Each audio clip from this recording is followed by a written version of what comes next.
Hallihallo.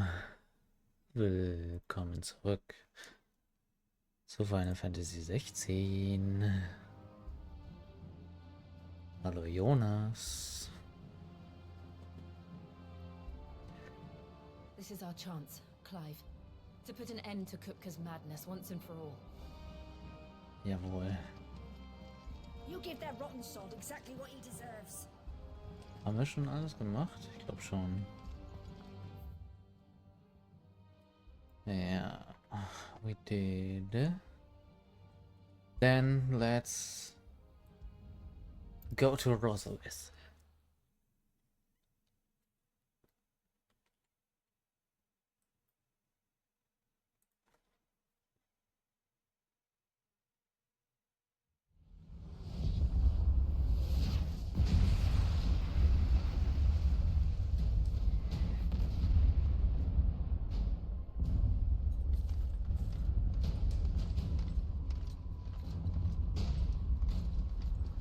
Haben wir Titan auf der Fresse? Fortify the castle gates at once.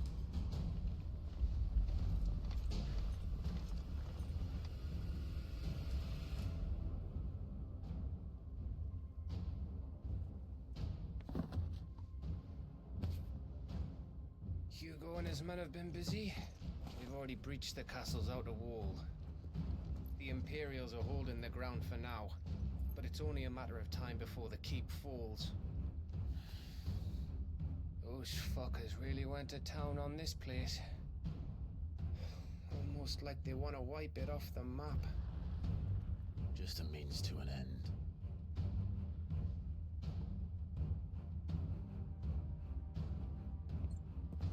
Chocobo.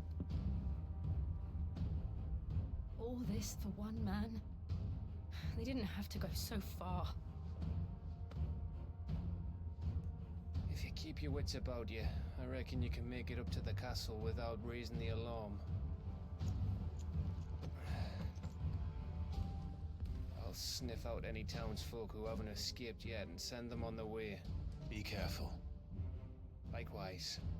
Won't do anything I wouldn't do.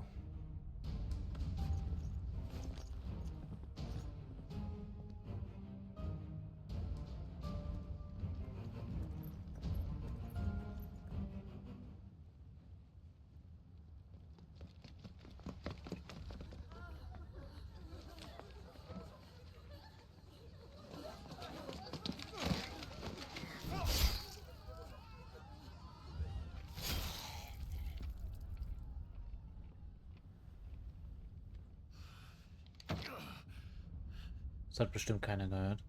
I thought I was ready for this, but I know. It's like a nightmare. This was our home. Come on, Clive. We have to keep going. Muss man nicht um 27 Uhr streamen, dann kann ich eine Runde zugucken.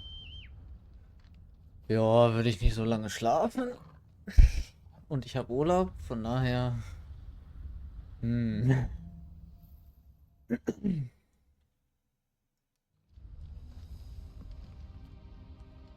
this isn't an invasion.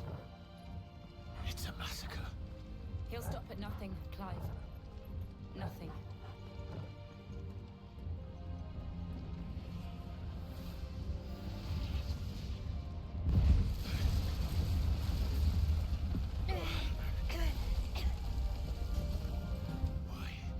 Why do this?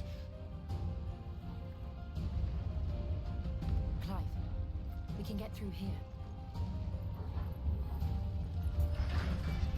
Hello, boys.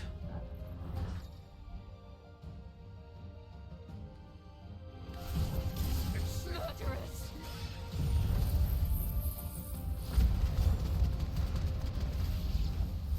And there's only one fitting punishment. Death.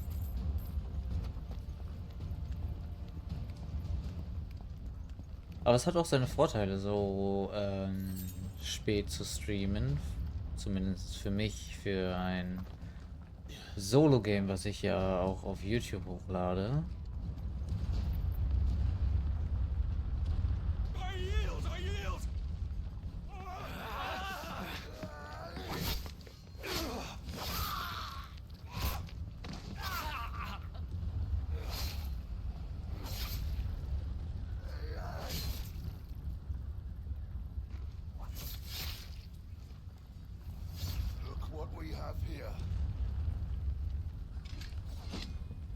men.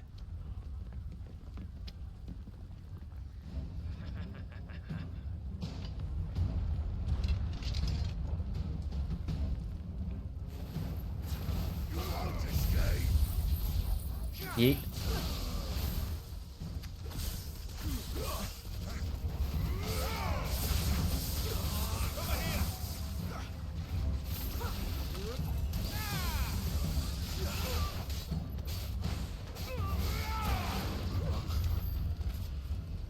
Je weniger Leute da sind, desto weniger muss ich rauscutten. Und kann den VOD einfach so hochladen.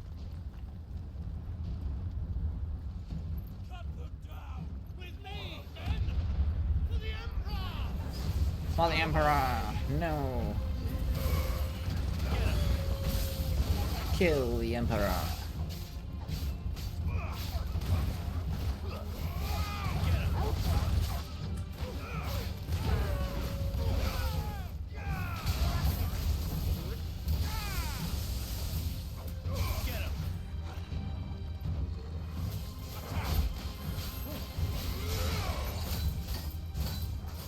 Das ist ein cooles Sound.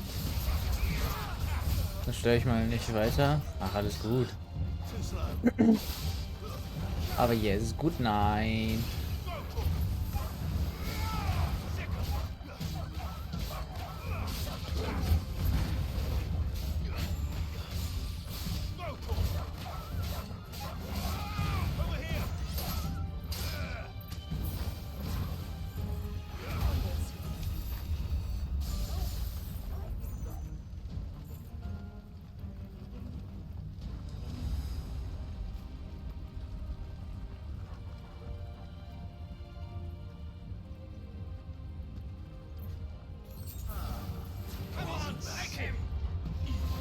Ninja.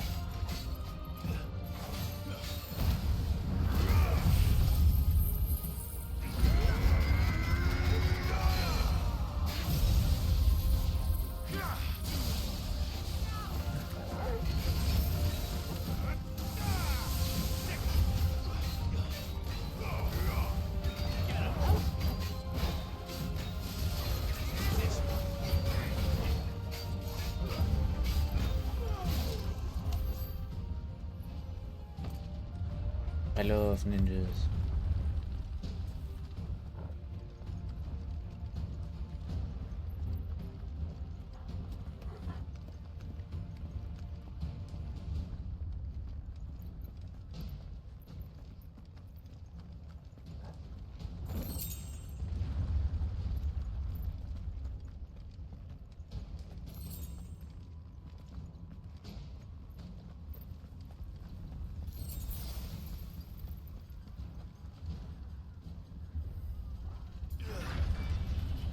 Hello, boys.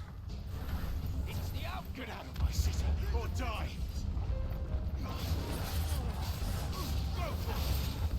Get him. Get him.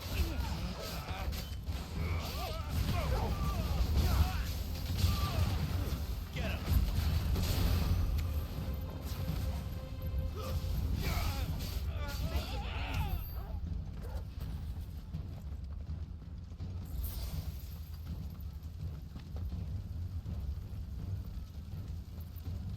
We're nearly at the castle. It ends there.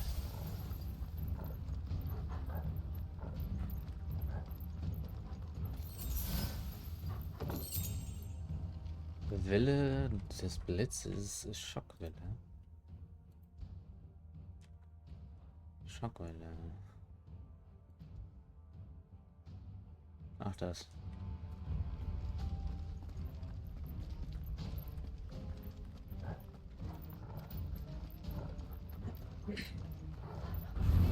Hello, boys and girls.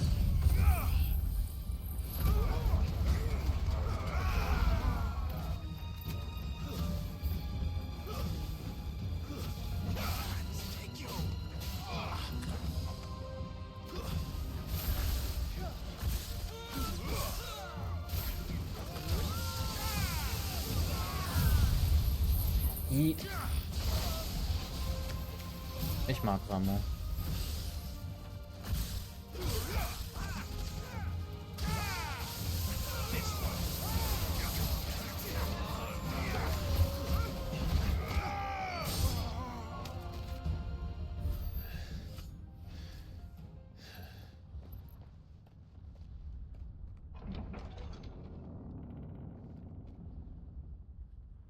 Set her loose.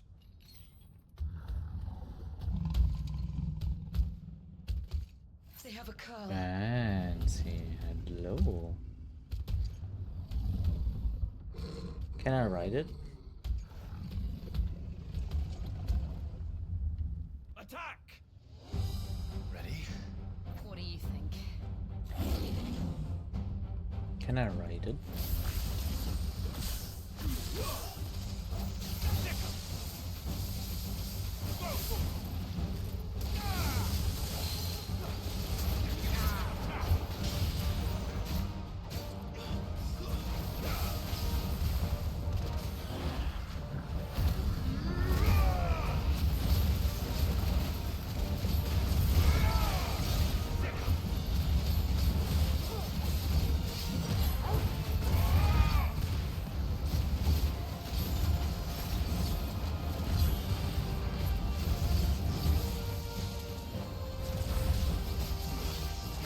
It's building up to something.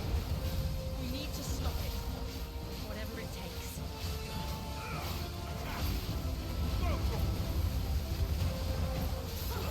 It's down. Then let's make this count.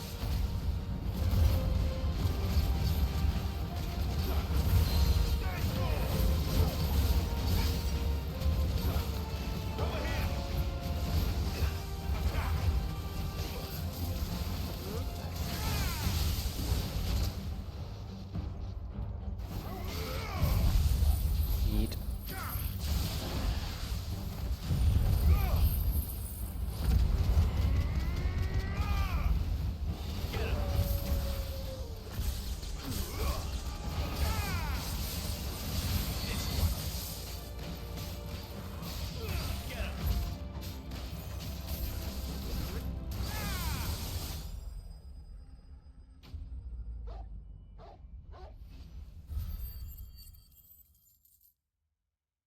Ich habe ein bisschen viel Geld.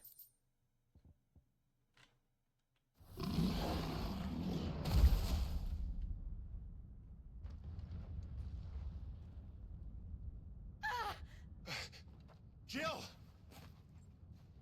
We meet at last, Sid. Or should I say Lord Rosfield? I've been looking for you for a very long time. Let her go, Kuka.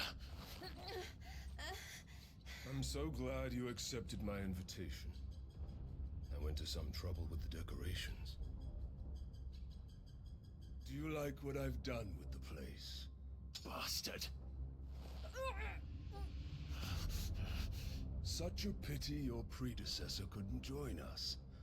But I am sure you will prove compelling company.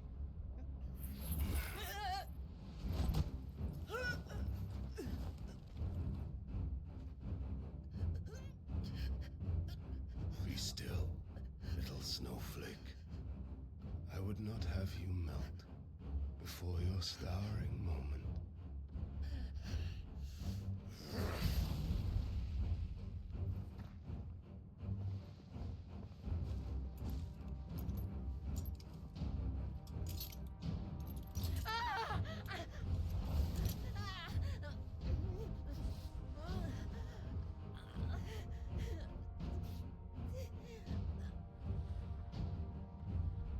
Fuck.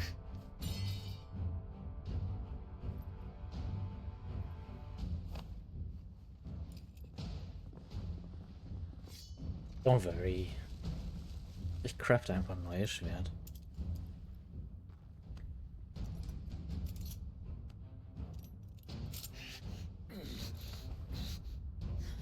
Now, on to the festivities.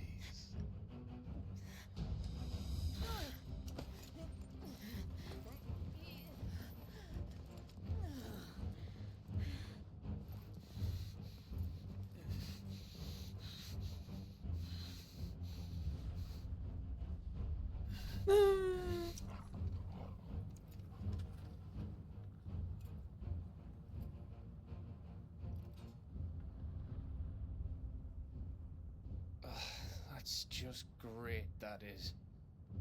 I suppose it's up to me then. Kann ich Gav spielen?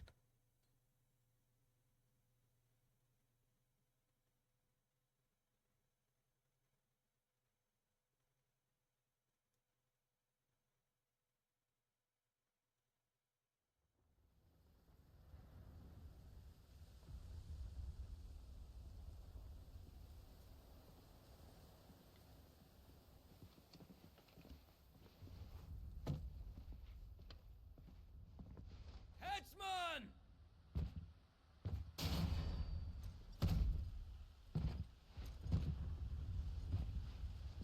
Where do you want me? You! Bring the prisoner!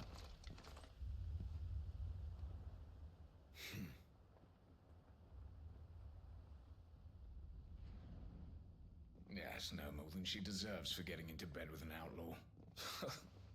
We should get into mine. Lord Kupka commands your presence. You're to bear witness to the girl's execution. Such a waste.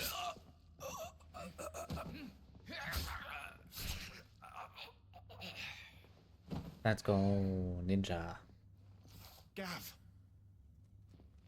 Shh.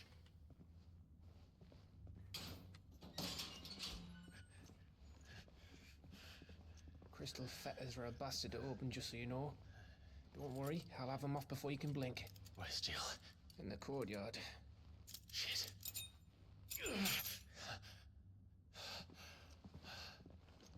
We have to hurry. The Imperials have sounded the retreat and cleared out of the castle.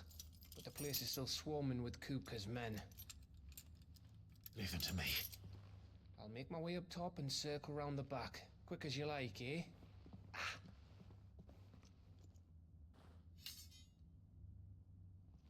Nearly forgot.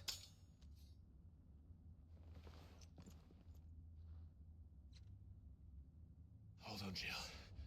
I'm coming.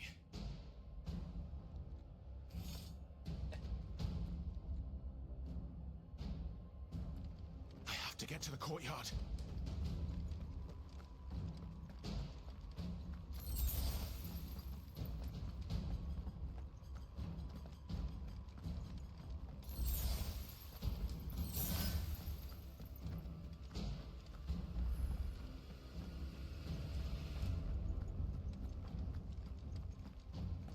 Don't you let her die.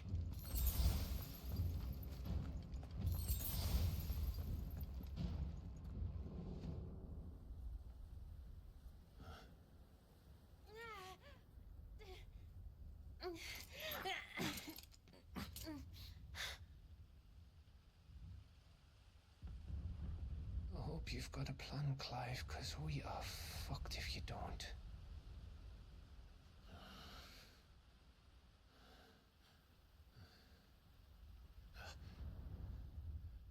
Torge.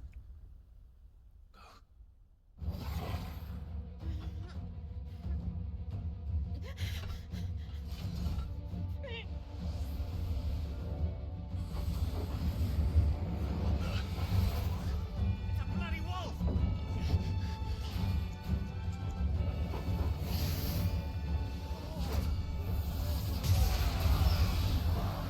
Yeah.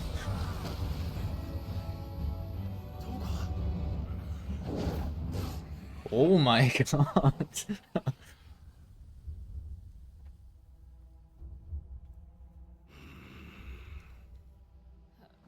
Jill, can you stand?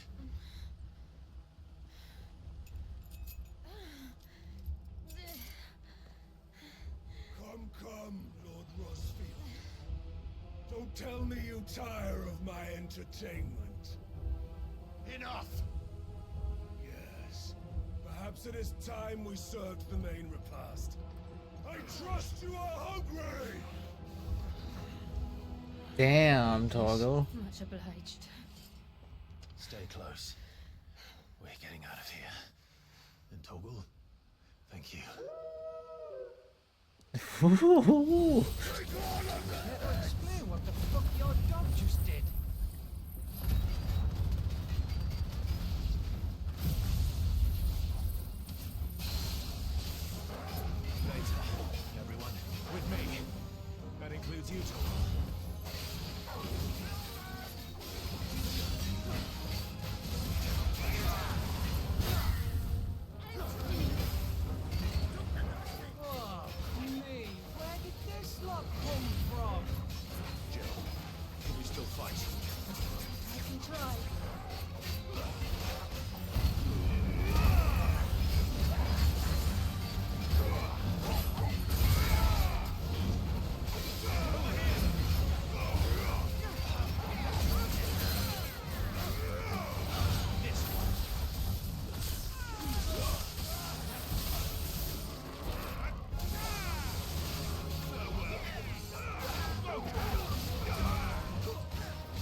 Ninjas! Excellent.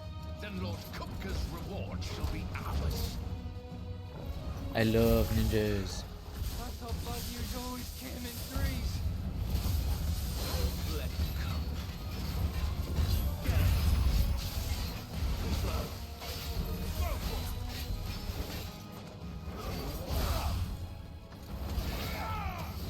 This one.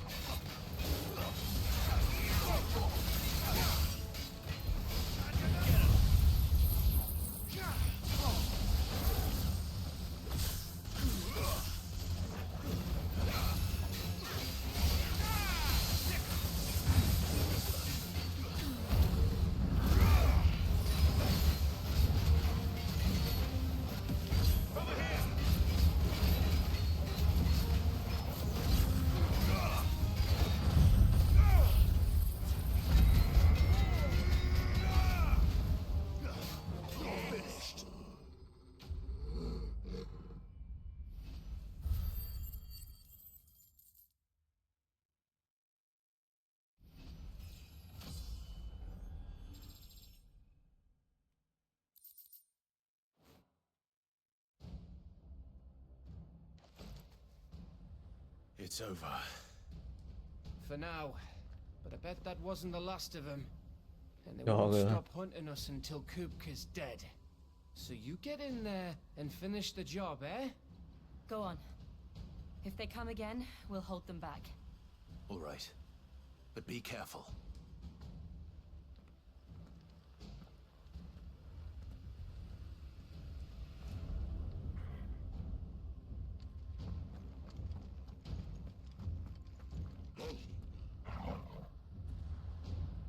Damn.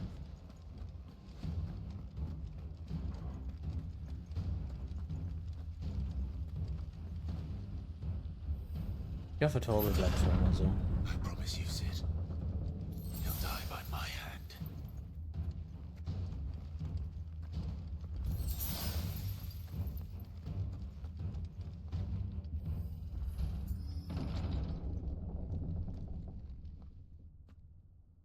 Kupka. You're late. Trouble on the way. Just enjoying your entertainment. How gratifying.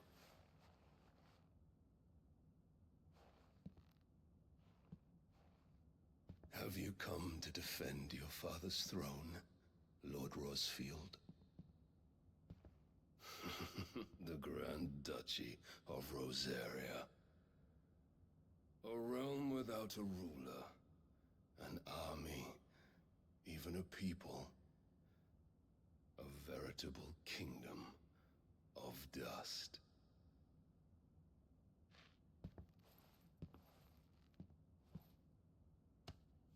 Truly, I see no throne to defend.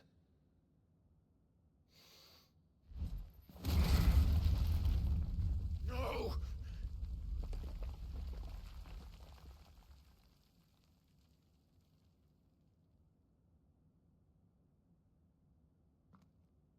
Enough of your games, Kupka. Just tell me what you want. Sid's head in a box. Imagine my disappointment when I learned that he met his end at the hand of another. And my relief to learn that you had taken up his thrice damned name.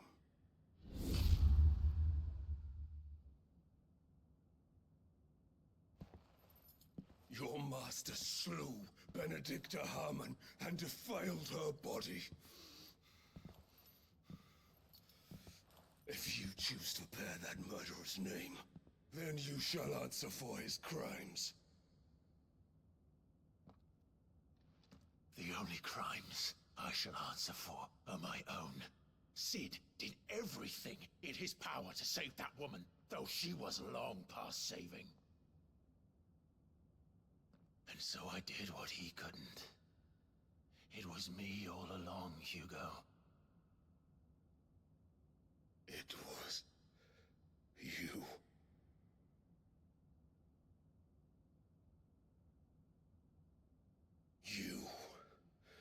You killed her.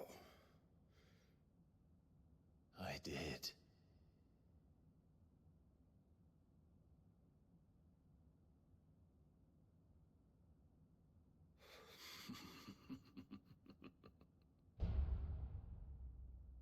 Then I am fortunate indeed.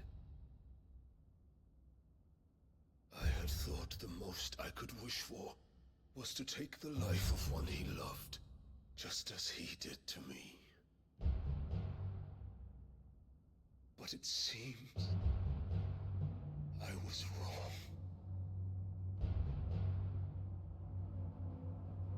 And I shall have my revenge. We shared a dream. I would be the king of the world. She would be my queen. And together, we would rule like the gods we are. But you crushed that dream, ground it into dust. Hear me, Rosefield! You will pay for what you've done. I'll tear you apart with my bare hands! And what of you? How many people have you killed? How many dreams have you crushed? You're not the only one who's seen their world fall apart around them. You'll get no pity from me, Kuka. No pity. And no mercy. Now die!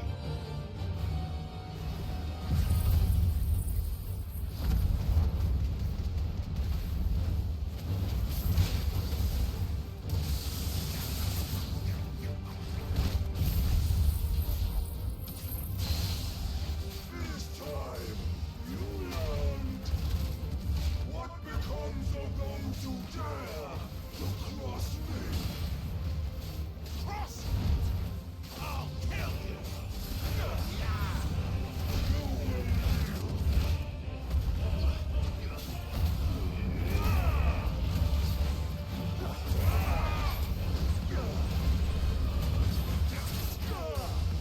Nice try.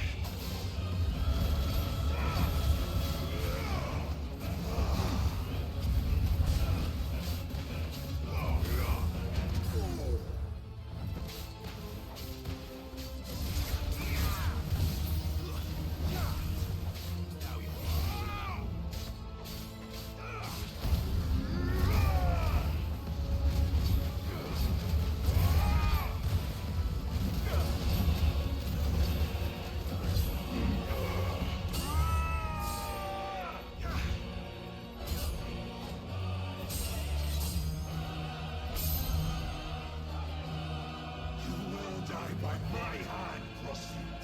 My hatred for you is unending. And yield thing, let this palace be your grave! What? Oh, shit.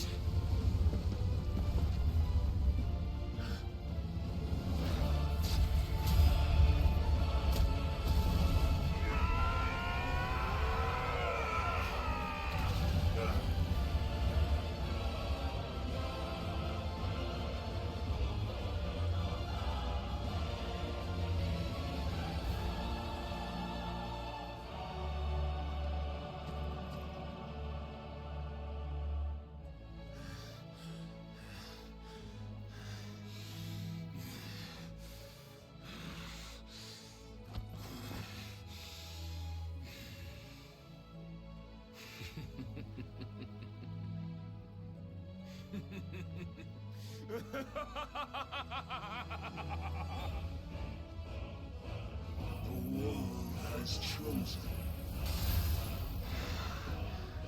I am in my element. Have no escape. You? The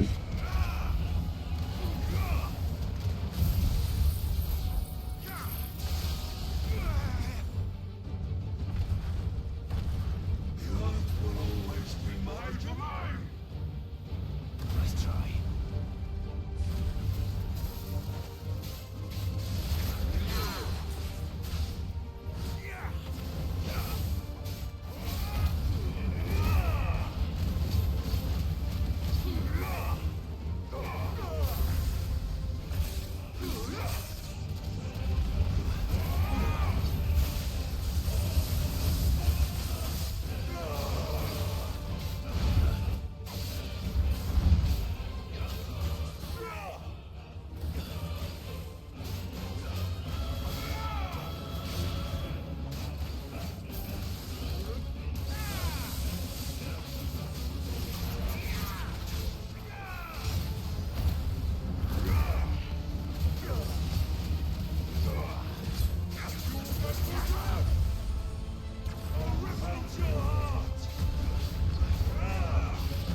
journey ends now!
Damn.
I'll kill you!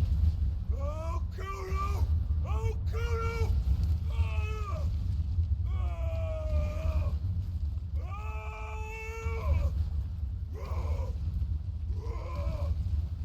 Ah!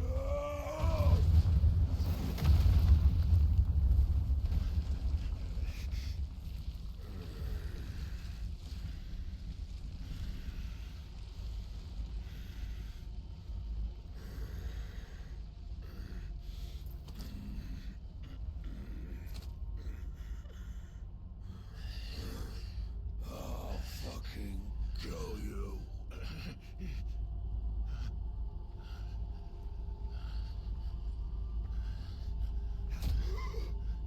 There, there. You mustn't get yourself worked up. Wait! Another time, Mythos.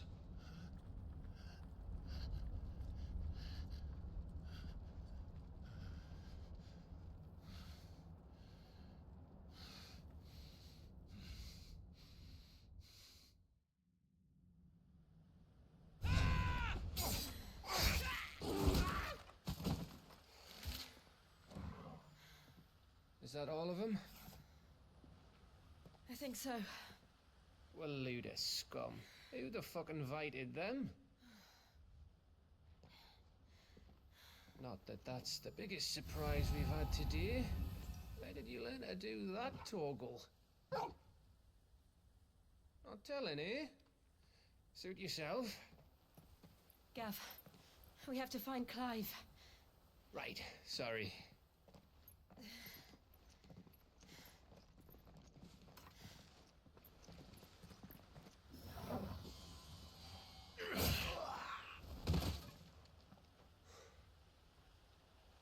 You missed one.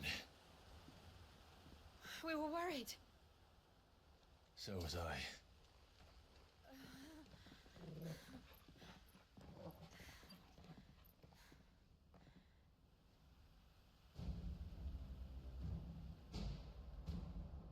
was so close. If it hadn't been for my gift, I would have finished him. I'm just glad you got out of there alive. When did the Royalists arrive? Right after you went inside. Just when we thought we were shot of Titans, lot. In pile Odins. Not enough of them to worry us, though. No. You didn't see the one who took Kuka away. So, what? You think they came here to save him? Well, I'll be fucked if I know what's going on, but every minute we spend racking our brains, that bastard's getting further away.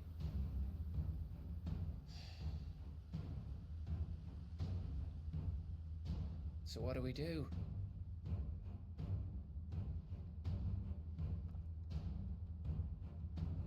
We go back to the hideaway. I'm too tired to think. As are you, by the looks of it. And after what Jill's been through. Let's worry about Kuka later, shall we? Aye. All right. Well, give us a chance to solve the riddle of your magic mud, too. Hey, how you feeling? Ready to go home?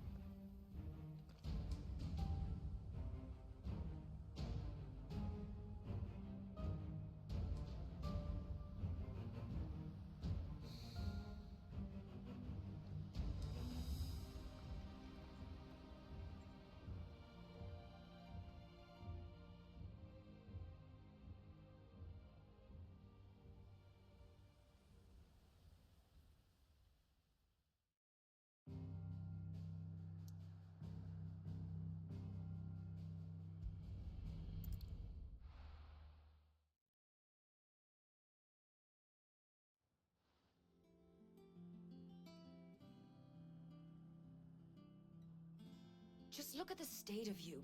You're more of a wreck than this place. Is this what you call taking better care of yourself? No more excuses, your ladyship. I order you to rest. Fine. I'll rest.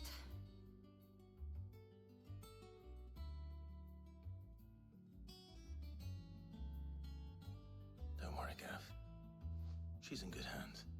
But we should have never let her fall into Hugo's. Back when he had some like. The question is, where is he now? And what the hell were those royalists doing there? I was wondering about that all the way home. Otto may have heard something. I'll talk to him. And I'll talk to Tomes. The lawsman. About what? About your faithful hound for a start.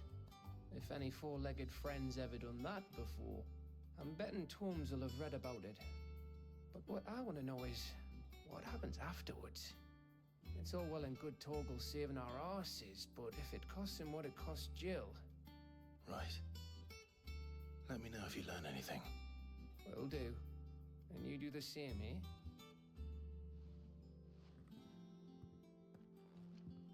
Jill. Listen to Talia. I will.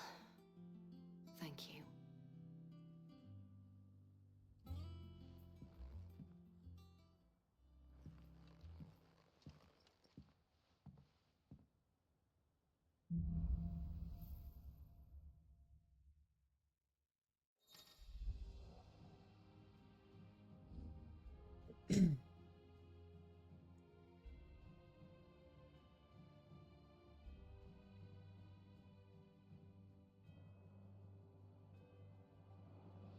Damn.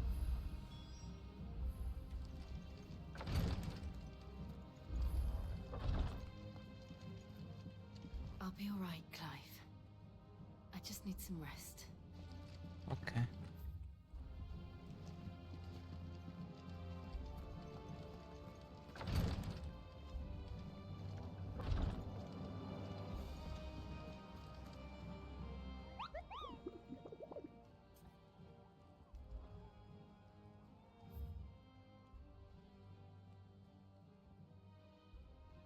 Der wabbelige Tod.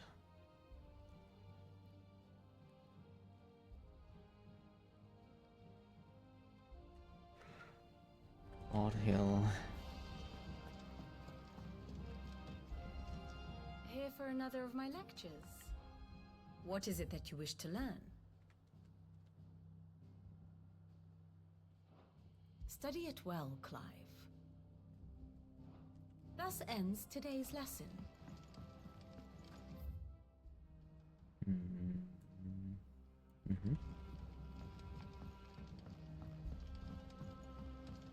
The little uns have been up to their old tricks again. Jill looked white as a sheet when they brought her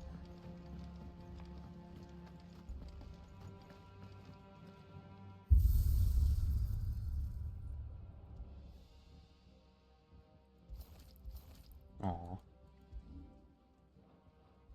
Schade. It's all right. Sid has nothing. What do you need? Not Sancfordian, do you? Nothing new.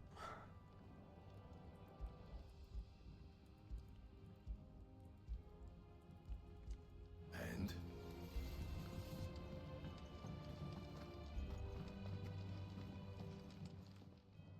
And what can I do for you?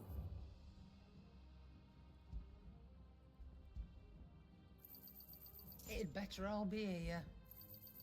You're rubbing me blind, you know.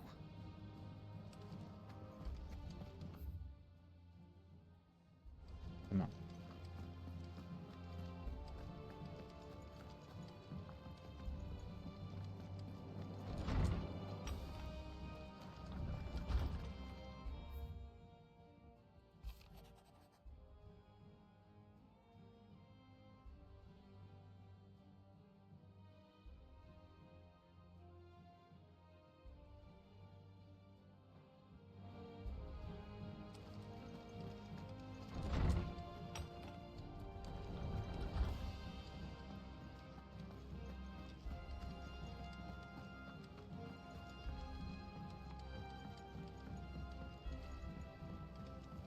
Wohl. Können wir schon reisen? Ja.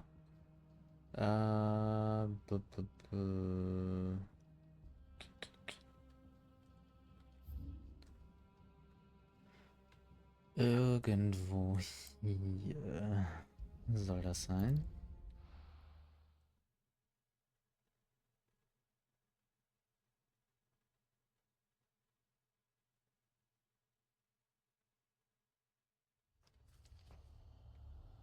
Oh.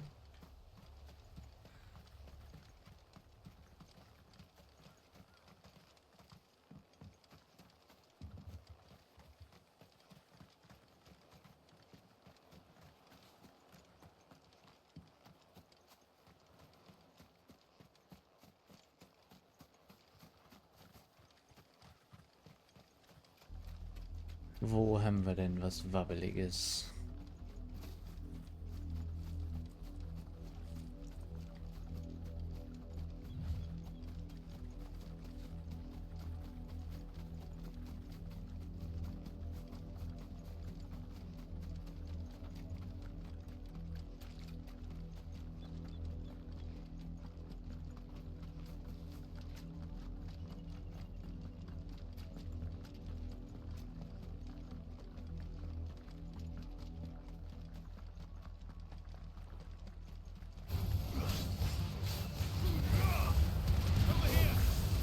Ach ja, Titan.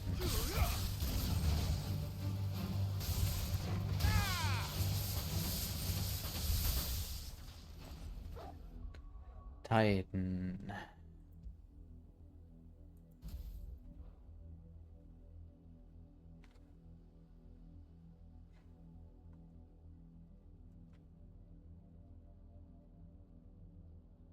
Mhm.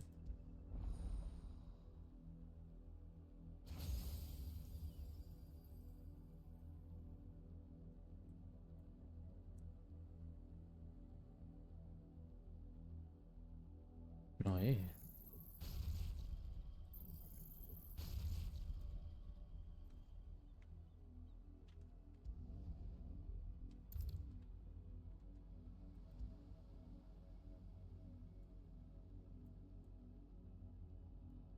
Okay. Ups.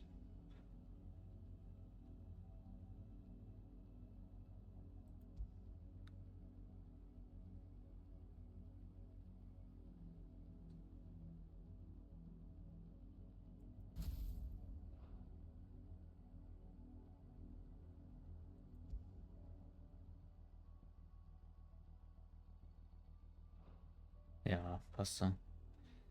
Und gefällt mir alle auch. Was ist los? Was ist los, Tobi? When did you get so big?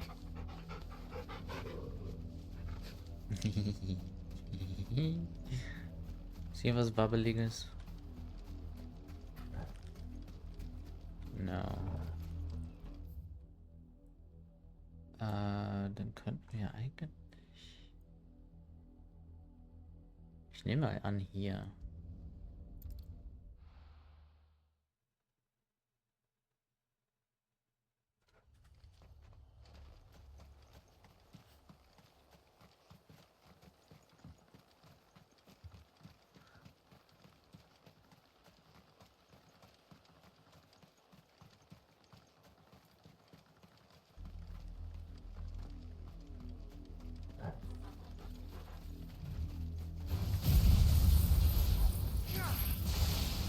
This one.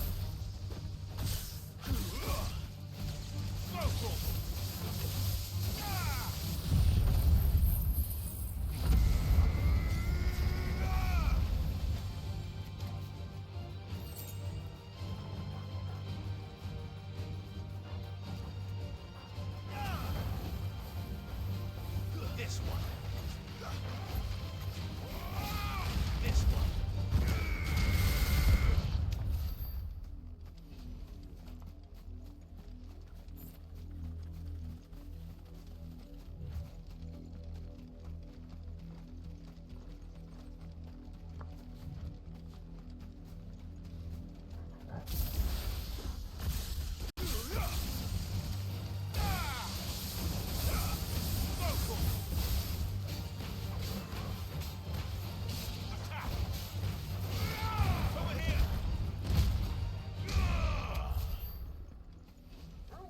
Hm.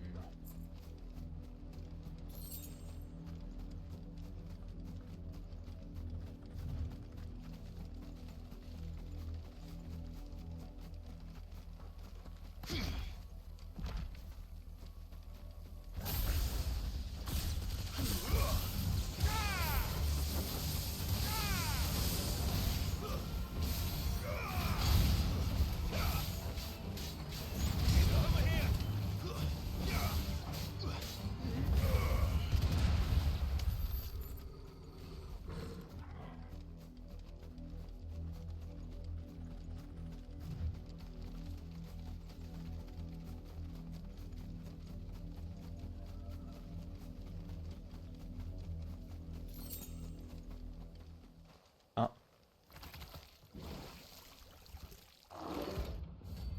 Puddingprinz. Ah ja. Well. Will you take us away?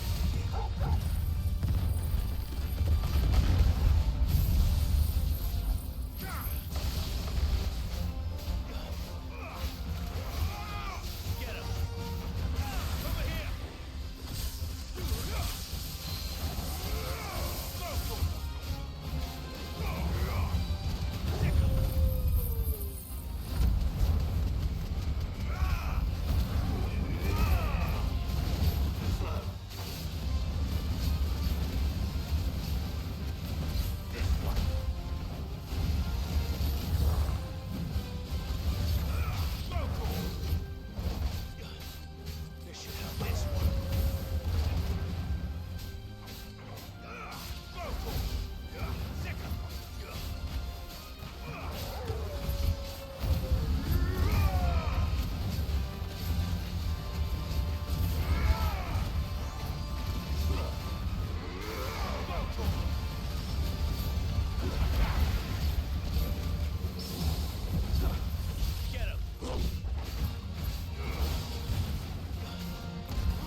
Hier hast du einen Blitz. Und eine Wand.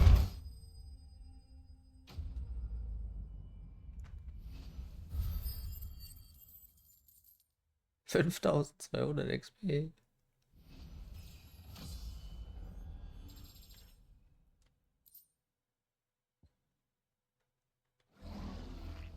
Well, it's dead now. Whatever it was. Ja.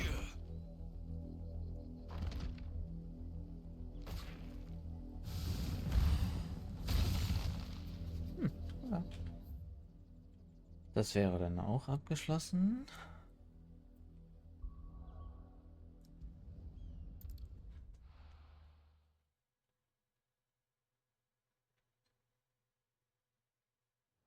Kann ich? Vielleicht. Jill looked white as a sheet when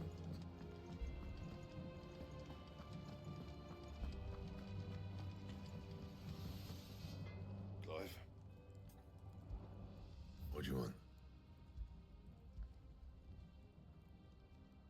Brotlegierung. Hm.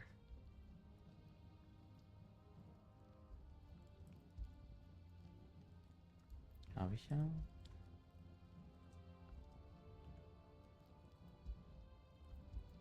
Anything else?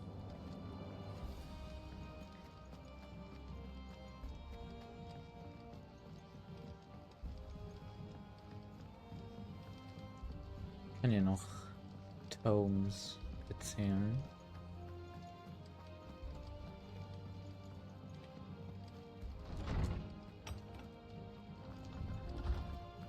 Tome says he's looking for books about Torgal. I know. How good it is to see you, Clive. I have a few new notes that might interest you.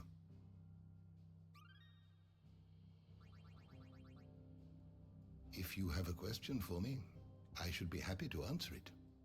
The door to the shelves shall ever be open.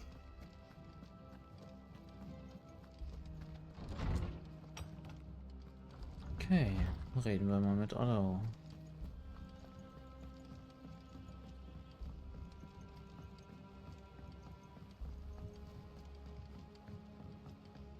the Litlins have been up to their old tricks again. Not all of the nobles made it out alive. Kupka and his men had their fun with more than a... How may I help you today, Clive? Come to claim your just desserts? 295, okay. Otto, is now a good time? It's not a bad one. How's Jill doing? Oh, she's been better. Ty is making sure she gets the rest she needs. Good. Any word on Kupka's movements? Vivian's doing what she can to try and track him, but she's feeding on scraps. We've sent ours out to the curse breakers and our other friends in the west, asking them to keep their eyes peeled for anything unusual. No leads yet, but it's only a matter of time. Right. Let me know when you find something. There he is. All Who right, are Clive. you? Still busy saving the world. Hello. Mid. When did you get back? Just now. What about your studies? Adjourned. Since Hugo Kupka invaded Rosaria. All the canvas in uproar about it. He's gone mad. He's turned rogue. It'll be us next. You try concentrating with all of that. All right, you win. How long will you be staying this time? Dunno. A while, most likely. Any road, while I'm here, I was hoping you could do us a favour. Mid. You can't just expect me to... Please, oblige her.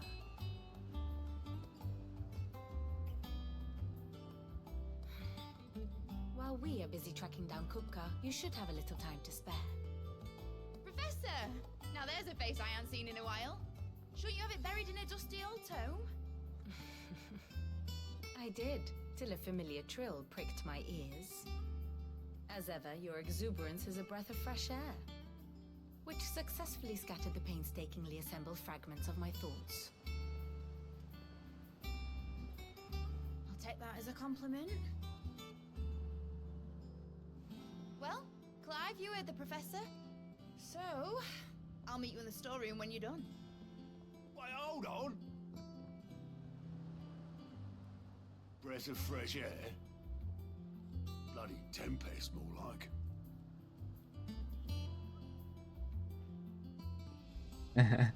I like mid. Otto, you got my guilt? Huh? What are you on about? My fee for bringing Mid across. She said you were paying. That little... The storeroom, was it?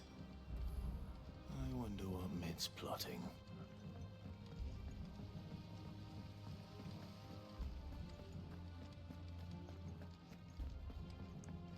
Shouldn't you be getting some rest?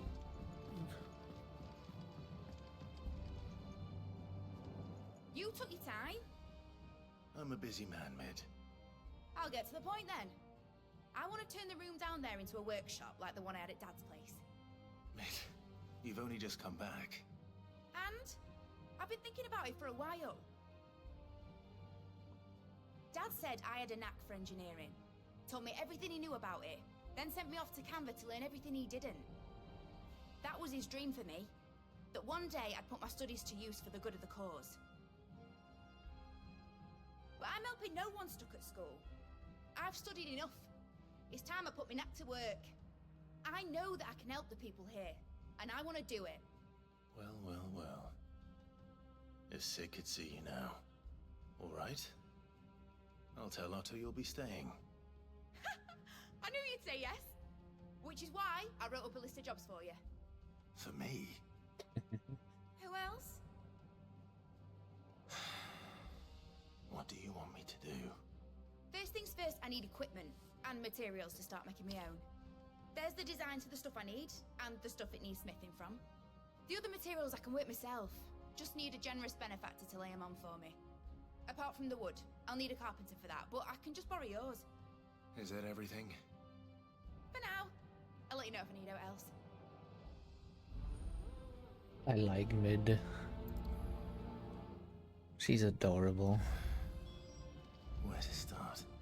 Materials and tools. That means Karen and Blackthorn.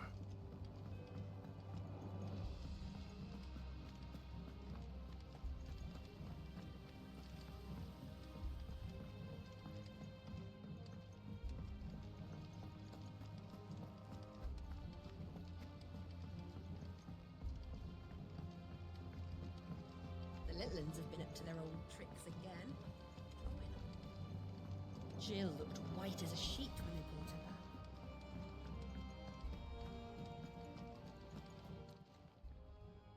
Was wondering where you'd got to. Mid's back from Canva.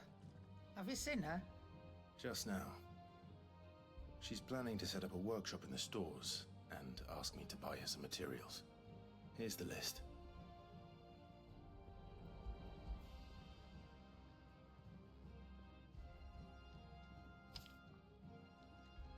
Think you can find everything on there? This lot? Wouldn't be much of a trader if I couldn't. Excellent. As for payment... It's paid. 100 times over by what that girl's done for us. If it weren't for her filters, we'd have naught to drink but blight water, and that would have drained the life out of us long ago. Indeed it would. I'll send the stuff on to Mid when it comes in. Thank you, Karen.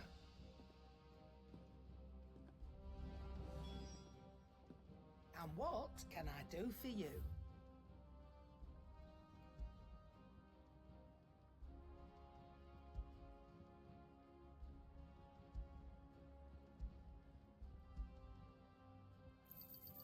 It'd better all be here. Finished, are you? Blackthorn, you busy? What does it look like? I have a commission for you. From Mid. She requires certain tools.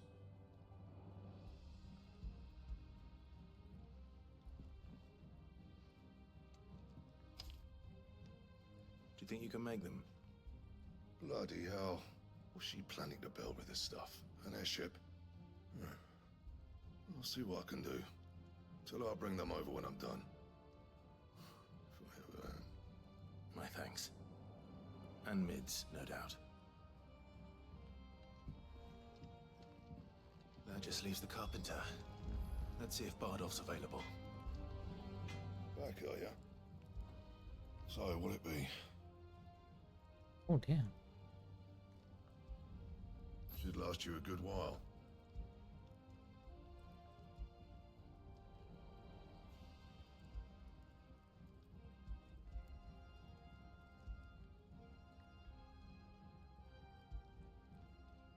That it?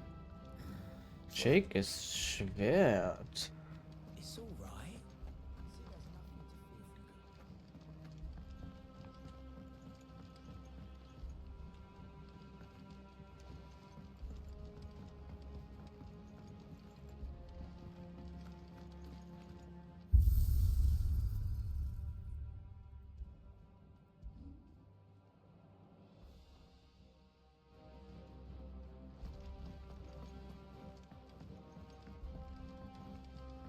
Jill looked white as a sheet.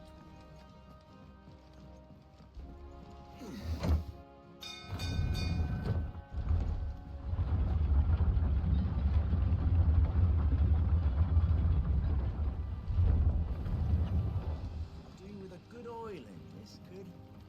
Should be enough to... How do, Master Sid? Bardolph. Mid's looking to build a workshop in the storeroom, and she needs the aid of a skilled carpenter. So naturally I thought of you. Well, I'd love to help the young miss however I can. But I'm afraid I got my hands full just keeping this place afloat. There's holes need patching, and if I don't patch 'em, will all of us sink into the mere. I'd gladly spare Mid all the time I have, but the sad truth is, I ain't got none. I see. It don't have to be me, though, does it? What about that other fella? You know, the one over at Martha's Rest. Bernard, was it? That's right. And he is a friend of the cause. I'll ask Martha if she can spare him. Thank you, Bardolph. Least I could do.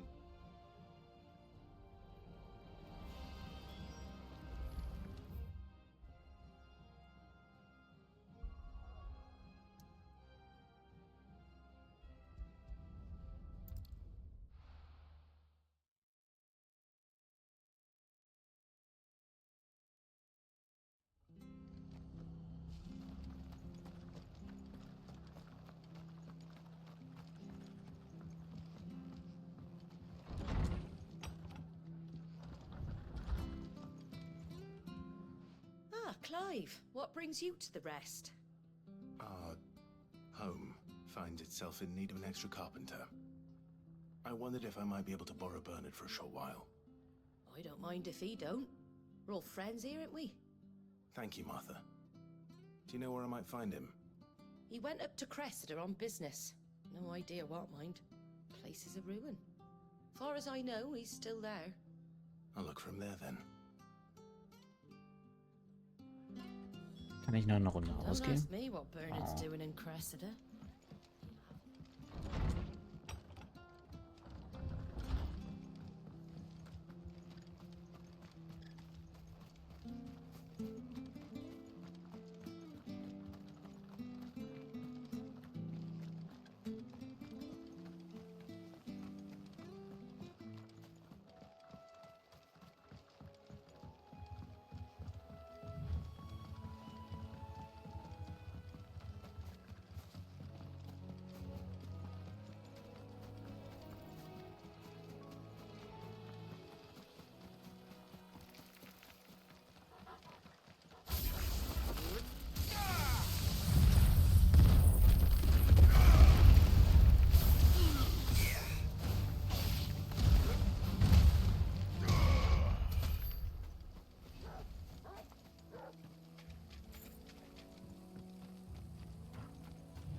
If it ain't the lad who saved my life.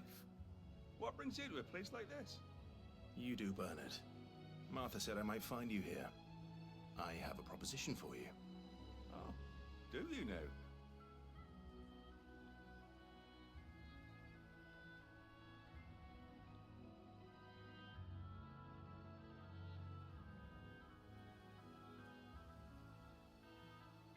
Building a workshop, you say?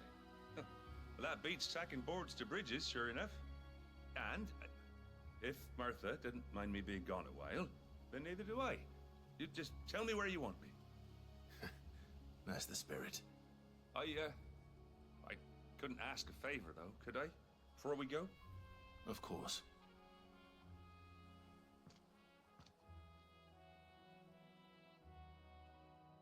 Well, that there is Cressida, where I grew up. Ain't much left of it now, though. Except my parents' graves. But I came up here hoping to visit. I even patched up the bridge to get across. Only to find the place crawling with fiends. But you're a dab hand when it comes to dealing with beasts and bogles, ain't you? Any chance you could, It's the least I can do. Well, thank you kindly. And take care.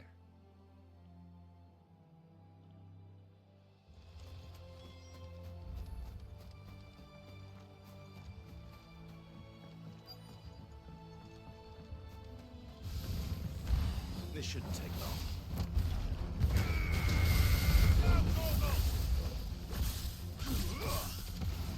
This one.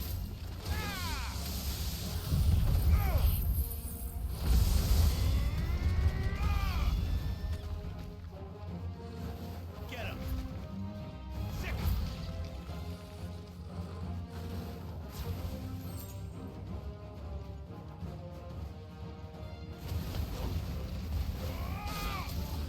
This one. Get him. Get him.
That should do it.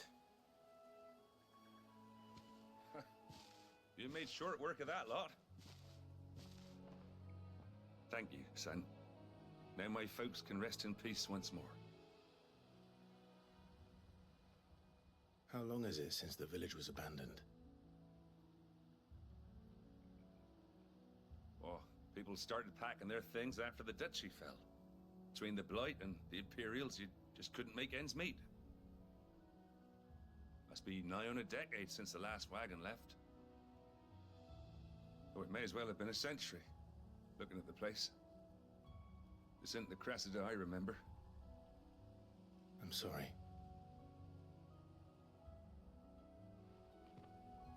Ah, don't be. Can't live in the past, no matter how nice it might have been.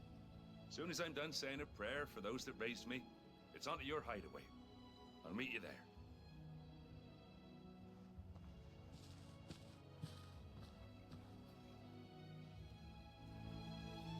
That should take care of Mid's little list. Better head back before she thinks of anything else.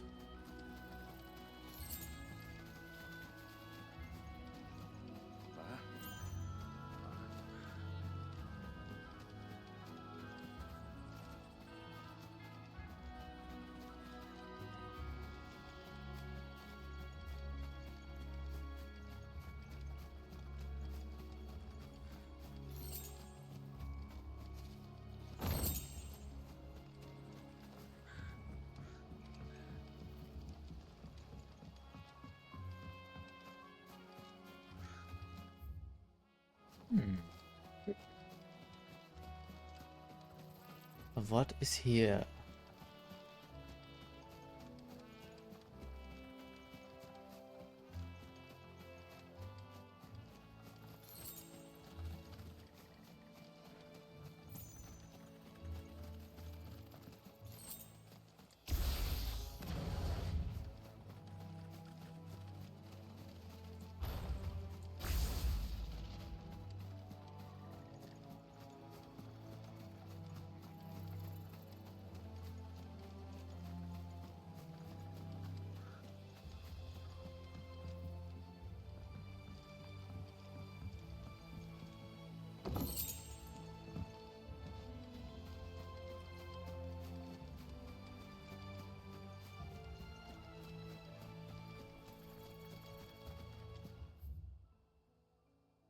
Okay, du hast irgendwas Neues?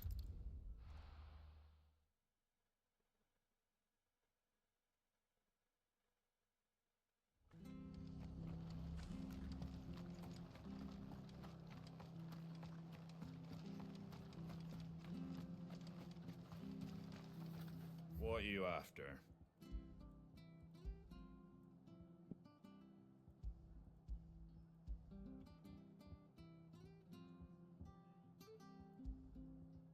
Take care out there, eh?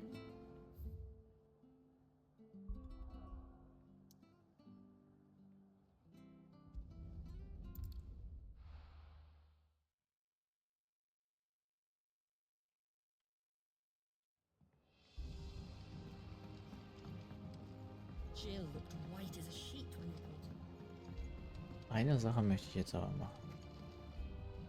Welcome back, Sid. Honestly, Sid, you're too nice for your own good.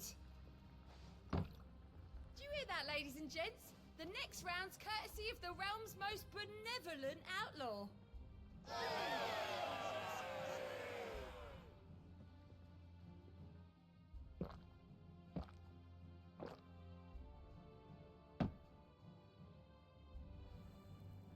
Oh, you're not leaving already, are you?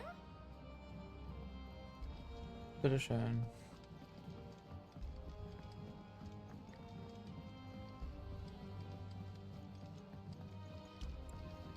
The little ones have been up to their old tricks again.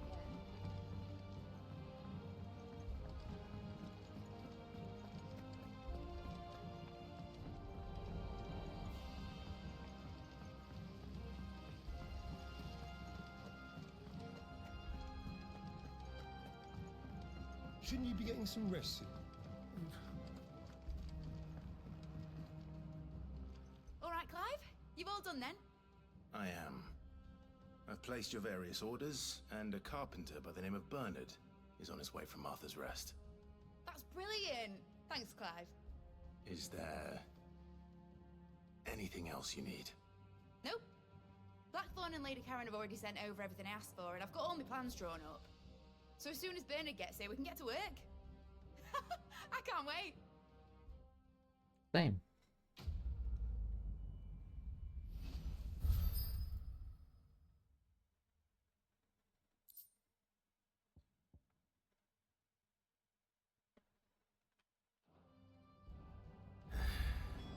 That's my good deed.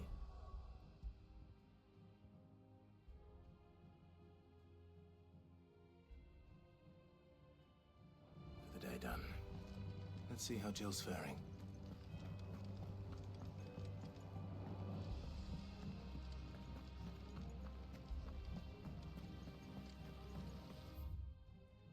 New side quests.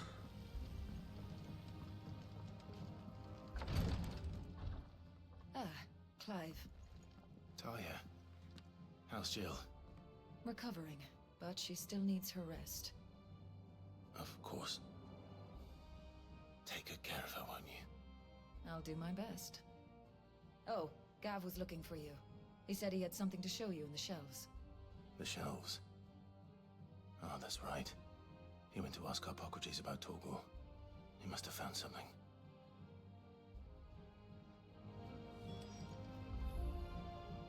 You have the look of a man with the twins upon his shoulders, Rodrigue. Talia has tasked me with removing a Cursebreaker's brand. But it's my first time and I don't think I can do it. I'm afraid of what happens if I fail. You survived, I know, but here as many die as recover. Is it really worth the risk? You don't need me to answer that. You know full well what we're fighting for. I hope as much as you that one day bearers can walk among others as equals. But until that day, a brand is a burden, and we must lift that burden in order to go undetected. The operation may be dangerous, but it's also essential, and we undergo it willingly. I know. I still wish there was some other way. But griping about my lot helps no one, I suppose. Don't worry. I'll do what must be done. I know you will. Unfortunately, the first thing that needs doing is the preparation of a draft to dull the pain. Something I can't do with the infirmary's ammonia supply so low. What few leaves we have would barely be enough for removing a splinter, let alone a brand. Just tell me what you need. You'll go? Oh, thank you. No one knows herb lore like Taya, and she swears by ammonia for easing pain. It's simple enough to find, if you know where to look. And fortunately for you, I do. Along the river near the village of Amber over in Rosaria. Just search for the bright blue blossoms.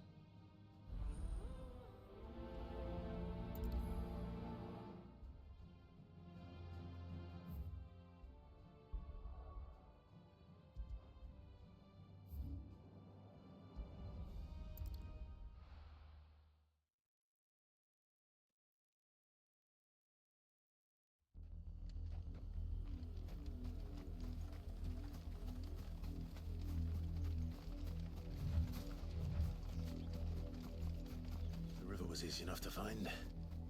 Now for those herbs.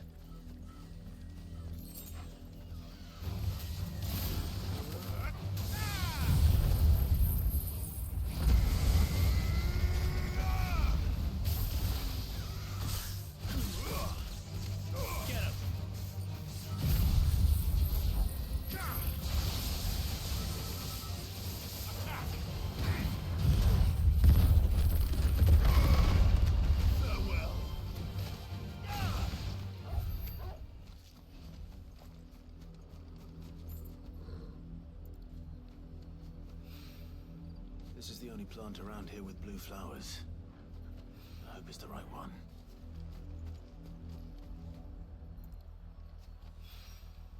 Should be enough to keep the infirmary stocked for a while.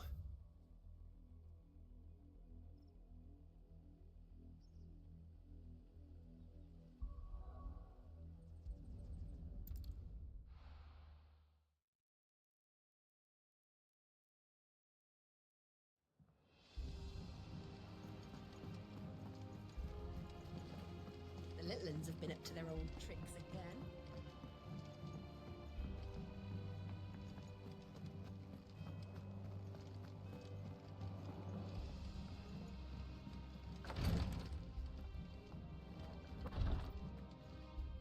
I hope you didn't have too much trouble finding the ammonia. Only the usual. Oh, yes. This is it. And more than I was expecting. I dare say the patient won't feel a thing. That is, unless I... You'll do fine. Taya trusts you. Which means I trust you. The hideaway would be lost without skilled physicers like yourself. Thank you for the kind words. Truly. But... I'm sorry. I'm still terrified. The brand is more than just ink on flesh. It's a death sentence. Milk of the wyvern tail lurking just below the surface of the skin. One ill-conceived incision, a single slip, and the poison fouls the patient's blood. Oh. Failure means death, and even success means tremendous pain. Days of agony as the wound heals. I became a physica to help people, not to kill them. I don't want to kill anyone. Cursebreakers lead hard lives, and the operation is only the beginning. They toil in the shadows, risking life and limb, knowing their efforts will win them neither glory nor acclaim. And yet we have no shortage of volunteers. The day I decided that I would take Sid's name was the same day Taya took my brand. I remember. It wasn't long after we came here. What little medicine Taya managed to salvage from the wreckage of the old place had been used up treating the wounded. She begged that your operation be delayed until a new supply of antalgics was found. Procedure was even more dangerous back then. Only a few souls had undertaken it. Doris, Cole, a handful of other Cursebreakers, and those who are no longer with us. Those who lost their lives in the process. It wasn't something to be done lightly. No. But it was something I had to do, if I was to take Sid's name. He always led from the front, and never asked anyone to take a risk for his cause that he was unwilling to take himself, even if he knew that it might cost him his life.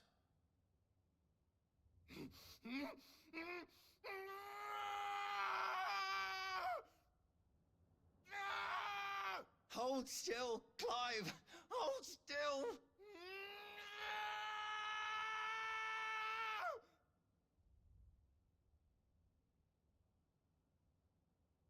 I knew there'd be pain.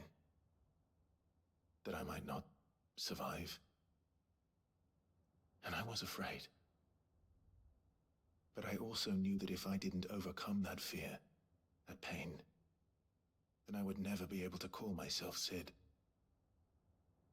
I didn't know. We all want our brands removed. But it's a decision each of us must make for ourselves, on our own terms. Rodrigue, I know your work isn't easy, but neither is going under the knife. Be a shoulder for your patients to lean on. Stay strong for them. You sound like Taya. Do you know what she once told me? It's natural for a patient to feel like they're suffering in solitude. And it's a physica's duty to see that they don't. Thank you for helping me remember that. I won't falter. Not again.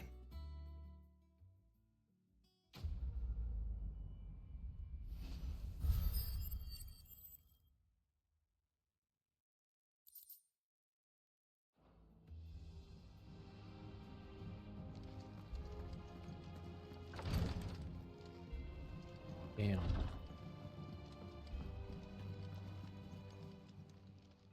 How may I help you today, Clive? Here you are. All done? Yeah. What's everyone whispering about? Haven't you heard? Mid's back. The little uns have been up to their old tricks again. Do you have a moment, Sid? A team of Cursebreakers has gone missing near Northreach. Which team? Coles. They were sent to liberate a carriage of bearers before they could be smuggled to market. They were moving in for their assault when the carriage was attacked by goblins. A Cursebreaker managed to release a Stolas amid the confusion, but... this was days ago. They should be back by now, but I've heard nothing from any of them. I can't help but worry that... They know the work is dangerous. But I'm sure they're fine. But what if I've got them all killed? Before they go out, I always remind them why we're doing this, what they escaped, and what we're freeing people from. But I never really thought how my words might affect them. What risks they might take because of the things I've said. I'll go and find them. We'll both rest easier knowing they're safe. Thank you, Sid. And I'm sorry to trouble you with this. The plan was to intercept the slaver somewhere in the Dragon's Eyrie. I can't tell you much more than that, I'm afraid. That should be enough to go on. If they were there, Torgal will track them down.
Slavers don't even bother with Northreach now that all the highborn fled south.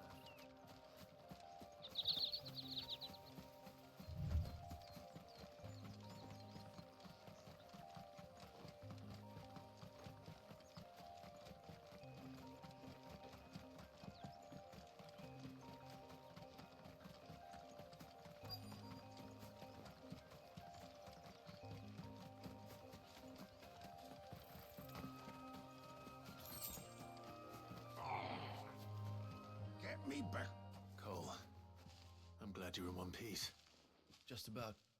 Sid, if you don't mind me asking, what are you doing here? Doris sent me to find you. She hasn't heard anything since the attack. She's been worried about you. I sent a runner to the Dame in Northreach. The hideaway should have learned of our survival yesterday. Well, I'm here now. And it looks like you freed the bearers. Only some. The rest locked themselves in the slaver's carriage rather than fleeing when they had the chance. I want to help them, Sid. But we're barely in any state to protect those few we did save. You made the right decision. Now where's the carriage? The goblins may still be out there. You have duties to attend to here. See to the injured. I'll handle the rest. All right. Just follow the path to the south. You'll come across the carriage soon enough.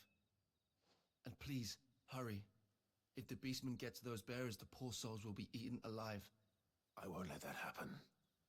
Thank you. And Sid, it's good to see you. Don't thank me just yet.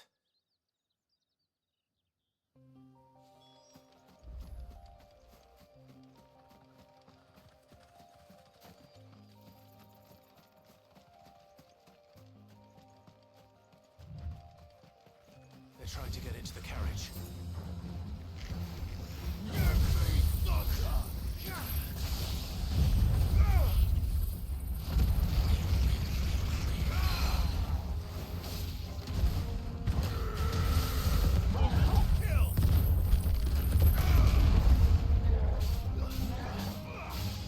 Nice try.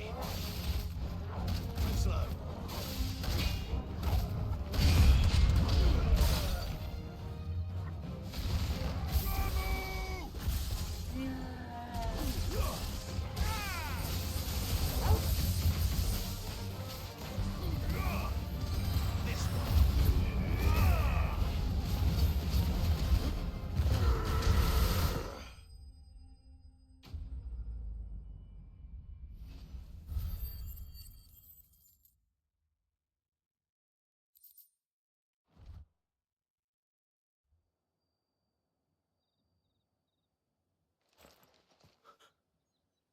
Who are you? A friend. Are there any more survivors? Why didn't you flee with the others? If the goblins had made it through that door, you wouldn't have stood a chance. Why should we run? One miserable death's no worse than another. Perhaps. But we're here to give you another choice. Freedom, safety, the life you've been denied. Come with us. Let us protect you. Sid, I couldn't just let you... You weren't too late then. Thank the gods. This man risked his life to save yours. To give you a second chance. Fine. Do with us what you will.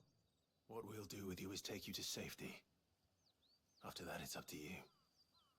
Your lives are your own now. You can leave the rest to us, Sid. We'll get everyone back to the hideaway. Thank you. I'll let Doris know we're expecting new arrivals.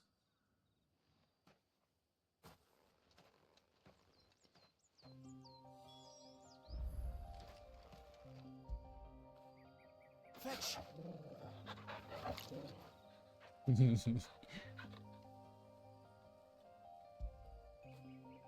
Where would I be without you?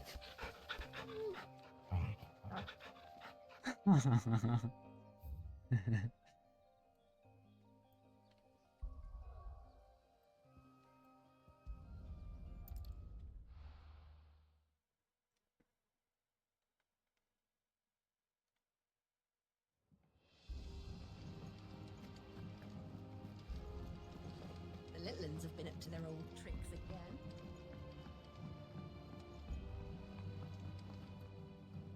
Sid, welcome back. A Stolas from the Dame arrived not long after you left. If I'd just waited a little longer, I might have been able to deal with things myself. Or maybe I wouldn't.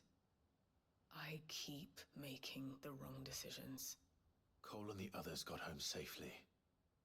You made exactly the right decision. No, I was lucky. I've been tracking that slaver for months, and then I sent Cole and you after them woefully unprepared. What kind of leader sends people into danger without considering all the risks? I should have urged greater caution, told Cole to be wary, to pull back at the first sign of trouble. We swore the same oath as you, Doris. It's good to see you safe and well, Cole. I'm sorry. With all due respect, we Cursebreakers don't risk our lives because you commanded of us. We risk them because we believe in our cause. No one with doubts ever joins our ranks. The agony of removing the brand more than sees to that. We all know how much bravery that takes. Cole, I never doubted your courage.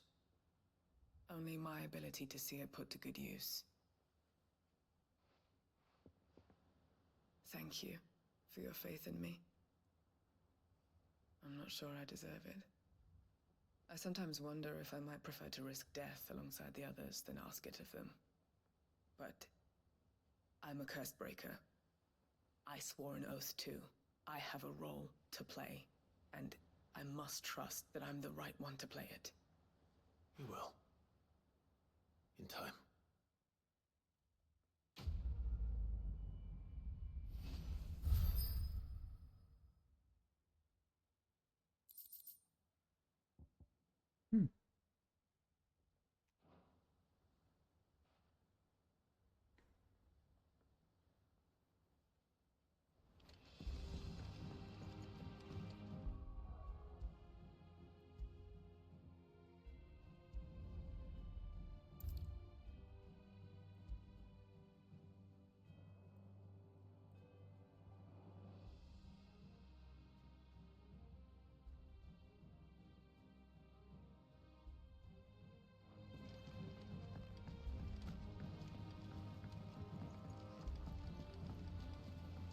Jill looked white as a sheet when they brought her back. Aber mal gucken, was Torgal ist. Torgal! Clive, where have you been? I've been wanting to ask you something about Torgal. Where did you get him? Like, in the first place? My father brought him back from one of his expeditions into the Northern Territories. They were crossing a snowfield when they heard his cries, and seeing no sign of his pack, they took him in. What do you reckon, Tomes? It certainly adds weight to the theory. Clive, I believe that Torgal may be no mere hound, but a rare frostwolf, an animal native to the far northern reaches of Valisthea. In one of our oldest bestiaries, I found reference to a frostwolf who served as guardian to an ancient queen of the north. Such was his mastery over ether, he could cast magics on command. His name was Fenrir. Oh, Fenrir. Now, the annals do not state it explicitly, but I have reason to believe this queen was a dominant of Shiva, a girl from the Northern Territories and her faithful hound. One awakens as the dominant of Shiva, and the other... You're saying that Jill granted Torgal his powers? What? Just like Fenrir. People called him my hound, but Torgal and Jill were inseparable. He grew up as a faithful companion to the dominant of Shiva, and years later, his powers awakened, just when his master needed him the most. You're right. If it weren't for Torgal blasting those bastards to Kingdom Come, Jill would have been for it. Quite. Though Torgal's power is his own, his latent birthright as a frostwolf, it had only to be unlocked. Oh, get you, Torgal! You're an even finer hound than we thought. Oh. And regarding your original concern, you need not fear for Torgal's health. Why, the beast has the appetite of a behemoth. Just this very morn, I found him with his nose buried in my nuts.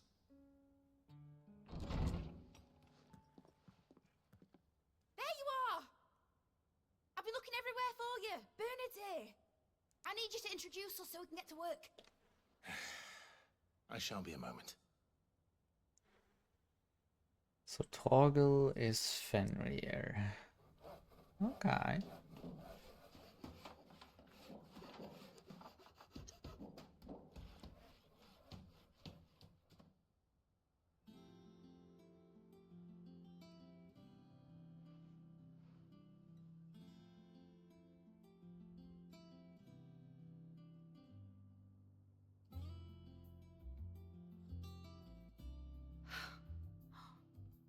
Isn't it brilliant?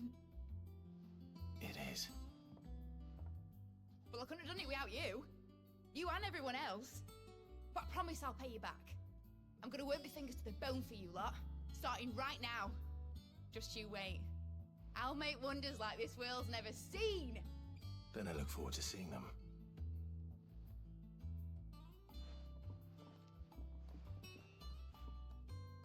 Can you craft Rotlegierung? Now that that's settled, I wonder if Vivian's made any progress tracking down Kupka. Thanks for letting me do this, Clive. I'll pay you back, I promise. We have everything we need to begin work in earnest. And work in earnest we shall! Thanks for before, son. That was a good deed you did me. Only right I do you one in return. Though I did wonder if I'd bit off more than I could chew when Mid showed me her plans for the place. If she hadn't been there to tell me what to do, I wouldn't have known where to start.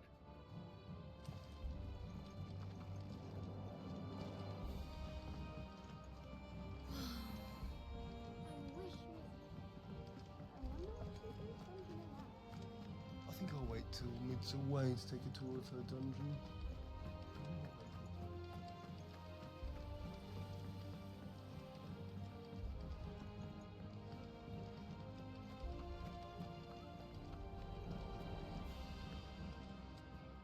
How goes the hunt for Kupka? Largely in circles. We have myriad sightings of strange soldiers in unexpected places, but nothing definitive as yet. If only we knew for certain by what route he left Rosalith. Well, keep at it. If anyone can piece this puzzle together, it's you. And I'm willing to wait as long as it takes.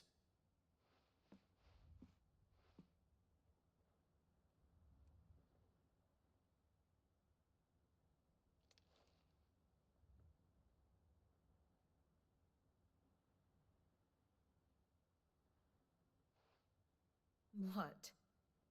Here? Wouldn't that be a problem? Do you know, Clive?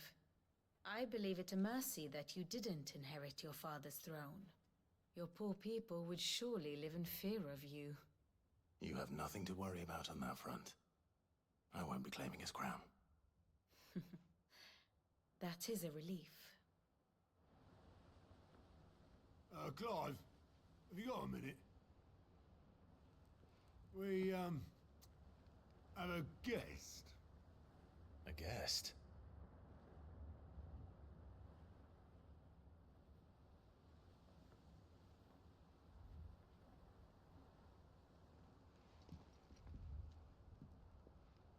Tifa?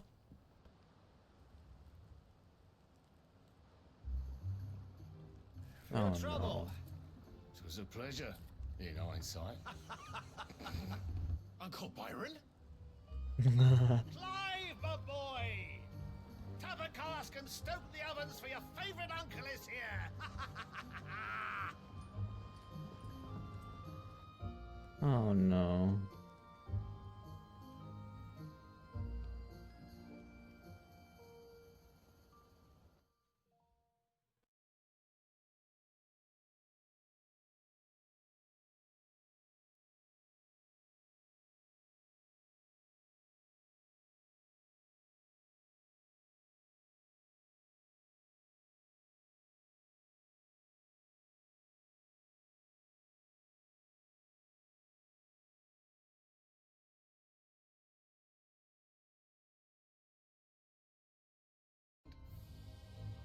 If they're willing to accept their fault in the matter, I see no reason to refuse them.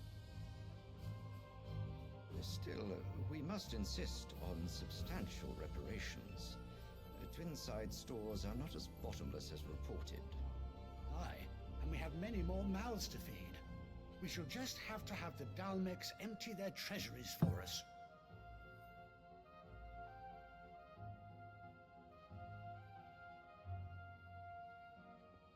Of course, none of this would have been possible without your timely intervention, Prince Olivier. Indeed, I doubt any of us would have had the courage to trade words with the mighty Titan, nor less the wit to win him over. The Empire owes you a great debt. May the blessing of the crystals go with you, Your Highness. May the blessing of the crystals go with you. Very good.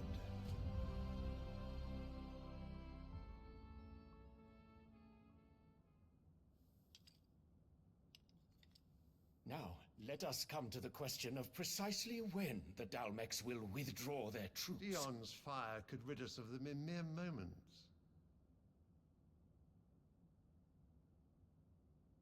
The men of the Fist will not withdraw until a peace treaty is concluded. So let us keep the negotiations open, give them time to gather what gold and trinkets they can.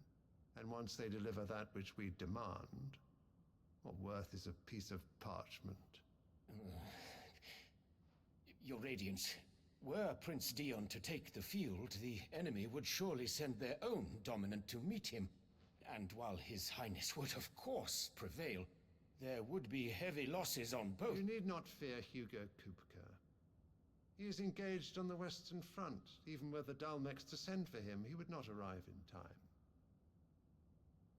As much as I would enjoy witnessing a clash between Bahamut and Titan, it is not to be. And what of your subjects, Your Radiance? If the fighting spread to the city proper, the people would bear the brunt of it. There will be losses, it is true. Yet for every citizen who falls, another can be bred. For every home that burns, another can be built. The Empire will live on.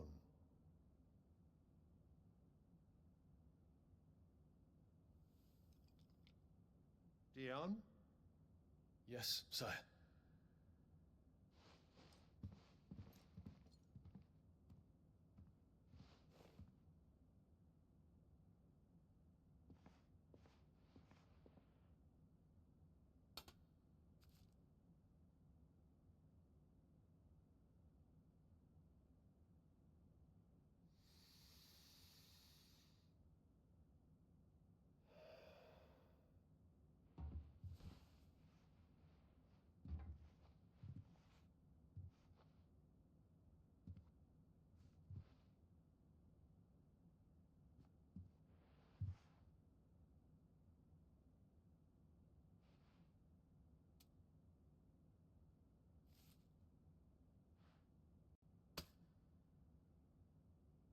Prepare for battle. But sire... Do not make me repeat myself. Return to your camp and await my orders.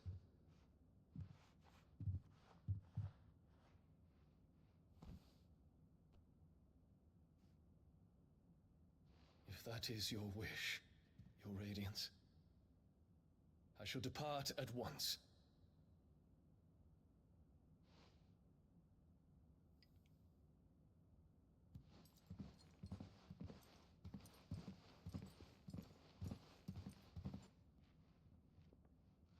May Gregor forgive you.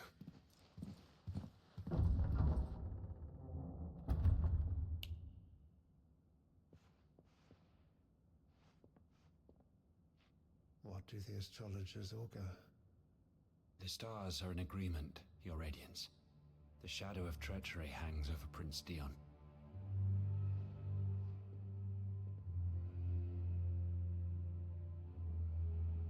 So Annabella's tales were true. You disappoint me, Dion.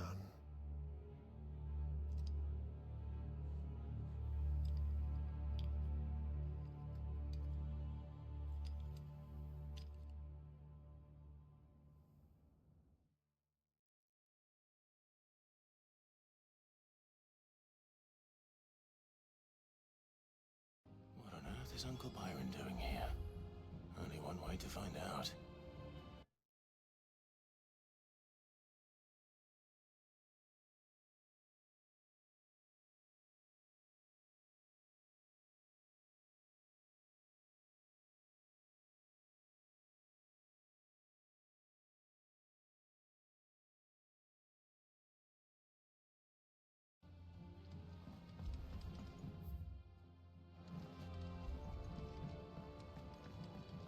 The Litlins have been up to their own. It's just one thing after another around here.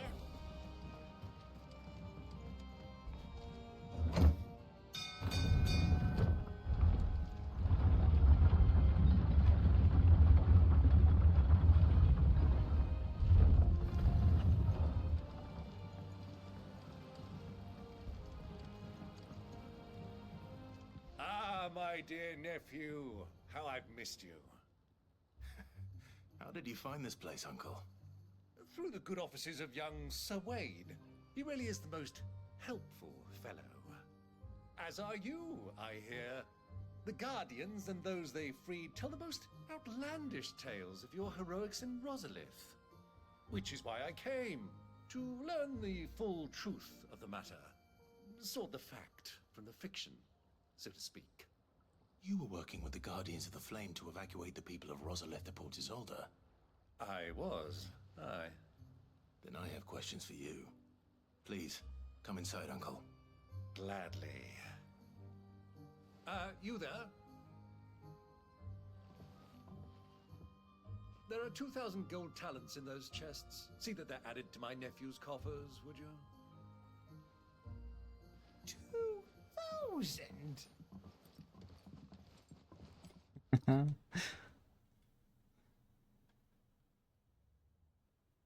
And I'm afraid that is all I know. A fleet sailing south past Port Isolde. Most intriguing. Forgive me for not being able to tell you more. I hadn't the faintest idea Kopka withdrew wounded from Rosalith. Still less that my own nephew dealt the decisive blow. What do you think, Vivian? I think, with this news of the Dalmekian fleet and recent reports of the Royalists' movements, that the final piece of the puzzle has fallen into place. Come here and I'll show you.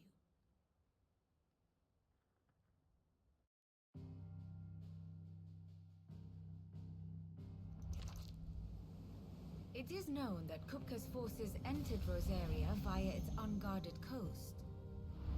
So can the same be said of your visitors from Waloed? Certainly her Royal Navy is famed for the efficiency with which it bears her knights from one battlefield to the next. And in the Einherjar, or Black Galleon, she boasts a vessel nigh as swift and every bit as feared as the kingdom's legendary cavalry. A fitting flagship for a land apart, her naval presence being crucial to her ambitions beyond Ash. Yes, it seems safe to assume that the Royalists did indeed enter Rosaria from the sea. So then, had you a vested interest in Titan's survival, whither would you take him?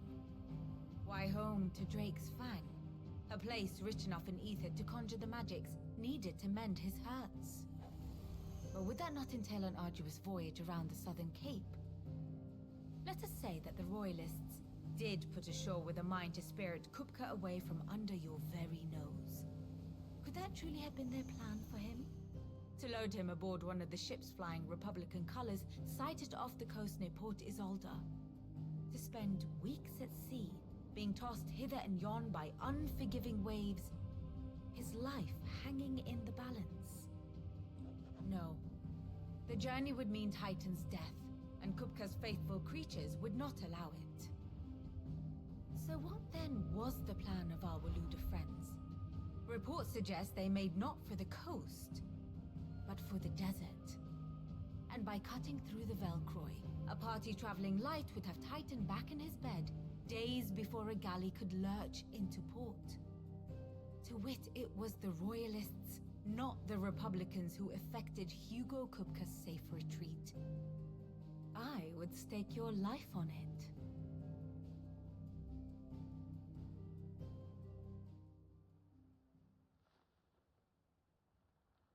So it was the Waludas who spirited the wretch away.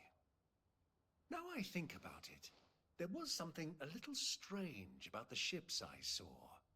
The men seemed almost crestfallen, as if in mourning, as if they believed, or were made to believe, that their master was dead.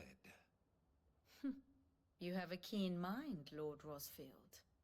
And you have your answer. To find Kupka, you have merely to follow the Royalist trail across the Velcroy. It may well have gone cold by now, but as they say in the Republic, all roads lead to Drake's Fang. Allow me to accompany you part of the way. As luck would have it, I had intended to journey Canberward on business after visiting you here. The Fang would be but a short detour. I'd be glad of the company. Give me a moment to make ready. I need to tell my friends what we've learned, and where we're going. Very well, but be quick about it, my boy. Time waits for no man.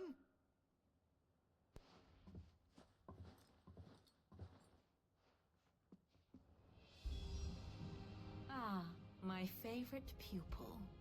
Allow me to educate you. Here you are. Mid's finished outfitting her little workshop, I hear. With a little help from Sid. Otto, Kupka's at Drake's Fang. I'll be leaving before sunset. You're not going in there alone, are you? Don't worry. I'm not going there to destroy the Mother Crystal. All I'm after is Kupka's head. I won't risk any more than I have to.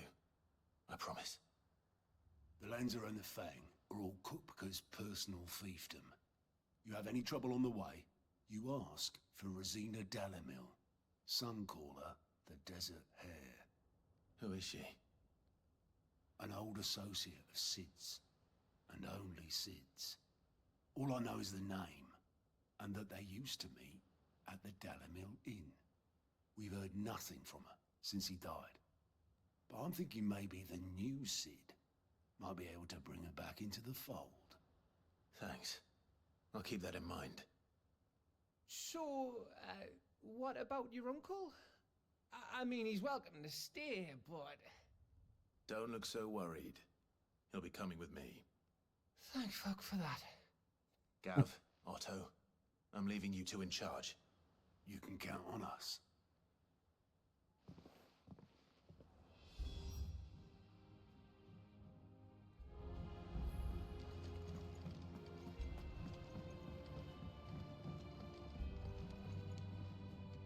All right, Uncle. I'm ready to depart. Shall we? We shall. Come, let us away to adventure.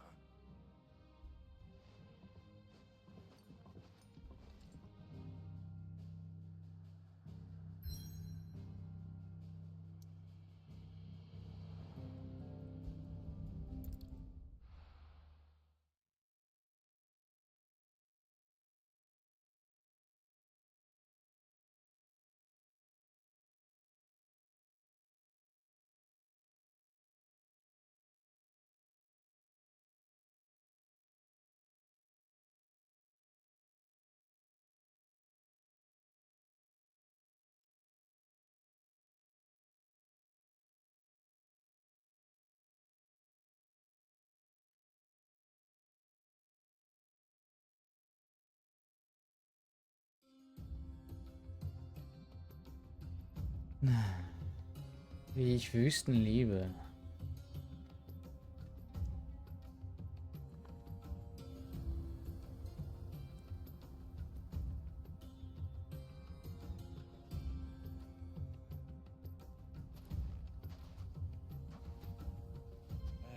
I was a young man when last I walked this path.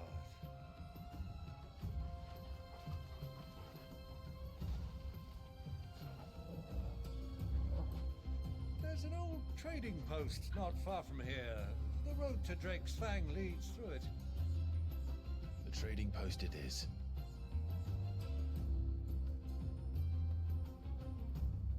Ich liebe Wüsten.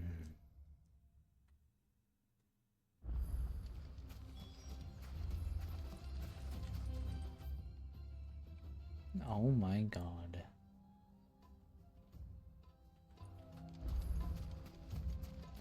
Our destination lies over that dune, beyond the ruins. Mark them well, Clive. It's all too easy to lose one's bearings in the sands.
Hildenhaus?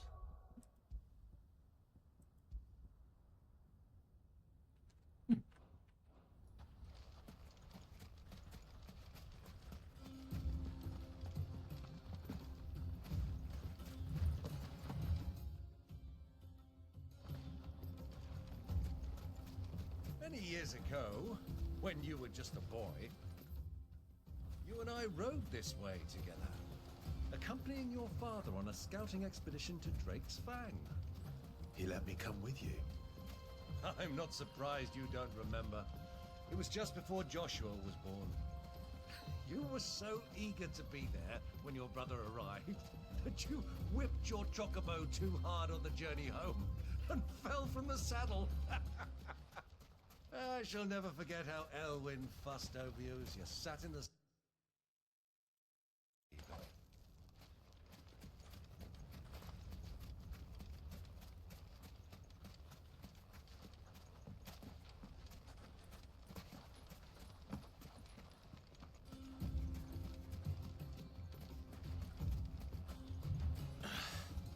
I can't see a thing. Come, Clive! Let us turn back before we lose our way!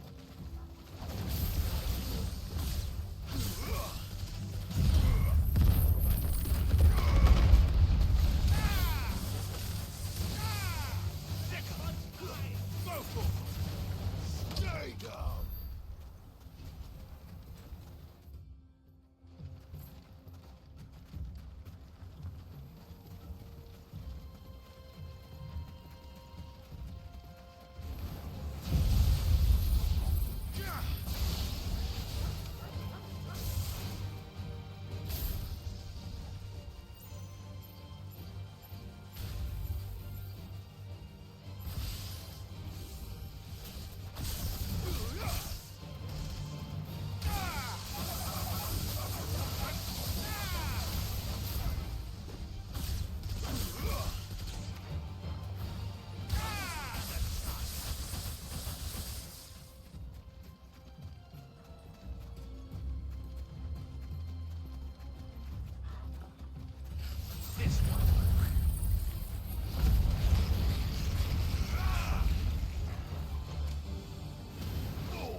think those soldiers were in the inn?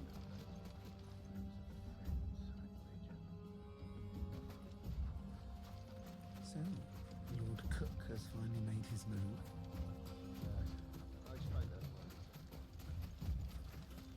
Hey, Dexter.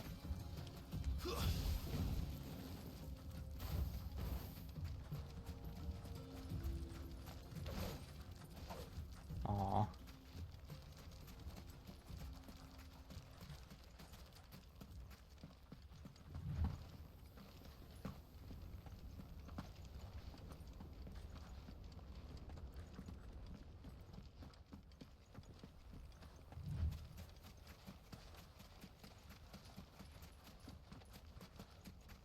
Ah, there she is. The good old Dalamil Inn. Do you know, this heat has given me quite a thirst. Quick drink before we press on?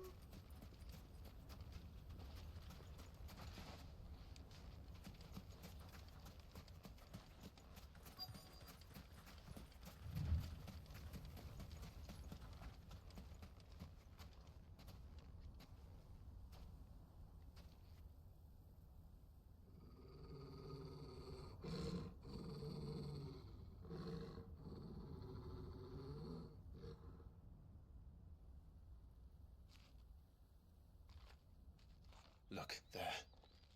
Those are Ashen steeds. No doubt about it. And such a long ride from Stonehere. Our Luda friends must be soothing their saddle sores in the inn. Shall we join them?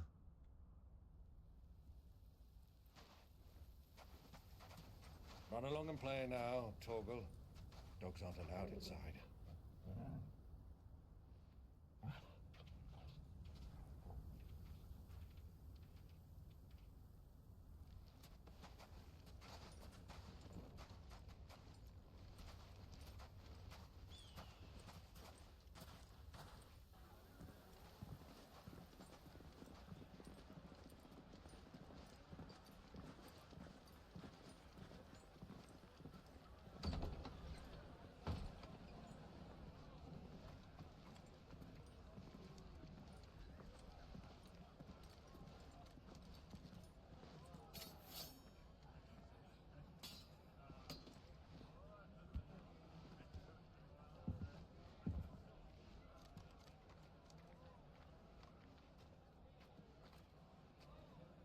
Good day to you. Eating?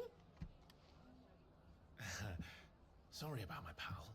He only talks when his mouth's full. What do you recommend? Well, if you're after something light, we do a fine chocobo soup with lentils and honey. 2 bowls of that, then. An ale. Right you are. Hey, girl! Coming! Your pal? Would you rather be my squire?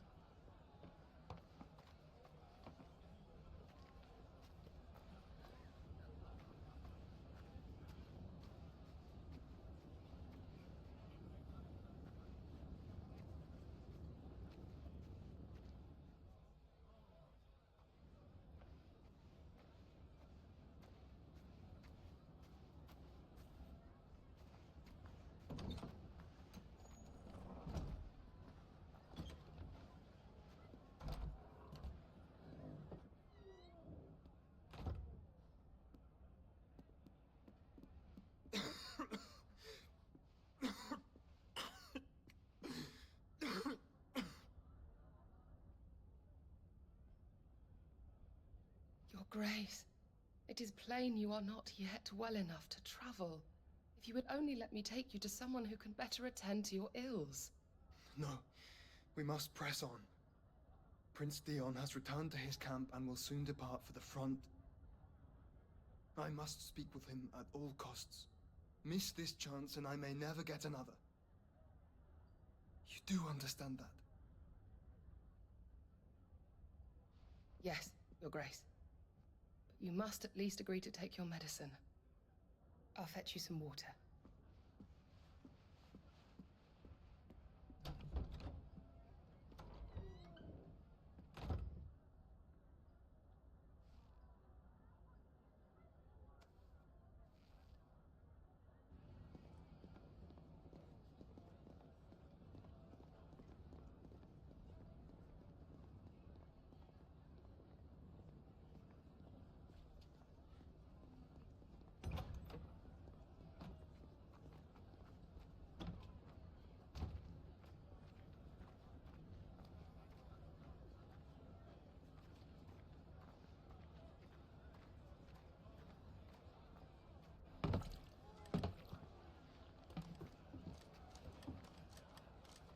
keep watch, they tell us.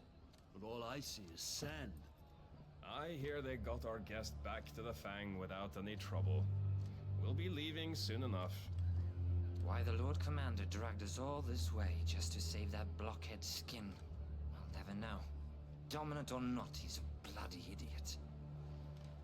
That'll be Cooker, then. Well, let's get this down us. We've a long way to go. Hey, you!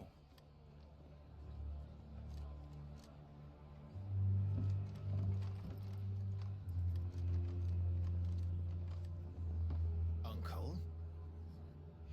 Sorry.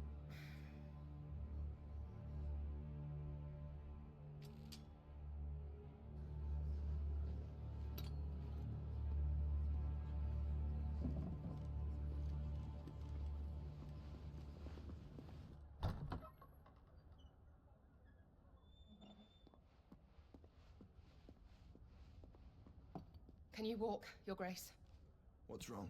I fear trouble may be brewing downstairs.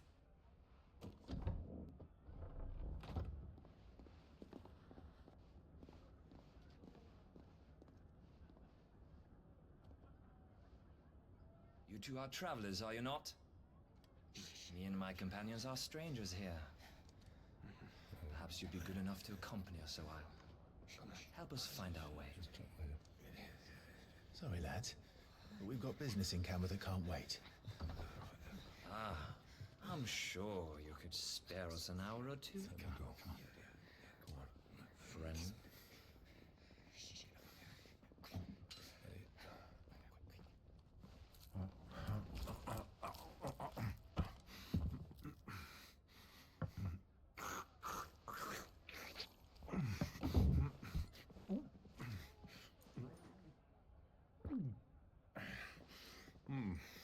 I'm afraid we don't have a moment to lose. Friend. Stay back, Uncle. Gladly.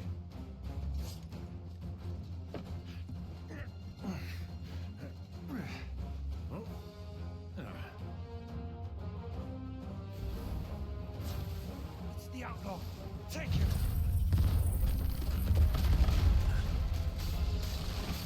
Bravo, my boy! Just like that! Enough!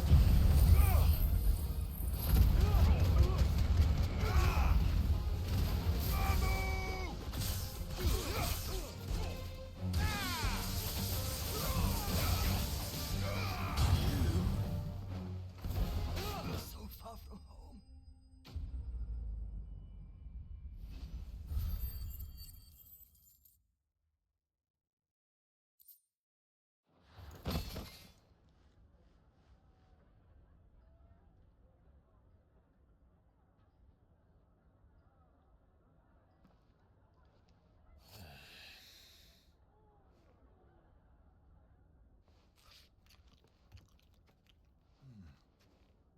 For your trouble.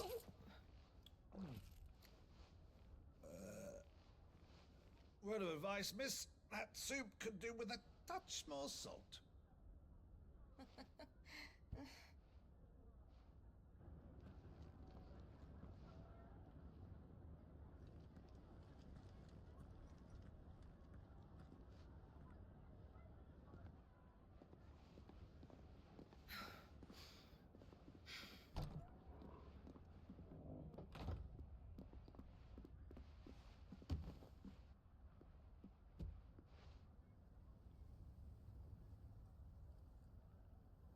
Now's our chance.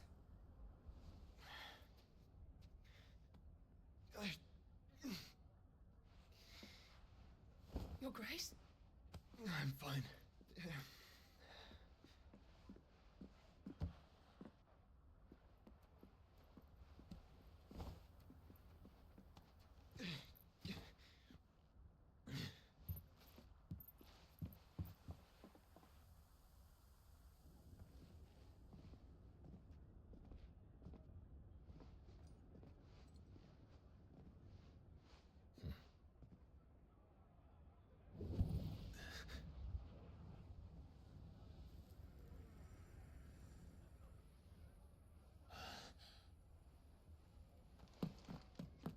Clive?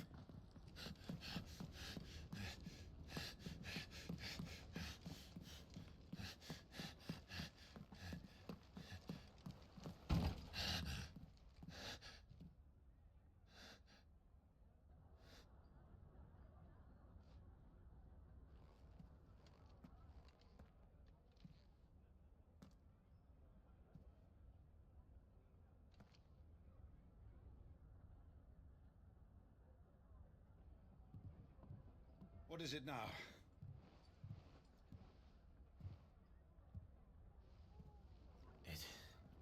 It's nothing. Let's go.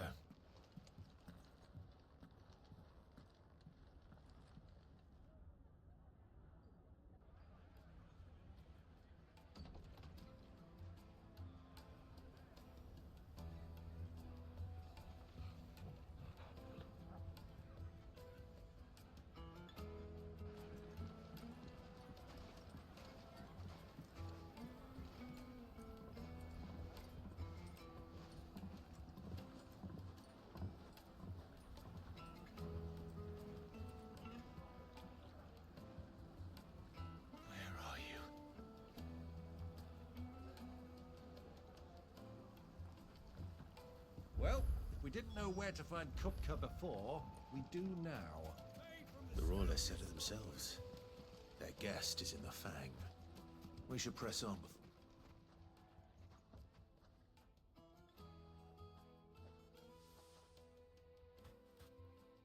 Ah, they've closed the road. And it's the only way from here to the Fang. It would seem Lord Kupka is not accepting visitors at present. We have to get through that gate. Not by force, I trust. We've attracted quite enough unwanted attention already. By guile, then. Perhaps the Desert Hare can offer us her aid. Rosina Dalamil, woman of mystery. But how will we find her? We know naught of her but her name. And that she was working with Sid. Sid's other collaborators have all been people of means. The wealthiest and most successful members of their communities. I'll wager this Rosina Dalamel is the same. That would certainly help to narrow the search. We need only inquire as to who is in charge of the town. And that's exactly what I mean to do.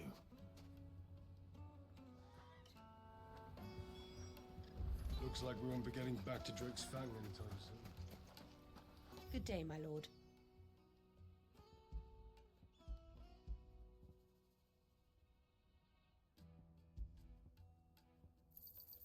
Here you are.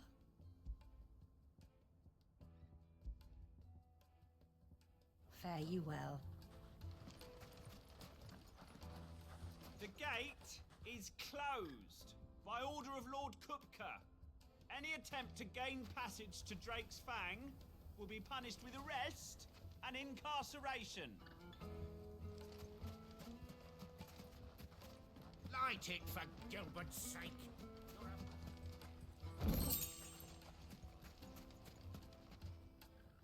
Anything I can help you with, travelers?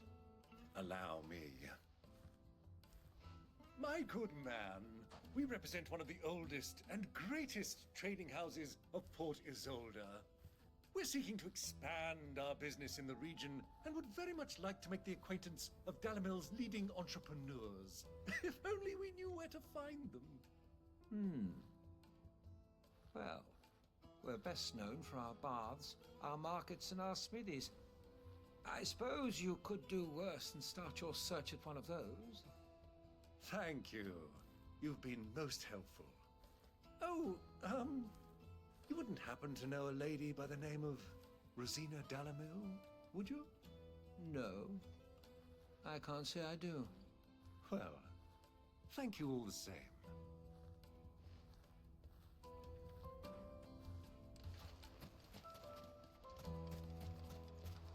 $1,000 for a measly bunch of gazelle. Won't you come and play, handsome?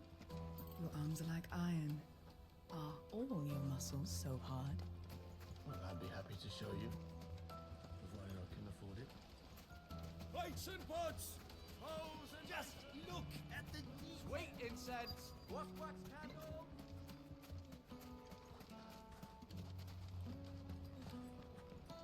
Fucking men of the wrong.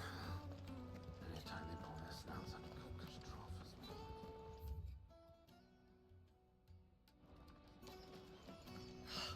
I need a drink. Let me treat you. I'm pretty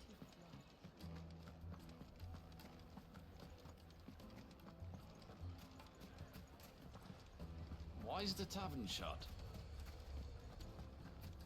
Another fight, is it? My carpets have pride of place in Castle Dasbog.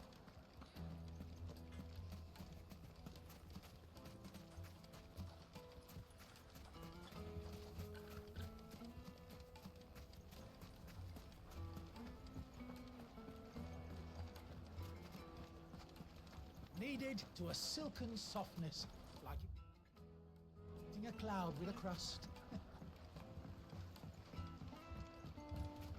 Made from the stoutest stoneware. Won't you?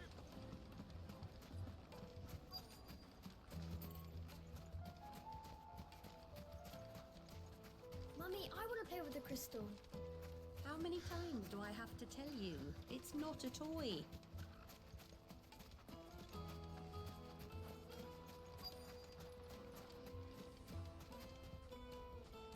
Light it, for Gilbert's sake.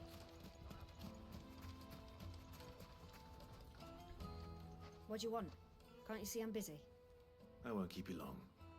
I'm looking for someone. A woman by the name of Rosina Dalamil. Do you know her? Never heard of her. Is that all? One more question. If I wanted to find the richest trader in town, where would you recommend that I look? Oh, that's easy. The Briar's Kiss. Won't find a finer smithy this side of the strait. The owner's only a young sprig, but he's got all the right ideas. The Briar's Kiss, you say? Thank you. I doubt this young sprig is the person we're looking for. You said Sid's contact was likely to be an influential sort. Influence comes with age and experience. Believe you me.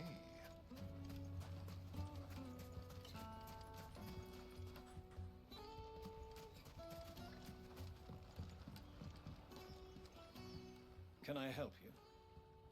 Yes, I'm looking for a woman by the name of Rosina Dalamil. A long-standing pillar of your community, I believe, from old trading stock. Then you should ask further. He's been here for years. Knows the place and its people like the back of his hand. And he's in with all the old merchant families. Try the baths. That's where you'll usually find him. Thank you kindly.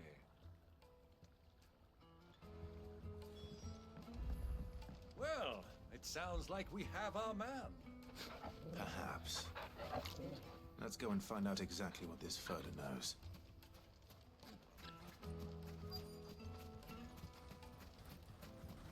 Hanging lanterns, keep the darkness from your door. Excuse me. Are you Furder? I am. Can I help you, travelers? I hope so. You've lived here for some time, is that correct? Do you know Rosina Dalamil? We believe she may be a trader of some renown. And what business do you have with the desert hare? She was a close friend of mine. I was hoping she might be able to help me. Very well.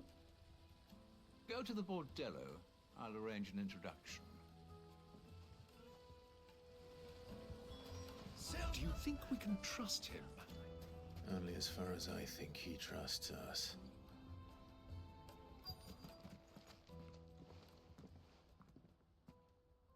So you're the ones who've been sniffing around. I beg your pardon?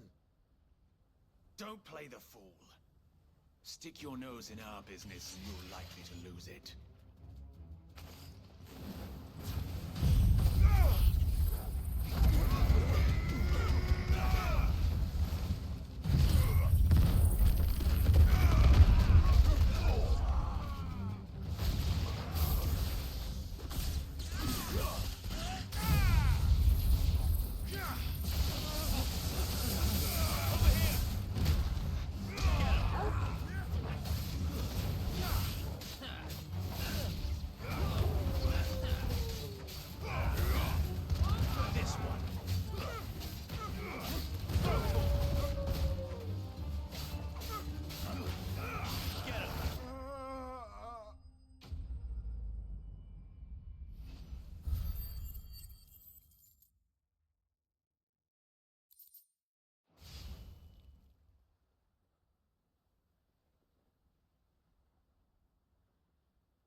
Who are you working for? Him or her? Him. The boss. He wanted us to test you. Though one could hardly call that a test. Lord Furder? Look what the cat dragged in. Your skill with a blade is rare indeed, my lord. A fitting talent for an outlaw. You know who I am. So what now? Call in the Men of the Rock and collect the bounty? That isn't my decision to make. Our work is done. Take him to meet his precious Rosina. She will be interested to make his acquaintance. Yes, my lord. To the Lock of Leisure, then. To the Lock of Leisure.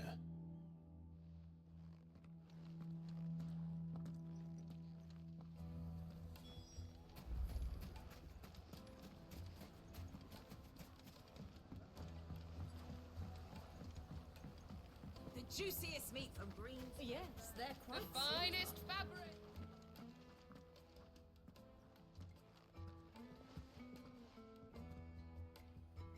Is this the place?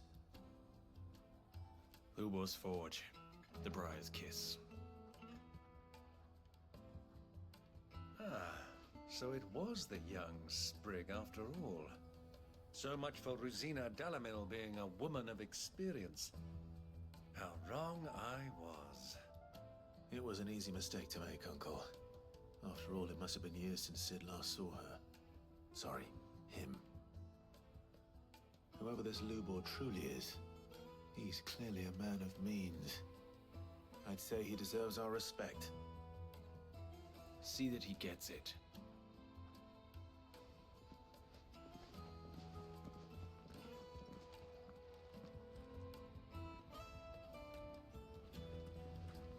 Lubor, Lord Furder told me to bring them to you.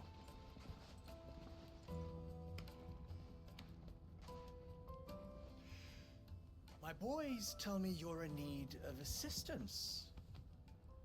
Sid the Second?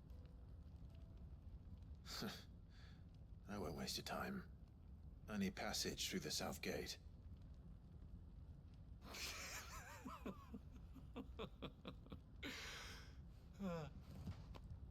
Tell me, what do you think is a merchant's most important commodity?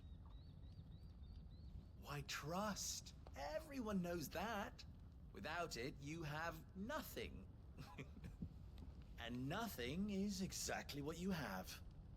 And so, for you, I too have nothing.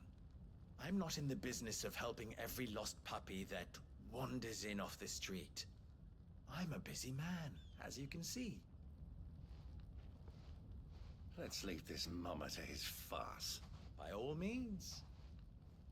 Find someone else to help you on your way. Just be sure to tell them you're not the two travelers from the inn the guards are looking for. Don't want them jumping to conclusions, do we? Why, you... So, what do we need to do to earn your trust?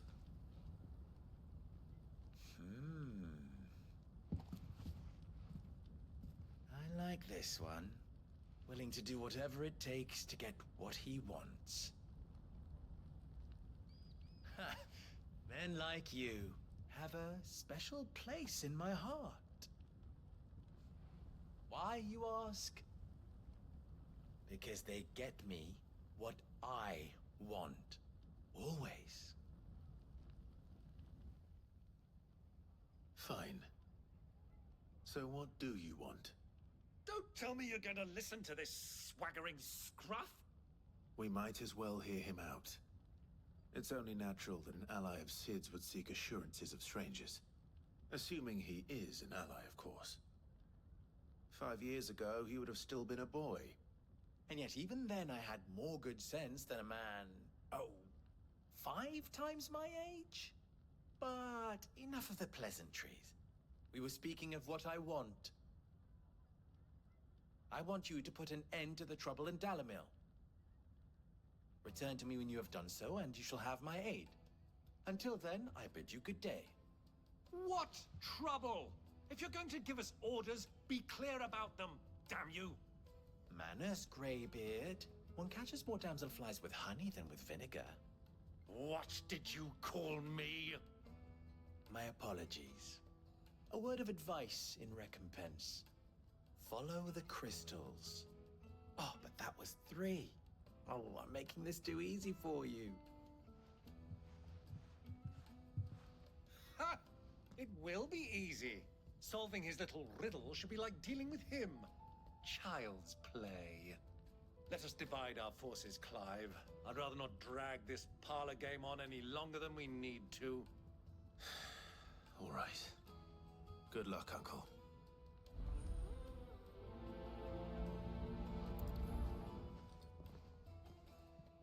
I thought we were the only ones causing trouble in Dalamil.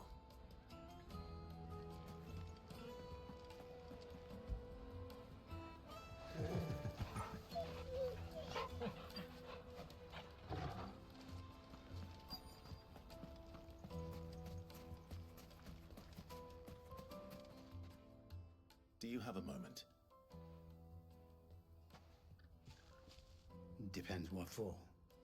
Just a question. Dalamil seems to be thriving compared to the other villages I came through on the way. Is there a reason for that? Well, we're a stone's throw from Drake's Fang, for one.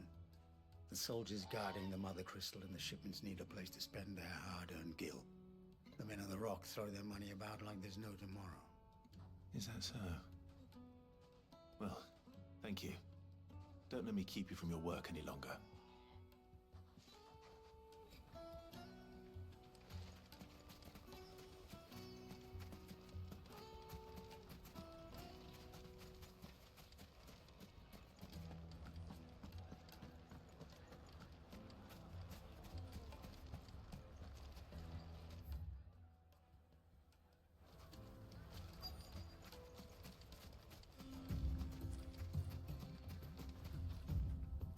Excuse me.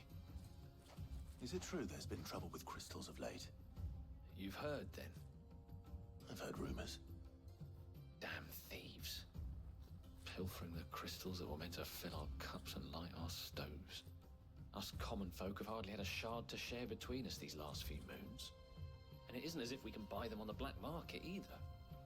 Whoever's taking them, they aren't sharing.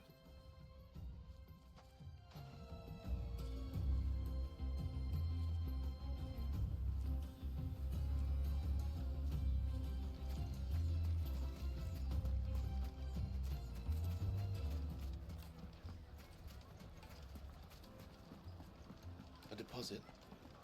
For what?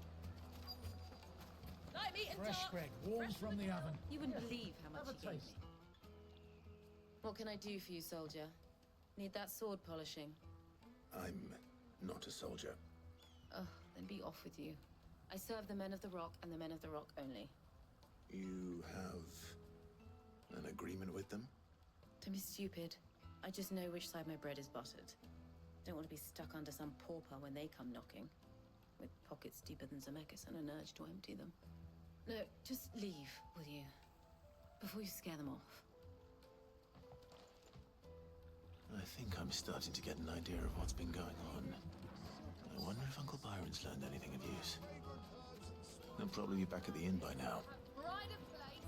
What was all that crashing and banging about before? It's you, the one who broke all our furniture. What do you want? Haven't you caused enough trouble already? I'm looking for my pal. Have you seen him? The gentleman who was with you? Yes, he's upstairs, but...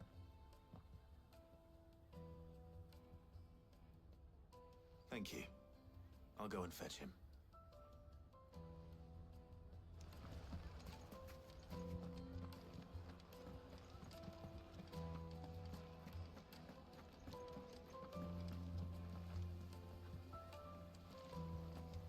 Let me treat you. I'm pretty flush. Huh?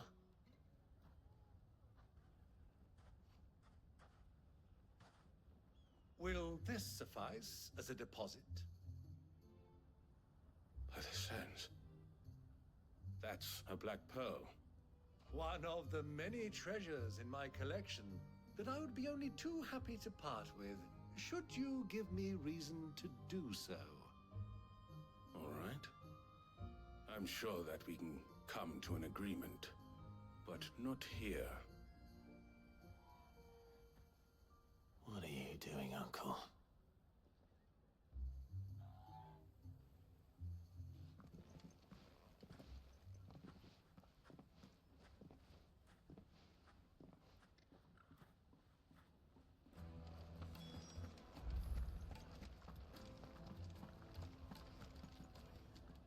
Care to explain why you're giving gifts to Kupka's men? Bait, my boy. One cannot catch one's prey without it. And I do believe I've snagged us quite the quarry. I started by asking around the markets as to where I might purchase crystals. I had no luck, of course. It's forbidden to trade in such things. But my uncharacteristic indiscretion just happened to attract the attention of those uniformed ruffians. They took me aside and said they could procure the crystal I sought if I proved I could pay for it. So the pearl was your proof? I thought they'd ask for more. A second-rate specimen like that would only fetch 500,000 or so. A small price to pay for admittance to the underworld. But enough about my little act of subterfuge. What did you discover? That the supply of crystals has dried up of late. And some people seem to think they're being stolen. Meanwhile, members of Kupka's private guard have been spending money all over town. I'll wager those soldiers you've been talking to have been siphoning off crystals meant for elsewhere, and pocketing the profits. I'll wager you're right. We'll meet with them then, just as you arranged, and put an end to the trouble Lubor spoke of. Ha! That preening popinjay thought this would be difficult. It just goes to show, one should never underestimate a Rosfield. We'll soon wipe that smirk off his face. I arranged to meet with the soldiers in a secluded corner of the Velcroy, far from prying eyes. The perfect place for a spot of double dealing.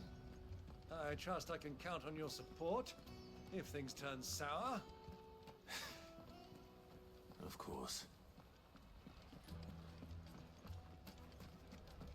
Why is the tavern shut?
I'll take it from here.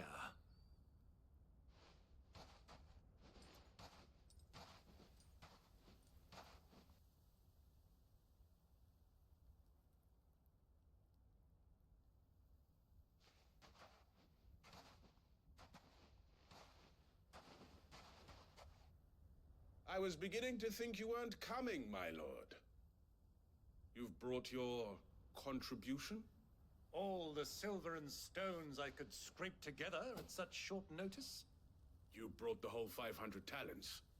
That was the price we agreed upon, yes? If you've no objections, I'd like to see the crystal. Of course. Right this way, my lord.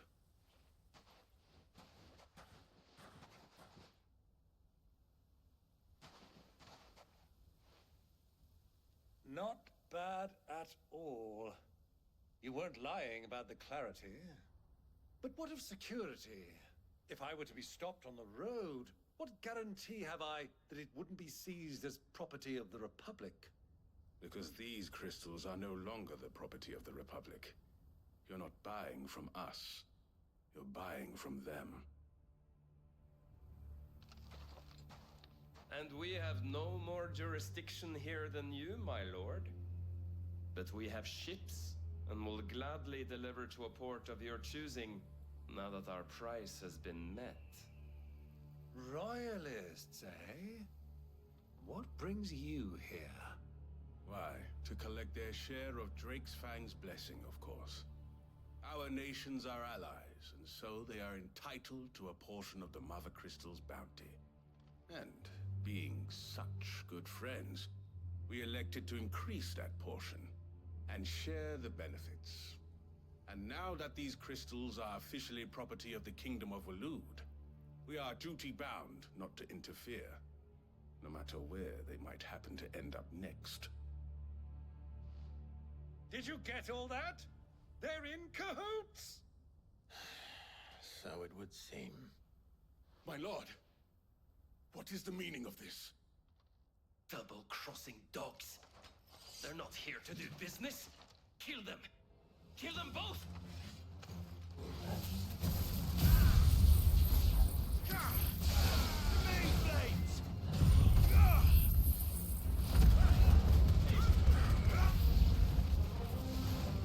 It's not over yet, Uncle. Good! I'm just getting warmed up. Go for it now.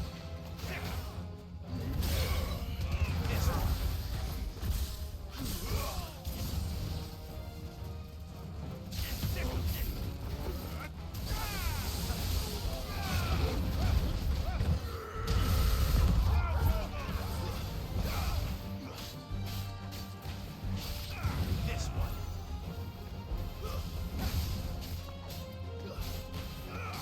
Get him.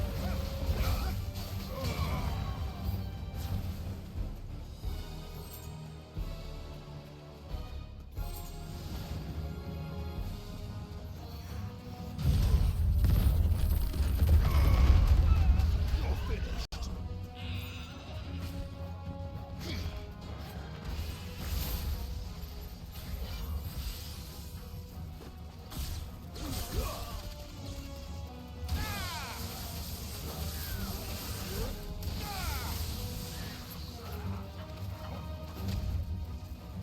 Fool!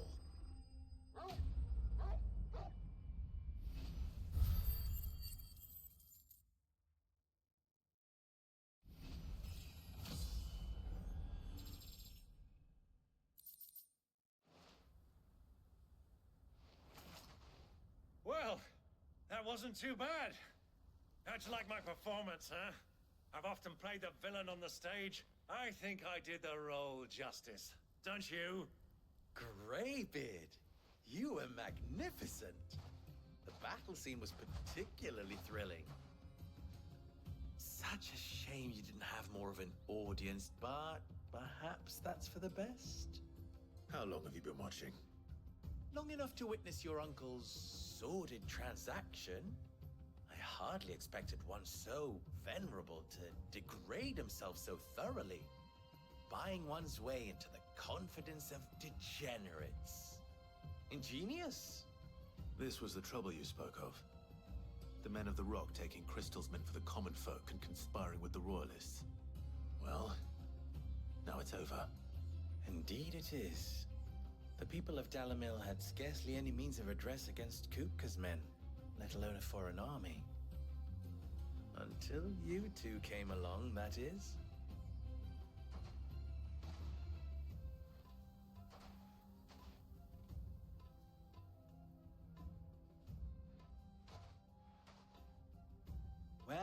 better get these crystals back to town. You won't mind waiting with them while I fetch a wagon.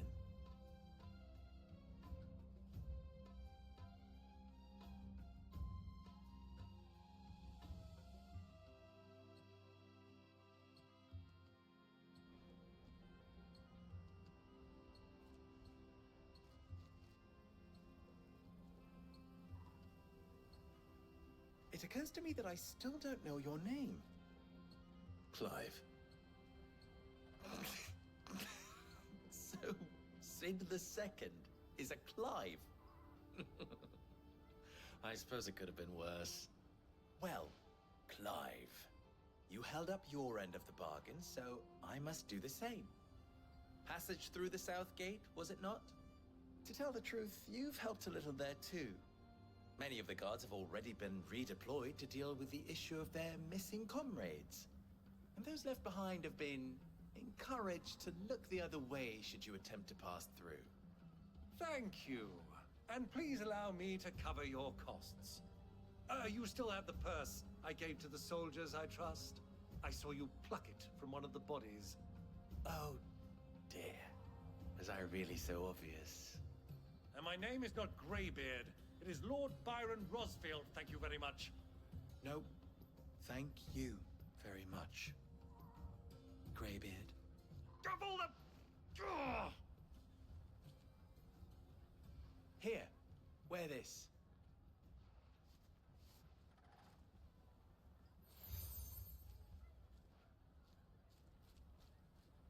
Any friend of mine who sees you with it shall be a friend of yours. Thank you, Lubor. And please, feel free to send one of my Stoluses back to your people. Tell them that Rosina Dalamil is back in bed with Sid.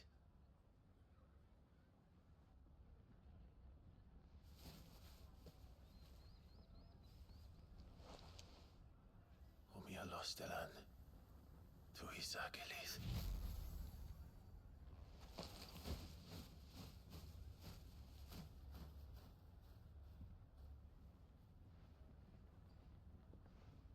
I'm trusting you, Sid. Or should I say, Clive? So be sure not to let me down. I have a reputation to uphold.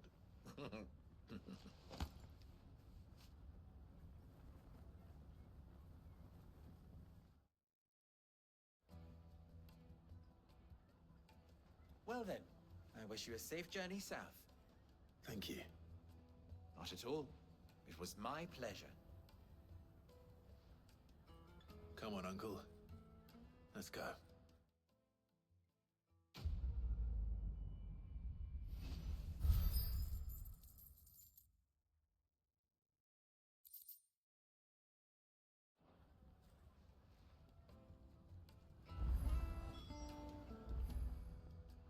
What is it now? Best of luck.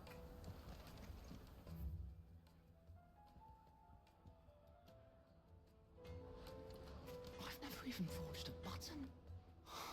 Perhaps Forge Master Luber's having fun at my expense. I wouldn't put it past him. Neither would I. Oh, wait. Are you Clive? Sorry, my mind was elsewhere. I'm Saver, Master Luber's least accomplished apprentice. Soon to be former apprentice if I don't pass this test. Maybe I'm just not the resourceful type. People are buying up weapons faster than the Briar's Kiss can forge them, and here I am, unable to make a decent bit of kitchenware. He wants me to make a carving knife, one that embodies the spirit of Dalamil. Whatever that's supposed to mean. I don't suppose you have any idea what he's on about, do you? I'm afraid not. Never mind. Thought I'd ask. It was that or pack my bags.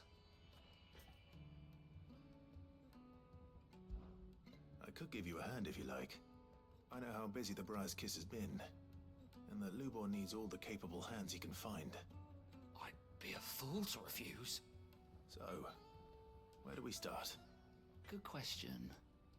If I'm honest, I've never made any kind of knife before. And then there's this little riddle to keep in mind. The spirit of Dalamil. Nothing is ever simple with that man. The way I see it, there's only one way we'll be solving Lubor's puzzle. We need information. The more the better. You're right. There's no point fumbling in the dark, I suppose. Now, who to speak to first? Well, there's plenty of folk in Dalamil who use knives for a living. There's the butcher, of course, and any number of cooks. They're bound to have an opinion or two about the tools of their trade. All right. I think we have a plan. Let's get to it, shall we? I'll talk to every cook I can find. You speak to the butcher, and anyone else you can think of. All right. Good luck. Let's hope that someone says something useful.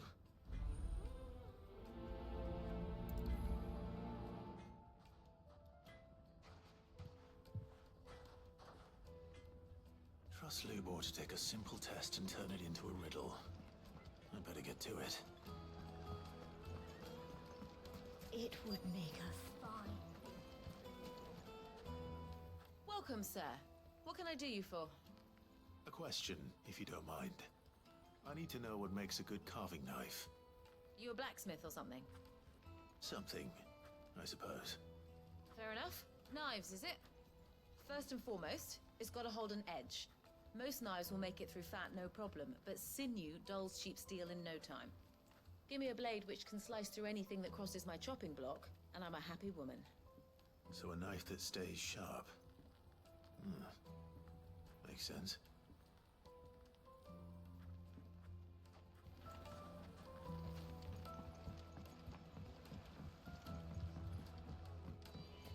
Weights and pods! Just look at the sweet insect! Ha! They've opened the gate! Lubor was true to his word. Now at least. Yeah, but... What is it? I'm in no mood for chatter. Sorry. Do you mind if I ask your trade? Hunter, why? I have a question. Can you tell me what makes a good carving knife? I assume you use one out in the field. Has to be able to put up with some punishment. Can't be dealing with a brittle blade, not while I'm on the hunt. If your knife snaps every time you use it, you'll be spending coin as fast as you make it. Times are hard enough as it is. Thank you. I won't keep you any longer. All business, eh? A man after my own heart. So, a carving knife should be hard-wearing and hold an edge. Hardly a revelation. Let's hope Sava had better luck than I did. From your door. Made from the stoutest stoneware.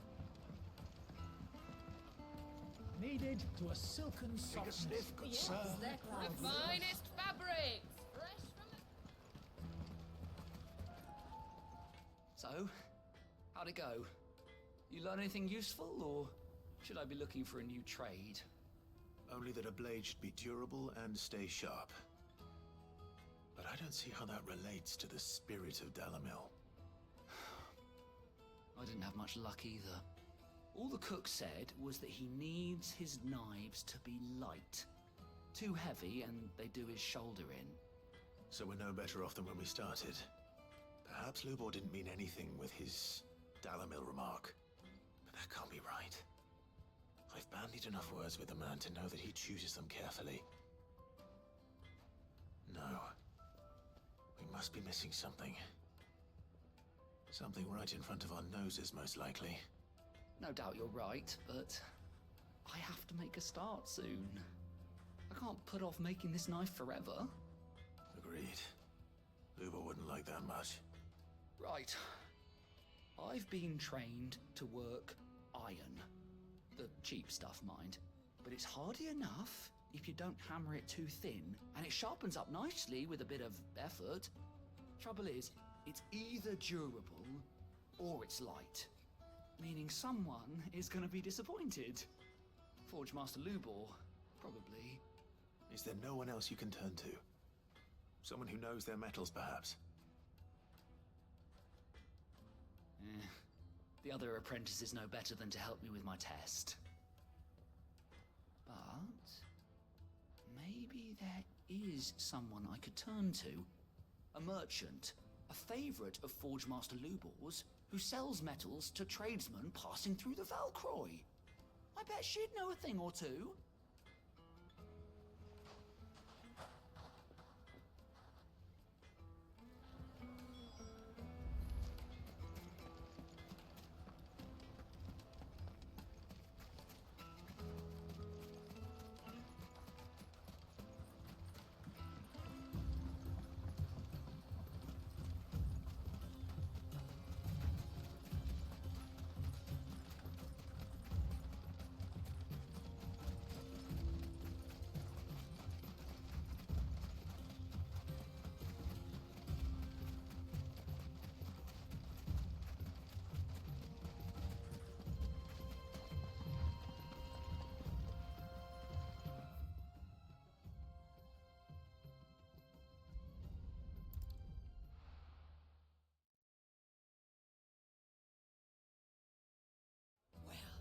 This is no good. I was hoping to get...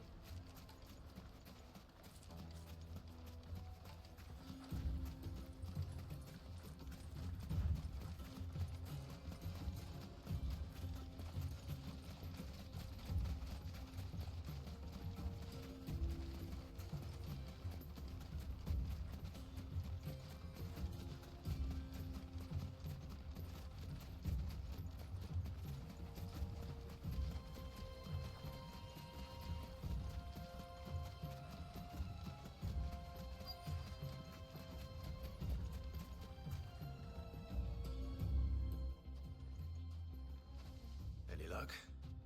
Or will you be needing help with your bags? Well, I asked her, but... you tell him. If you're looking to make a knife that will impress a master like Lubor, there are options. They're just not that viable. Featherlight adamantite knives will get passed from generation to generation, never needing so much as a lick of the whetstone. But adamantite ore is unique to ash, so doesn't come cheap. And it's beyond my skill to handle. Unique to ash. Are there any materials unique to Dalamil? Something which could be mixed with iron to refine it. Make it lighter. What are you getting at? You said that Lubor trained you to work iron. Then that's what he'll expect you to use. But he would have known that it would either be too heavy or too brittle for a carving knife. Perhaps his Dalamil remark wasn't a riddle, but a hint. If it's cheap metal you're using, then there's always limestone, I suppose. Folk first settled Dalamil to get at her mineral deposits. And, if you know the trick, it can be melted down in the furnace to drive out impurities from low-quality iron. Bloody hell! That must be it! I don't suppose you know the trick, do you? It's hardly my speciality, but I've been around enough blacksmiths to know how it works. Looks like I've got some learning to do. Clive, I hate to ask after all that you've done for me, but... The limestone? Fine. I can hardly abandon you now. Besides, I want to know if this is the answer to Lubor's little riddle. I can't thank you enough, Clive. You'll have no trouble finding limestone over in the terraces. The place is bloody made of it. Then I suppose I'll meet you back at the forge. Right you are. I'll see you shortly.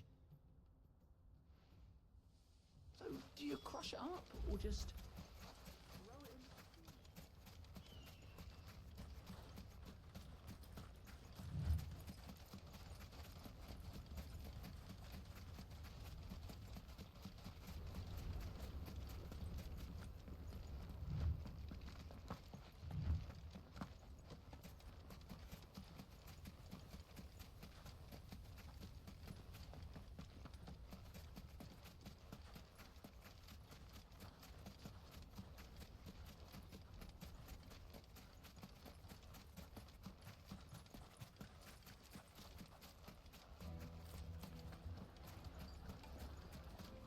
Is it true what I'm hearing? The finest fabric! Take a sniff, good sir. Kneaded to a silken softness, like eating a cloud with a crust. Plates and pots! Sweet incense! Well, we can make our way back to the Fang now, at least. We should get going soon. Do you have water? Ah, I'm not too late.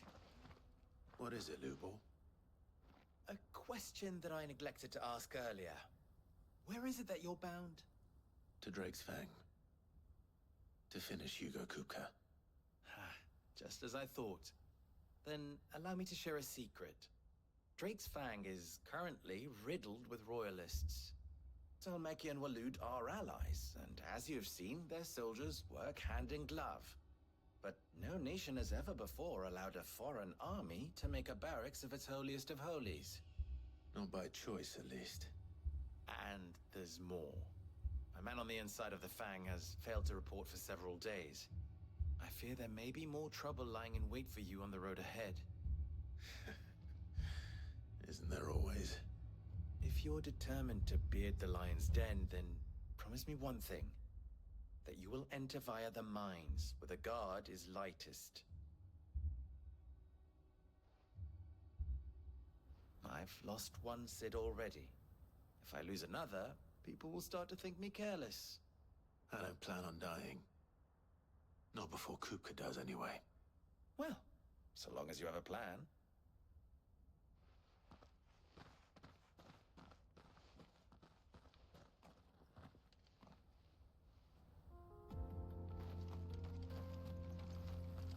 Drake's Fang should be just beyond these springs. Shall we press on?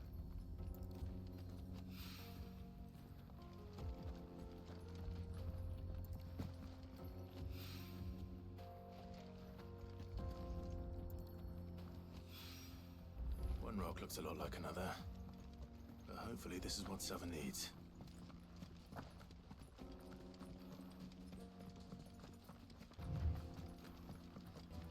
We should get going soon. Do you have water? Hanging lanterns, keep the darkness from your silver platters.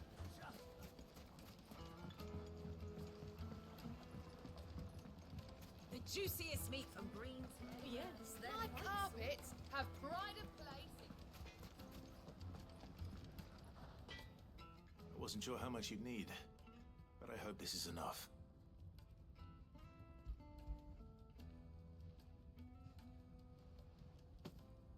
You are one of the good ones, you know that?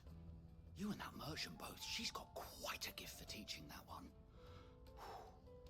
Now, time to see if limestone is the secret weapon we were hoping for.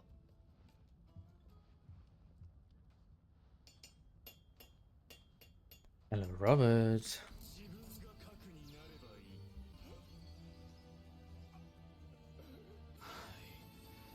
That'll do, I reckon. A knife forged from the very rocks of Dalamil.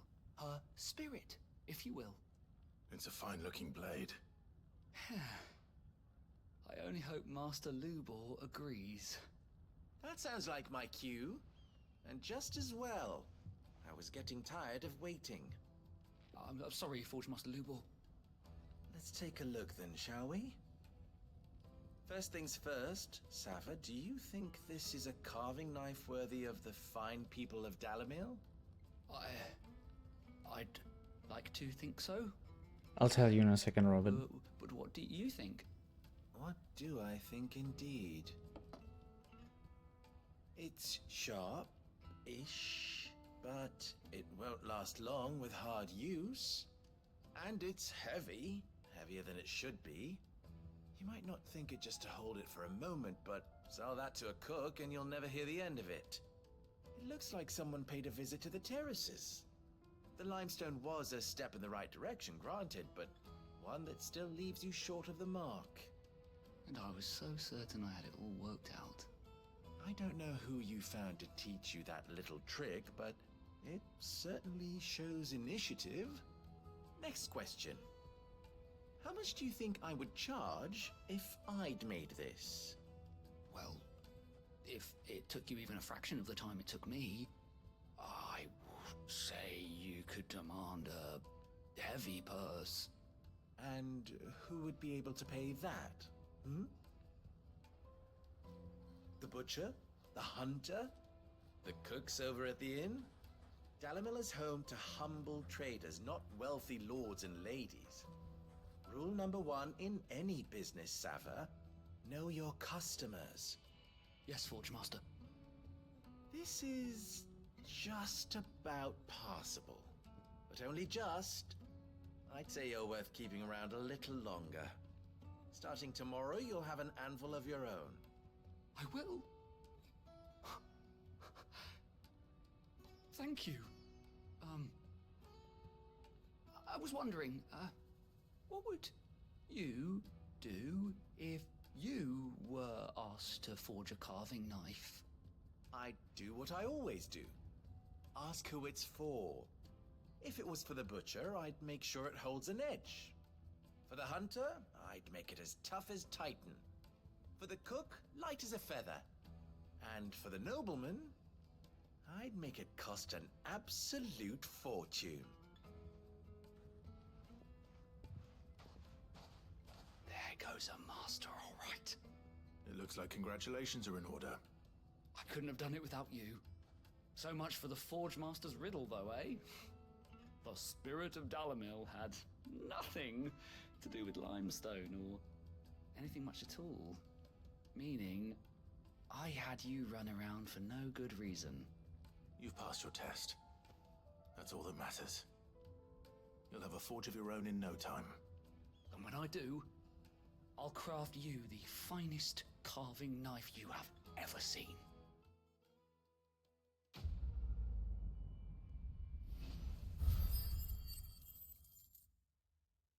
So the thing with the subtitles, they are totally, well, some are correct, but generally they are incorrect in terms of English translation to German.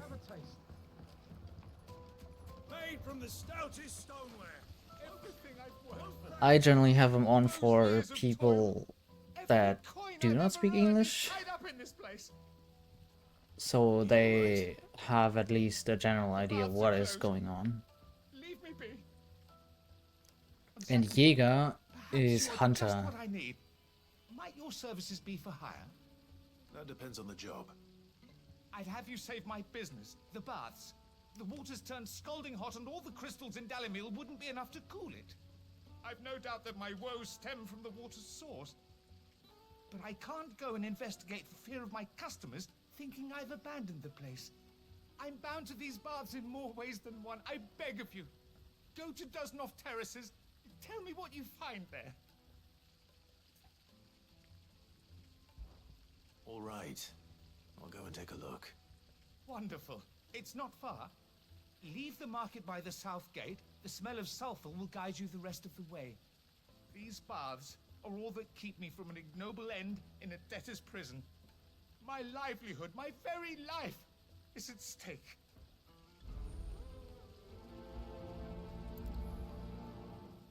Where's my Aurora? Ara. There you go.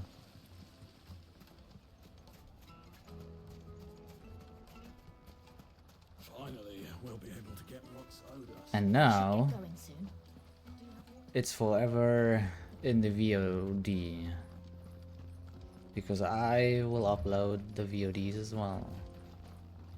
Speaking of which, I think part 1 should be online already.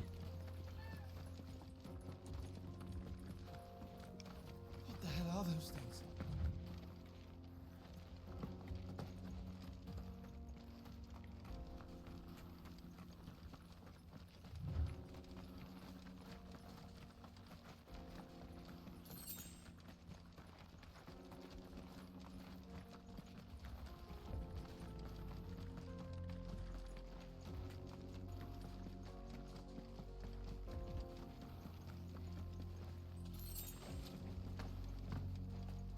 But I'm gonna go to the shop to get smoke juice. Love the stream, keep it up, and hope you enjoy.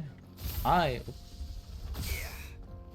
enjoy it very much.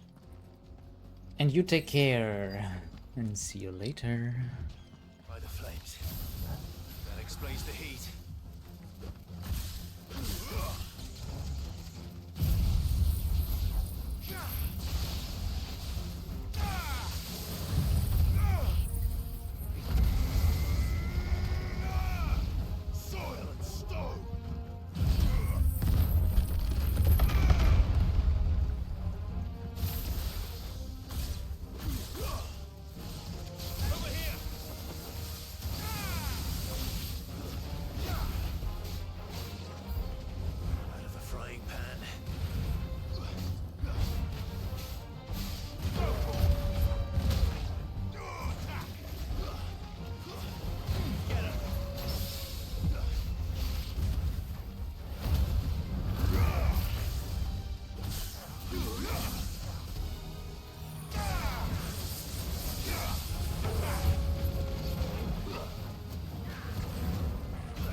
Let's hope it's enough to keep the baths from boiling.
Come on, girl, the gate's open now, we can press on. We should get going soon. Do you have water? Finally, we'll be able to get what's owed us. Sweet incense! What's candle? There he is! The man who... I was hoping we'd be seeing you again. The baths grow more bearable by the moment. It won't be long now before we are back to business as usual. I'm glad to hear it. Now, tell me this. What did you find at the terraces? What threatened to make me a pauper? Not what I expected, that's for certain.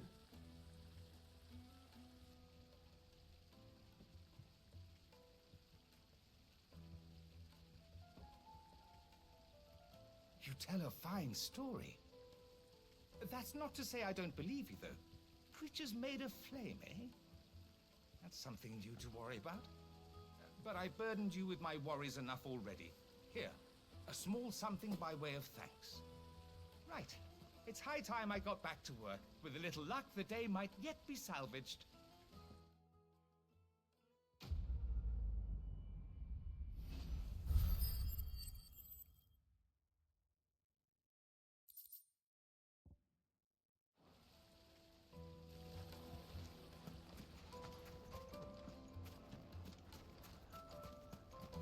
Finally, we'll be able to get what's owed us.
There it is. Drake's Fang.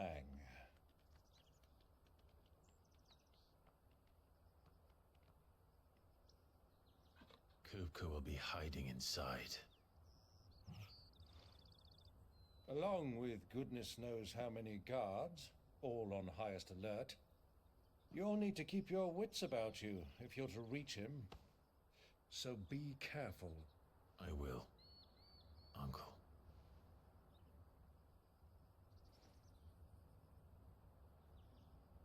Before you go, Clive, allow me to apologize.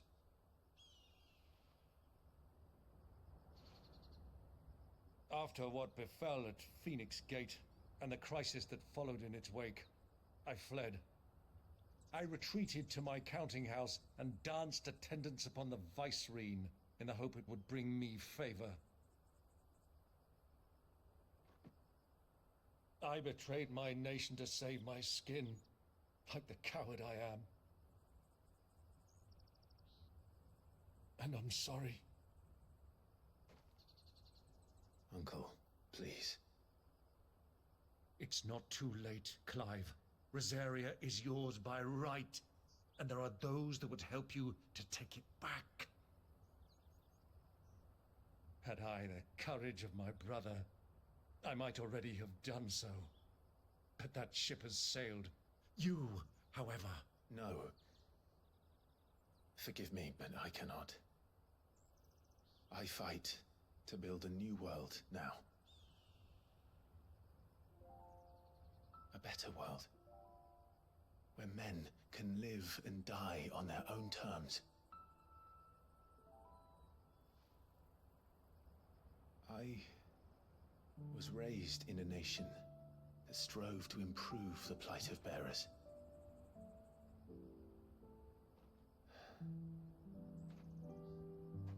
Only later did I realize that spark of freedom did not arise by chance, but was kindled by my father.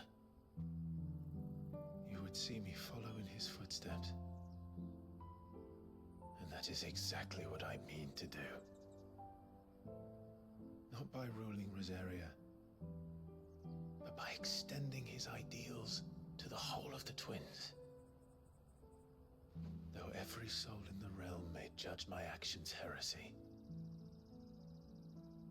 I am certain my cause is just. You really are just like him, you know?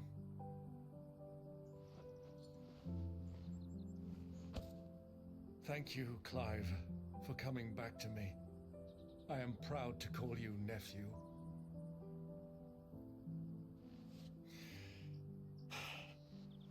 Well then, this is where we must part ways.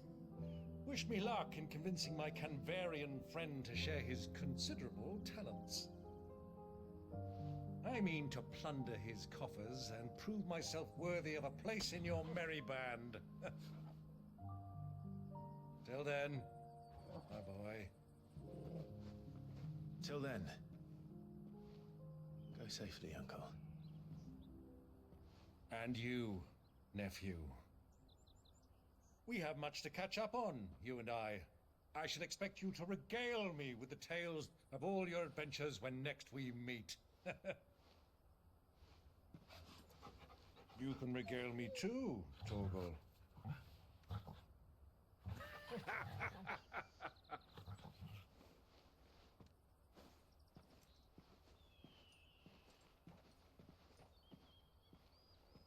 I'm coming for you, Kupka.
Why do they start?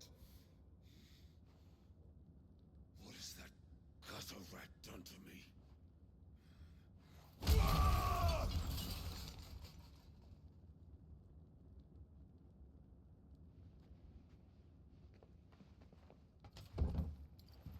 Out of my sight, witch!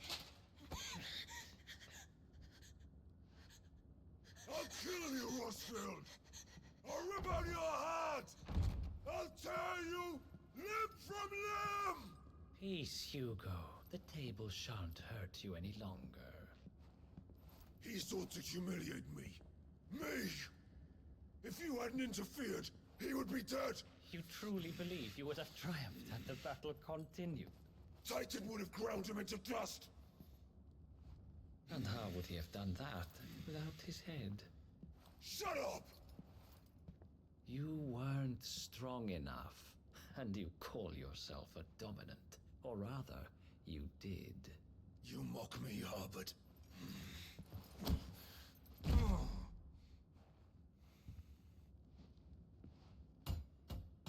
Do you see, Hugo? You are weak. Fuck! But so long as that fire burns within you, there is still hope. There may yet be a way for you to take your revenge. Tell me, what must I do? Please, I'll do anything. Just tell me.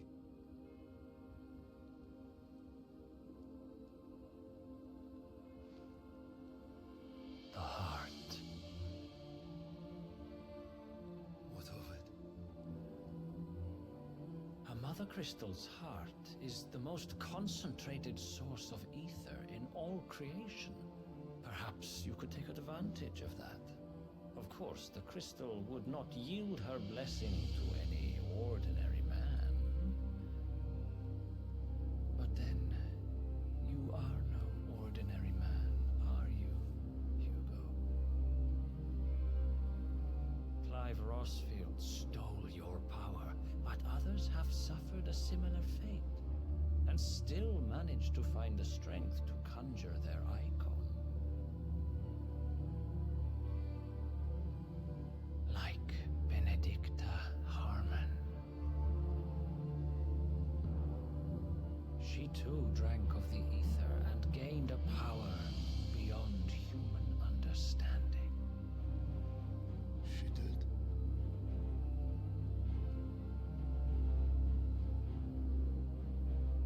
Benedicta. Benedict.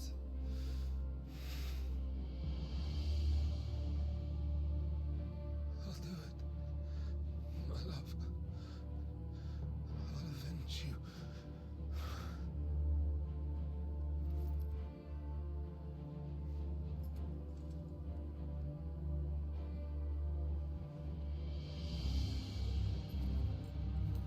Run along now, Hugo. You need only follow the light.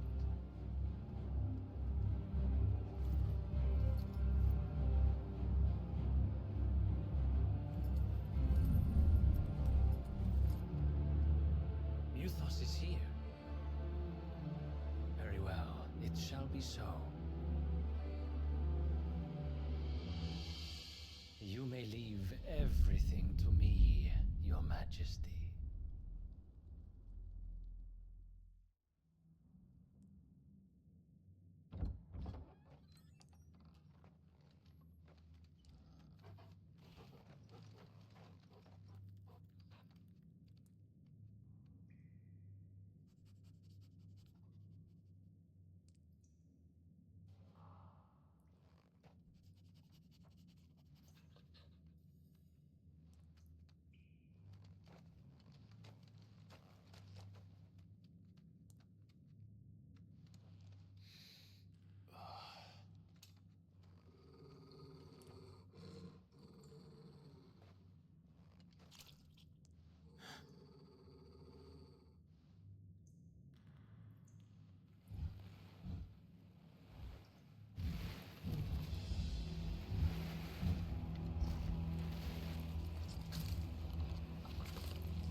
let's bring them from ash.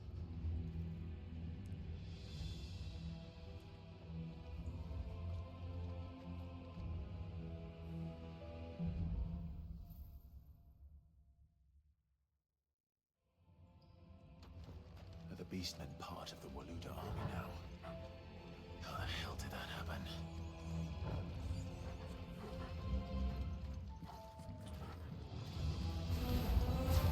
They've spotted us. With me, Torgal.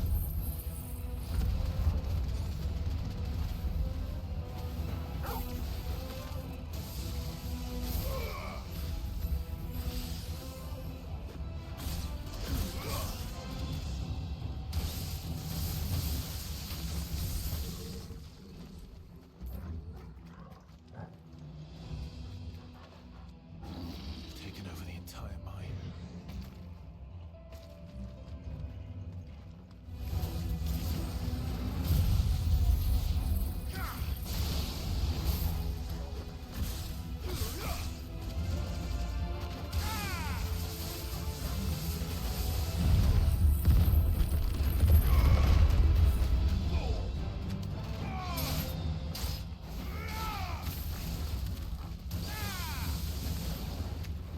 This one.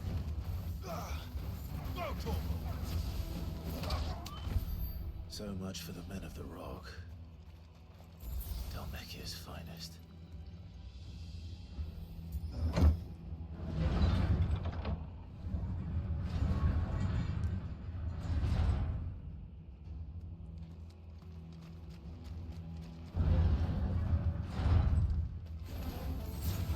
This one.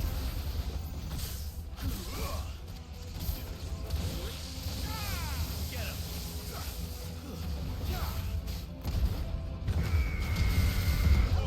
Kill.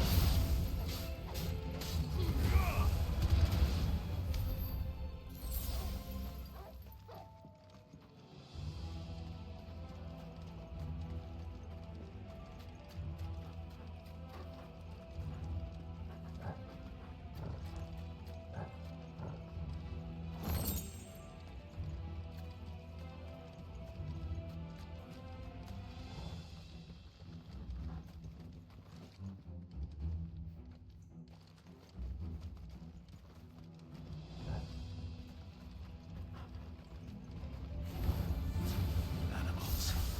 You should never have left Ash.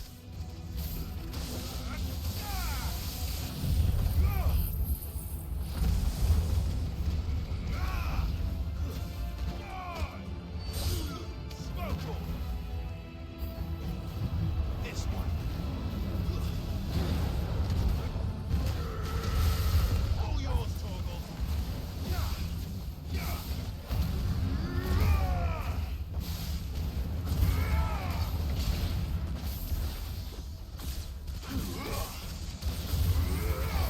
Over here. Farewell. It's over. Over here.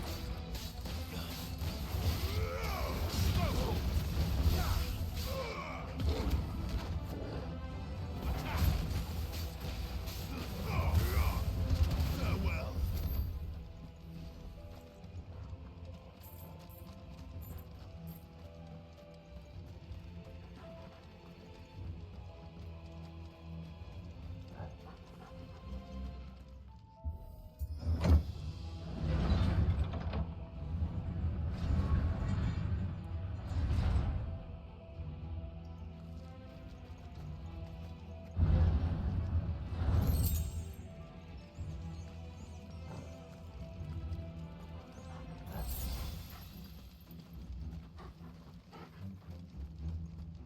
Won't be going any further this way.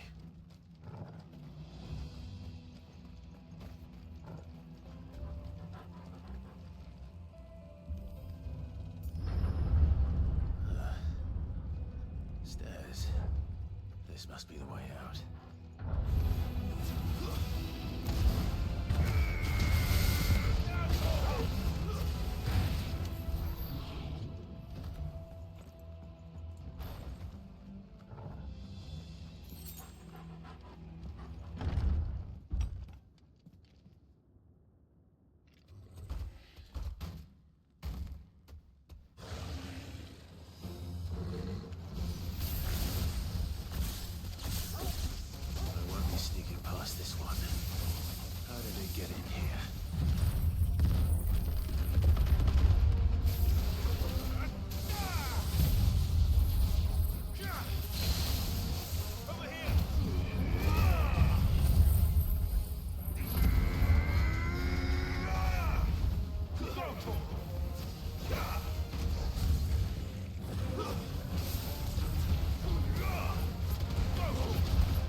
Torgal.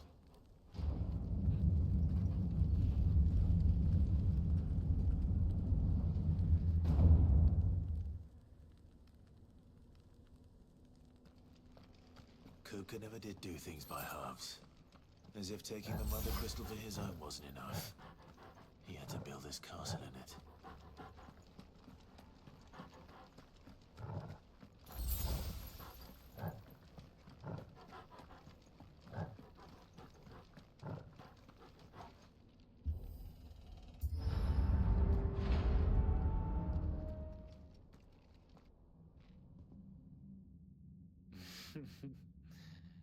Let the trial begin.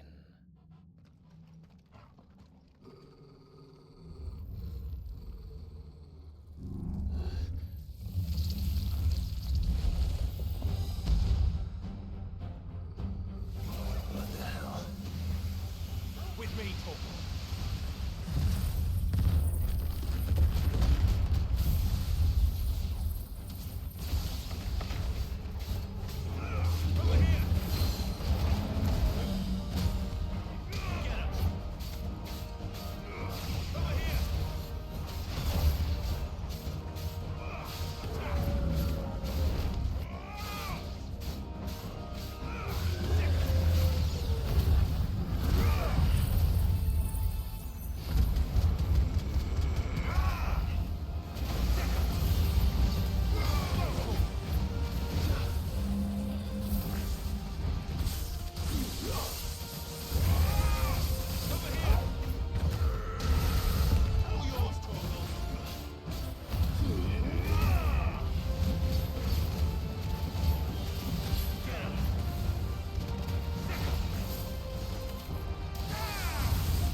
Seems we're expected.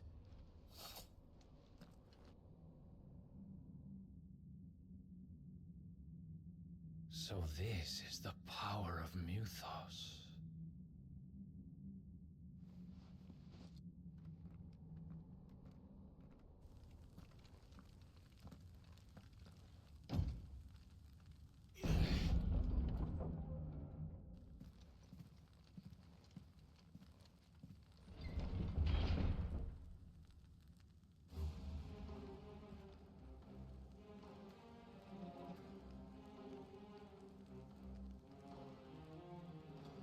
Did the orcs do this too?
the hell is going on? Are these things here for me? Or for him?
First orcs, now these nightmares. Is this your doing, Ultima?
You've been busy, Kupka.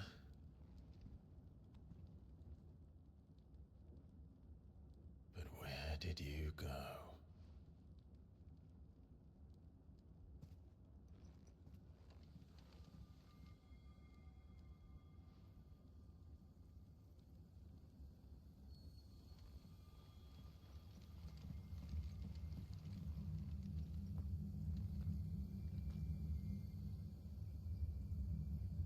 The heart.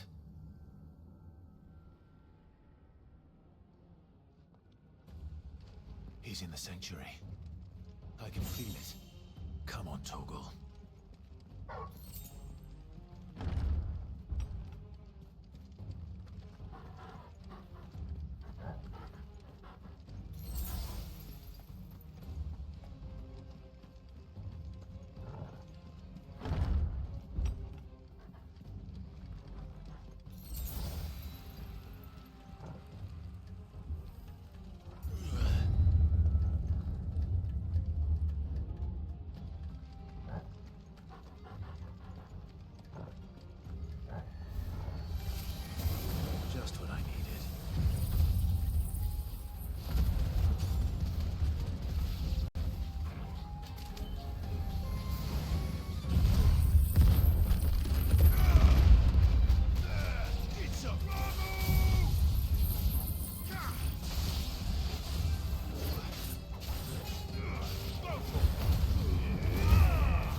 Benedicta. My everything. I've missed you so much. Kuka!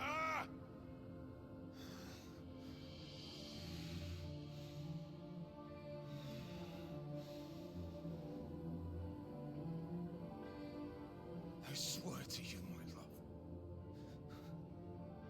We will never be parted again. What's wrong with him?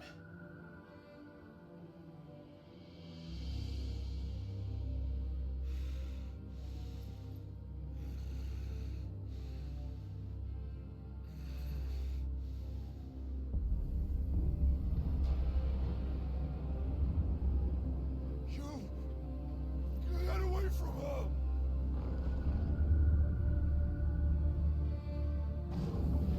Benedicta!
you can do it, then so could I!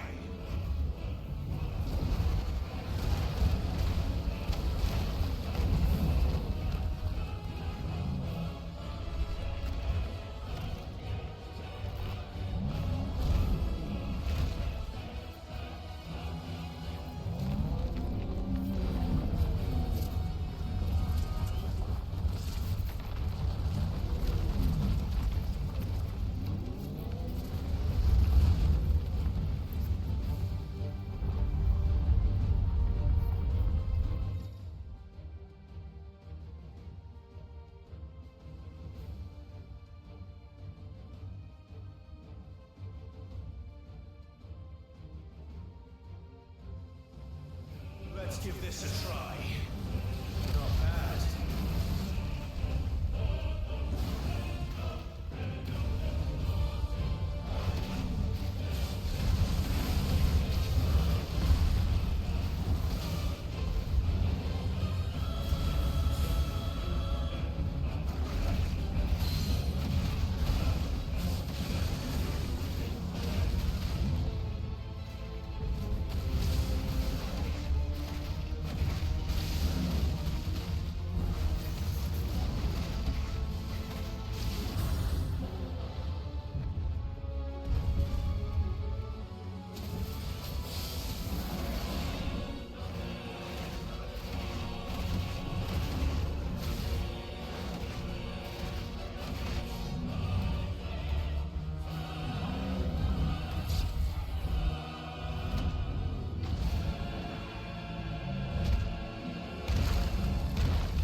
that you, Ultima? What do you want? Your soul is tainted with worthless human will, yet your thirst for power remains undiminished. With every sip you take, you grow in strength, and soon you shall achieve perfection. I don't know what you're talking about.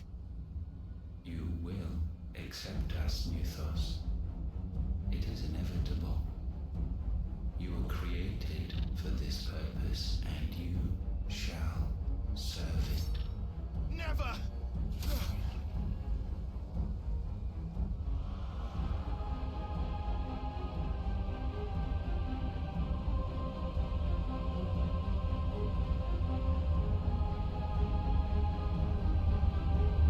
Fight it, Clive!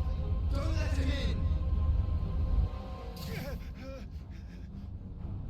Consciousness. We see now.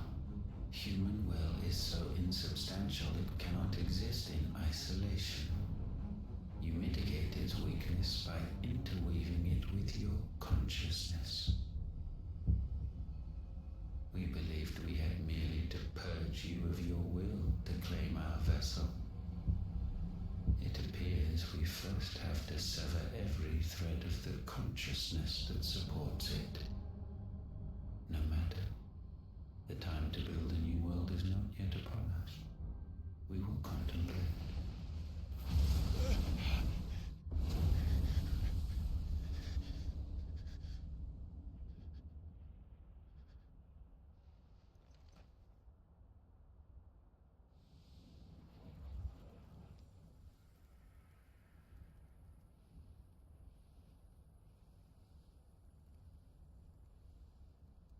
Thank you, Joshua.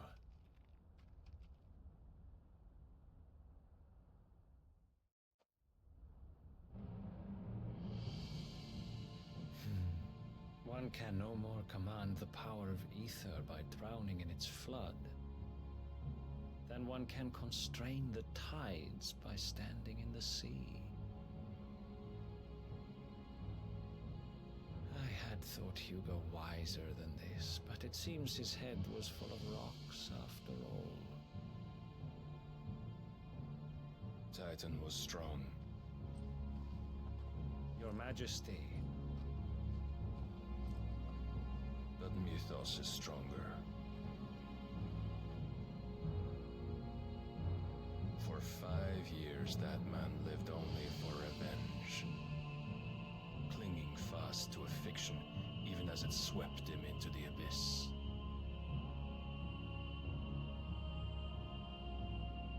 One cannot change one's nature through force of will alone. Only the Almighty can do that.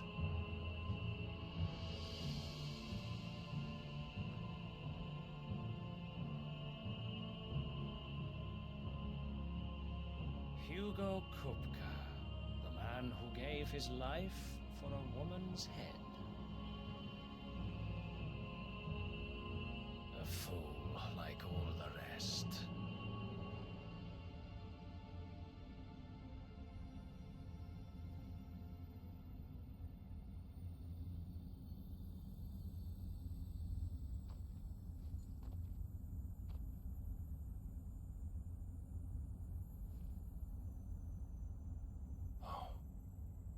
The death of a mother crystal should be so beautiful.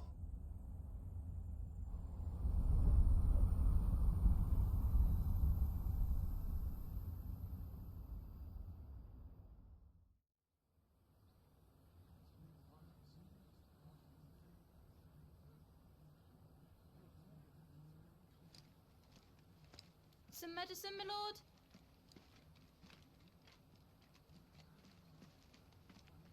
I have salves, potions, anything you need. Stop bothering me, urchin, or you'll feel the back of my hand.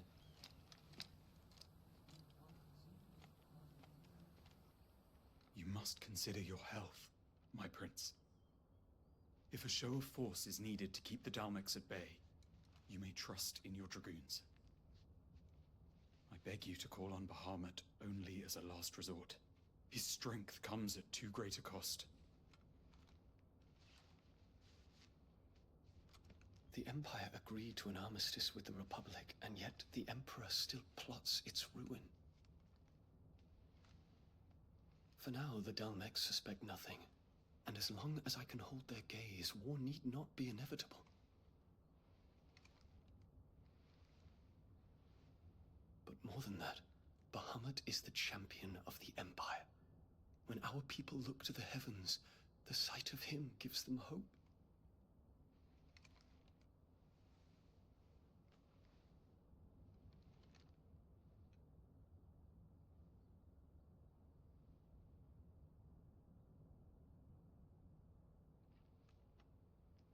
Forgive me, Terence. Would that you were my master. But alas. I will always be your loyal servant.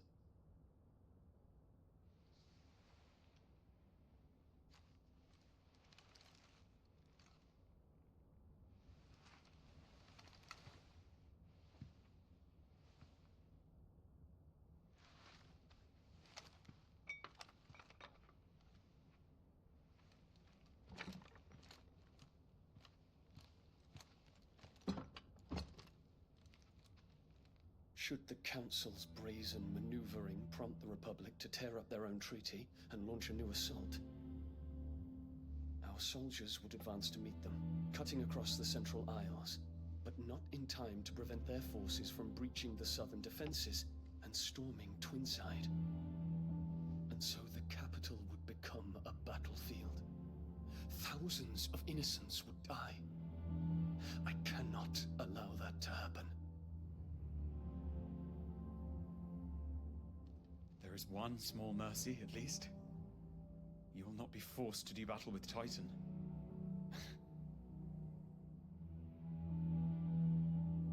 Would that I could avoid doing battle at all. 1,000 pardons, Your Highness. What is it?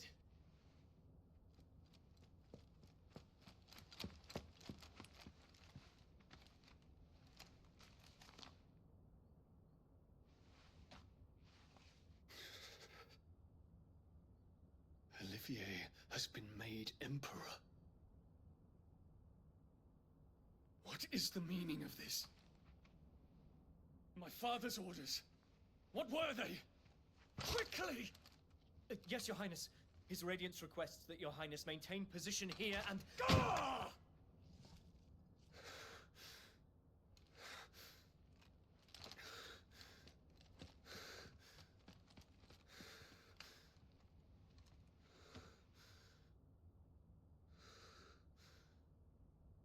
Terence. Yes, my prince. I must go to the palace. I'll ready your steed.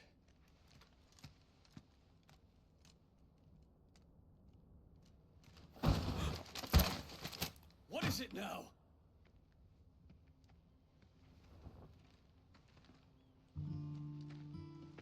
Forgive the intrusion, Your Highness. I know you. At ease. We stand in the presence of the Phoenix. You wouldn't want to get your fingers burned. I hope I'm not interrupting. Not at all. Though I admit, I did not expect such a distinguished guest. How many years has it been since the Remembrance Ceremony? 20? I thought you long dead. Do I address a ghost? Many have told me that I look like one. But no. I'm alive. Just. Prince Dion of the House Lesage, I have a tale to tell you.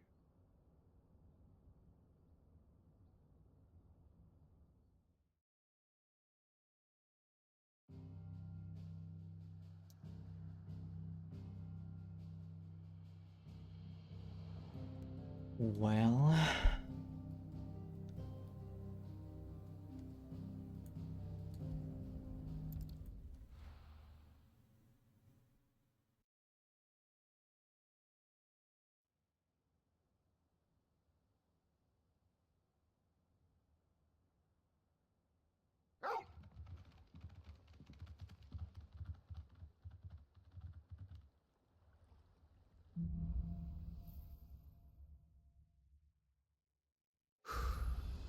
I'd better give Otto the good news. Walkways need patching up.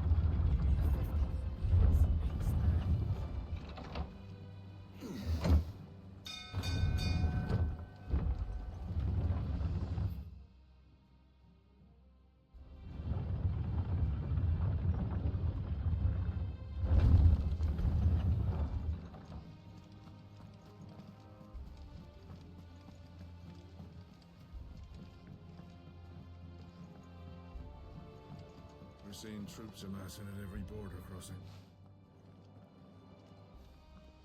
Clive, you're back. I am. And with glad tidings for once. Hugo Kupka is no more. Well, I'll be. All of our comrades who lost their lives back at Sid's place be smiling down at you right now. We had a stolus from Lubor saying Drake's Fang had fallen. I expect that was your doing as well, was it? It's a long story. One for the history books, I'll bet. Welcome home, Clive. It's good to be back. You look better. I feel it. Which means I'm coming on your next little adventure.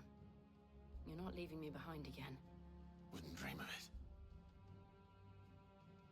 Otto, any word on the Royalist movement since I've been away? Shouldn't you be putting your feet up? If you really want to know, go and have a word with Vivian. Thank you.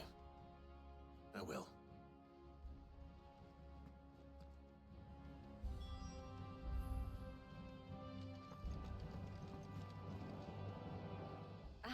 The conquering hero returns.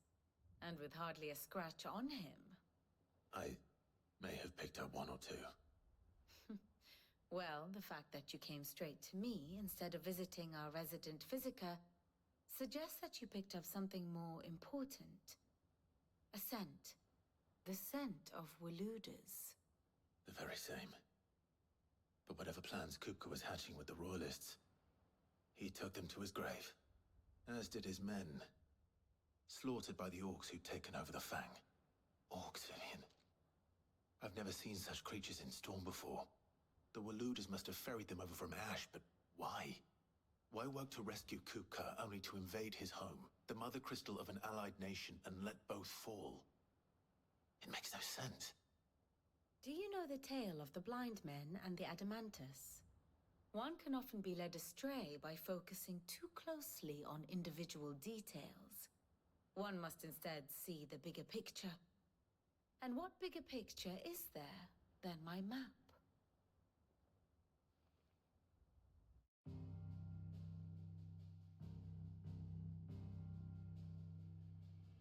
The Kingdom of Walud claims dominion over all of Ash. It is a nation forged by the bloody conquest of Barnabas Tharm, the dominant of Odin. The Canvarian War of Independence in 849. The Battle of the Twin Realms in 865. The Battle of Belinus Tor in 873. Wheresoever his armies fought, Odin was found where the fighting was fiercest. But of late, the warrior king appears to have laid his sword to rest. Battle rages for control of the crystalline dominion. Yet Tharm sends not a single ship in support of his Dhalmekian allies. Meanwhile, the Blight ravages great swathes of Ash. Yet warlike Walud shows not the faintest interest in laying claim to untouched lands. So why go to the trouble of sending an army of orcs into the heart of Drake's Fang? only to make no attempt to claim the Mother Crystal for Waloed. It can hardly be for lack of men. Tharm's armies rival any in the Twins. No. We have not seen the last of the Waloed standard. Odin will ride again. It is but a question of when. And on that day, who will be trampled underfoot?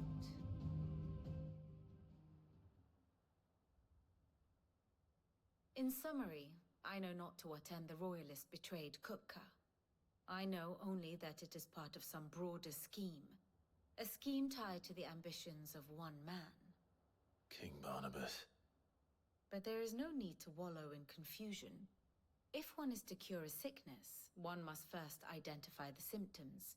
And your Lord Uncle has volunteered to do just that by keeping an eye on the Royalists' movements. He's really throwing himself into this. Indeed he is. Which means all that remains for us to do is await his reports. Well, not quite all in your case. The people of the Hideaway must hear the news. Justice has been done. Hugo Kupka is dead. The wounds he left that night are still raw. Especially for those who lived with Sid the longest. Tell them that those wounds might finally begin to heal. Consider it the price of today's instruction. I've never known you to be sentimental. What can I say? I am only human. And we are, all of us, sentimental animals at heart. I suppose we are. Very well. I'll go and spread the word. And how may I assist you today? Here's the latest information I have. The state of the realm is ever-changing, Clive.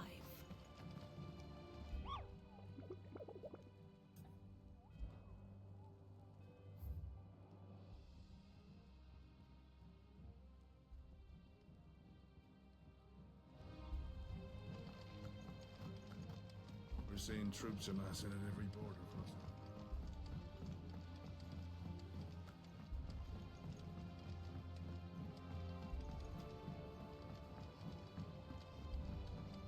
It's good to have you back.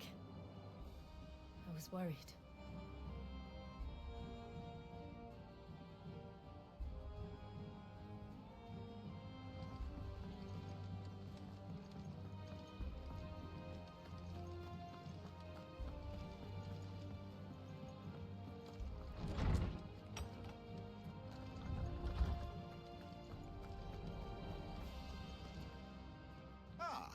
Clive, have you come seeking the gift of knowledge? No. To share mine, actually. Hugo Kupka is dead. Oh my. Can it really be true? Look, he's crying. He is.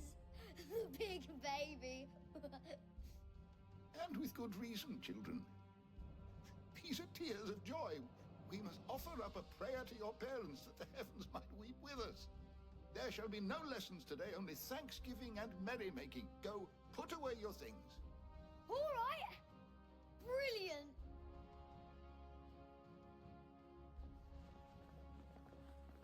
Finally, a new dawn has broken. It has. Thank you, Clive. I cannot wait to share the good news. Hippocrates. After Kupka fell, Ultima came to me. I need to know what he is. Have you learned anything? Alas, no. And not for want of trying. I have scoured nigh every historical tome in our collection and found nothing.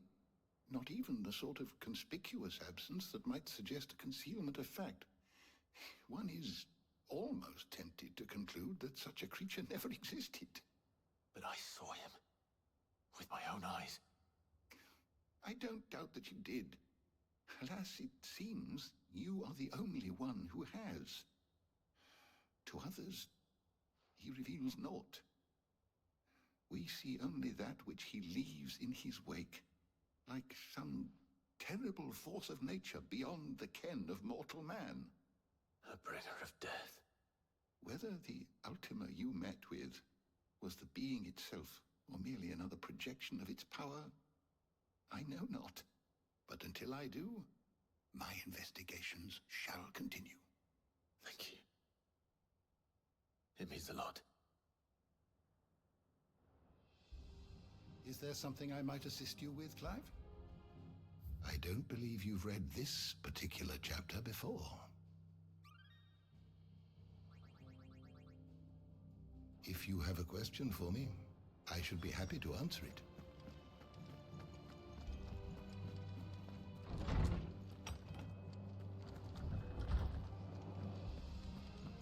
Thanks to Sid, the man.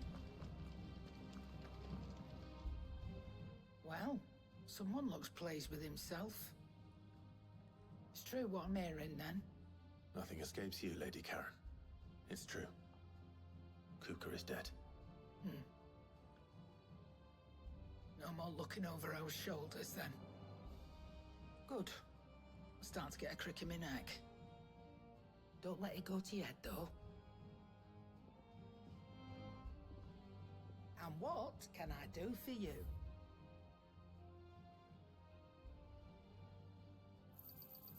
You're rubbing me blind, you know.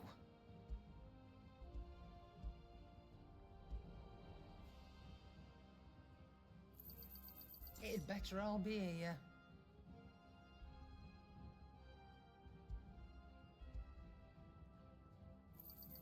You'll not find a better price than that.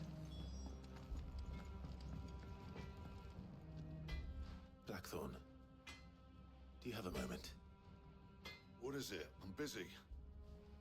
I wanted to tell you that Hugo Kuka is dead.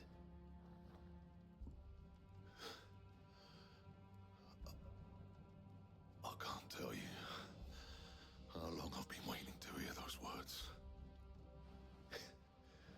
This is it then. A new beginning under a new Sid. I'll try to live up to the name.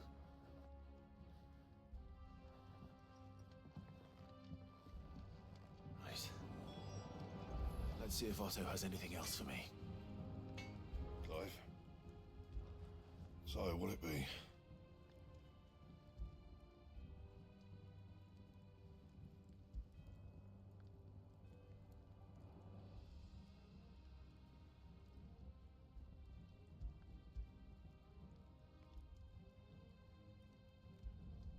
Should last you a good while.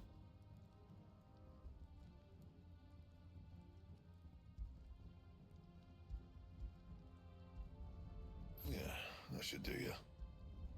You can thank me later.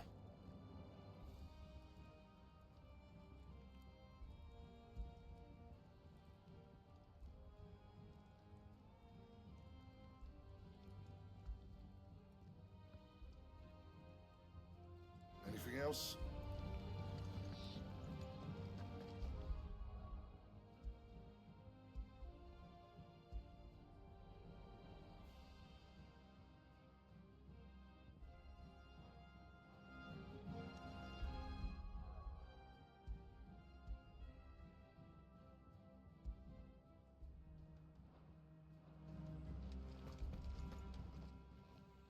Is it business or pleasure? Going purse weighing you down? I reckon I can find a buyer. Well, don't just stand there gawping. Finished, are you?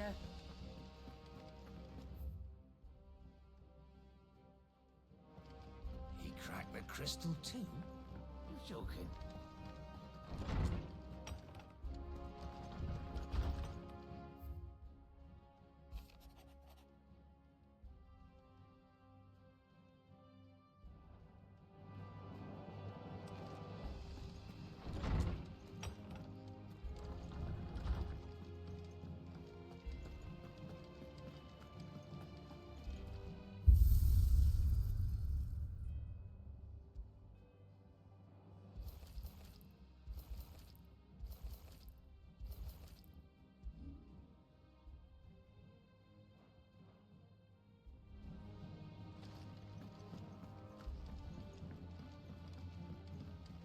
telling you, it's true.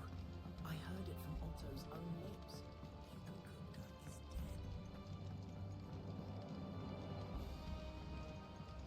We're seeing troops amassing at every border crossing. You barely sat down since you came home. Vivian got you running errands or something? Just spreading the word.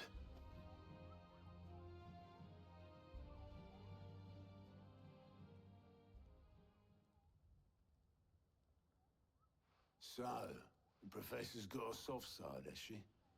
I'd never have guessed. No. She was right, though. Everyone was glad to hear the news. Ah, but you ain't told everyone. I can think of plenty of friends back at the old hideaway who'd sleep more peacefully for knowing. Not least of all Sid. You should tell him. You're right. I should. And I will. Well, when you do, be sure to take Mid with you. She's been going at it hammer and tong down at that workshop of hers, trying to do her father proud. I can't remember the last time she visited the old sod's grave. Very well. I'll suggest it.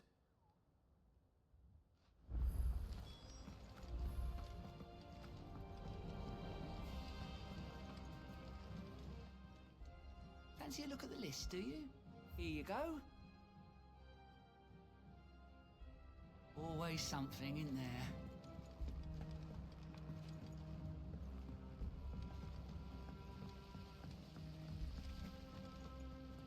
When it comes to boyish charm, Gooks has an indomitable rival in Gav.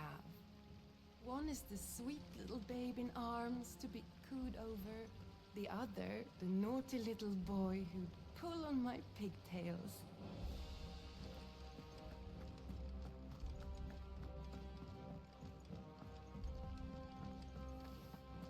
Think Mid might need some help.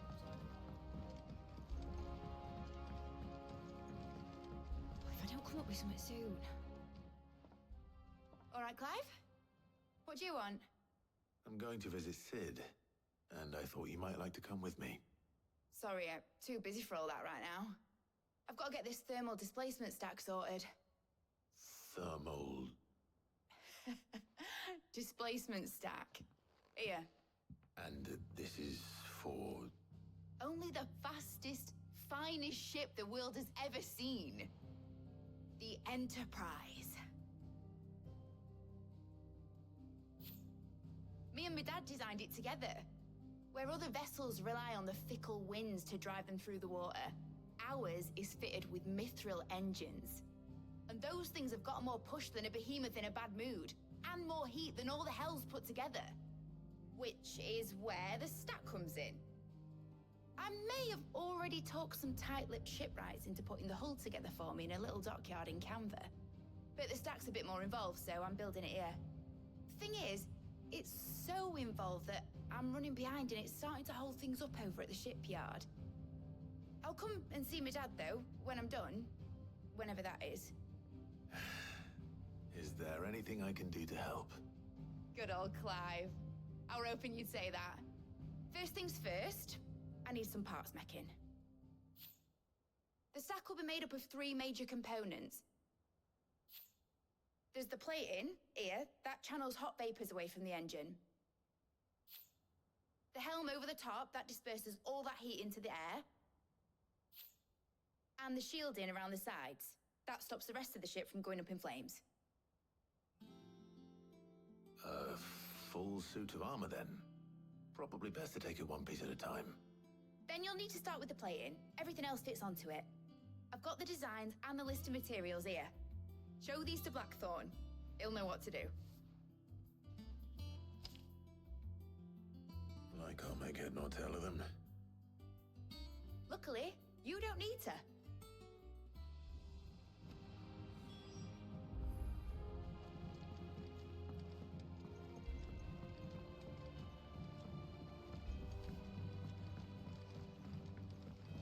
Editors started reading books that don't have any pictures in. Mid hasn't been.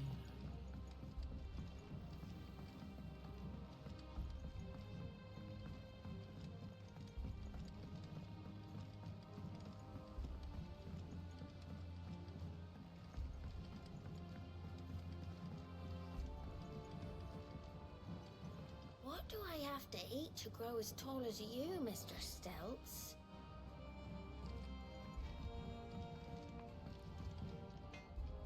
Blackthorn, can I ask a favor? Out with it. It's for Mid. This my last chance to say I'm otherwise engaged. Spare myself the arseache. Go on then. What is it this time? She said you would know. Here.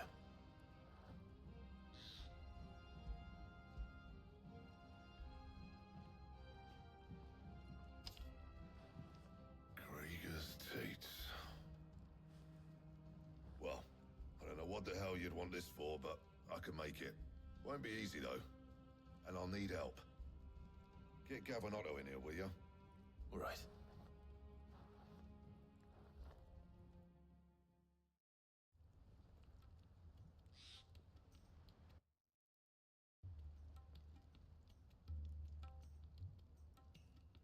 So Mid's roped us all in here again, has she?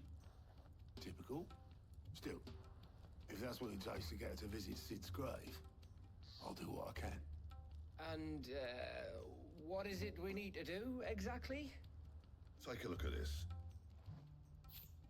It's this plating. The usual sword grade steel won't work. We need something that can get very hot, very fast, and still keep its shape. That means an alloy. Something that won't break or buckle at the temperatures she's talking about.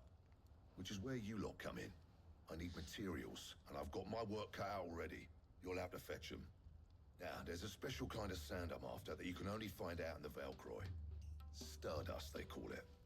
As for the rest of the stuff, my usual supply should have it in stock. It just needs buying and bringing back here. Well, we'll get it done quicker if we split up. One of us should probably give you an hand collecting the sand. And the other can go and get the rest from this supplier. Right then. Well, make your minds up who's going where. We can get this over with.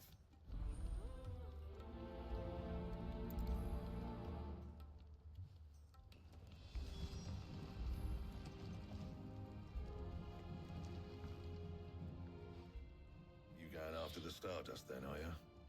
Which one of these two lucky souls is going with you?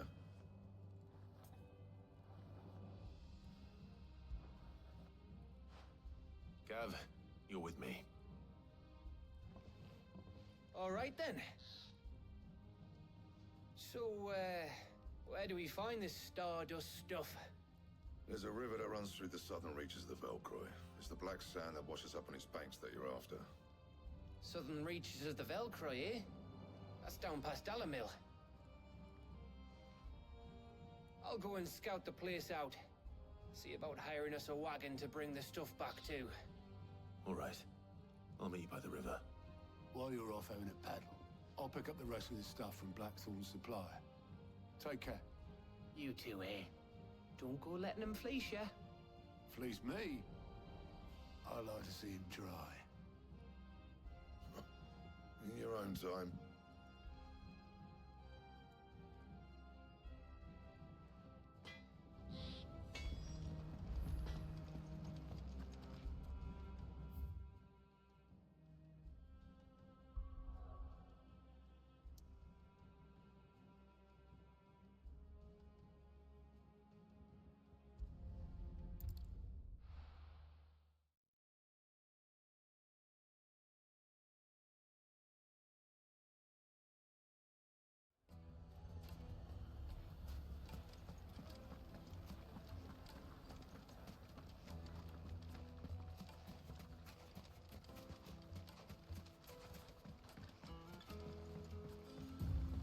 Looks like I found the river.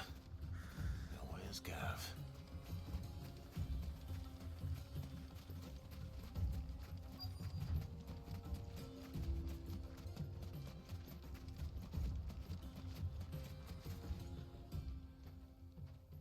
Sorry to keep you, Gav. Better late than never. I've had a quick scout about, and I reckon round here's our best bet if we want to grab as much of this Stardust stuff as we can. Don't know what Blackthorn's planning to do with it, though. I asked over in Dalamil, and they seem to think it was worthless. But if Stardust is what Blackthorn wants, Stardust is what he'll get. There's plenty of this stuff lying about, just begging to be bagged.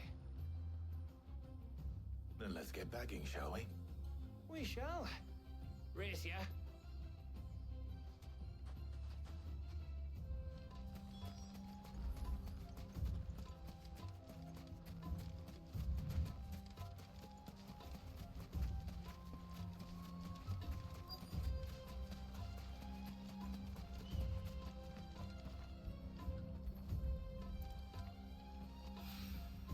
So this is Stardust. It just looks like black sand to me.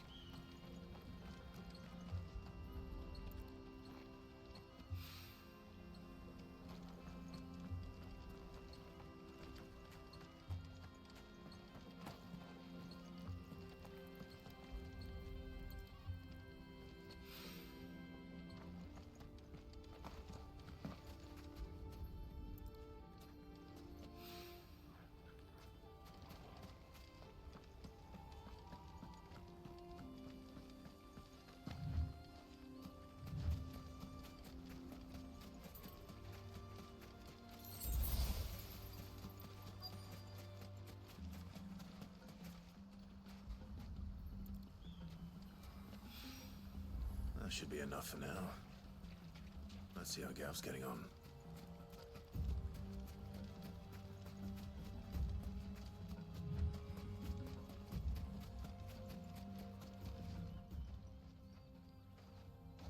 You finished? How much did you get? Enough. I hope.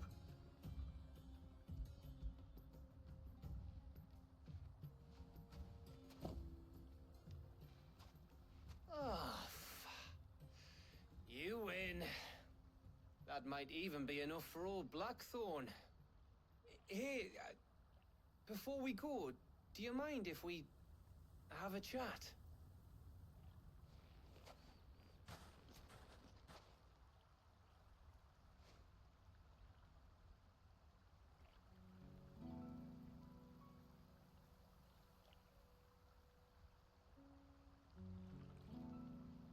Feels like ages since we had the chance to talk. You know, man to man like.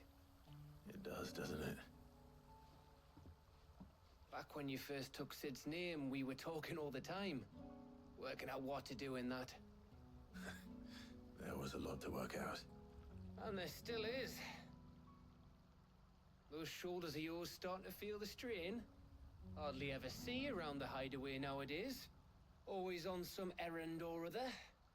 You can take a day off, you know. Says the man who spends most of his time behind enemy lines. Only 'cause you keep sending me there. I know I can count on you, Gav. Likewise.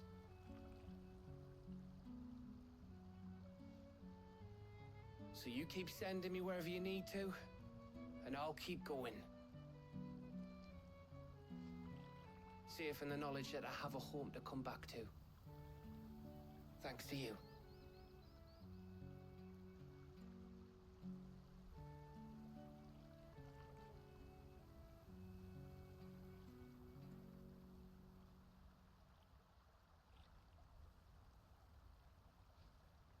Right. That's enough soppy shite for one day. We'd better get this lot back to Blackthorn before he slings his hammer at someone. You go on ahead. And try to get some rest once you're there. Oh, I plan to. Believe you me. After Blackthorn gets what he needs, of course.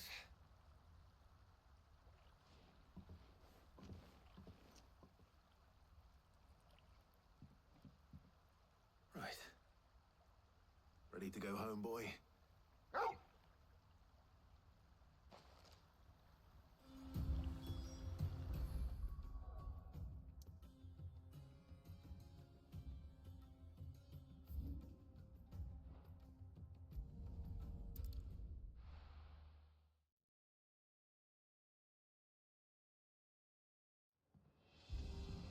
Let's hope this is all Blackthorn needs.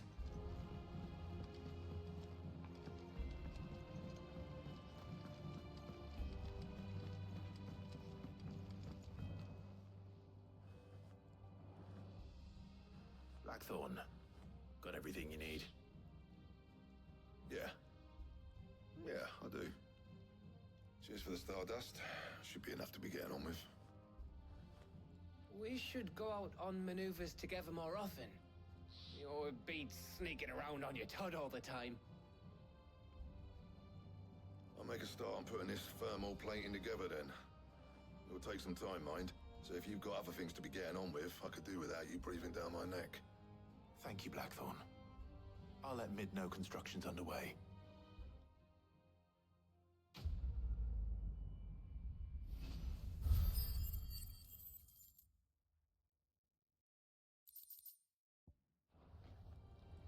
Suppose we'd better be getting back to work too. Give us a shout if you need anything.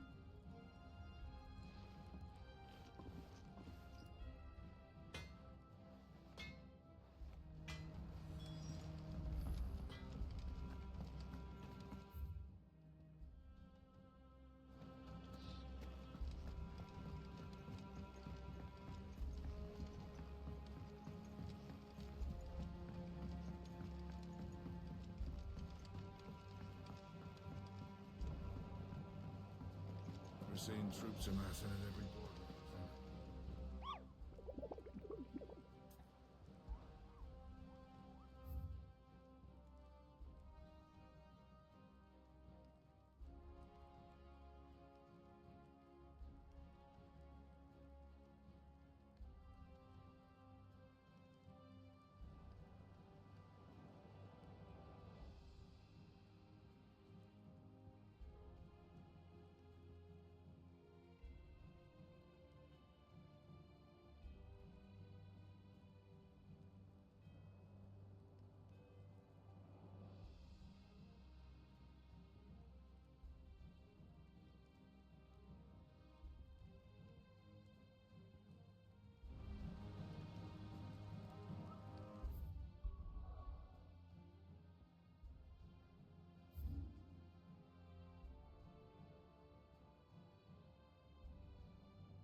This must have been a fishing village before everyone left.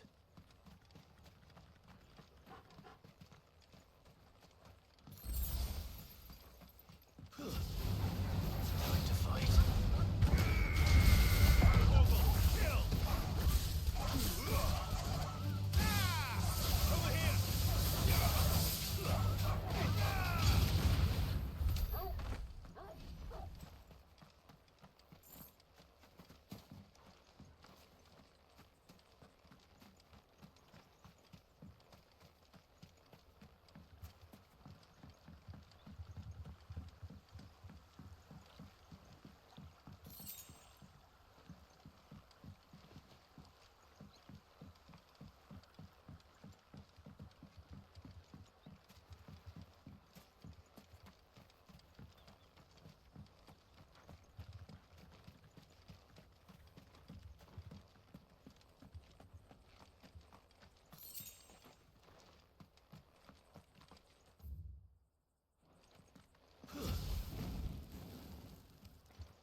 Let's go.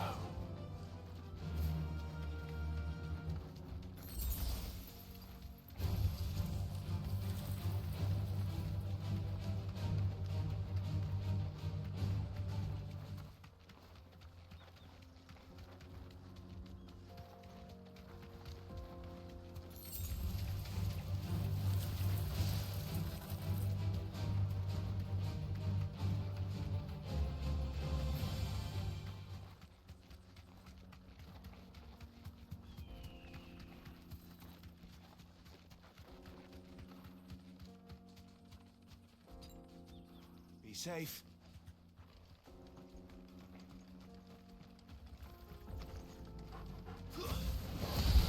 Mistakes.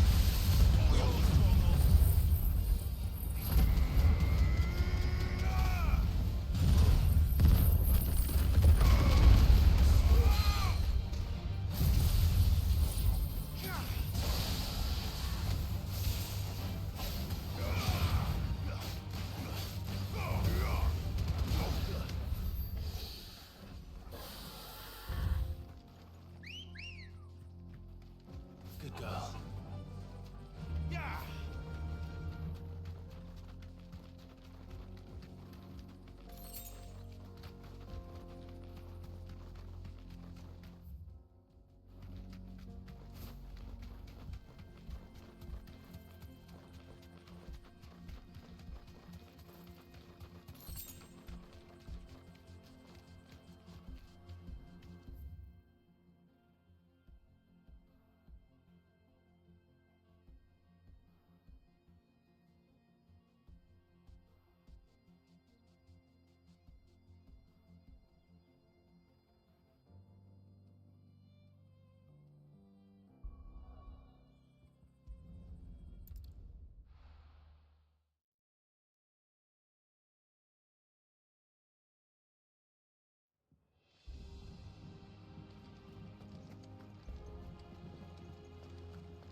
How may I help you today, Clive?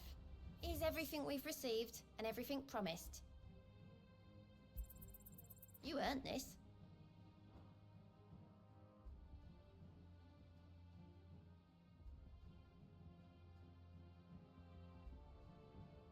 All done?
Those who kill for sport deserve no better.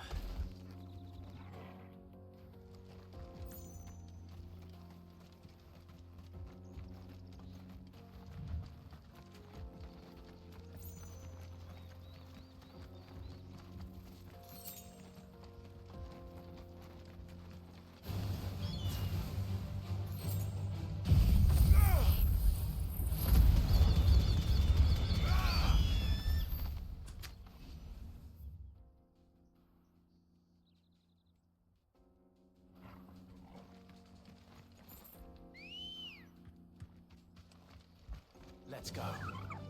Run like the wind.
All right.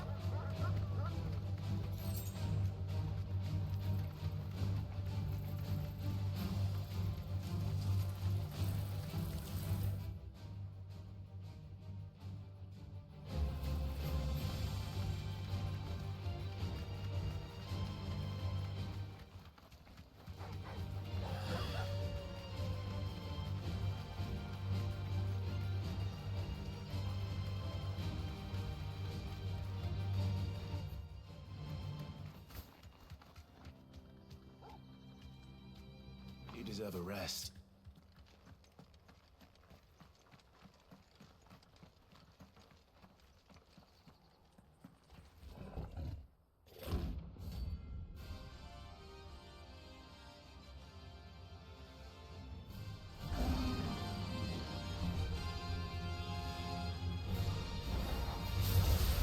Playtime for the pack, is it? Let me introduce you to mine.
Wasn't too bad, was it, Torgal?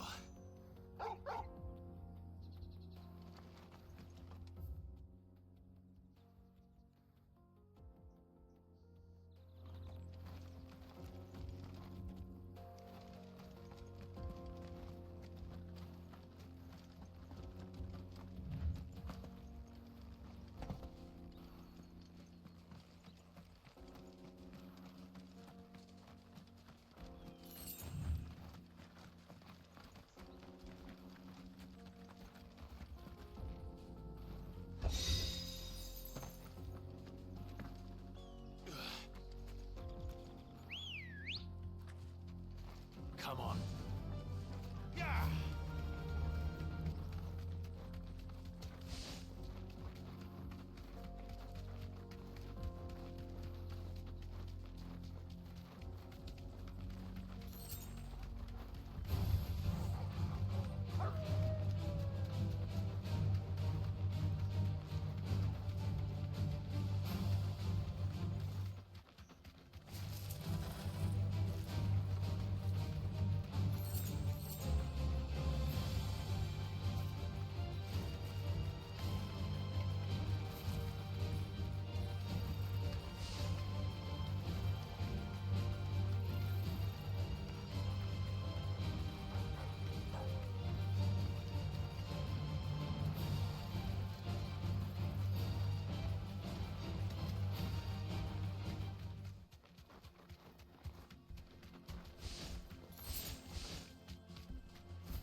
seen troops amassing at every border crossing.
Dumb vultures, preying on the trade caravans. You've picked the wrong target.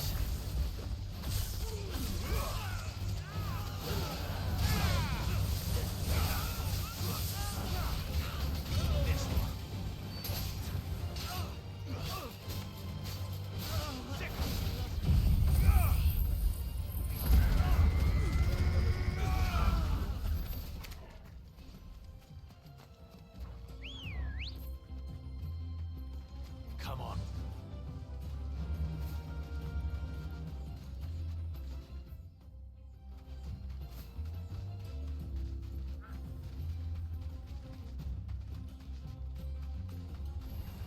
All right.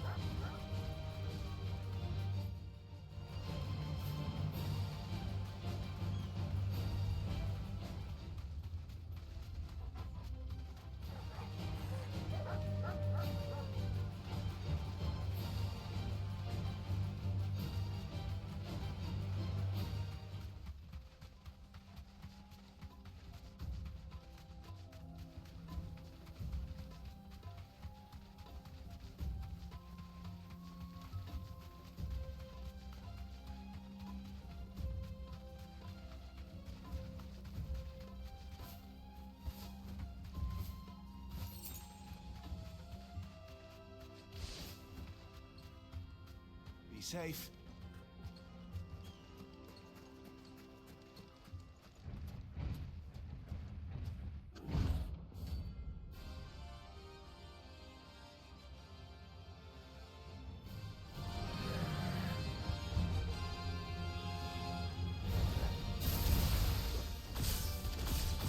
Well, Clyde.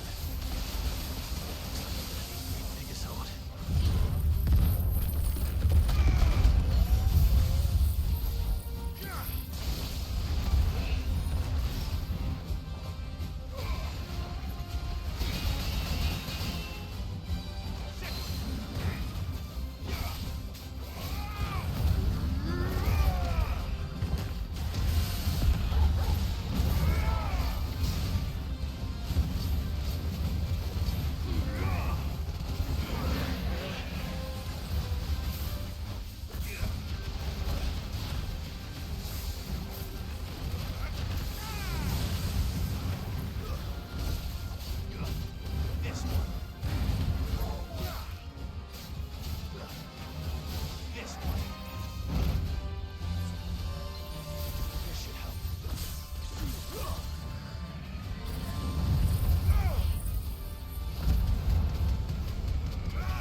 What are you after?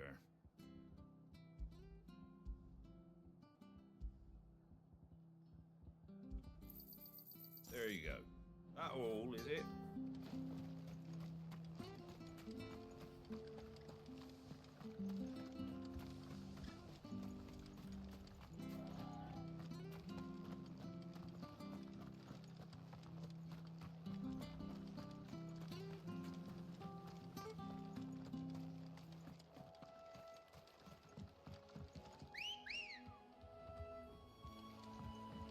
Good girl.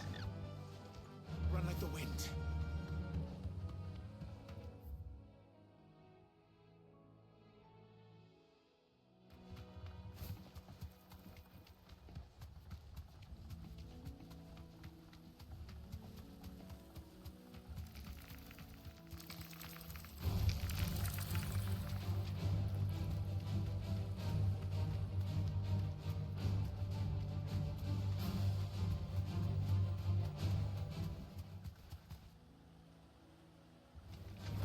Time to fight.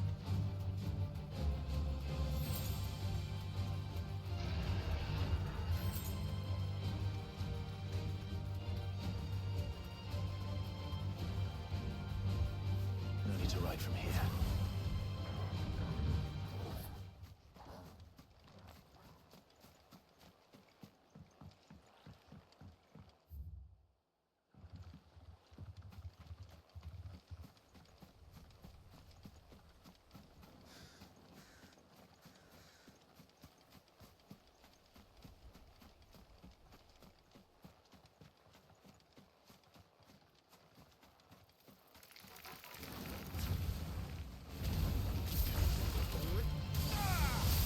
You're finished. Get him.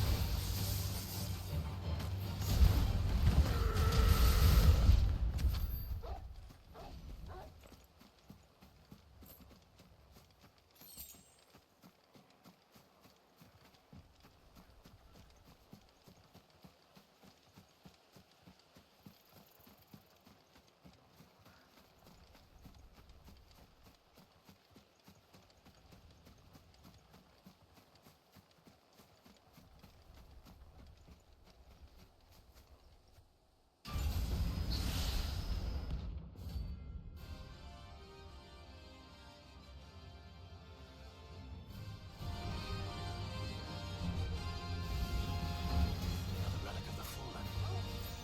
Well, it seems this one has a little more life left in it. All right then.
Good day to you.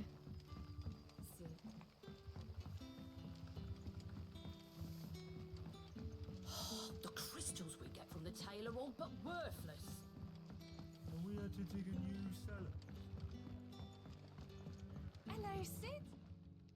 Ah, Clive. Your timing is exquisite, as always.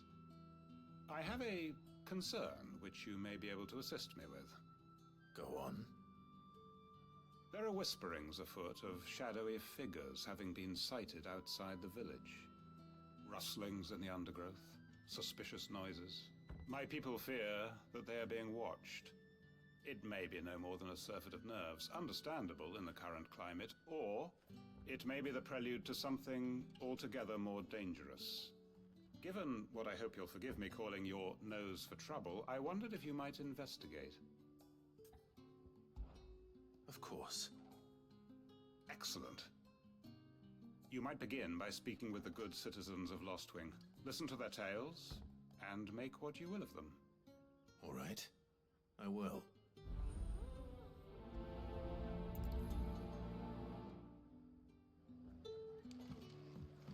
Right. Let's see what the people of the village have to say. I'd better find out if this is just nerves, or something we need to take more seriously.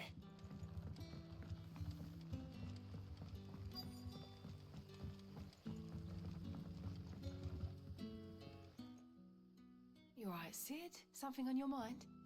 There is actually. Can I ask you something? Quentin tells me people have mentioned shadowy figures out in the woods.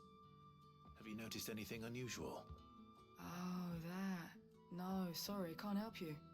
I heard the rumours, mind, from the lads working over at the vineyard, but none of them have seen anything either. All right. Thanks anyway.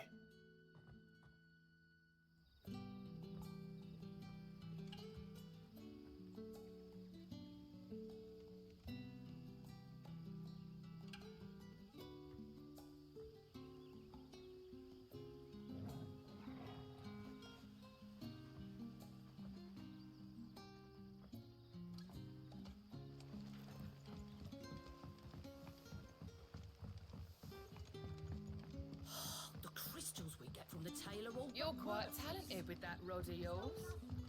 I've caught my share with it, as did my grandfather before me.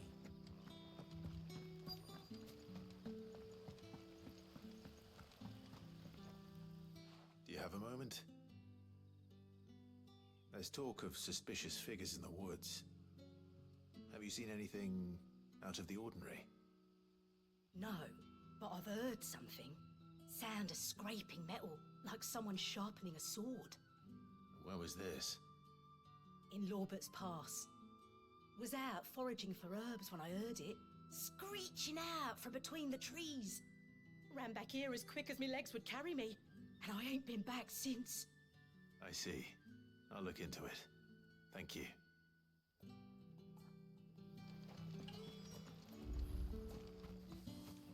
Seems Lorbert's Pass is our best bet then.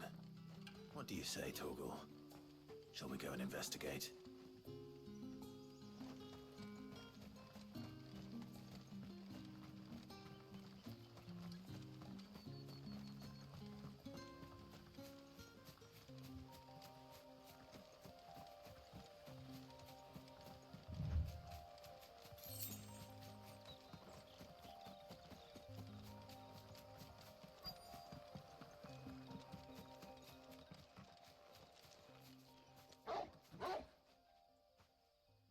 You there. Fuck! He's seen us. Get them before they escape. Black shields. Here. What the hell are you doing here?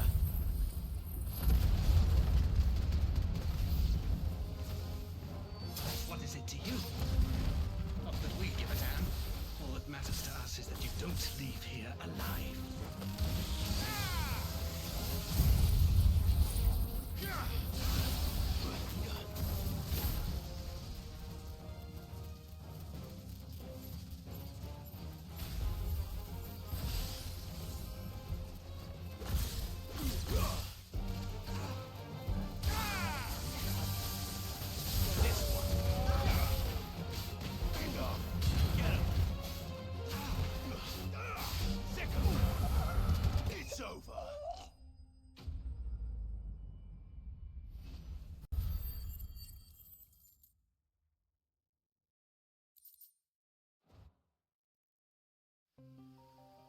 Why were they here? Were they planning an attack on Lostwing? I need to warn Quentin.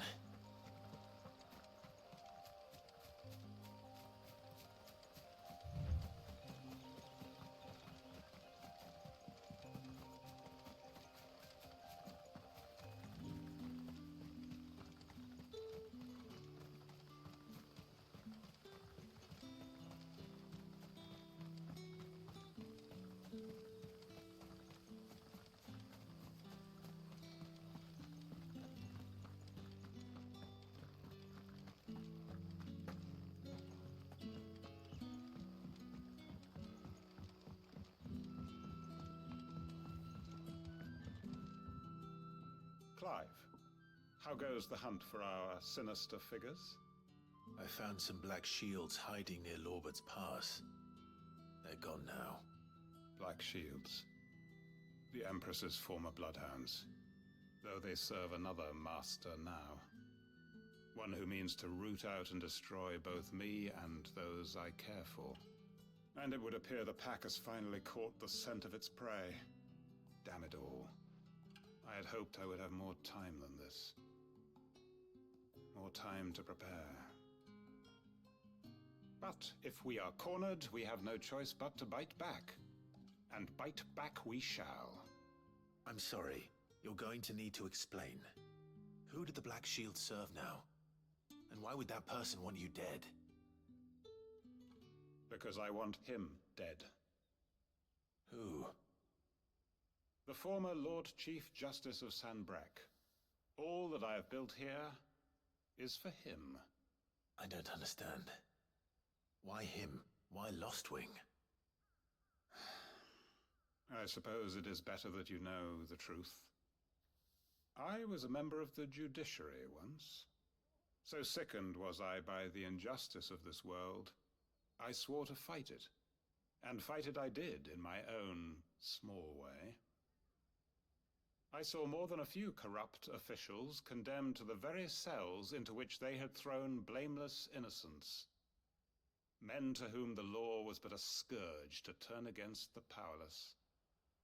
And throughout, it was the Lord Chief Justice who backed me, who was my one true ally in the quest to see justice done. So what changed? I discovered that he hunted bearers for sport. I was a fool to think he shared my hatred of venality and vice. His support for me was no more than a facade, a means of ridding himself of his rivals, a mask to hide the rot beneath. I filed suit against him immediately. His response, however, was rather more visceral. He had my entire family slaughtered, and he faced no punishment whatsoever. I lost everything. My loved ones, my livelihood, my position, the faith I had once held that any modicum of justice might be achieved through the courts. So I set about enacting my own. I tracked down every soul who served him, and slit their throats myself. But the man himself proved an altogether more difficult target. With money and power come protection. And so I saw that I would need an army of my own. I came here to Lostwing and began recruiting like-minded individuals. And everyone here knows this is why you do what you do. Of course. They too have lost loved ones to the bearer hunts. Seen faultless friends sent to the gallows to spare the guilty. All under the watchful eye of the Lord Chief Justice. Our wounds are the same. And our cause is the same. We are comrades. And our revenge is already in motion. We know where he hides, how numerous and well-trained his guard. What we did not know until now, however, was that his plans may already be in motion too. Quentin. Our time is short. He may move against us at any moment, unless we move against him first. My friends and comrades, it begins. Make ready for war.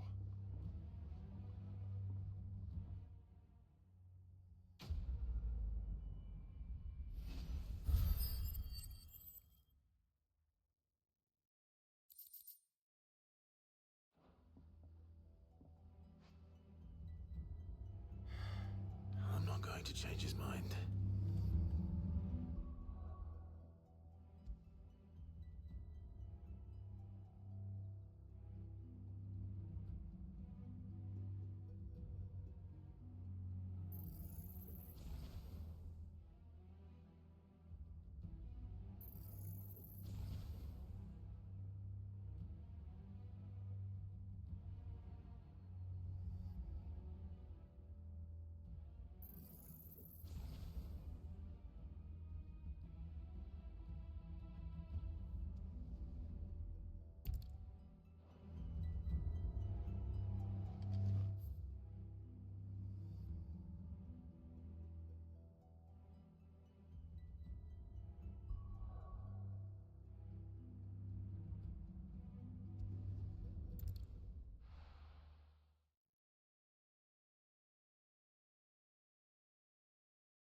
My carpets! Take a sniff, good sir.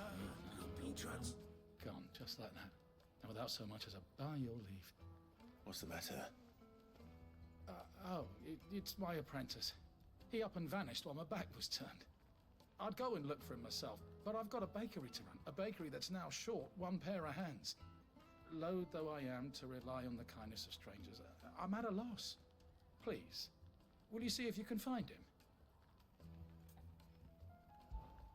I'll see what I can do. Do you know where he might have gone? I wouldn't be surprised if he was off somewhere mooning at Drake's Fang. He used to work there, you see. Poor fool left his heart in its hollow. All right. Then that's where I'll start.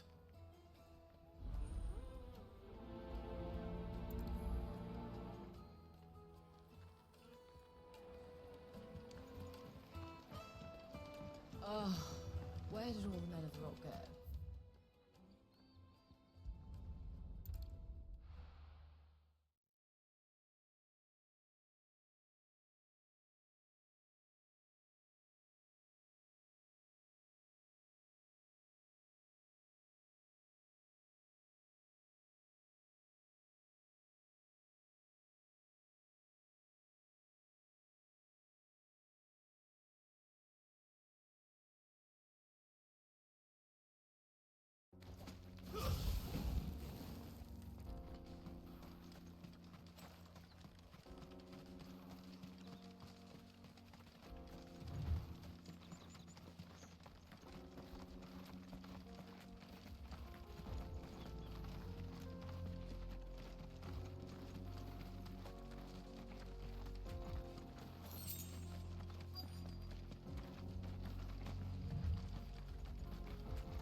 Excuse me. What do you want? The baker sent me to find you. I am a sorry, selfish sod, aren't I? Certainly not a baker. Master must rue the day he took me in. Time was the sight of the Fang used to calm my nerves. But now look at her. I take it you missed the Mother Crystal. I hated her, but she was all I knew. Worked her mines for years. And when she shattered, part of me shattered with her.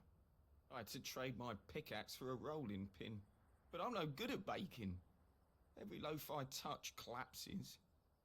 My bread's as hollow as I am. She was the only thing that could fill the hole inside me. I loved her, damn it. But now she's gone. She's never coming back. What am I supposed to do? I ask her. How does a shell of a man learn to live again?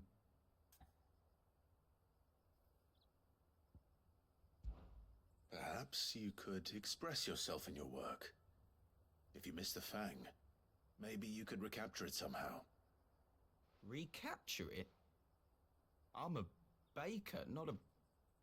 You know, you might just be right. What a fool I've been! I have to get back to the bakery right away. Thank you. Thank you, my friend. You've opened my eyes. Wait.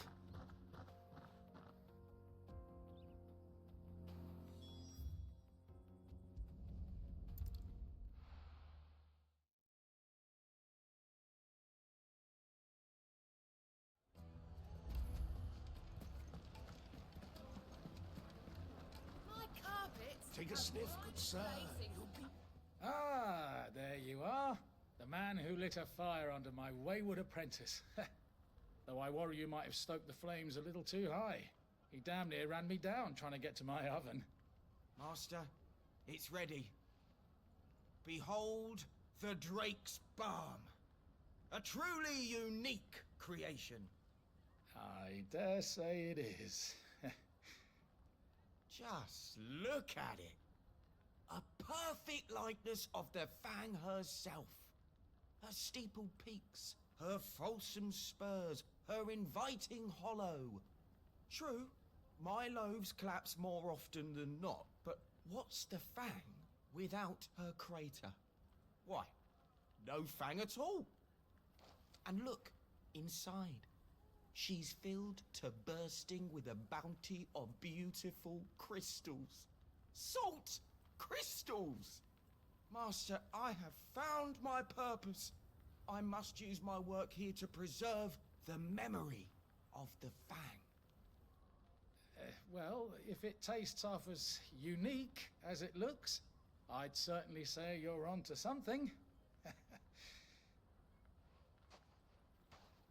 Not only is my apprentice back, but he's finally pulling his weight. With any luck, I might even have a new delicacy on my hands. I don't know how you did it, but you have my thanks.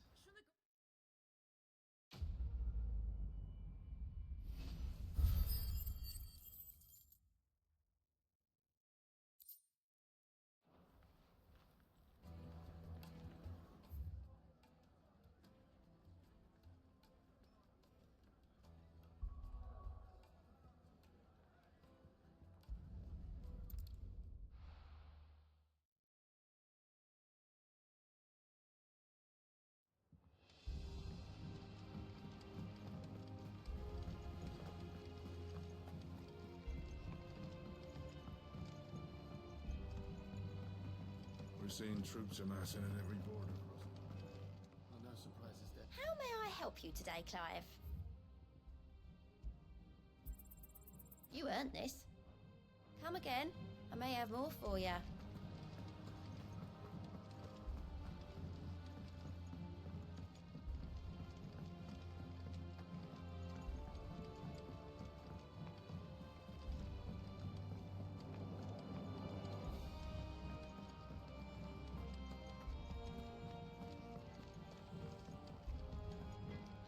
What do you need? So, what'll it be?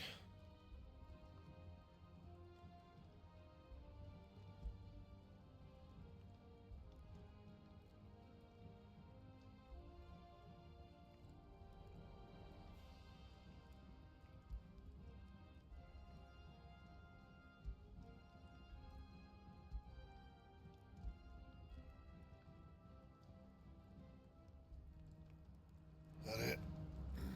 Fine.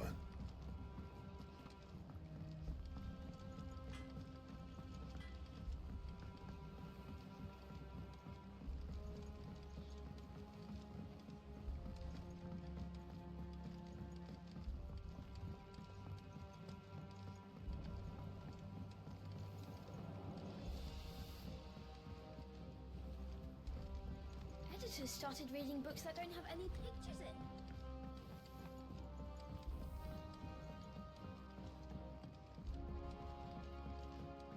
If I don't come up with something soon.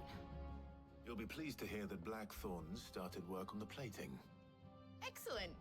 One down, two to go. So, what's next? The helm, of course. For this, we'll be repurposing fallen scrap. Salvage from the ruins? thought that material was all but impossible to work. Ah, but we don't have to. I'm sorry. Just so happens there's one particular ruin that's broken into exactly the right shape and size pieces for what we need. What's the name back there? I'll give you all details. What's her name? Right.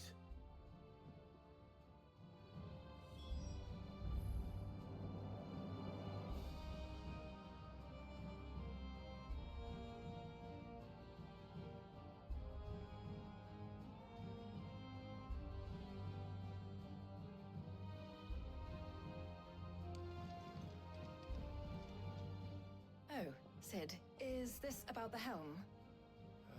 Yes. Mid said I should speak with you. I'll show you the plans then. Here you see the mithril engine, in which mithril is burned to generate heat. That heat is then harnessed to produce motive force. Excess heat is dealt with by means of the thermal displacement stack, which disperses it into the surrounding air. Now, were we to rely on thermal plating alone to achieve this effect, the rate of excess heat buildup would far exceed the displacement coefficient of the plating. In other words, the reactor would overheat and eventually explode. This is where the helm comes in. It connects to the plating, you see, and serves as a sort of thermal sink to absorb all that excess energy. Our experiments have shown that fallen ceramics are remarkably thermophilic. They can withstand and absorb levels of heat far above anything we are able to make today. And not only that, they're also waterproof and immune to rust, making them the perfect material for our protective hood. Why, if sea or rainwater were to enter the reactor proper, it would vaporize instantly. The forces produced would tear the ship from stern to... You can stop there. I understand. Mid said we might be able to use parts of a fallen ruin. Where would I find it? Ah, yes. It's in Lorbert's Pass, near Lostwing. The thing is, well, I probably should have arranged to have the pieces we need brought here sooner. You see, a certain unwanted visitor has taken up residence there. It's no longer a matter of just walking in and taking them. It's, going to be considerably more dangerous than that. I see. Then I suppose I'd better deal with this unwanted visitor for you. Would that help? Oh, very much. Thank you, Sid. I'll gather my team and head there right away. We'll meet you outside the ruins.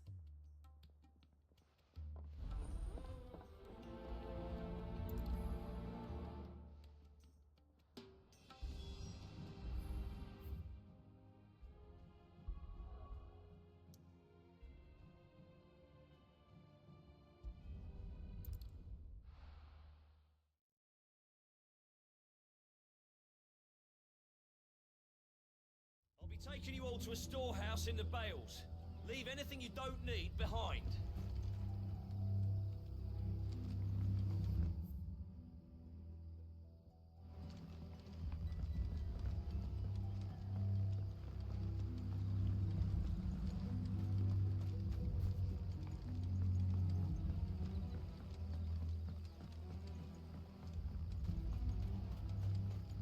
If you're ready, we leave at once.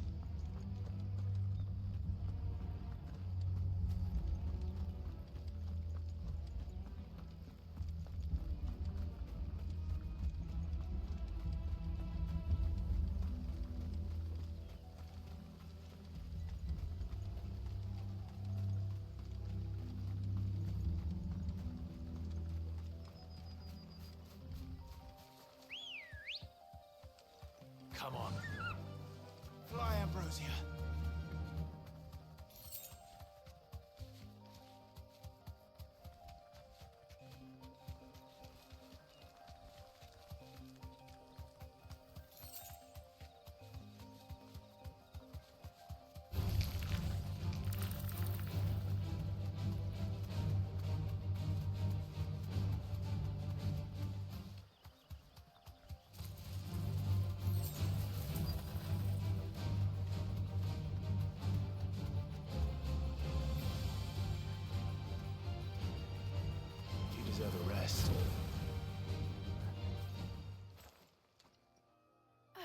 There you are, Sid.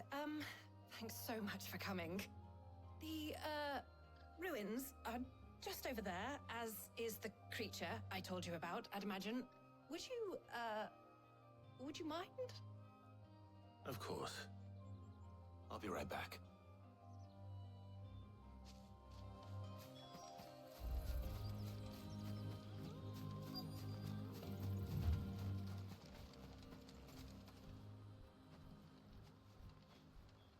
Anybody home?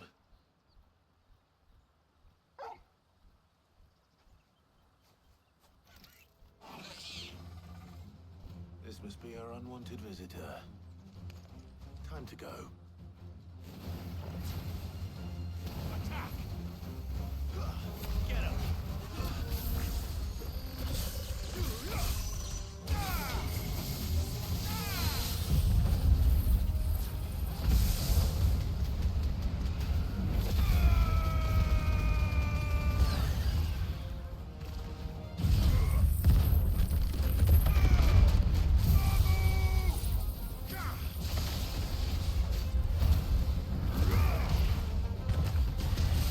Farewell.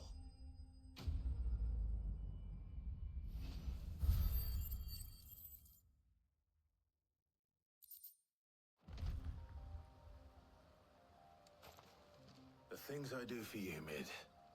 Sid! Oh, thank goodness you're safe. You shouldn't have any trouble now. Indeed. Well, don't let us keep you. We'll, see that everything is transported safely back to the hideaway. All right. I'll let Mid know you're on your way.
We're seeing troops amassing at every border crossing.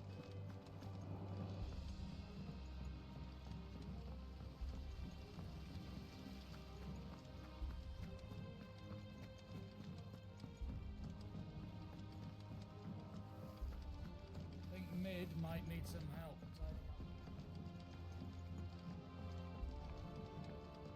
If I don't come up with something soon. Mid. Helena has recovered the material for the helm. She'll be along shortly. Excellent. Another job well done. And just one remaining. Right. Right, the shielding. This one's a bit of a bugger. How so? The plating's enough to stop the engines going pop, but those things will still be spitting out enough fire to set the rest of the ship ablaze. Which is why you need proper shielding. A prison for the dragon's breath that's blazing away inside. I thought a triple thick layer of tempered steel might do it. Or more of the stuff that the Fallen use, but they'd both be too heavy. The helm and the plating are bulky enough as it is. Add any more weight and the whole ship would be at the bottom of the briny before we'd even started. I need something light. But I've racked my brains and I just can't think what would do it. Well, if I were in need of obscure knowledge, I know whose counsel I would seek. Harpocrates. Tomes? Yeah, well, I'd thought of that, obviously. I've got all the details written down here. Can you take this to him, see what he makes of it?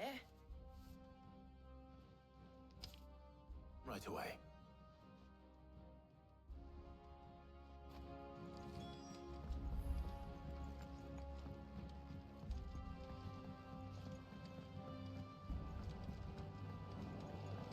Editors started reading books that don't have any pictures in.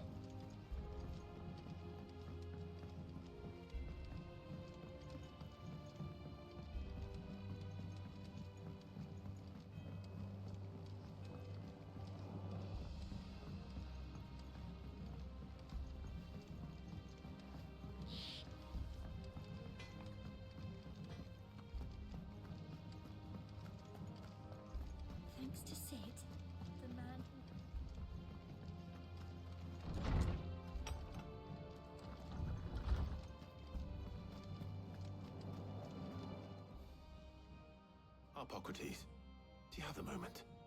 For you, Clive? Always. Well, actually, it's for mid this time. Could you take a look at this?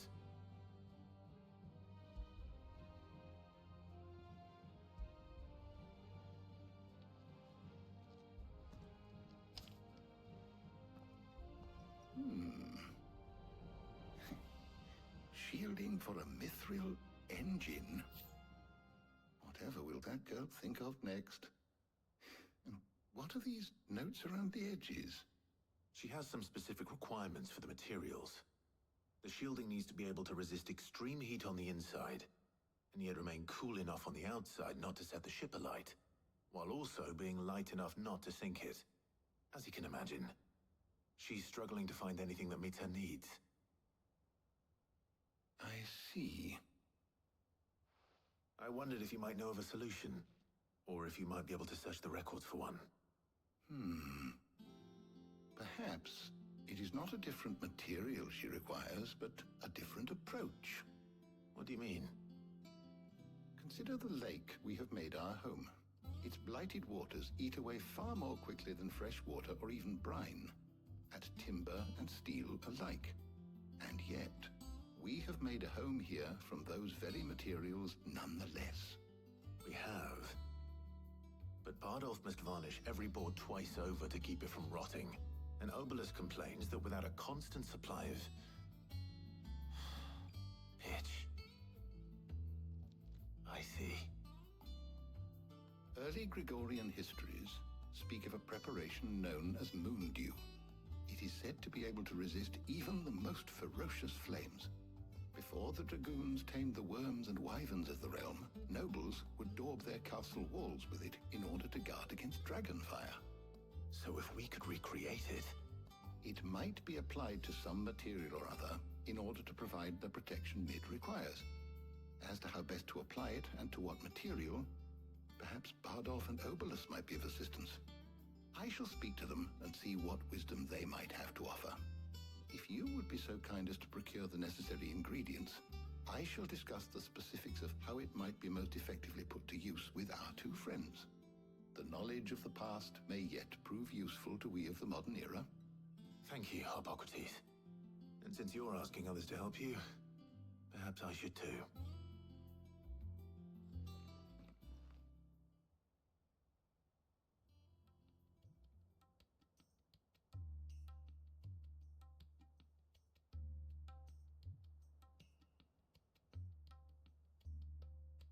So you need a hand, do you?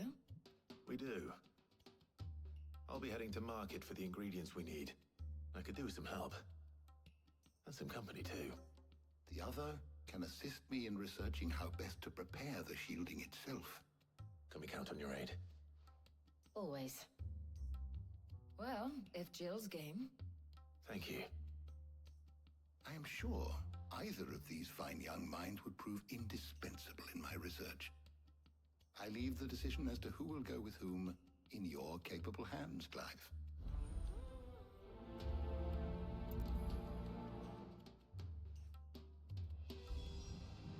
Shielding that guards against even the most ferocious flames.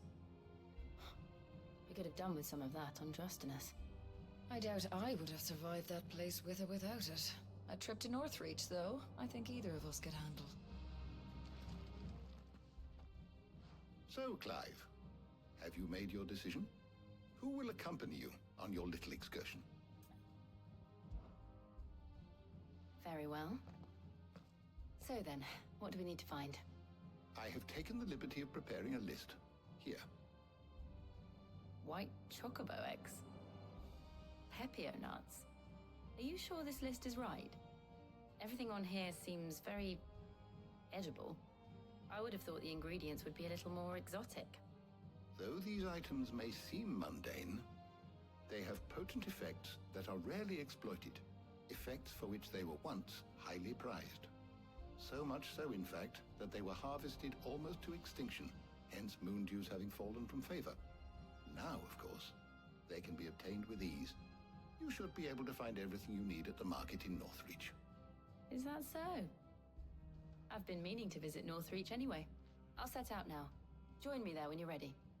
I will. Until then. You two enjoy yourselves. You too, Talia.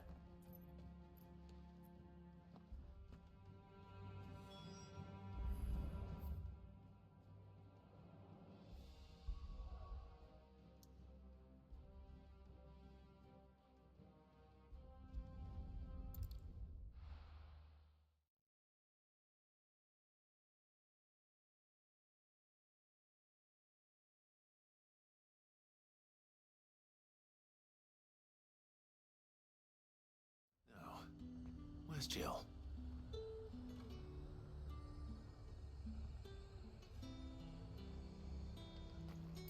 There's talk at the glass. Keep them pilchers nice and chilled. I won't have you. Are those Pepio nuts? How goes the hunt for ingredients? I've only just started. I'm sure everything we need is somewhere amongst all these stalls, though. Why don't we split up and see? We'll take a couple of ingredients each. All right. What am I looking for? How about you look for the Pepio nuts and some garlic? I'll find the other things we need. We can meet by the gate when we're finished.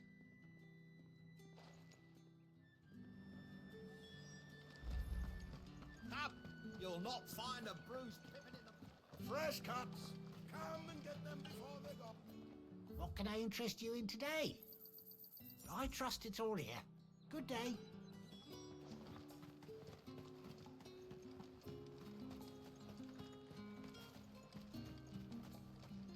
What do you want? If that's what you want. That's everything. Let's see how Jill's getting on. Welcome.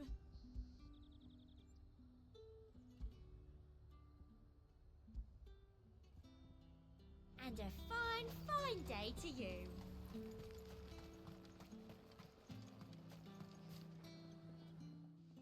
Did you find everything? I did. Here.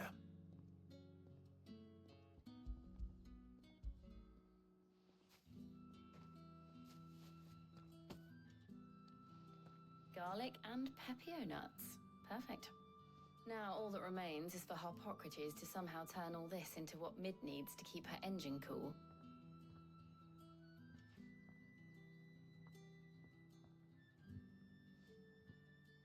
But before we head back, would you walk with me a while?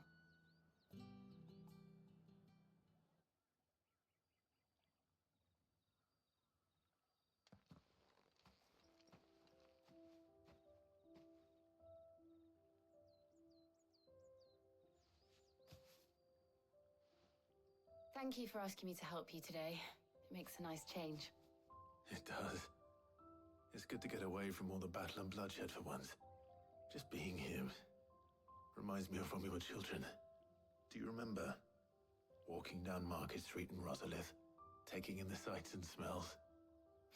How could I forget? What with Torgal's antics.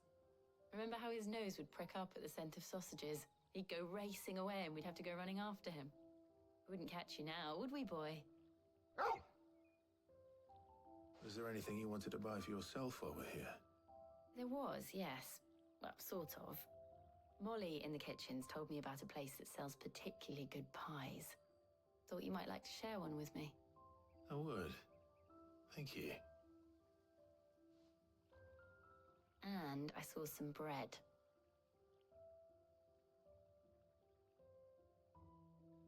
Big white cobs like the baker back in Rosalith used to make. What do you think? I thought we might get some soup to dip it in. But then I tried a slice of the butcher's dry-cured ham and it was just... oh. You all right? Sorry. It's just... you're right. I really do feel like a child again being here with you.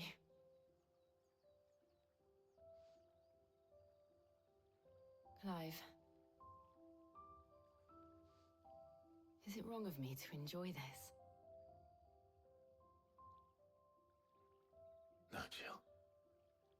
This is how life should be. And it's how our lives will be when our work is finally done. When we can live on our own terms. I hope so. Thank you, Clive.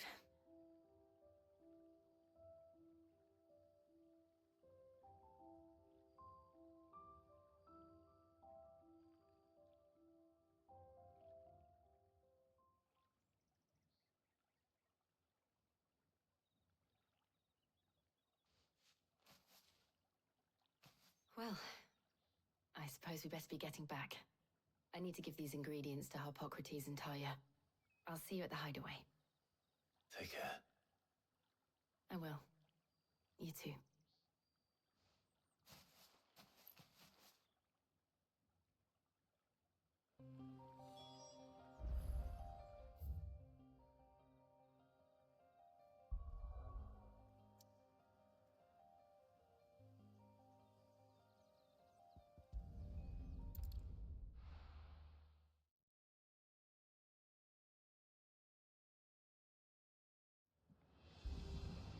I wonder how Harpocrates is getting on with the moon dew.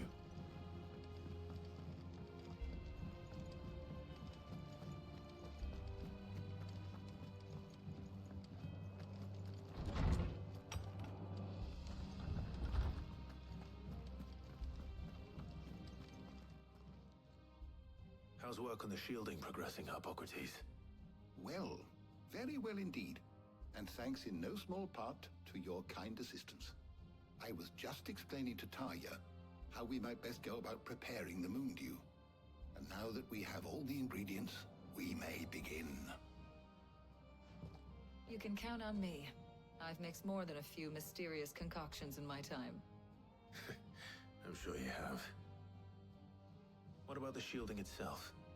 Work is underway, under the watchful eyes of Bardolph and Obolus. Apparently, it'll be ready soon. Thank you. All of you. Right then. Jill, would you join me in the infirmary? Many hands make light work and all that. Of course.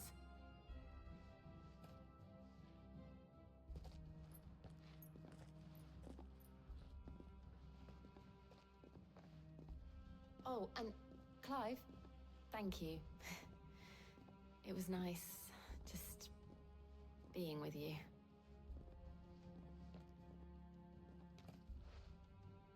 It appears our work here is almost at an end.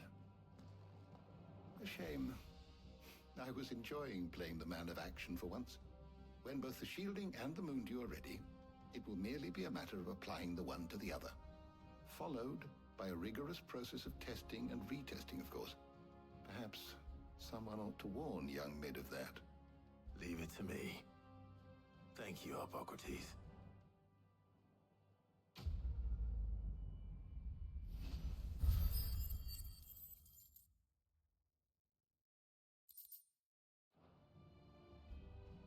Well, I'd better go and give Mid the good news then.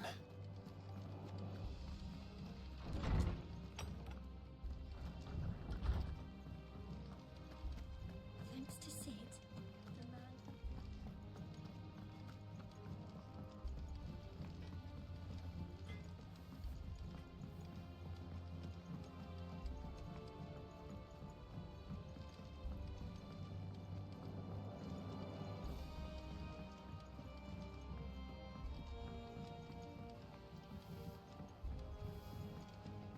Mid hasn't been... Editors started reading books that don't have any pictures in.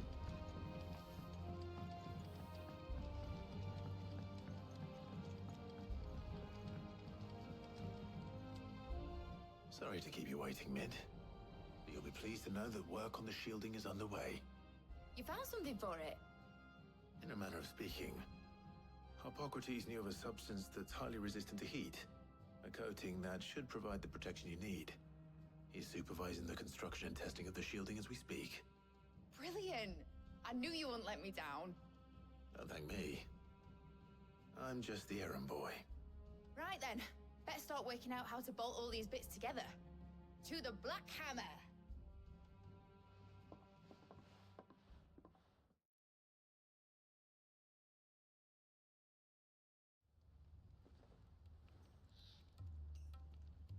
You know, when I got into the smithing game, I thought I'd be making swords and shields, not thermal bleeding didgeridoo-dahs.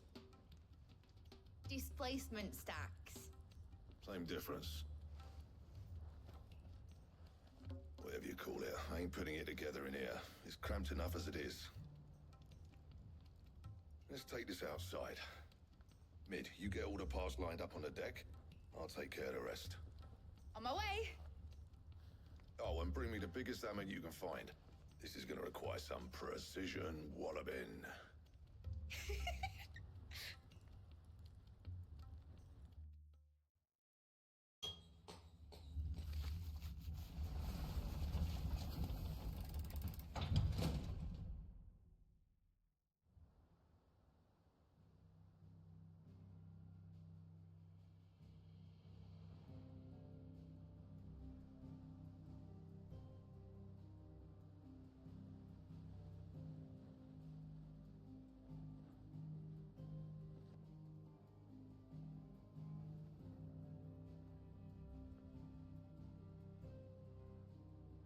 It's finished! It's finally finished! Thank fuck for that. I'll be feeling my hammer arm for weeks. Thank you, Clive, Blackthorn, everyone. That's one down and just 3 more to go. I'm sorry. Oh, didn't I tell you? The Enterprise has 4 mithril engines and we'll be needing a displacement stack for each. You don't mean... Don't worry. Now they've got a finished one to work off. My gang in Canva can build the rest. Good luck to them, I say. Right, I'm off to get a sling for this elbow. Any other work comes in, keep it to yourselves, eh?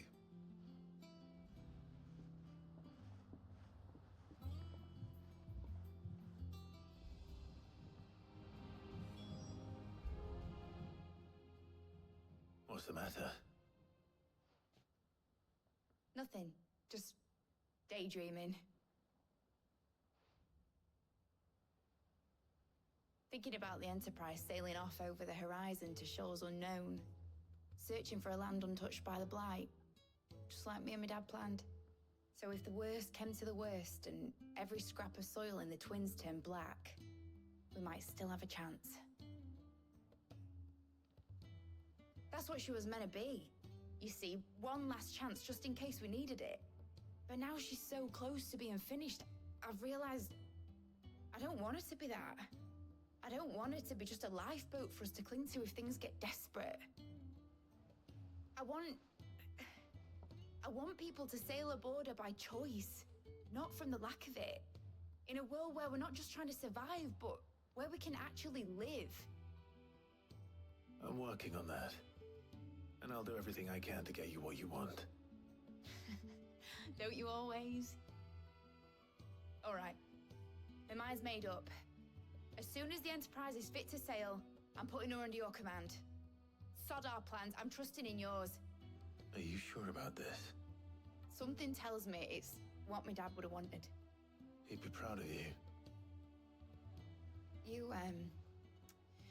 were gonna visit his grave, weren't you? I was. And you can come too now that your little project is finished. Right. There's just one thing I need to finish up first. Won't be a mo. All right. I'll let Otto know you're coming. Meet us in the mess when you're ready. Aye, aye, Captain.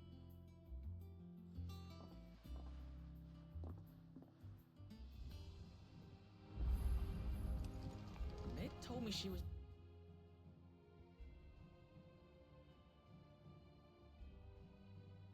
building a ship.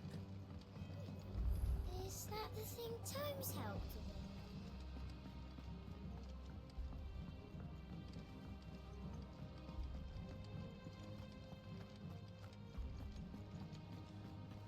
He cracked the crystal too? You're joking.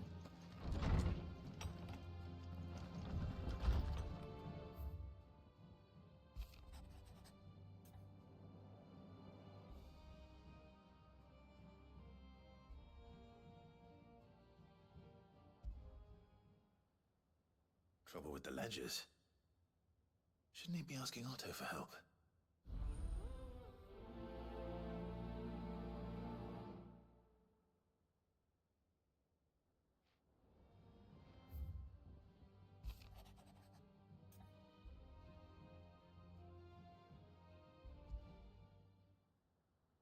What could be wrong with Torgor?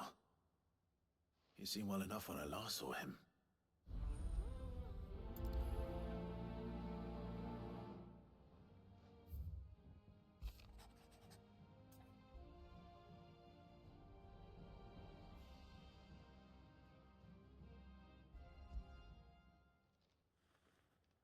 Hopefully it's nothing. But I should speak to Blackthorn just in case.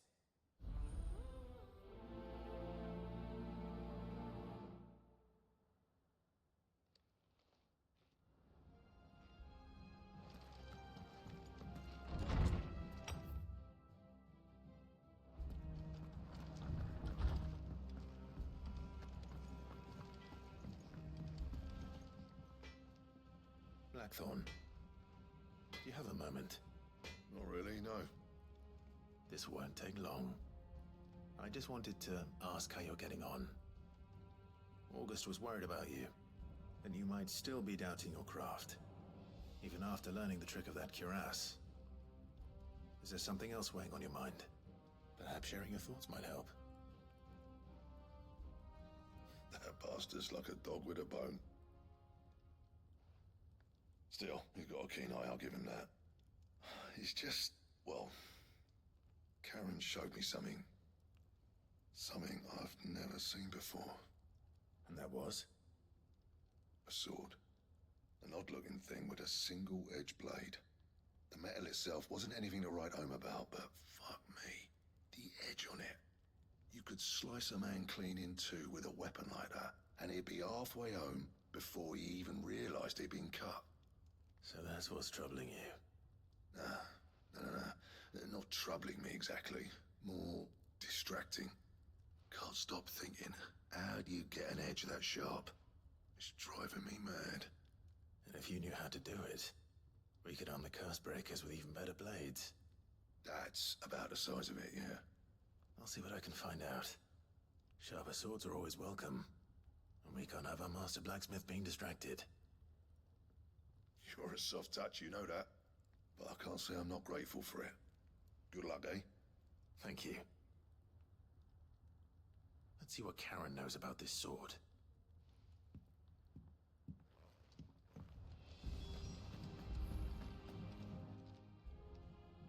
I got your note. You think something's wrong with Torgal? So you can read. Congratulations. But I didn't say I were wrong with him. I said something weren't right. He's not been eating me treats. He used to love cracking the bones from Molly's boiled brown, but now he won't so much as look at them. Didn't like him. Which is why I'm of a mind that his mind's on something else. You've not been working him too hard, have you? No harder than usual. Is that it, boy? Do you need a rest? What was it you said he was? A frost wolf? That's what the lawsman seems to think. Then maybe this all has something to do with whatever it is that's woken inside him. I suppose things have been different since Rosalith. Perhaps Hippocrates knows something. Instead of everything, you mean? Perhaps.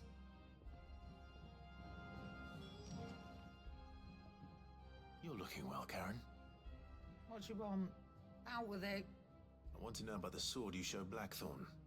Single-edged and extremely sharp. Running around after him again, are you? I suppose I am, yes. But I need to help him find out how to work an edge like that. It's driving him to distraction. Little wonder, I suppose. There's not many like that make it as far as the twins, and those that do go straight into private collections. Which made it nice and easy finding a buyer. Can you tell me who bought it? Where is it now? You think I tell people who my clients are? Suppose you're not likely to go nicking him off me, are you now? Fine. If you stop mooning at me like that. Lord Ignac's the man you want. Delmechian bloke. Collects weapons and the like. And he's got more money than sense, which is why he's one of my favourite clients. Reckon he'll still be at the inn in Dalamil, where I left him. Thank you, Karen. Oh, and he's a touch eccentric, if you take my meaning. I appreciate the warning.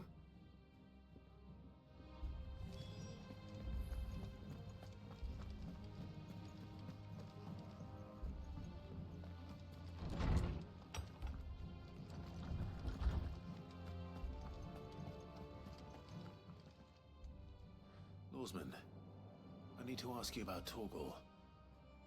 Something's not right with him. He isn't ill, is he? don't think so. But according to Lady Karen, he seems to have lost his appetite, which is certainly a new development. She says he's hardly been touching his bones of late, and she believes it may have something to do with what happened at Rosalith Castle. I rather think she might be right, though not about his appetite. All canids are instinctively inclined to crack open bones for the rich marrow that resides within, and I see no reason why a frost wolf should be any different. Accordingly, I suspect it is not a lack of appetite that afflicts Torgal, but a surfeit of it. If we assume that his newfound magics require additional nourishment to sustain, it may well be that the bones Lady Karen is accustomed to providing are no longer sufficient. Frost wolves, after all, habitually prey upon far larger animals, whose bones may yield altogether different nutrients. As to where one might find a suitable substitute, some antelopes that graze the meadows of eastern Rosaria have been known to grow to a size more than double that of their lesser cousins. I don't recall ever seeing any that large. And little wonder. The oldest and largest such creatures rarely leave the safety of the highlands for fear of predators. The last elder antelope sighting I recall hearing about took place near Cressida, and that was long before the village was abandoned. Even so, it seems like a good place to start. Good hunting, Clive.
Ned told me she was building a ship.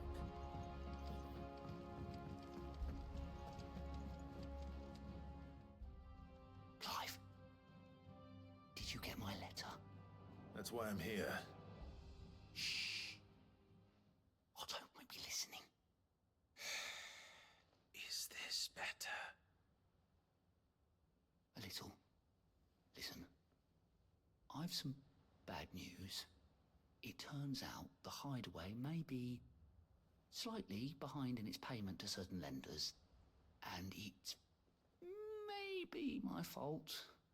But I swear to the goddess, I thought I had the numbers square. Sadly, that square turned out to be more of a circle. 0, you might say. I can straighten it out, I swear, but it's gonna take some time, and I'm gonna need help keeping it from Otto. Bit late for that, I'd say. There you are! What a surprise! So let me get this straight. You forget to pay our lenders what they're due, and instead of coming straight to me, you get Clive to come to you. You know, he'll dig you out of the hole you've dug for yourself. Clive, the man in charge of the place you've been cheerfully trying to bankrupt. And you thought this was a cunning plan. Why? Well, who needs paying? Oh, just Martha. And the Dame. And, well, Lady Karen. But only 500 talents. We owe 3 of our most trusted friends 5 million gil.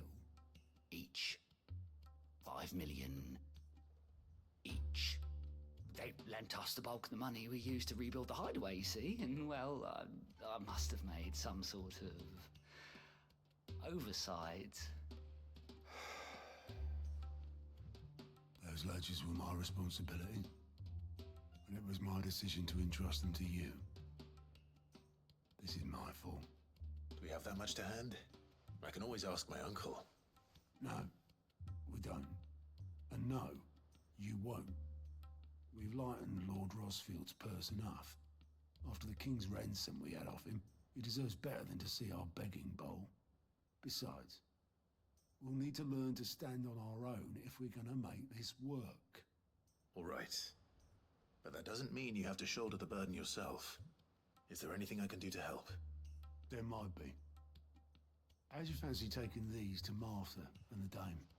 Rocks. Rocks, he says.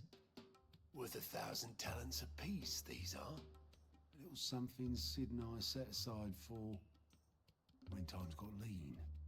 And I reckon 15 million in overdue debt probably qualifies. I just hope our associates' eyes are a bit more discerning than yours. I'm sure there will be. Should be me making the rounds, really. But you know how it is with this place. Orders to bark, arses to wipe, and all that. I know. Which is why I don't mind going in your place. Go. Do you know why I only gave Master Clive here 2 star rubies? Because you'd rather Lady Karen killed me. Because I'd rather Lady Karen killed you. Yes. Well, I suppose this is goodbye then. Don't worry. I'm sure Karen will understand. Really? Do you think so? No, I don't.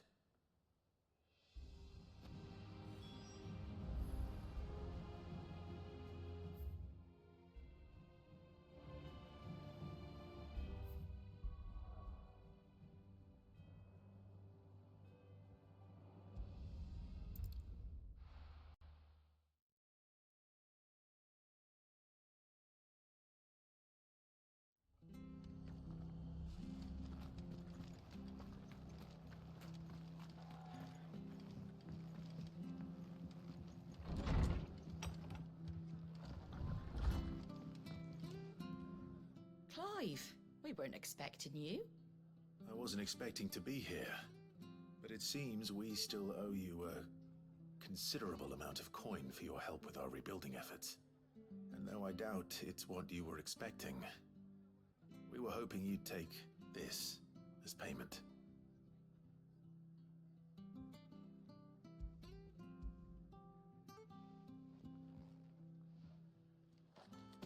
A star ruby? I can't accept this. It's worth at least twice what you owe me. More if you can find yourself the right buyer. Think of the difference as interest. Interest? If word got out I charged that much, no one would ever borrow from me again. Anyway, why are you the one here asking me about this? I'd have expected Otto. Bit much sending the Lord Marquis out to sell your debts, isn't it? The old goat working himself to death again? Something like that. Most days I think he's the only reason the hideaway's still standing. Same as always, eh? Back when the place was nothing but a twinkle in the eye of a recently retired Lord Commander, word is he was the first one Sid reached out to. Probably knew that without his strong arm and level head, the idea would never get off the ground. Sid may have been the face of the hideaway, but Otto's always been the backbone. And when Sid passed away, we were all worried that would be the end of it. That Otto would just give up. His death was hard on everyone. But it must have hit Otto hardest of all. But he didn't give up, did he? Quite the opposite, in fact. If I recall, he was the one who nominated you as Sid's replacement, and rallied the rest around you. I reckon what he saw in Sid, he saw in you too. And don't we all? Doesn't hurt that you're half as stubborn and twice as handsome, neither. That, and you keep good company. I suppose I do.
Torgal?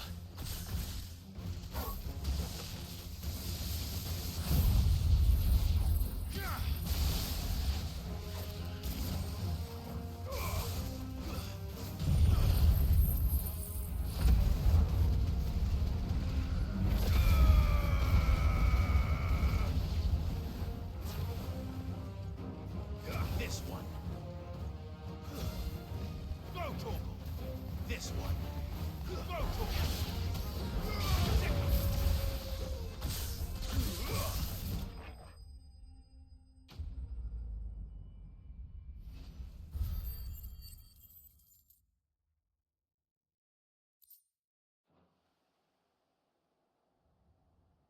Now.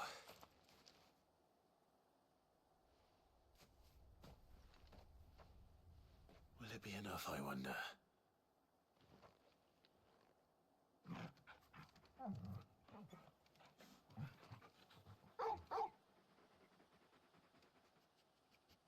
I say that answers my question. Which means we owe the lawsmen our thanks. You're just a big puppy, aren't you? A very big puppy.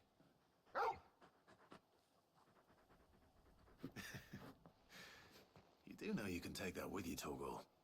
Lady Karen will be relieved to hear you've got your appetite back. Come on, boy.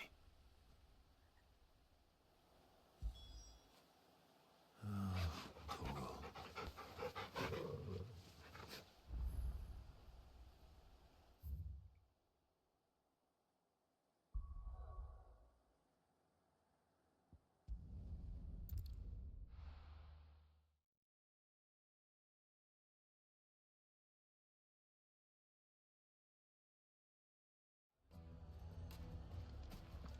People take notice of wealthy men.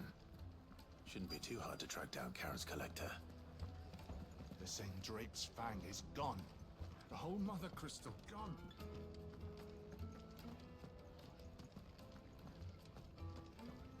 Welcome. If you're hoping for a bed, I'm afraid you'll have to look elsewhere. Here. You. Listen. Back again, are you? Any more trouble and you'll be barred for life.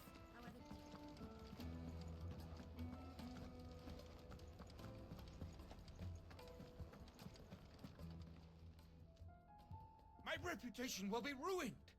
Ruined! Calm yourself, Lord Ignac, I beg of you, before you do yourself a mischief. Pardon the intrusion, but... Out! Get out!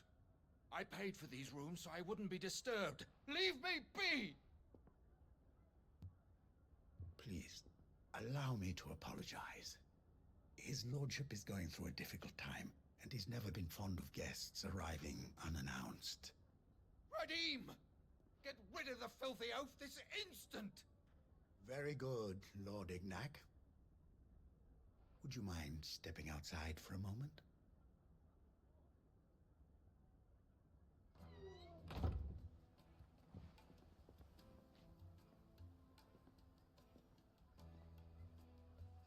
I'm sorry if I've caused you any trouble. That? Oh, no. That's just how his lordship is. Though the morning's events have left him somewhat fractious. He's been dispossessed of his luggage, you see. The thieves also made away with a considerable amount of coin. Coin the innkeeper will soon be keen to collect. I don't suppose a certain blade was among the stolen items. A single-edged sword. It was purchased from a merchant friend of mine. Ah, you know Lady Karen. Yes, I'm afraid it was. Then I'll retrieve Lord Ignac's luggage. But I have one condition. You have but to state it. You are welcome to anything that is within my power to grant. I want an audience with Lord Ignac. A few minutes should be enough. Then I'll be on my way. A condition I would be a fool to refuse. Of course, you shall have your audience. I don't suppose you saw where the thieves went. I did not, no. Though some discreet inquiries made on his lordship's behalf mean that I know where you might find them. The bandit's bed. Every ill-gotten coin in Dalamil is set to pass through that disreputable corner of the Valcroy. And that's where I'm heading. I shall speak to Lord Ignac in your absence, and arrange for an audience upon your triumphant return. That will be very kind of you. Farewell, and best of luck.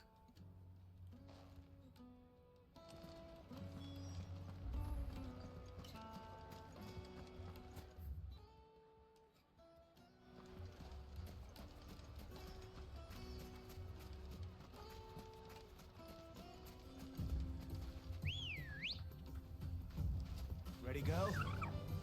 Yeah!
Thanks, girl. We've got company! Come on, lads, let's tear the bastard's head off!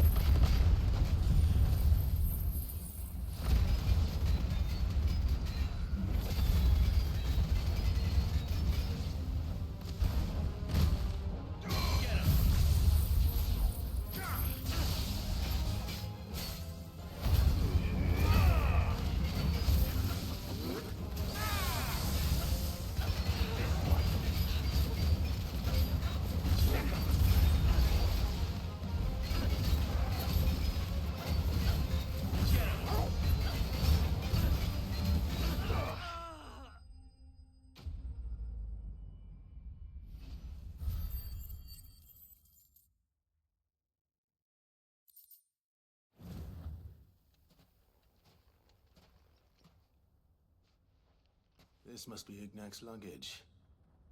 Nothing seems to be damaged. All right. Let's get it back to Dalamil.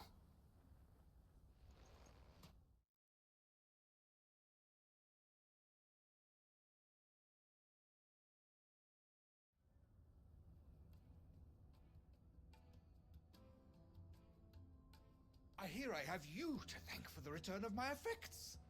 What shall I call you, my good man? Wyvern. Glad to make your acquaintance. A formidable name indeed. Well, Wyvern, I appear to be in your debt. Redeem here tells me you wished for an audience. Is that all? A few moments of your time should suffice, yes. You're a peculiar fellow, Wyvern. All right, speak. Master Wyvern was wondering if you could tell him about a certain single-edged sword you recently acquired. Oh, a true work of art, that one. Karen drove me hard on the price, but I would have sold her Radim here to get my hands on that sword. It was made in the Outer Isles, far beyond the Twins, and is used exclusively by the practitioners of a unique school of swordsmanship. They believe no combat should ever exceed a single strike, and hone their blades to such perfection that none ever does. Each sword is made for that one perfect stroke, and for that stroke only. They crack upon a second blow. There's a brutal sort of beauty to it, really. But how do they hone such an edge? Fine question. Why, they use a whetstone, of course. Whetstones, rather. A whole array of them, ranging from the coarse to the fine. 10,000 licks with the sharpening stone, then 10,000 more. But it is the final stone which lends the blade its legendary sharpness. A mineral quite foreign to this great realm of ours. And that is the key.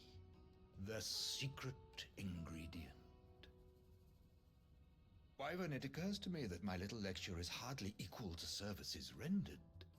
Take this, together with my regards.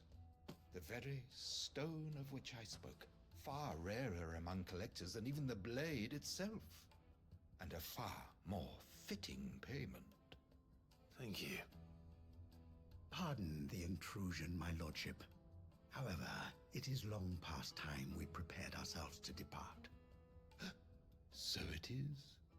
I am locked in bitter competition with a rival collector of curiosities. I am one step ahead of the unscrupulous scoundrel, but he is hard at my heels. And there are many other collectors out there. Too many to count, but only one do I consider my nemesis. Lord Byron Rosfield. And is a perennial thorn in my side. I can imagine. Farewell, Wyvern. May our paths cross again. Radim, we mustn't dawdle.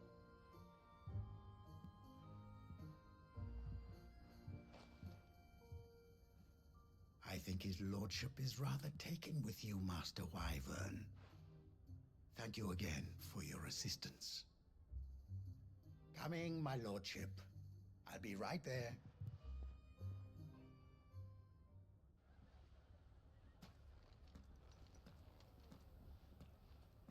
Trust Uncle Byron to find such an interesting rival. Now, let's see what Blackthorn makes of this whetstone, shall we?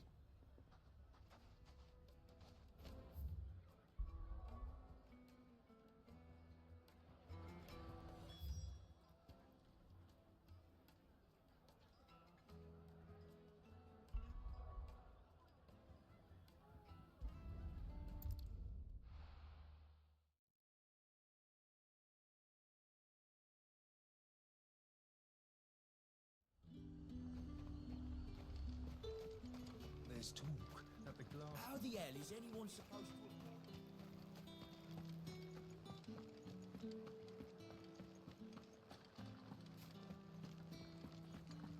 Did you hear?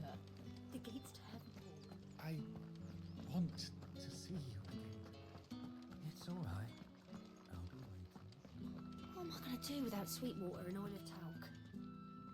Milady, I come bearing gifts. Gifts? Whatever is the occasion.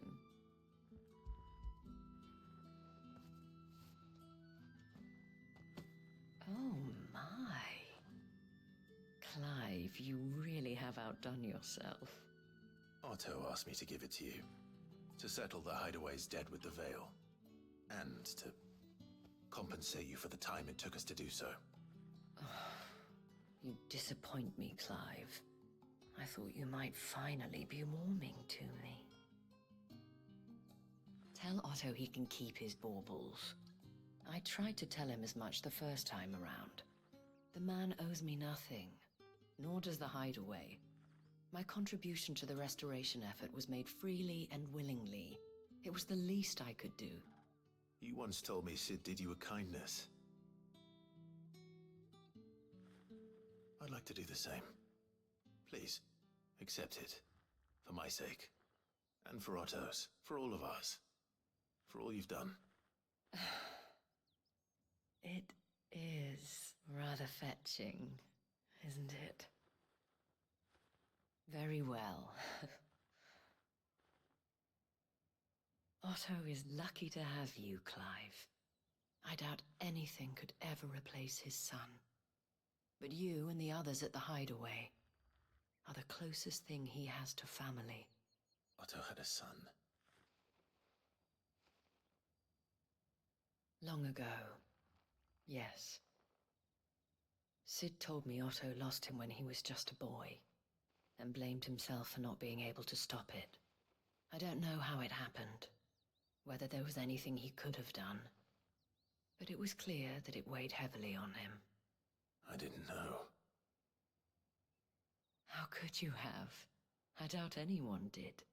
Besides Sid, I've never met a man more keen to bear his sorrows in stoic silence. An ill habit, given that both have always been surrounded by friends desperate to help them.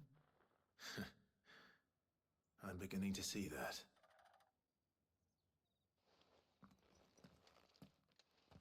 Go will want to know the stones were delivered, if he's still with us.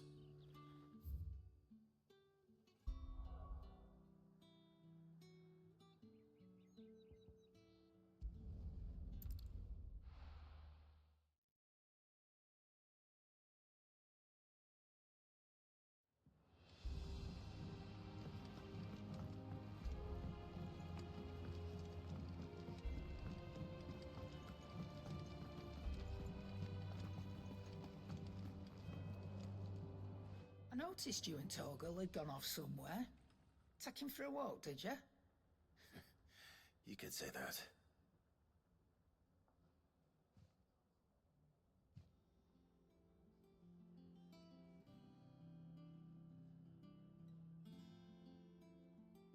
So, Molly's leftovers weren't good enough, eh? That'll teach me for treating you like you're still a pup. All right, no need to shout. Now we know what you're after, I can see about getting some in. Speaking of which, I brought one for later. Can I leave it with you?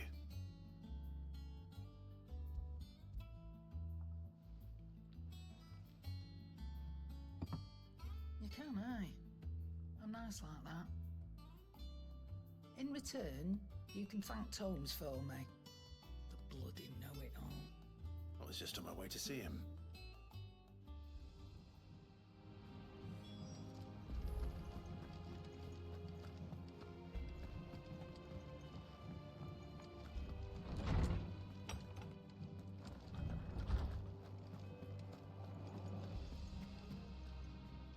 Ah, Clive. Were you able to locate your quarry? We were indeed, Lawsman. You pointed us in exactly the right direction. And Torgal's been a very happy hound ever since. Very good, very good. Lady Karen sends her thanks, by the way, for your part in solving the mystery. Ah. But that reminds me. After your last visit, I found myself pondering Torgal's talents. Do you recall our conversation concerning Lady Jill's role in Torgal's transformation? About how she somehow woke the power within him. Precisely that. A reasonable conclusion, I thought, but one which raised certain questions in my mind. You see, the Fenrir of legend served Shiva and Shiva alone. And while the powers attributed to him are certainly impressive, the records imply they are somewhat different in nature to those you described Torgal as having used. What are you suggesting? That Torgal may be the beneficiary of more than one icon's power. Consider that in addition to Lady Jill, he has served as a loyal companion to you, your brother, and even the late Sid. In short, the icons hitherto near at hand, or should I say at paw, have been diverse and plenty, and that number has only grown as the realm's dominance have fallen to your sword. One can but speculate as to how all of this has affected Torgal. He has seemed more fierce of late. And if I am not mistaken, he will grow fiercer still. We are fortunate indeed to be able to count him amongst our allies and not our adversaries. Oh, he's more than an ally. He's a friend.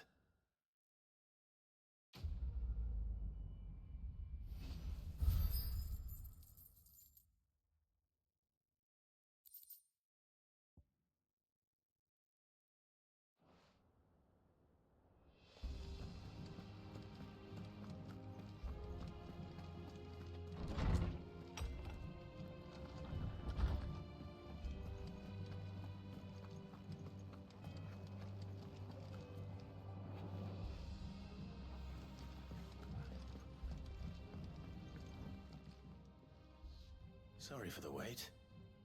But hopefully you'll agree it was worth it. You learned something about that sword, then? I did better than that.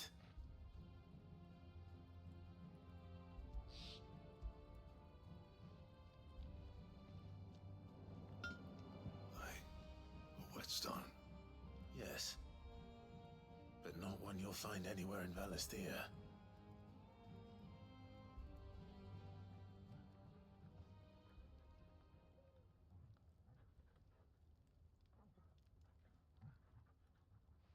No wonder I couldn't get the same finish on the grinding wheel. One hit and all done, eh? Might not be so bad if all you ever fought were duels. Good luck on the battlefield. Your second opponent would be your last, no matter how good you were. Even so, is there some way it could be used to give the Cursebreakers an edge? I think so, yeah. With this whetstone and the right kind of steel, I could probably even make a twin of the blade that rattled me. But there'd be no replacing this little rock once I worn it down to a sliver. I reckon we get a dozen swords from it, if that. Swords that the Cursebreakers wouldn't know how to wield properly, and that would see them through a single fire piece. Nah, no point trying to copy that thing. Be about as much use as a wax anvil. But finishing our blades with a whetstone this fine, now that's something to consider. And what's finer than fallen masonry, eh? Or more hard-wearing, for that matter. Just imagine it. Good Valisthian steel with an edge as sharp as any found in the Outer Isles. I won't make a copy now. I'll make something much better. I'm sure the Cursebreakers will be delighted. Just don't push yourself too hard. Don't you worry about me, Sunshine. I've been working day and night since I was half your age, and I'll still be here when you're long gone. Hey, thanks, Clive. I mean it. I owe you one, August too. It's good to know someone's looking out for me. You'll be happy to hear you said that. And I'll see that my debt to you's paid. First new blade I make's got your name on it. You come and find me when you've got the materials. All right. I will.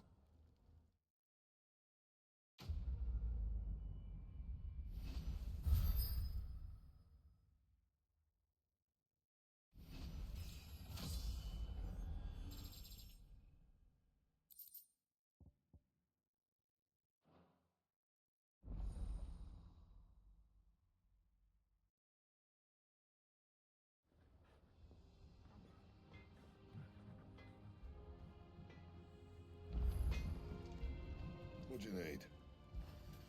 What do you want?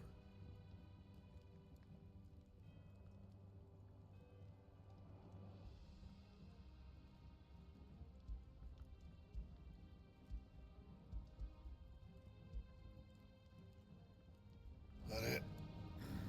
Fine.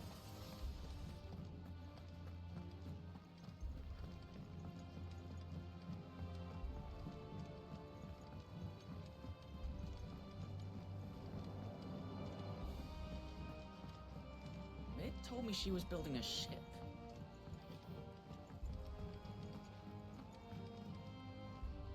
Goat. Still alive, I see. So Lady Karen accepted the ruby. Ah, about that. I tried my best, but she was just too stubborn to take it. She threw it right back in my face, in fact, and told me I could stick my stupid stone where the sun don't shine.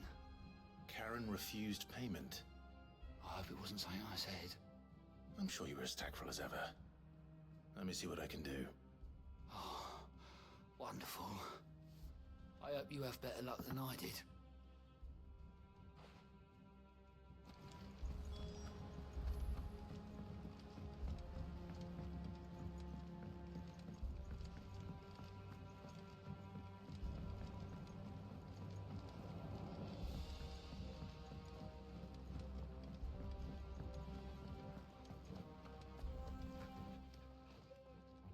Lady Karen, Goad tells me you weren't happy with our offer. Would you prefer the debt was repaid in coin? What debt? I don't recall lending any of you like me hard-earned gil. I may have tossed a talent or two in the Hideaway's coffers, but those were donations, and you can hardly call it charity if you go asking for it back. Of course not. But one good turn deserves another. And our circumstances have changed. Surely you wouldn't shun the gratitude of a pauper who happened to have become a prince. Oh, so you're a prince now, are you? Fine. But I'm selling it and taking what I'm owed, then you're getting the rest whether you like it or not.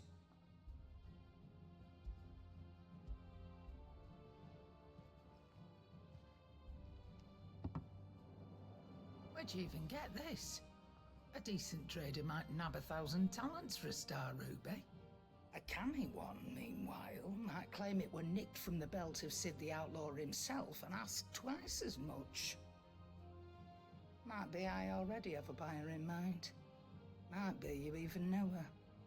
A fine continental maid whose beauty's only eclipsed by a guile in commerce. You wouldn't mind, would you? Not at all. Just be sure to tell her that it's always a pleasure doing business.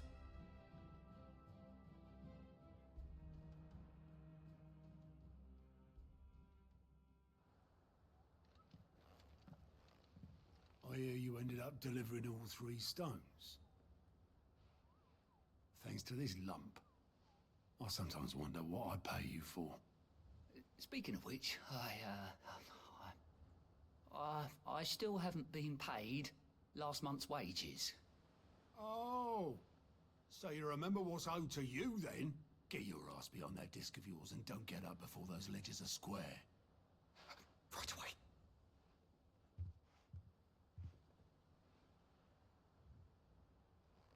I've seen that before. You have, yeah. Plenty of times. It was the only goblet Sid ever used. Either out of habit, or because the filthy soul couldn't be bothered to find a clean one. I knew so little about him. Like most people. Martha and the Dame both seem to have fond memories of him. I bet they do. How long did you know Sid before he... Before he died. 20 summers, give or take. Back in the day, I was a purser on a trade ship, which is where I met him. He bought passage to... I forget where. And having nothing better to do on the long nights, we sat up drinking island rum till the morning bell dragged me back to my duties. Quit my post not long after that. On account of making a fine maiden's belly fat. But me and Sid stayed close, promising we'd one day sail the seas again. That was before fate stepped in and said she was having none of it. The magic woke inside my son soon after his first name day, and there was no hiding his nag. Couldn't you and your family have... My family were the ones who summoned the constable, wanted the monster taken away. I couldn't turn my back on him, forget what I felt, and I couldn't for the life of me understand how they could. Luckily, Sid was of the same mind as me. It was him who stood beside me when all I wanted was to tear the whole world down. Him who cried for me when I had no tears left of my own. Him who swore he'd do everything he could to stop it from happening again. And he was true to his word, too. Left the Royal Army once and for all. His ranks, his ribbons, gone. Just like that. Threw away everything he had. All to right a wrong that no one else had the courage to face. I knew then I'd follow that man to the ends of the earth.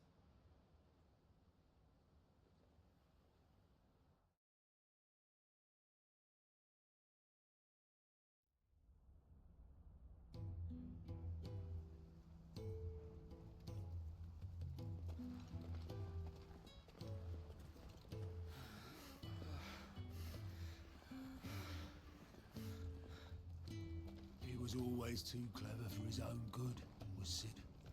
Saw the world for what it really was, while the rest of us were content to go along with the lie we were shown. And it can't have been easy, bearing that burden alone.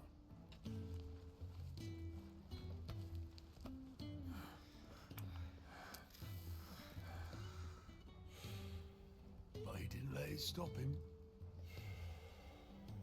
He never lost faith in what he believed was right. And that gave us faith in him. Faith he'd steer us true. So I swore to myself that I'd always be right behind him, ready to catch the stubborn sod, if ever he should fall.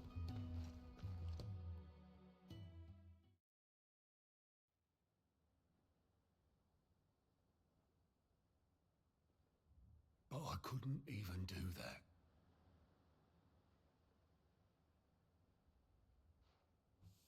Ignore me, just the ramblings of a tired old man. Leave that lot. I'll tidy it up in a bit.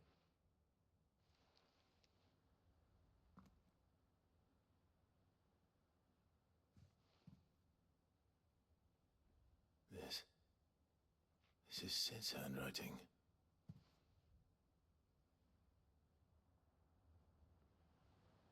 Dear Otto.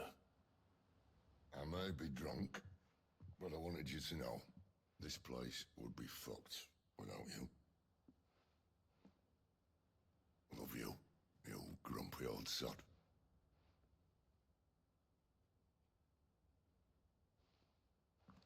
This note. Hmm? What about it? Sid was right. Without you, we'd all be lost.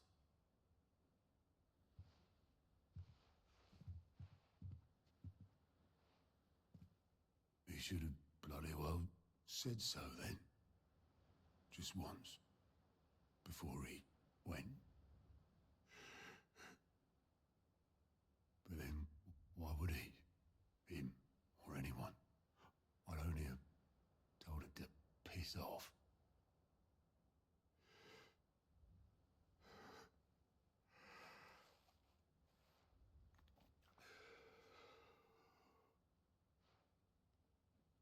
You're wrong, though. Both of you. It was never just me keeping the hideaway afloat.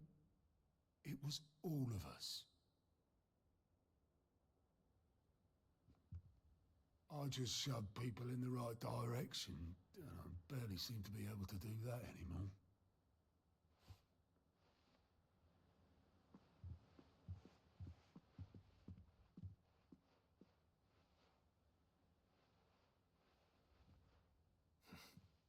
Would you rather Goat at the helm? Well, maybe I've got a few more years left in me. I'm going to hold you to that, Otto. Before you go, Sid would have wanted you to have this. But this'll do me just fine.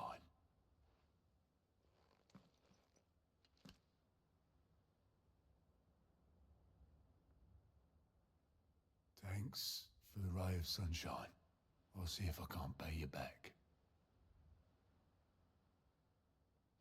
Already have.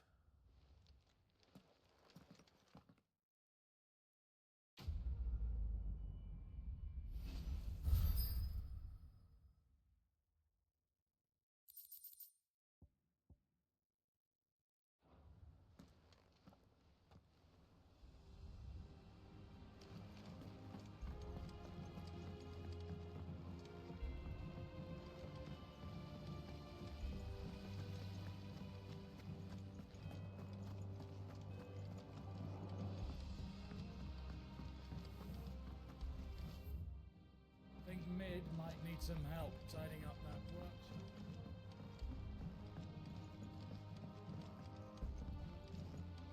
Well. Here, Sid. Reckon you might be just the man to help me out of a bit of bother, if you were mind to. Let's hear it. Well, it's about this alembic the chief's got me making. Lovely bit of kit it is. Bung in a solution you want splitting, and it will separate it out, just like that. Problem is, it won't always get rid of all the impurities. And with some of the stuff we need it for, that ain't good enough. Which is why I've been looking for something to filter the liquid we'll be cooking off. And that's where I was hoping you could help me out. I imagine Ty could get some use out of this alembic too. Distilling medicines and the like. Alright. Why not? Proper job! So what exactly do you need for this filter? Nothing but bomb ash'll do, says the chief. Gave me a sample she'd obtained from the university stores. Couldn't believe my eyes. You pour the blackest blight water through it, and it comes out clear as a mountain stream. So, I did a bit of reading about where I might be able to get hold of some. And do you know what I found out? It's only the blimmin' bones of a bomb king. They leave them behind when they die, see? I take it that's where I come in. If you wouldn't mind. I saw a billet on the hunt board for one just the other day. Would have gone myself, but, well, fighting dirty great balls of flame isn't exactly my forte. You, on the other hand... Alright. I'll see what I can do. Thank you kindly. And a good hunting, eh?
Let's go. Fly, Ambrosia.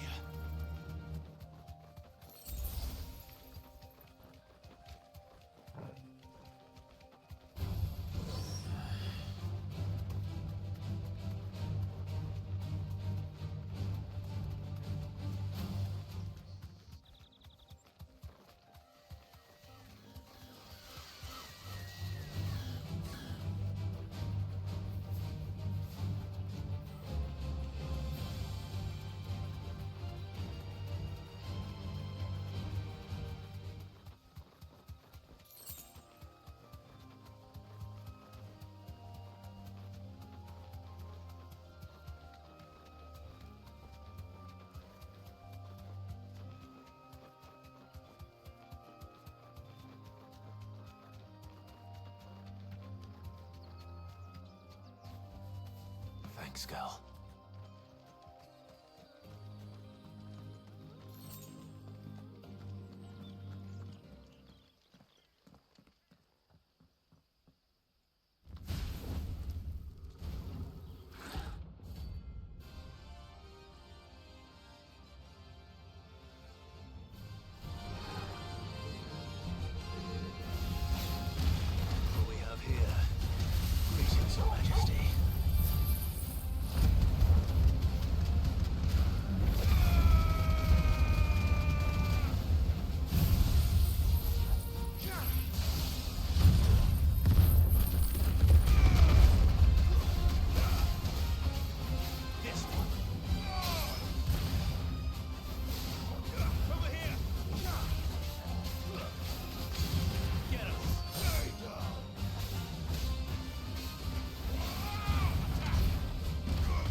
is over. Now to collect the ash. This looks like the stuff. Let's see if there's any more.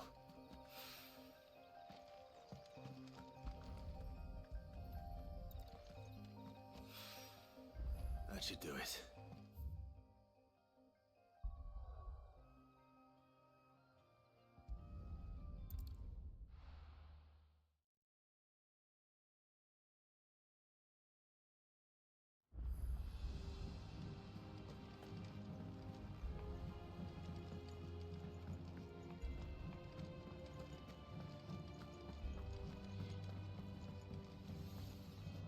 Back, are ya? So, what'll it be? Not bad, if I do say so myself. And? He cracked the crystal too? You're joking.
Red told me she was building a ship.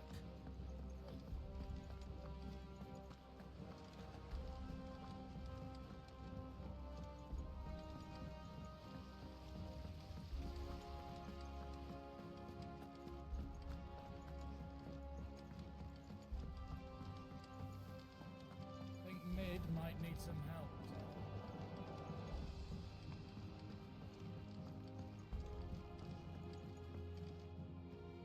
All right there, Sid? How's that hunt for the bomb ash going? I have it here.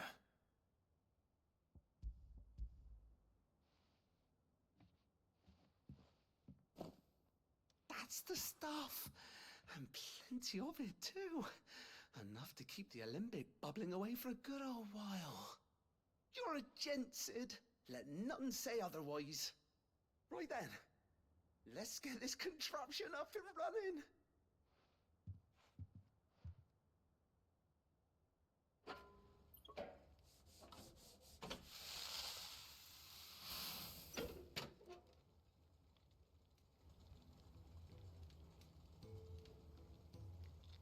There we have it.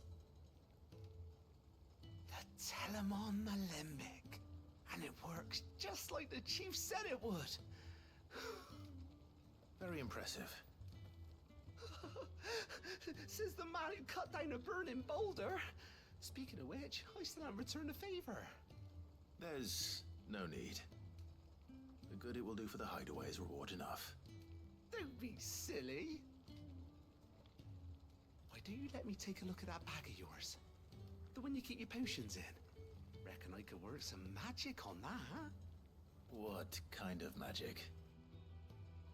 Well, we happen to have isolated a substance in our test run of the alembic that I reckon will make even the toughest lever supple as anything.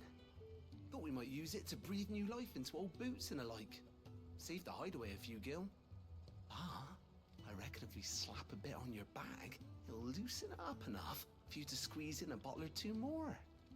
Well, it can't hurt to try, I suppose. That's the spirit. Leave it with me. I'll only be a mo.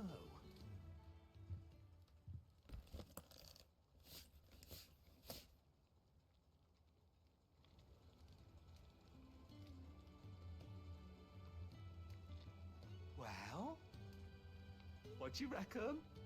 It certainly feels more flexible. Right? Told you. Thank you. I think. No. Thank you for supporting Mid and the rest of us in our endeavors. Without you, we'd never have been able to discover wonders like that stuff I rubbed on your bag. And I'm telling you, there's plenty more where that came from.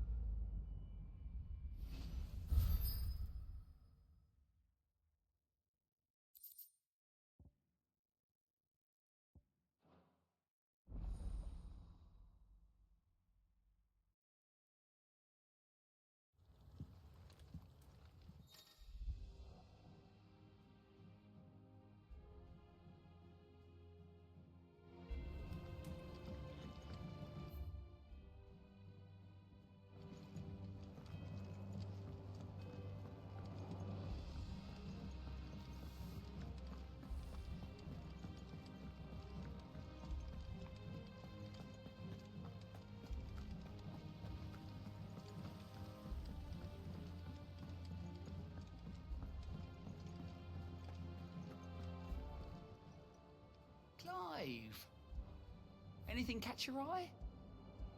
Seen enough? Welcome to the Patron's Whisper. Come to claim your just desserts? All yours. Best of luck out there, Sid. All right, Clive. Asterix.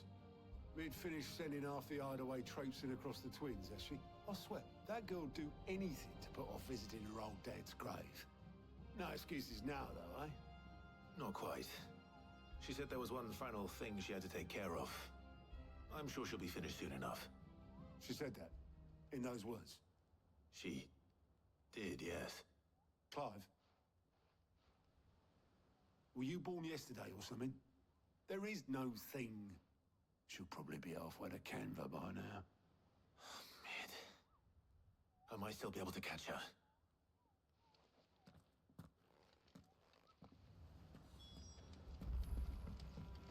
Mid told me she was building a ship. Is that the thing Tomes helped with? Obelith, have you seen Mid? Yep. In a boat, going that way. Then I'm too late. You in a hurry and all, are ya? No, I offered to take her across, but she wouldn't wait. Just paid for a dinghy and rowed off. Oars going like the clappers. Got some life in her, ain't she? But anyway, I was on my way up to see you, as it happens. Got a letter for you. Urgent, by the sound of it. One of your uncle's men said I was to hand it to you in person, post-bleeding haste. And you're here now. Thank you, Obelith. Don't mention it. What tidings, Uncle?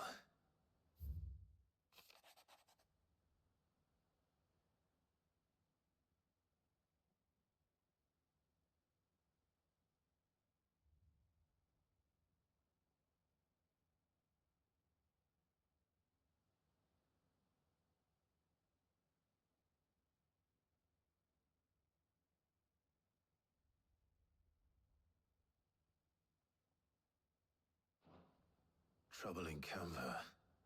Well, I'll need someone to keep an eye on Mid.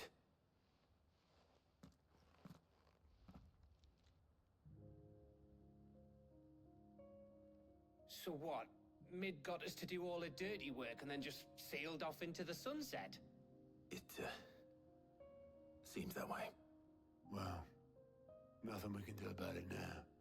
But next time you plan on visiting Sid, you might want to tie her to something before you suggest it. Ah, don't be so hard on her. Gotta admit, the dirty work was kind of fun. Everyone pitching in and all that bollocks. Just like when we built this place. You're right. Anyway, we all set to head to the old hideaway. I could do with getting to Canva pretty sharpish. Wouldn't do to keep Lord Rosfield of the Seven High Houses waiting now, would it? Not after he asked for me personally. Gav will be leaving with me. Will you mind the place while we're gone? You can count on me. Just be sure to give Sid and the others my regards. All right. Oh, by the way, Jill will be joining us too. She's got some things to take care of, but she'll meet us there. I hope she's telling the truth at least.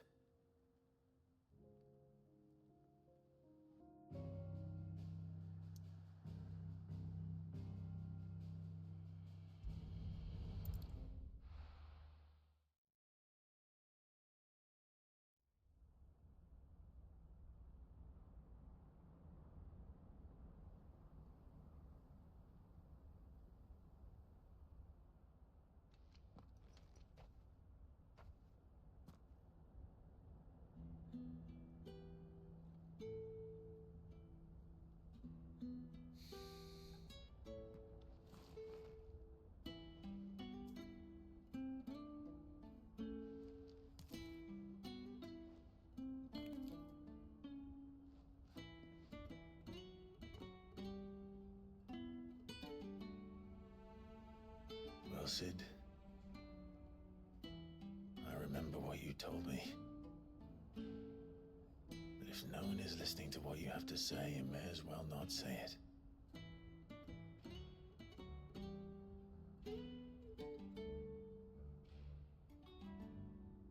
But I will say this, old friend.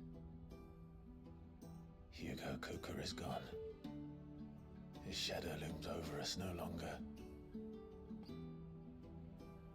It's a pity the Phoenix can't be in two places at once. If he'd have been with us, maybe he could have done something for the lost. Not even the Phoenix can bring people back from the dead. Life has a beginning and an end. So we must live while we have the chance. And not as slaves to the crystals, but as free men. May we join you?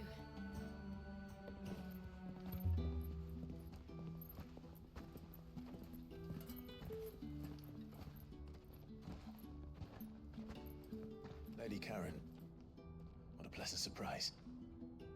I thought I'd drop by and see how you were all doing before heading off to restock my supplies.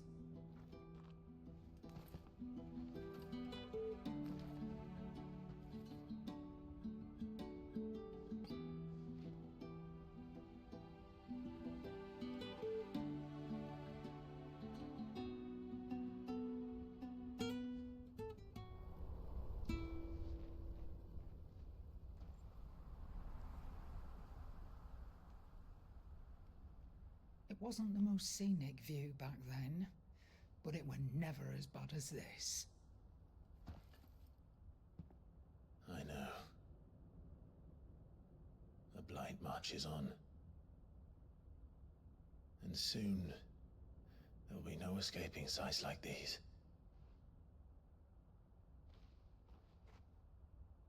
So our mission remains unchanged. We cannot stop until every Mother Crystal is gone, and their thirst for ether with them. The only one that remains in Storm is Drake's tail in the Crystalline Dominion. Our next target. We're going to Twinside. It's the capital of the Empire these days. I wouldn't like to think how tightly guarded they've got the place. Not that that'll stop you, but we do well to scout it out before you go charging in. We would indeed. If you're off to the Dominion, you can take this great lump with you. Goods. Oh, I am sorry. Have you forgotten you're the most wanted man in the Twins? I thought you might like to disguise yourselves as the attendants of a travelling trader, assuming you've no better ideas. You wanted to buy yourself some tools, didn't you?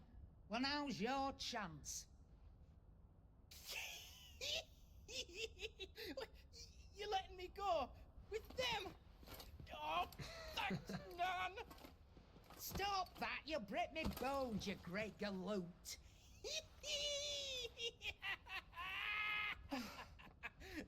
There's a caravan that runs back and forth between the Dominion and the Bocklab markets. It's managed by the Merchants Guild. Just show them Goots' traders pass and you'll be on your way. It'll be a damn sight less risky than footing it the length of the Crystal Road.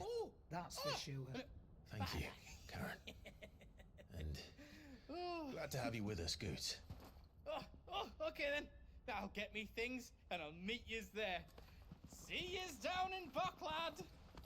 Get off! Me poor fingers! Jill, you're with me. Understood. And Gav? Already on my way, Captain. Be careful. Aren't I always?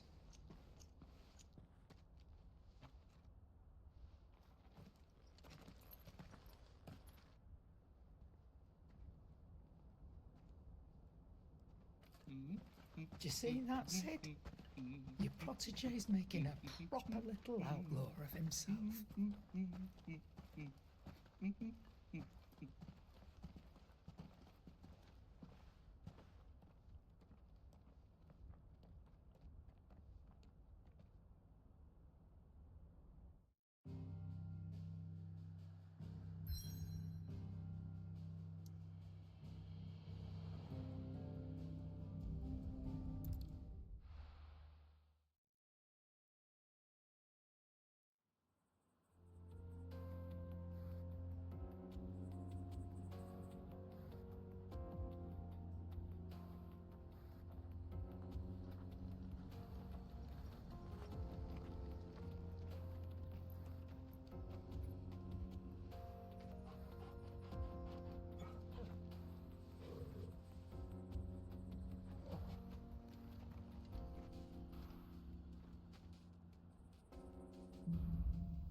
How are you feeling?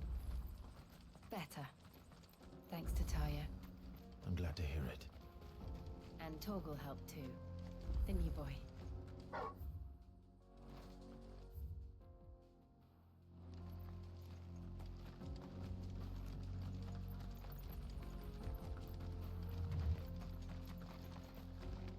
This used to be a trade route for merchants crossing the Scars, till the Republic laid a new road wide enough to let wagons pass, and all official traffic moved there. Leaving this one for those living outside the law. Indeed. I doubt we'll be the only outlaws on the trail today.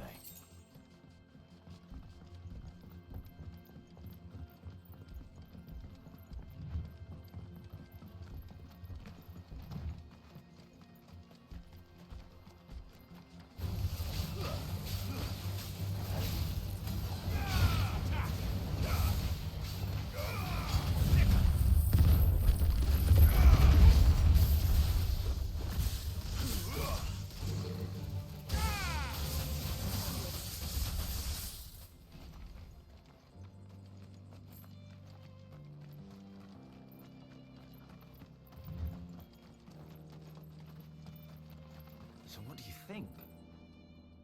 Really? It's as bad as that? Oh, aye. There's trouble up ahead. And too much of it for us to handle. I take it there's danger on the road. Oh, what about this fearsome-looking fellow?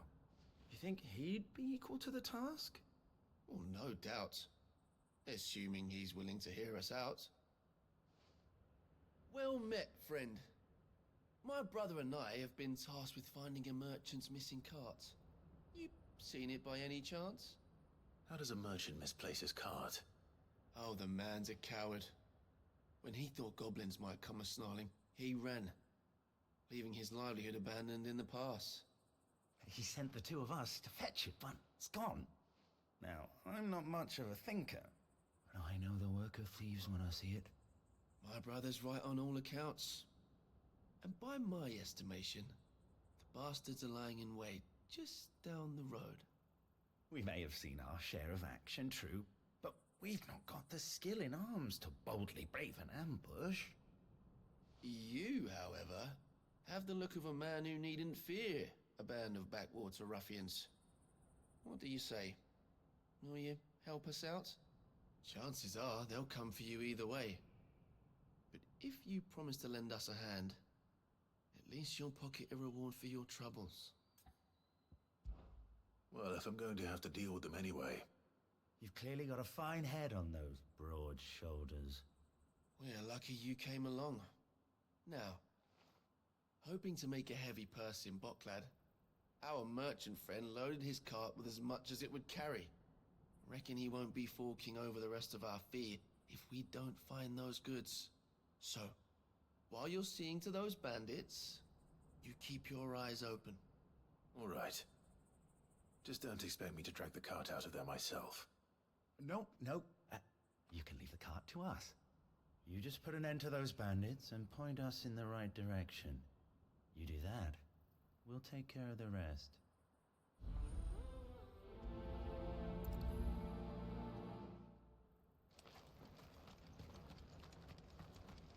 I'm not sure I trust those two.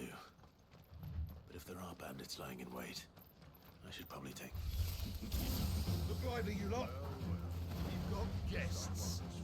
These must be our bandits. And if you ever want to see it again, go to the top.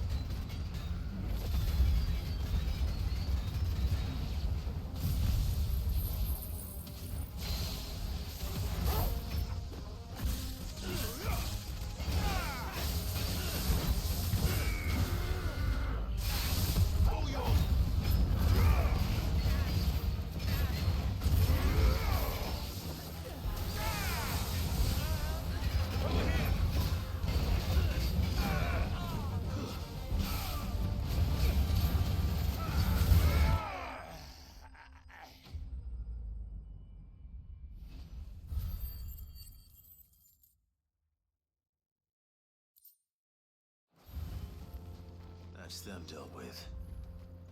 Now, where's that cart?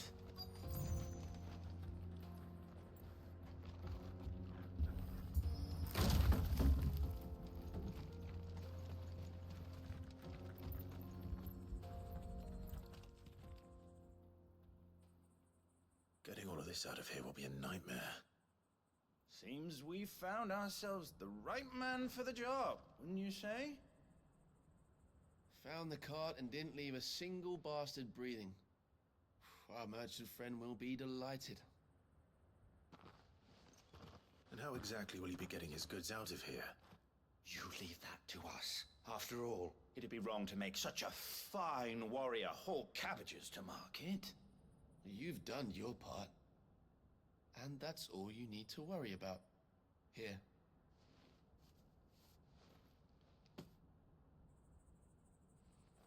It's been a pleasure. Now piss off. There's no need to be so rude, brother. What if we want his help again next time?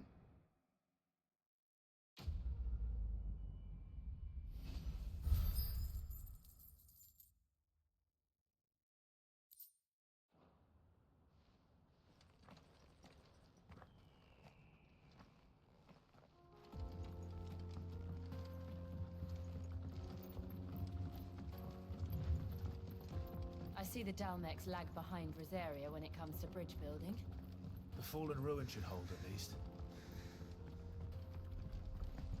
The path continues on the other side.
So this is Zemeckis. The land of the gods. It's even more impressive than I imagined. I remember being captivated by the story as a child. Long, long ago, man was overcome by avarice and challenged the gods in a bid to win their power. The final battle took place here, at these falls. Or so the legend goes. If anyone ever manages to plumb those depths, perhaps we'll learn if there's any truth to the tale. That the gods emerged victorious and punished man for his defiance by visiting upon him two curses.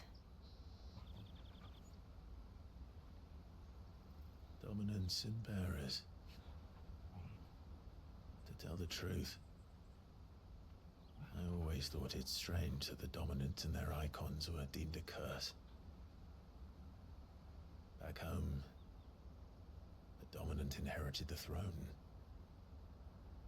They were admired and exalted, not spurned. Whenever I got to that part of the story, I always assumed there must be something I'd misunderstood. You had a lot of storybooks, didn't you? In your room, I mean. When we were young. The old legends were always my favorites. Epic battles between gods and men. Father encouraged me to read as much as I could. He thought it good for my education. You really were a boy like any other, weren't you?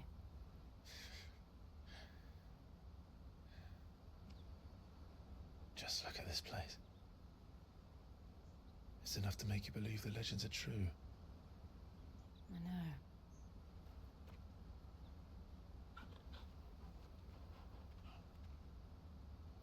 We're not far from Boklad. The road will be busier up ahead. And we'll have to keep our wits about us.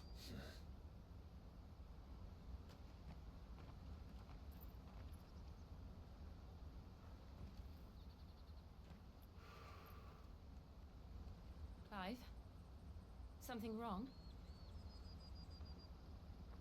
Nothing. It's nothing.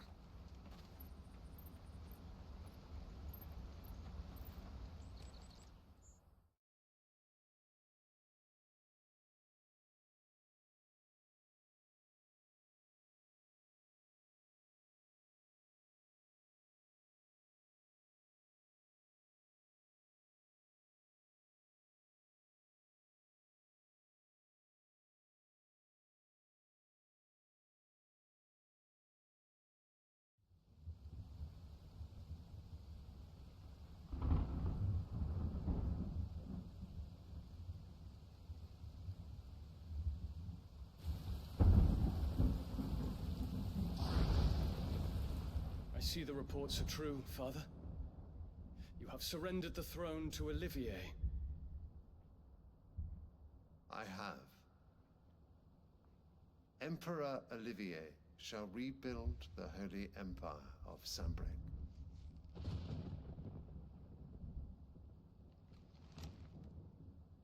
How is he to rule an empire? He is but a boy. I shall advise him until he comes of age. Father, please. Or for as long as I am able.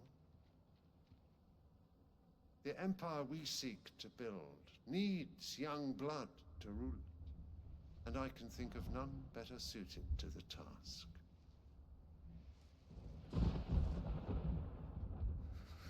There is other news, Dion.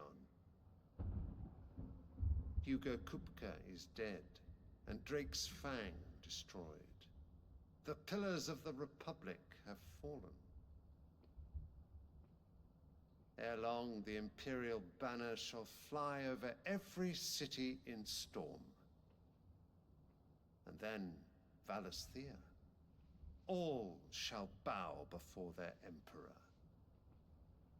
Father, these are the words of a tyrant. They are the words of a god. The Emperor whom I gladly serve. Great Greeker, made flesh.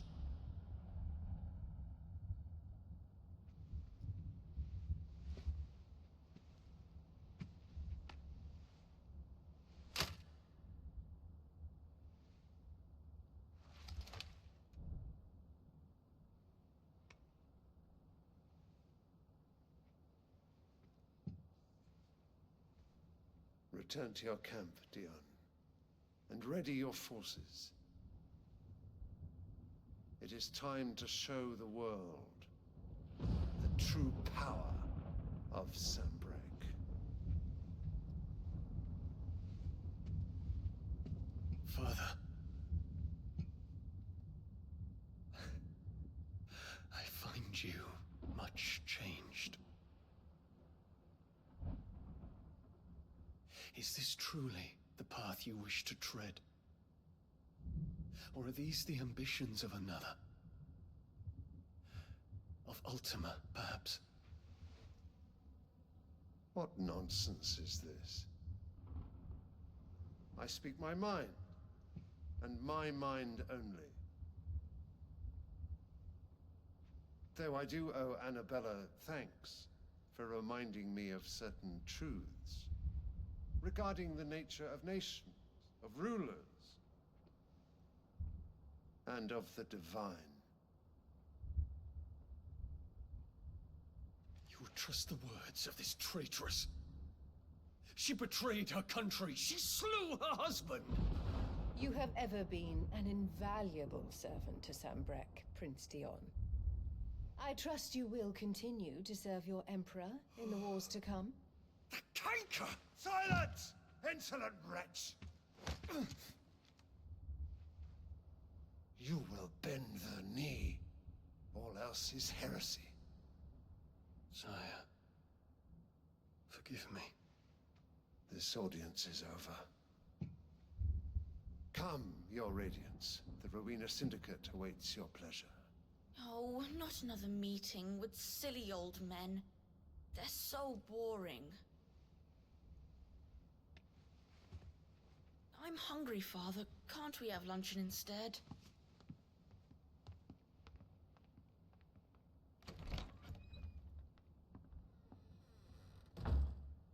Does it pain you that you will not inherit your father's throne? I have suffered worse.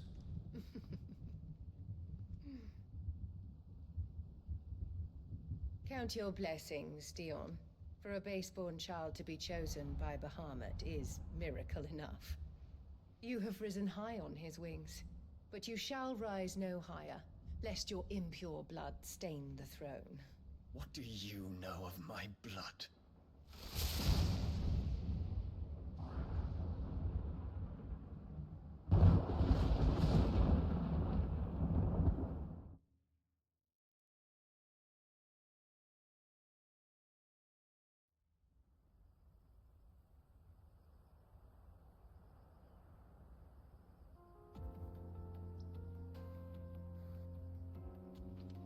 The Boklab markets are to the north. We just need to hug the coast.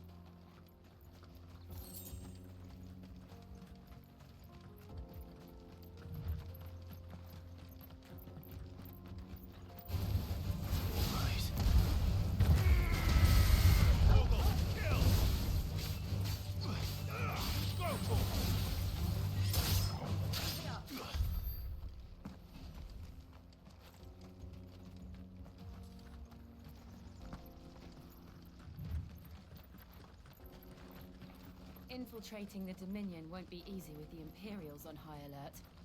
No. His Radiance has lost one capital already. We can be sure Sylvester will do everything in his power to hold on to Twinside. His troops will be trained and increasingly back up. It's not as if we can wait for this.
refugees.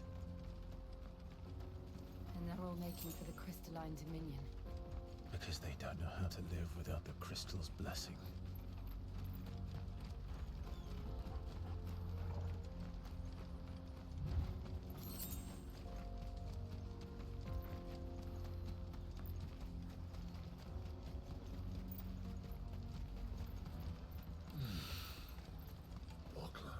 There are no crystals here. We have to keep... This is where we're supposed to meet Goots, isn't it? That's right. He said he'd wait for us here after replenishing his supplies. I dare say he'll have finished by now. Let me carry your goods. I'm cheap. Out of my sight, wretch. Well met. You've a discerning eye. Many thanks. You've a discerning eye. A fine choice.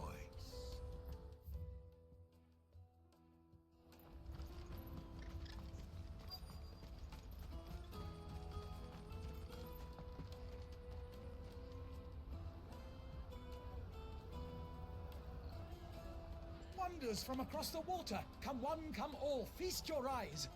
Good sir, can I interest you in...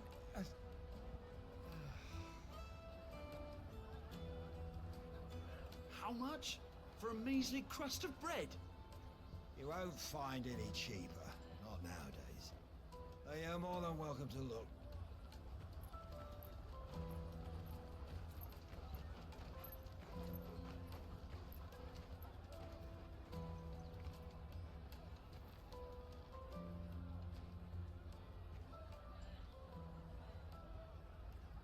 The Empire's unlawful and illegitimate occupation of the crystalline dominion is still in effect. Only those whose business in Twinside has been officially approved by the Republican Army will be permitted to cross the border. All who seek entry are to form a line and ready their documents for inspection. Looks like we aren't the only ones who are eager to leave. And they're checking everyone. Can't you make an Not for the likes of you. We won't get through without that pass. Let's go and find Good, shall we?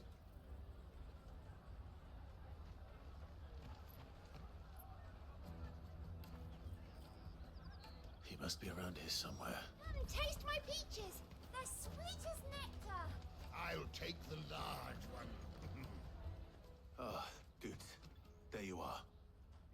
Clive, I'm so sorry. Don't tell Nan, will you? Slow down, Good.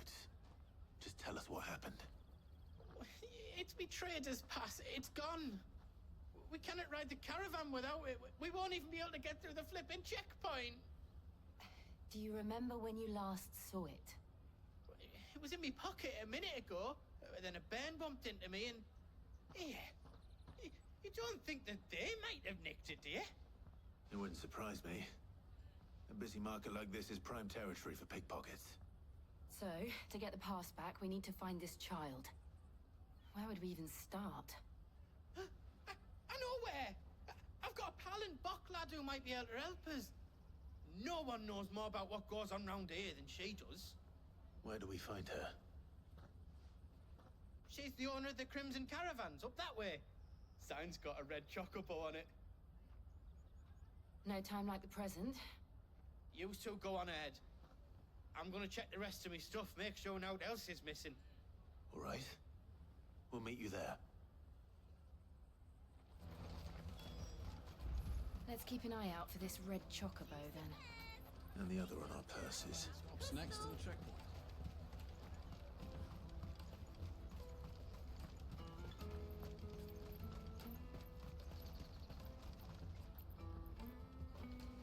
Peaches and pears.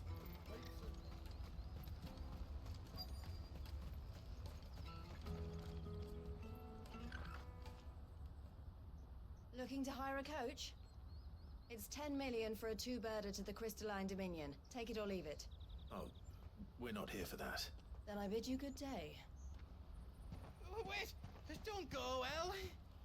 He's me mate. As I live and breathe.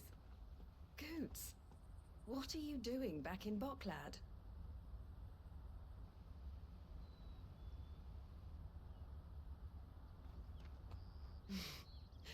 I gather Lady Karen didn't send you.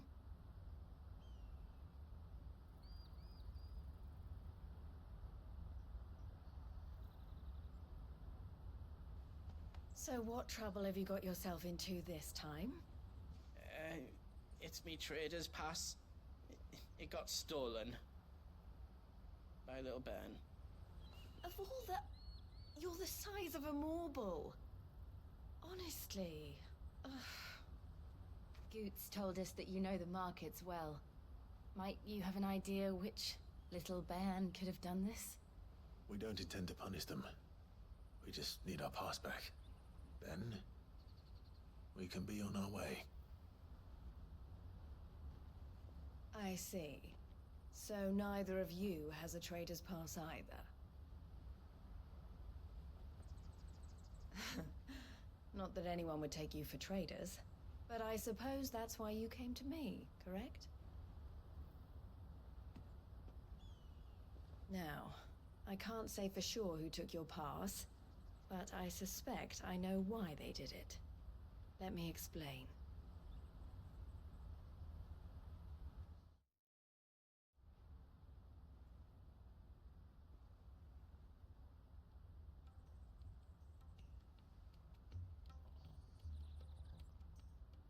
Ever since the Fist marched on the Dominion, the Republic has been clamping down on any commerce that might aid the Empire more than it does us.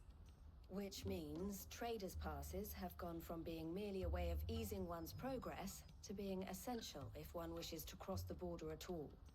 And with demand outstripping supply, they've become a precious commodity, leading some to seek to acquire them by less than legitimate means. So the children are stealing passes to sell on the black market? Yes, and no. Passes are inscribed with the names of their owners, and yet none of the victims' names have appeared on the register of those passing through the checkpoint. Which means? That someone is doctoring the stolen passes. The same someone who is encouraging the children to steal them. And the same someone who has Goots' pass, no doubt.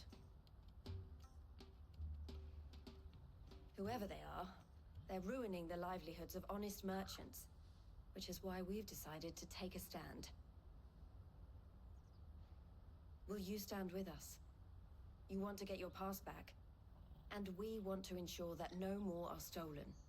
Catch whoever's behind it all, and 2 birds shall be slain with a single stone. Is there any other way of getting to the Crystalline Dominion Goods? They won't let you in if you're not with the caravan. It's that, I don't know, try swimming across the strait. But the guards will definitely spot you if you try and do that. Like, we don't want to get spotted, right? So either we find the people who took the pass, or give up all hope of entering the Dominion. All right. We'll help. Thank you kindly.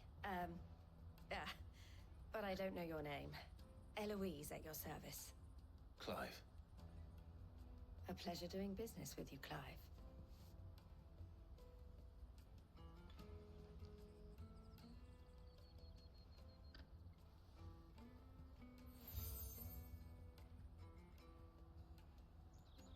The proprietor of the furniture makers by the coach stop is spearheading the search.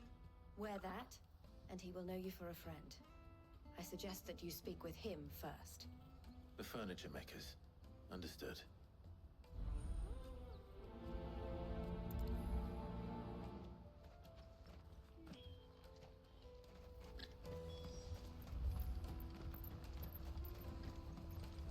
Out of my sight, wretch! I know you...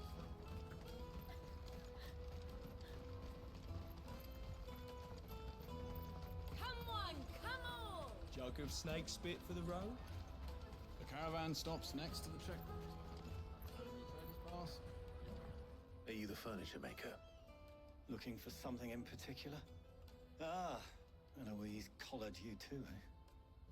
Then I expect you want to know more. She told me you were leading the hunt for the pickpockets.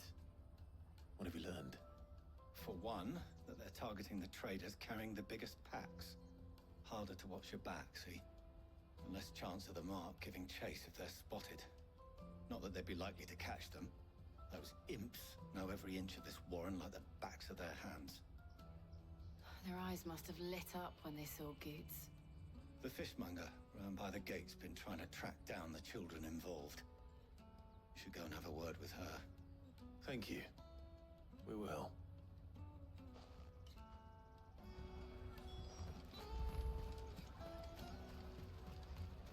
You won't find anything of this quality in Twinside. You should come with me to the Dominion. Like Fish for sale! Fresh sorted and smoked! Can I interest you? Ah, sorry. Message from Eloise, is it? She's asked me to help her. To help you find the pickpockets. Is that so? Suppose I better tell you what I know then. For one, this isn't a family operation. All the traders say the children who stole their passes were dirty, dressed in rags. Street urchins, by the sound of it. We get a lot around here. Orphans from the wars. A few, perhaps. You saw the refugees gathered by the entranceway? They're all looking for a new start in the Dominion and beyond. Some of them take it as an opportunity to rid themselves of unwanted baggage. The shame of it. Whoever's behind this would have to have made themselves known to the children at some point. And so should we. You should start with the children around here, then. I doubt they're the ones involved, but they might have heard something. It's worth a try. All right then. Questioning children. How hard can that be? You won't find anything of this quality in Twinside.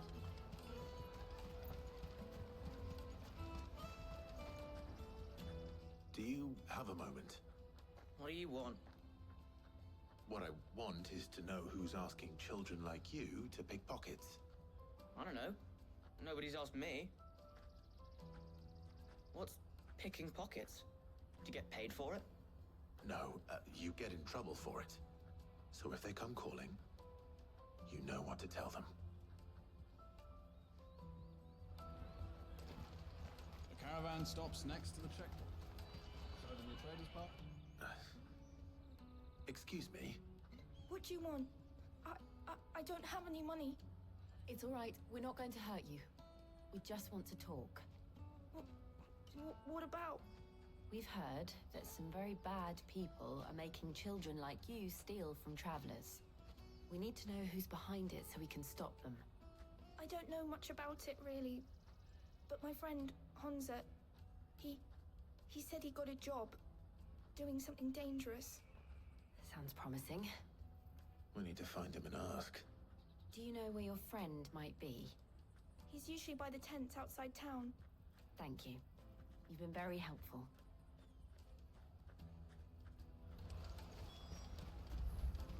Come on, come on!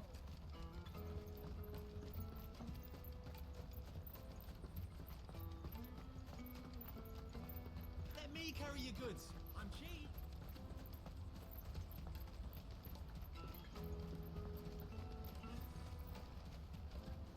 That's that then. She must have meant the refugee camp. Let's hope he's still nearby. Daddy, I'm hungry.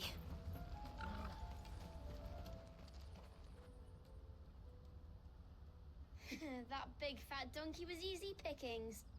He wouldn't have noticed if we robbed his boots off him. Yeah. Wish we hadn't handed over the pass, though. Could use one of those things to get out of this dump. Chance would be a fine thing. The moment they found out, they'd string us up by our guts. Would they now? Perhaps you'd like to introduce us to these charming characters. Shit, we're in trouble now. What do we do? You two get caught if you want. I'm off. Hunter, where are you going? So that was Hunter, eh? Jill, you watch these two. I'm going after him. All right.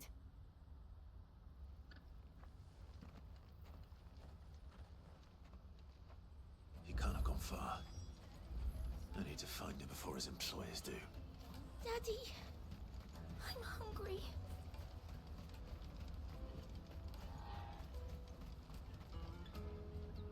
Did you see a boy run past? He stole something from a friend of mine. There was a boy ran back there towards the Chocobo pen, but... Thank you.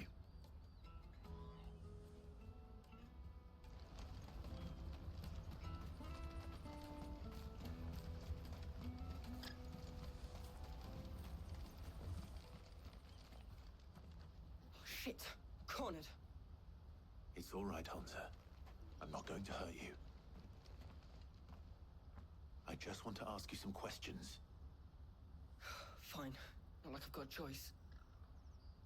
I'm looking for the people who are making you steal for them. Who are they? Called themselves the Carstones. They said they'd give me good gill if I did what they told me. I knew they were bad, but bread doesn't come for free. Didn't come at all half the time, before I started buzzing for them. You know, if I didn't do it, they'd just pick on someone else. Someone they could push around easier. Hansa.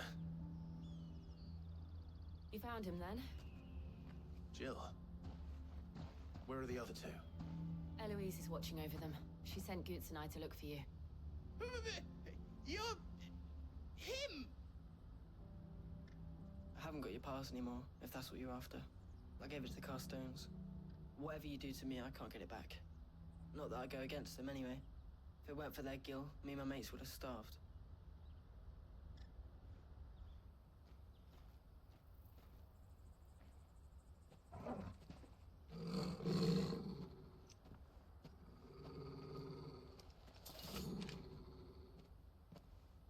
Cowards. You will not force another child to do your bidding. Wait, we're not... Don't hurt him!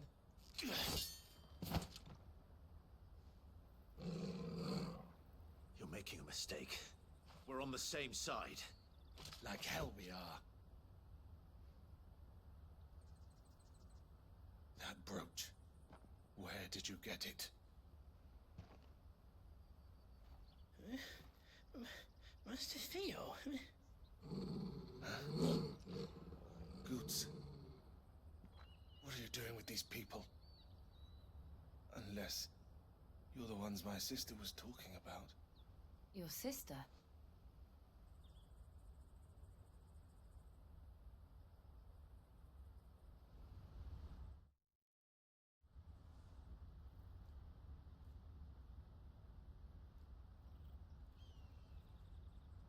Eloise didn't tell us she had a brother. And why would she? I'm just her back and a blade. Theodore, at your service. Sorry about before. Theodore, what do you know of the Cast Stones? Vultures who have made Boklad their hunting ground. They prey on the desperate, stealing from those with gill and bullying those without it into joining their flock. I'd been looking into their activities in hope of sparing the refugees any further hardship. But it seems they've already stooped even lower than I'd feared. Hans is a good lad. Don't blame him for what they've made him do. If he and his friends hadn't agreed to work for the Stones, some other poor souls would have. On pain of death, most likely. Clive, was it? And my sisters asked you to help put an end to the pickpocketing. Then we all want the same thing.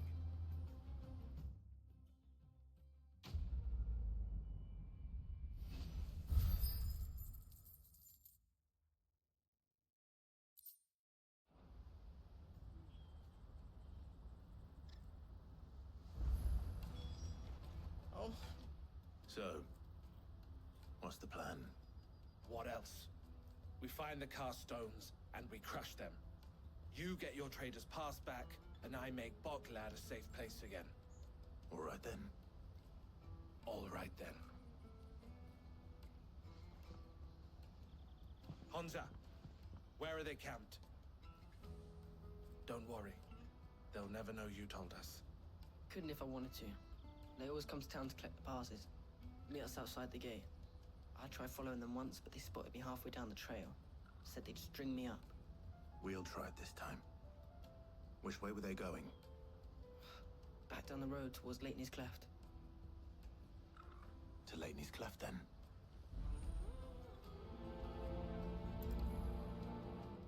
Laney's Cleft is to the south, past the camp.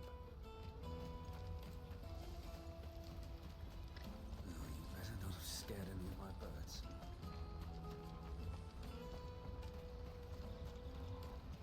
That's that then. Daddy! There are no crystals here. Hungry. We have to keep going.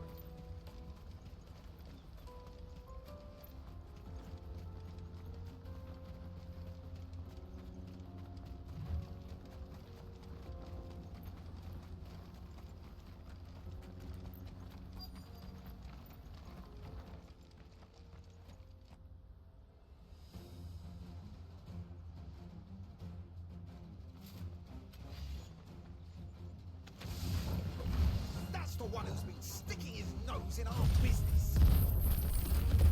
You should have minded your I doubt these were the ringleaders. But at least we know we're on the right track.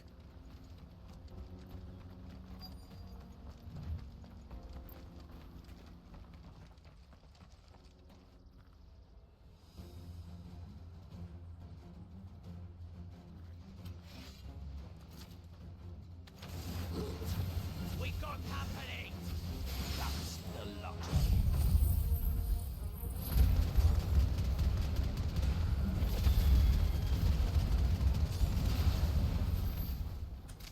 More foot soldiers.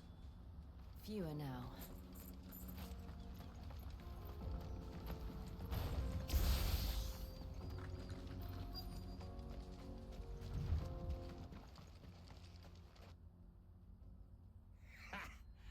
Not a bad haul today, eh? Aye. Some of our new recruits are natural-born ne'er-do-wells. Especially the little ones. That Hans has got nimble fingers, all right. It will be a shame when they chop them off. But till then, let's make the most of it. Scum. The leaders of the cast stones, I take it. They don't deserve any mercy, Clive. I wasn't planning on showing them any. We're ready when you are, Theodore. Oh, I'm ready.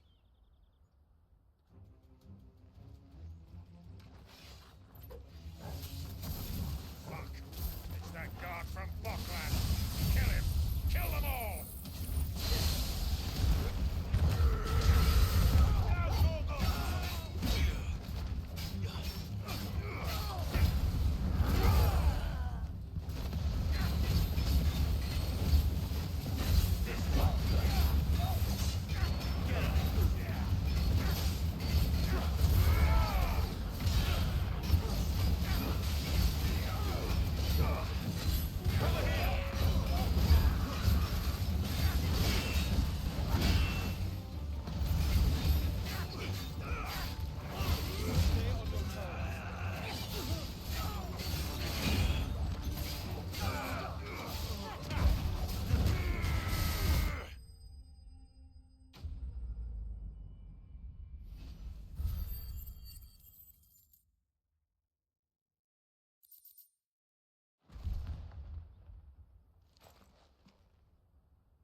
And they say crime doesn't pay.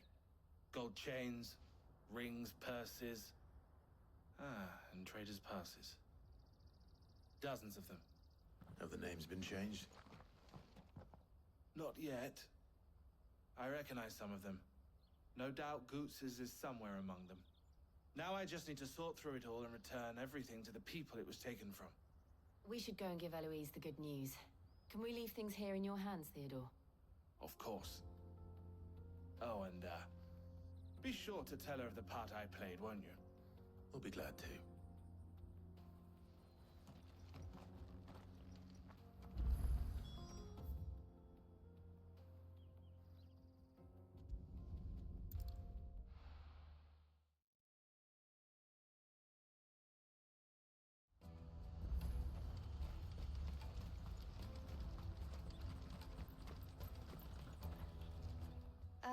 Clive, how goes the hunt?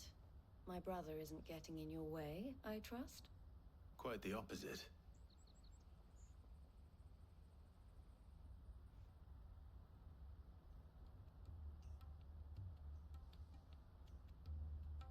So it was the cast stones who were behind it all. Theo told me he'd been on their trail. And their demise solves 3 problems at a stroke. That of the pickpockets, the bandits pulling their strings, and the passes they were stealing. I only hope yours is among the items you recovered. Only time and Theo's return will tell. Speaking of whom, welcome home, dear brother. You are too kind, Eloise. Here, Clive. Goods' pass. Ask him to keep a closer eye on it from now on, would you? I will. Thank you. El, I've asked our boys to carry the rest of the goods back. Can I count on your help in sorting through it all? Of course. I'll make some space in the storeroom. I expect you'll soon be on your way then. But it wouldn't do to leave without introducing yourself properly. Would it now? Sid. Don't look so shocked. We're on the same side. I don't understand. As you now know all too well, we at the Crimson Caravans are always happy to help those in need. For a small fee, we will move anything that needs moving. Be that goods to market, or bearers away from it. I was the first my sister helped escape. If it wasn't for her, I'd have been branded as a boy. I had no idea. It just so happens that we are seeking to expand our operation. And who better to join forces with than the leader in the field? Wouldn't you agree, Theo? I would. It seems our purpose is the same in more ways than one. So what would you say to working together again? It would be our pleasure. And our honor. The honor is ours. Here, Clive. This is for you.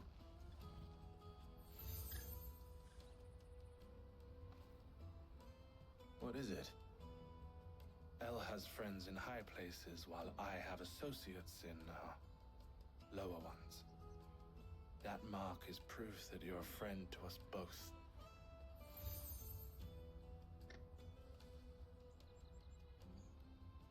I shall bear it with pride. Well, all that remains is to wish you a safe onward journey.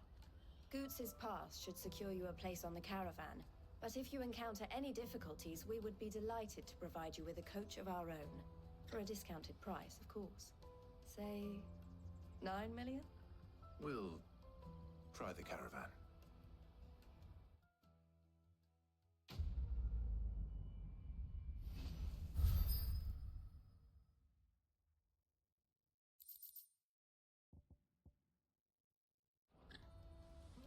Right then.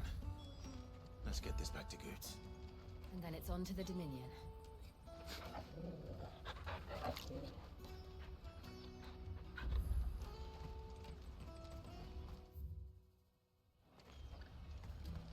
Out of my sight, wretch! I've no use for a friend.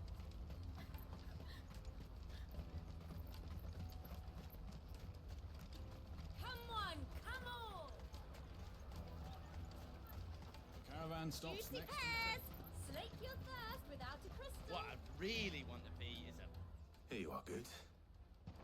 Try not to lose it again. Me pass! You found it! Oh, thank you so much. Nan would have killed me if I'd come back without it. I'll have to say thanks to Elle and Theo, too. So should you, Hansa. You and your friends don't have to steal anymore. If anyone threatens you again, you know who to turn to. We do. And we already have. Miss L's given us a job shifting the chocobo shit out the stables. It's hard work, and the pay isn't half what we got from the stones. But if we stick at it, we'll keep ourselves fit. You stick at it then. And Goots, I'm sorry for stealing your pass. That's all right. I've got it back now. And all's well that ends well, eh? You said you're trained to be a blacksmith, right? Well, I'm gonna be your first customer. I'm gonna save up all my gil and get you to make me a massive sword.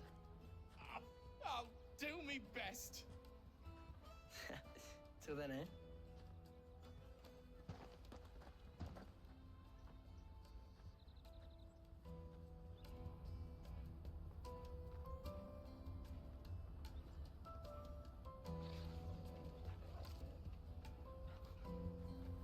All right.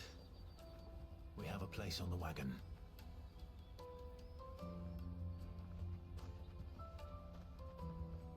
Remember, Goots, we're mercenaries.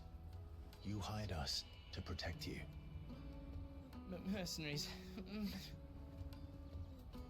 you remember the plan? You're to ride all the way to Twinside. Jill and I will go with you as far as the outskirts, then find our own way in. I'll buy that stuff I need. Right. And we'll scout out the Imperial's defenses. There's a square with a big bell tower right in the middle of town. If you get lost, or out goes wrong, we can meet up there. All right. Let's go.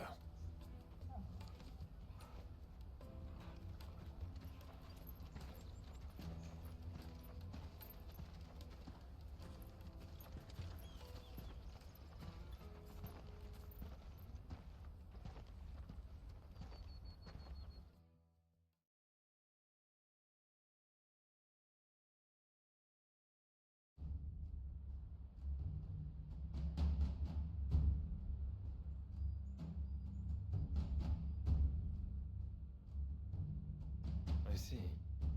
And you're quite certain your father has no knowledge of Ultima? I am. I have no difficulty believing a sinister force has come to exert an influence on Sanbreque.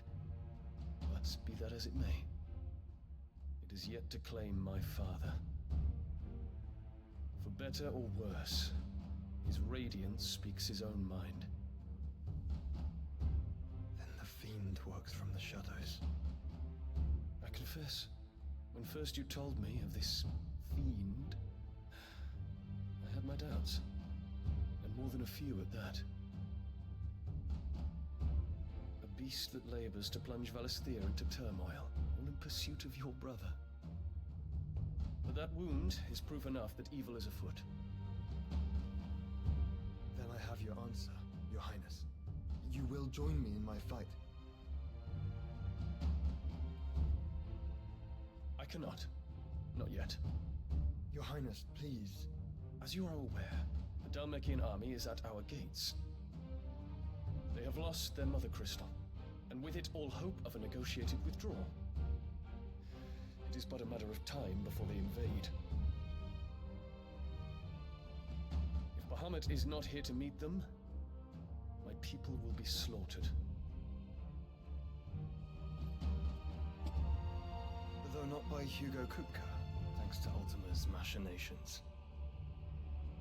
I know the fate of your people weighs heavy on your conscience, but if we do not put an end to Ultima's plans, they shall face a far darker fate. The chaos he would wreak would sweep all of Valisthea into the abyss. The lives of every man, woman, and child in the Twins are at stake. I believe what you say, Phoenix. But I have duties of my own, and I must discharge them. Come what may.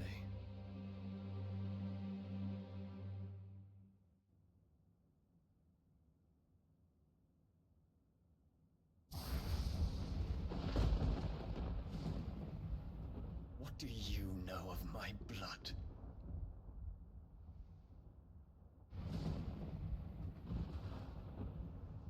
I know that it is wholly unworthy of the highest offices of state, which rightly belong to those of purer breeding. Alas. Your bloodline runs through the Oriflamme gutter, from a whore who weighed her child's worth in gil. Have you threatened my father? Of course not. I merely whispered in his ear.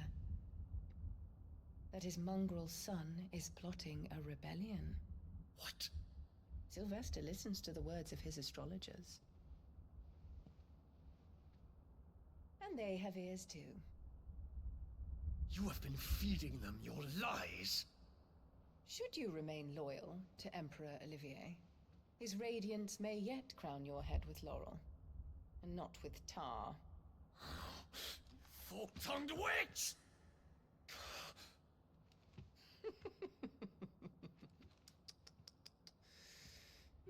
In consideration of your long years of service to the Empire, I shall forgive this uncharacteristic rudeness. Now hurry and make ready, Your Imperial Highness. Emperor Olivier expects much of you, Dion. Or should I say, of Bahamut. May your fire reduce his enemies to ash. Till all of Valisthea bows to its rightful ruler.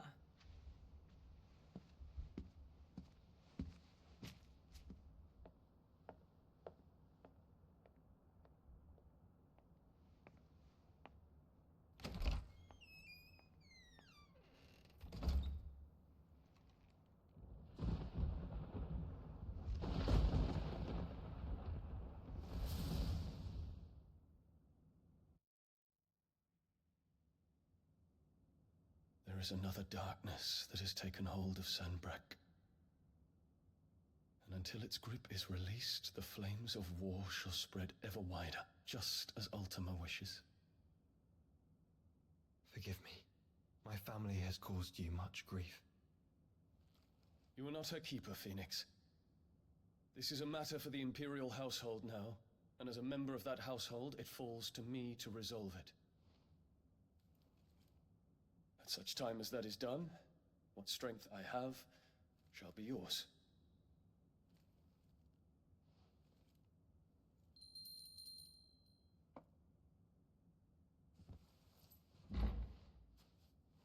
Thank you, Your Highness.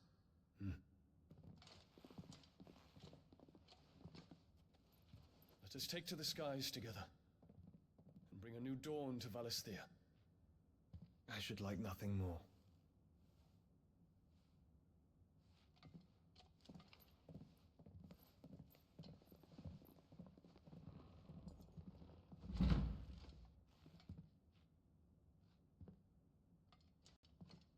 Terence. My prince. Tell me true. Do you believe what I'm about to do is wrong? We dragoons have but one leader, Your Highness. And we shall follow him unto the very end. Thank you. And this is my decree. For their crimes against the crown, the traitorous Annabella and her usurping son shall be put to death, and the Empire restored.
One would never guess that these people stood on the brink of war.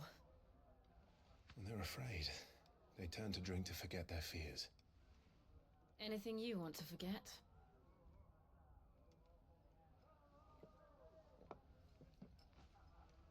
The harbor is empty, and half the market stalls too. The city may seem peaceful on the surface, but it's balanced on a knife edge.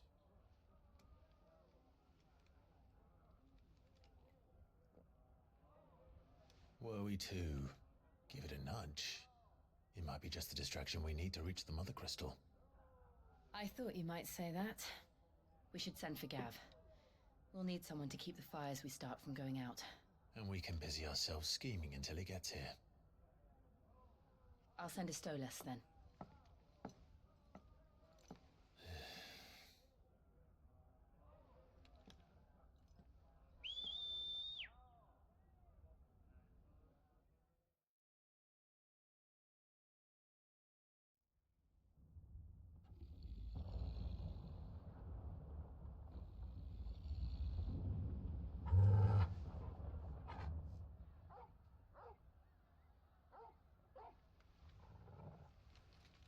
What is it, boy?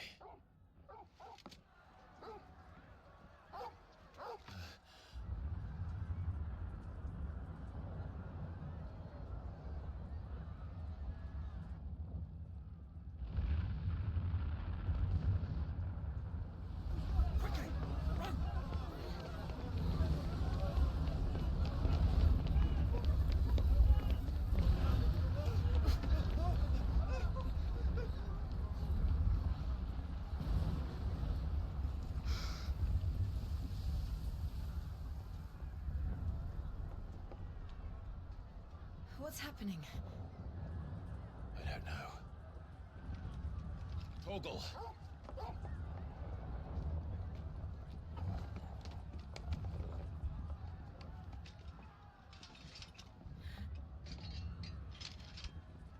This way.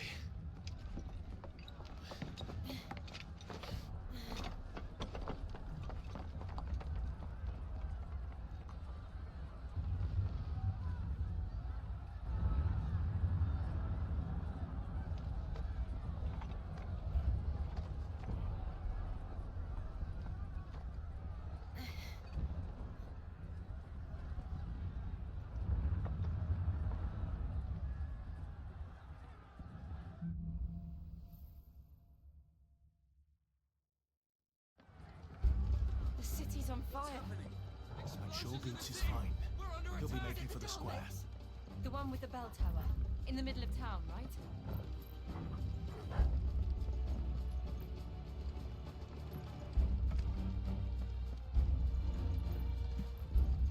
Guard, watchman or sentry is to be slain on sight. But spare the citizenry. His Highness's orders were clear.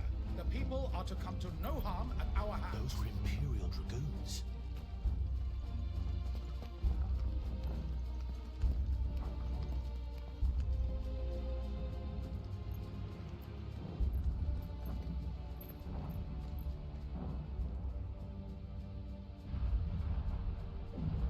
What in the hell is going on? Let's go and see. Right.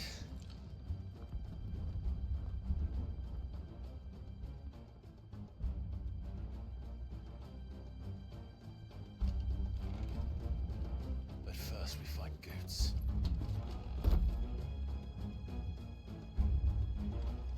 I just hope he's all right. You there! We have to.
A civil war?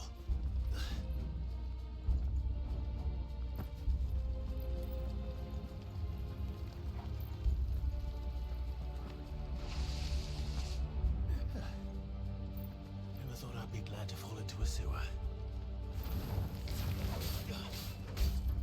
Get him!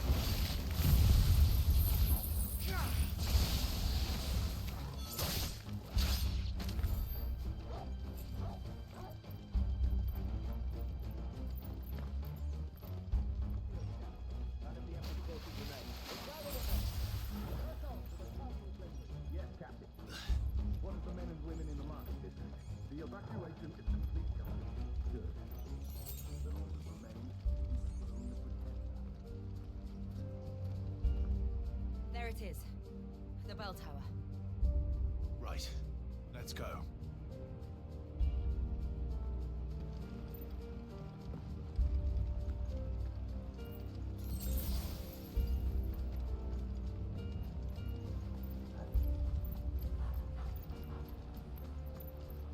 Ah, a goods lift.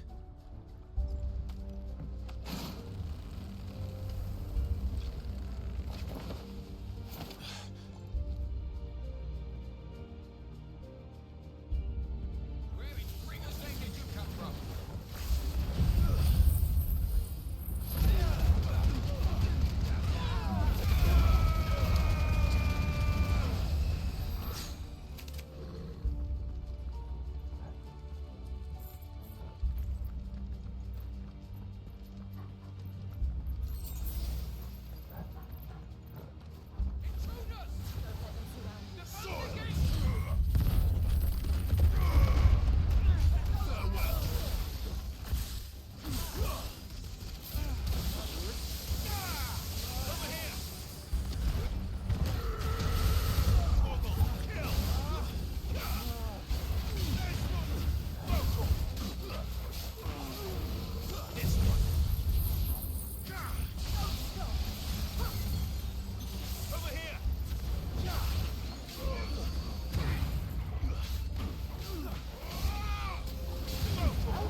Hold on, kids. We're coming.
Can you see him anywhere?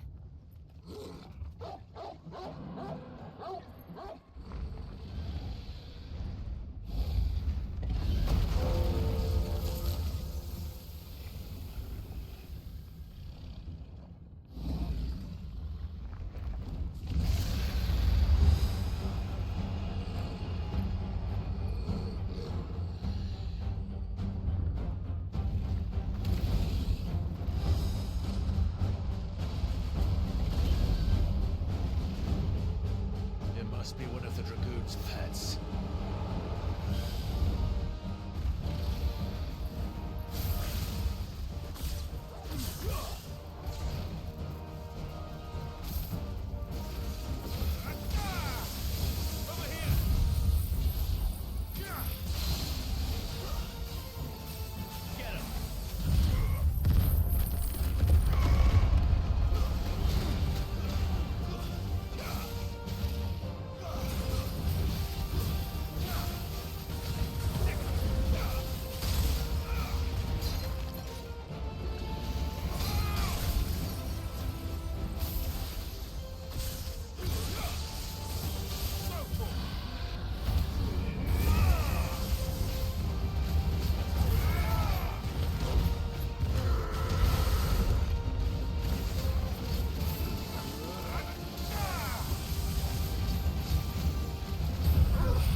there'd be a dragon.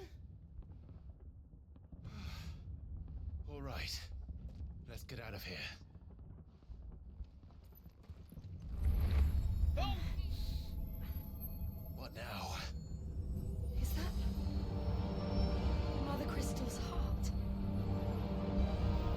The hell is it doing up there?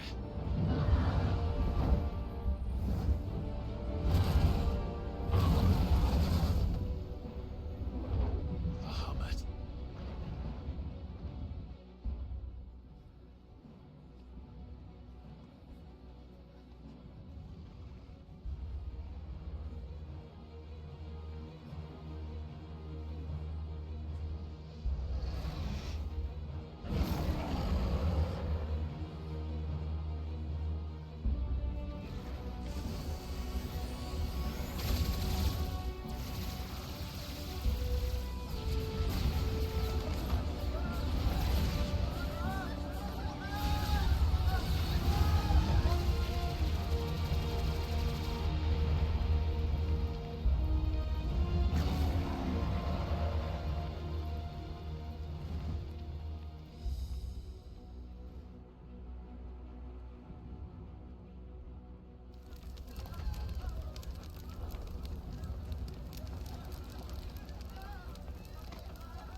Your Highness, don't do this. We must leave. Now, Your Grace. I beg of you. This is not what he wanted. Something's happened. Forgive me, Yut, but I must put a stop to this. Your Grace!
So, what do we do now then?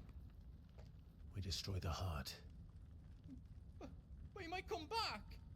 As soon as the flames die down, the Imperials and the Dalmex will move in. This may be our only chance. And Bahamut has gone for now. You should get as far away as you can, Goots.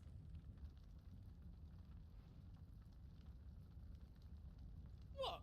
And leave you lot in the lurch? I can't do that. If you're staying, then so am I. I packed everything up before I made a run for it, so if there's out you need, just ask. But I won't be giving it away for free. Nana'd never forgive us if I did. Thank you, Goot.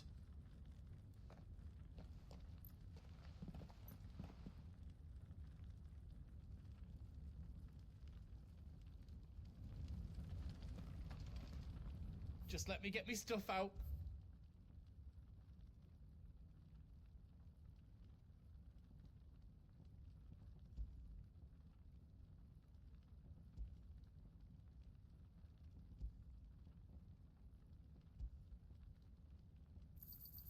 Right, here you go.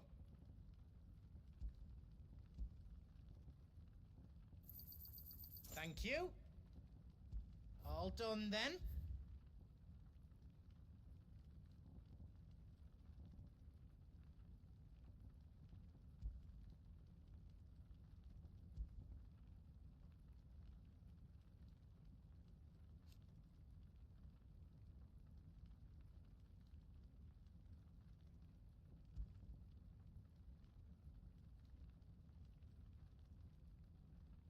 Anything else I can make for you? Drake's tail is right there, Clive.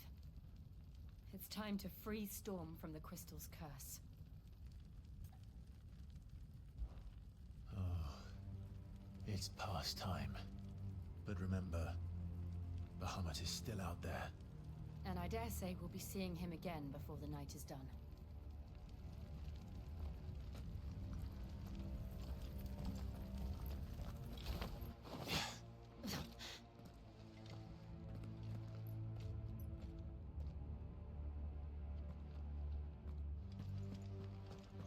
No more roads.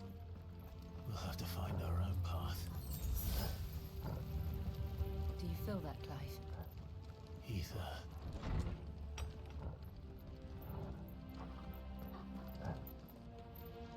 Just what we need.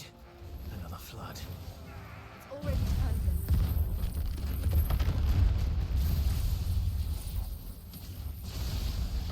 And there's no reason to hold back.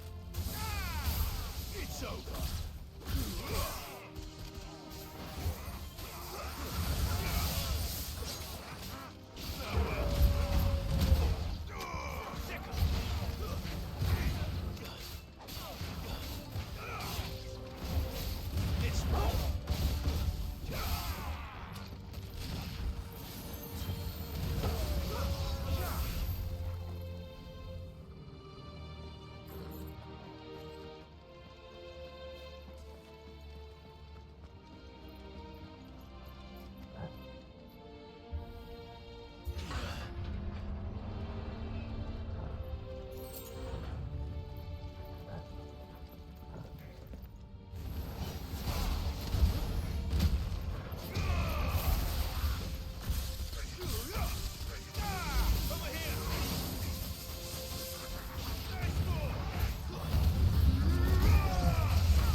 There must be a way to climb up.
Joshua! I'm here, brother! Clive. He can't hear you. Joshua! They're heading for the heart. Then so should we.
Those the council chambers.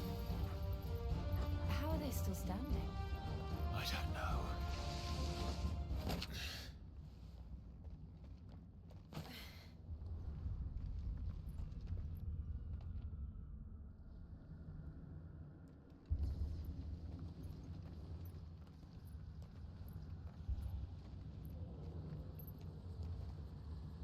He'll be all right, Clive. He's a survivor. We're getting close.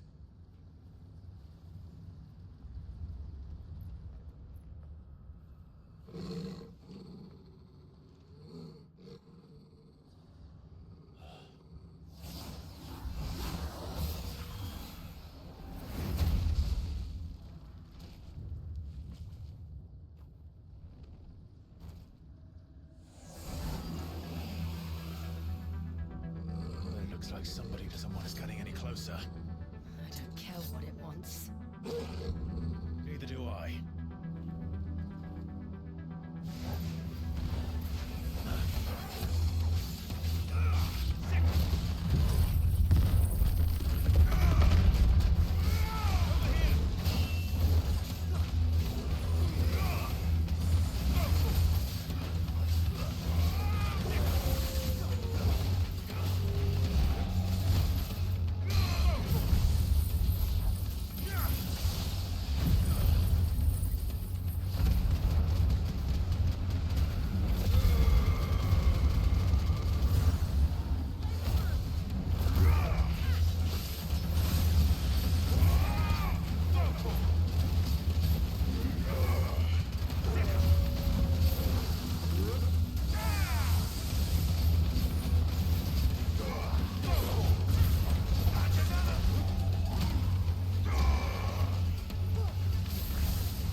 These beasts...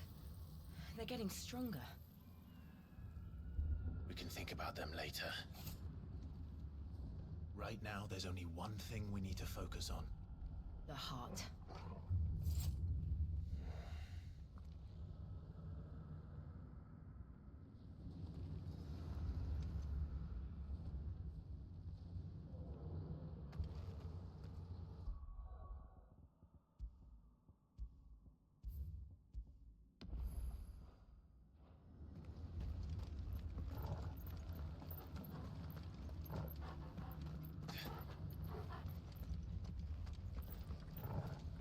We might be able to get up through the building.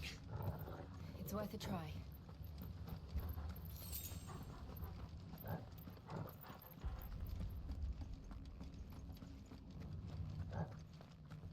Quiet. There's someone up there. Is someone there? Mother, It's you. what happened here? He tried to take him from me. Oh, my boy. My darling boy. Is this the child you made with the Emperor? Why, Mother? Why did you betray us all? You have no right.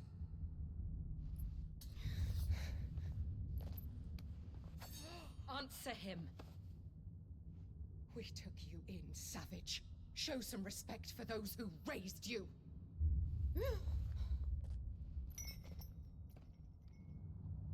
Honorable Elwyn, always thinking of his precious homeland. But what worth is a homeland in a world beset by the Blight? Father did not seek to protect his country. He sought to protect his people. A leader's duty is not to protect his people. It is to protect the source of his sovereignty. The noble blood that runs in his family's veins. So long as this bloodline remains unbroken, what does it matter if a nation falls? One can always found another. Unlike him, I did my duty. I preserved my line. I bore a son of the noblest blood, to whom the whole world might kneel. That is why I gave Rosaria to Sambrek, that I might join my line with the Lesages and birth a savior of this benighted land, blessed by both Bahamut and the Phoenix! You sold your country for a child. Why did he need another? You had Joshua. I had nothing. You were always your father's son, so very strong and bold and daring, and yet you failed to awaken. Would that Joshua had been granted 1/10 of your strength? Oh! How the nobles laughed that Elwyn's firstborn was surely the son of a concubine, and my own, not long for this world. The shame of it! The shame of being slandered by one's inferiors! How could you ever know how that feels? It should have been you! Why didn't the Phoenix choose you? Joshua's every waking moment was spent trying to shoulder the burden that you And the Phoenix and the Duchy foisted on him. That's why I became his shield. To help bear the weight. But what did you do? You betrayed your own blood and surrendered your son to his fate! Joshua. My darling boy. I never meant to hurt him. The soldiers' orders were clear. He was to be spared. Why did you survive? When the only one I truly cared for died? What? Have you not looked out of the window? Joshua is here! The Phoenix lives on! He's battling Bahamut as we speak!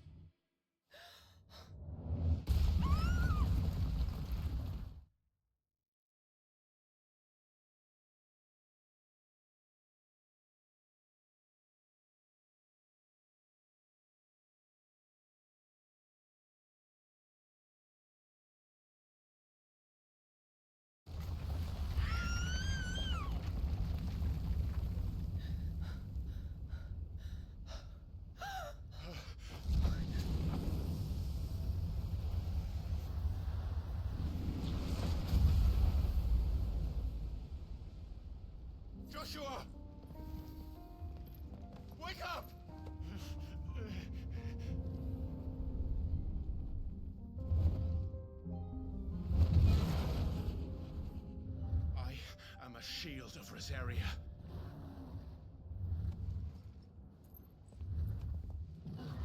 And I will do my duty. What are you...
This is drinking me. We have to stop him.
Joshua! Clive!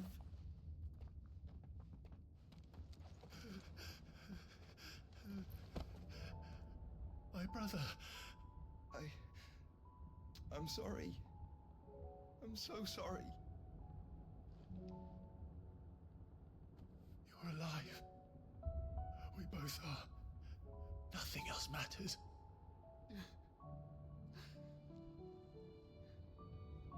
I never dared hope that I would see this day.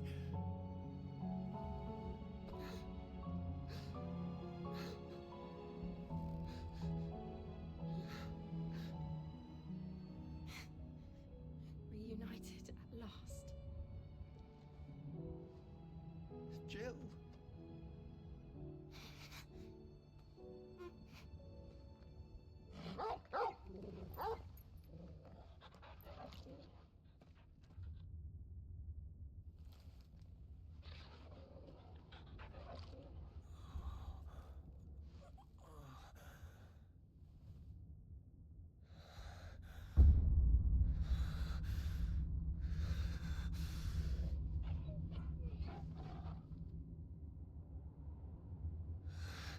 This is for my father.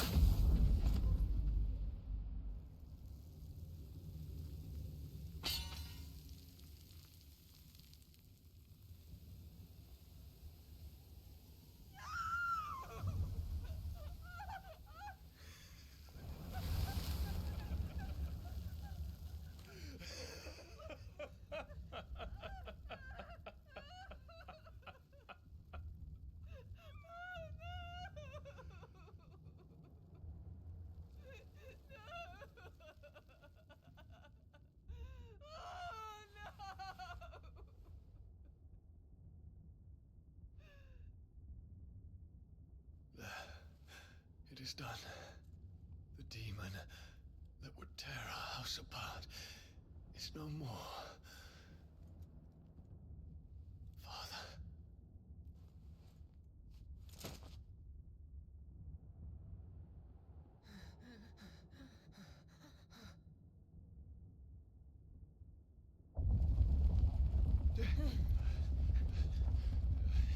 The Mother Crystal. It's collapsing. Right. We need to leave. No. Wait.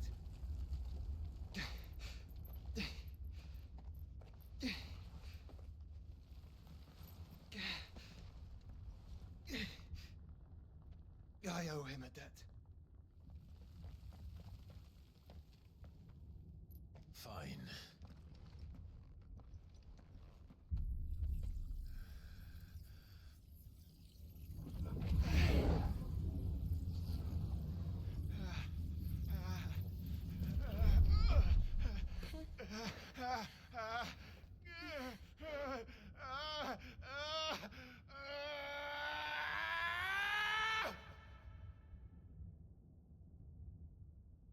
You there.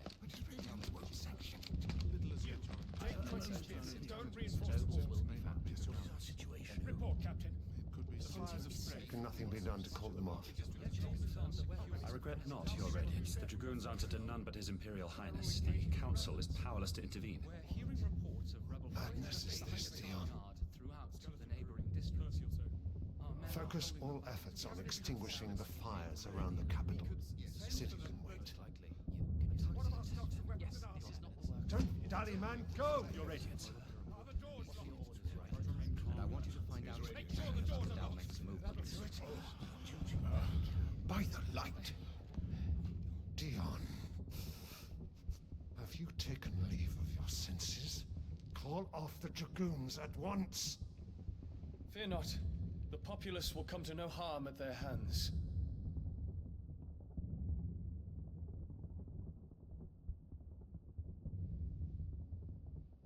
I am here to save you, Father. Save me? A creeping darkness hides in the heart of Senbrek. It stems from your wife, the traitorous Annabella.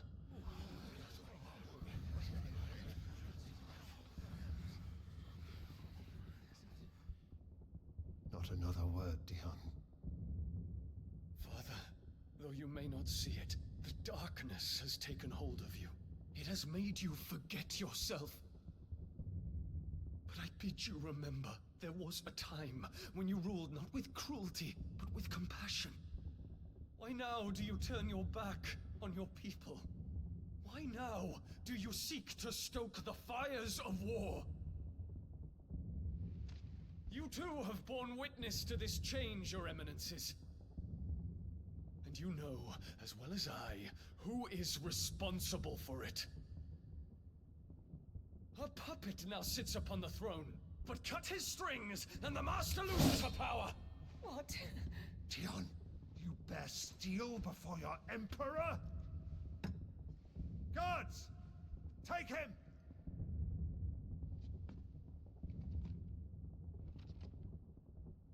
For every citizen who falls, another can be bred.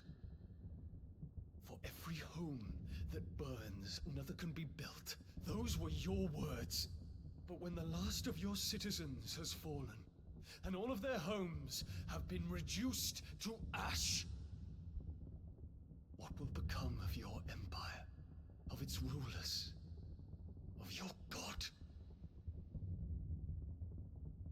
As the Mother Crystals crumble one by one, and the Blight sweeps in to claim all that we hold dear, our people look to their Emperor for protection.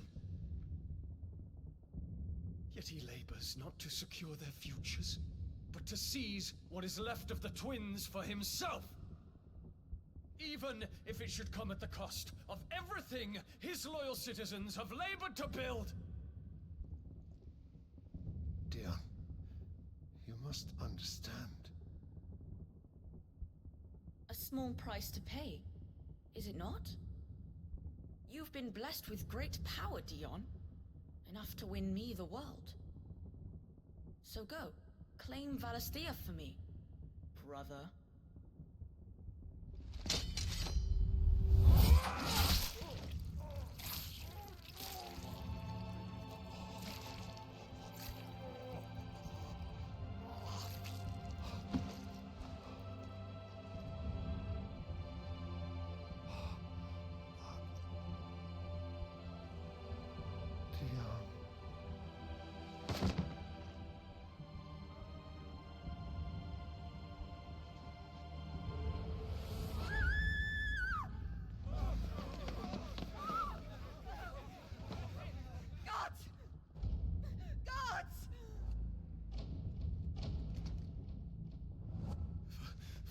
Poor father. How he doted on his children. That he would die to protect me was plain. It was but a matter of when.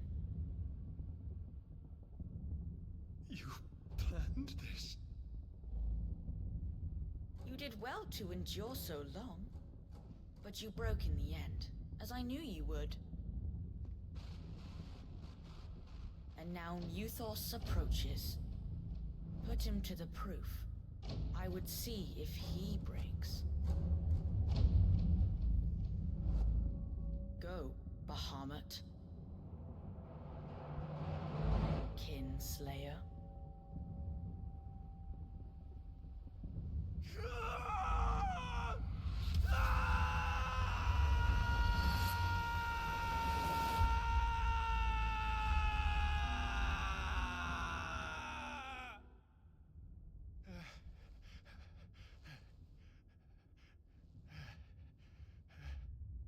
Not again. Brother? It's a long story.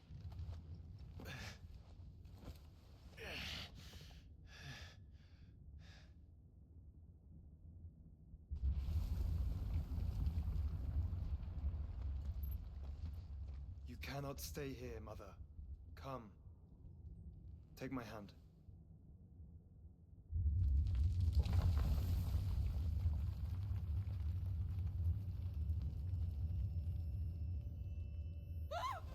Get away from me! This is all just a dream, just a bad dream! You will not take me, Shadow! You will not take me!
if it is consciousness that weaves your wills together. Consciousness that blurs the boundary between your own will and that of others. Then we shall set you apart once more. The ties that bind you shall be severed, and humanity return to its proper place.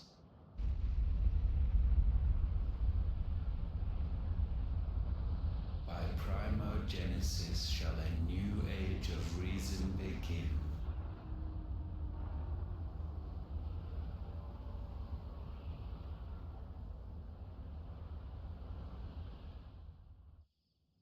Relax, Your Majesty.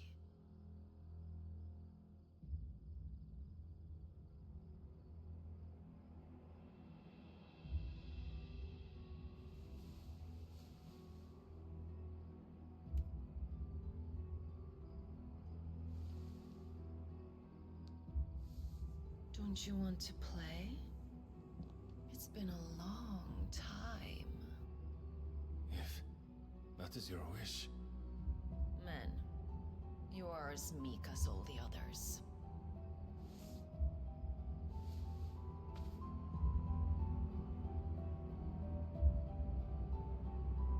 Such feeble creatures.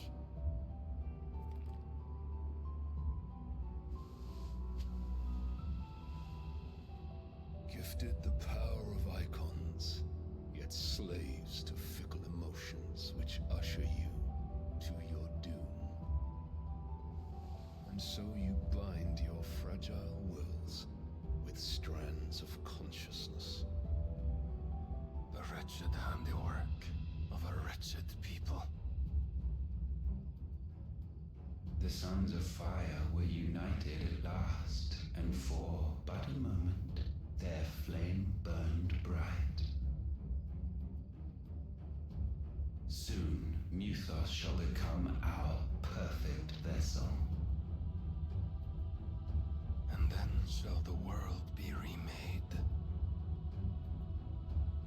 Not before the bonds are severed, of trust, of respect, of love. Only when every strand of consciousness is cut away, may Muthos return to our side. By primogenesis shall all be undone. Mankind shall be rid of his wretchedness, and Muthos of his will.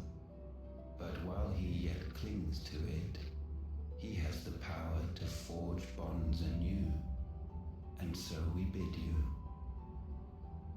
find Muthos, and sever everyone. To destroy that which has no physical form.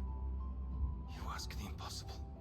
There is nothing your black blade cannot cut, Odin. We shall unite with Muthos, and bring forth a new world. So long as our vessel remains unclaimed by humanity. It shall be done, Master. My will is yours.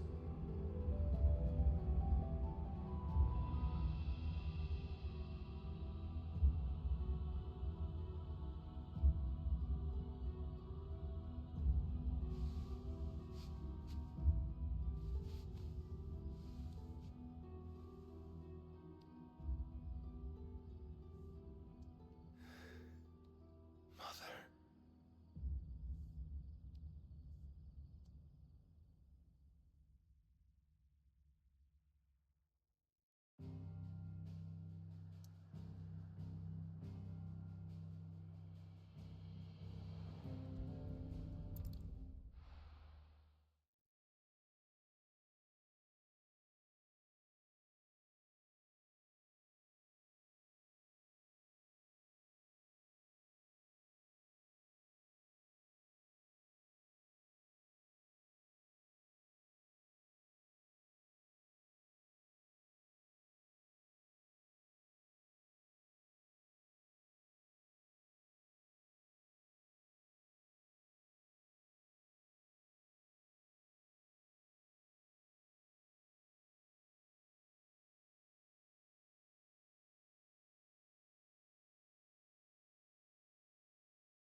How is your brother?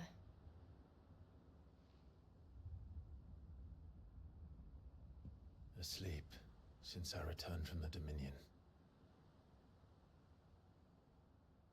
Taya says he should be back on his feet soon enough. For a while, at least.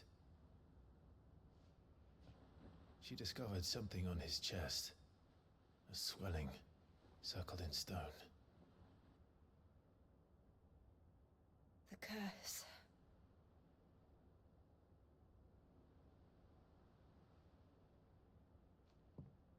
For every mountain we climb, another rises up to greet us, doesn't it? It's never ending.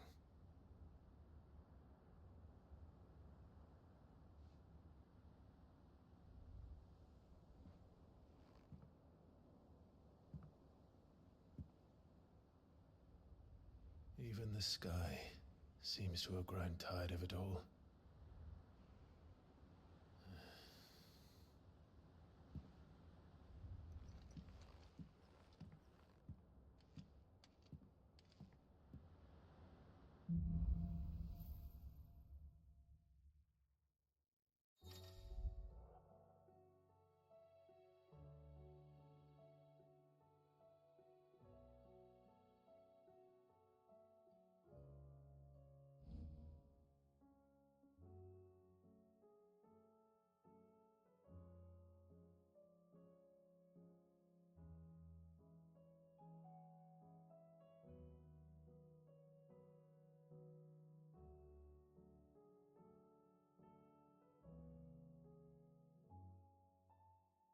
Taya won't be happy if I disturb Joshua.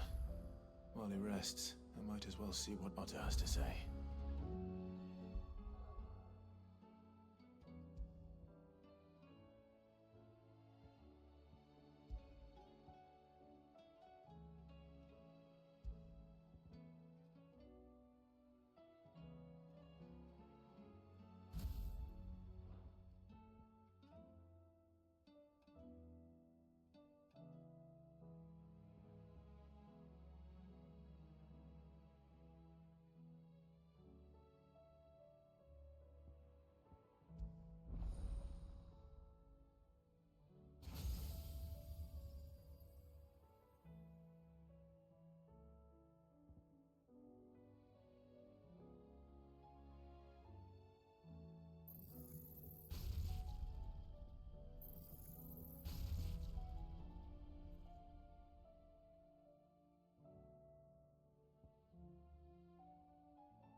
see the pair that got hauled into tires? Aye. Well, Clive, if you're gonna buy something, be quick about it.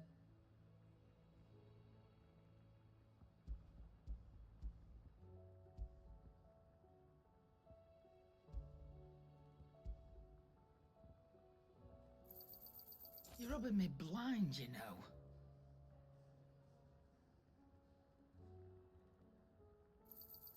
It'd better all be here. Is that all? So what do I owe the honor? What do you want? No scratches, all right?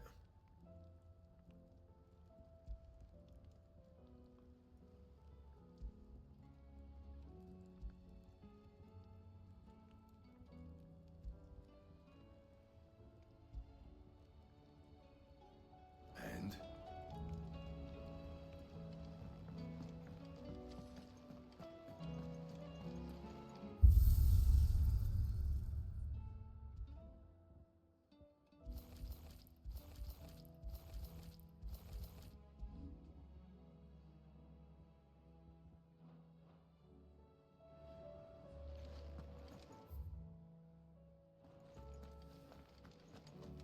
It seems the hideaway is lost.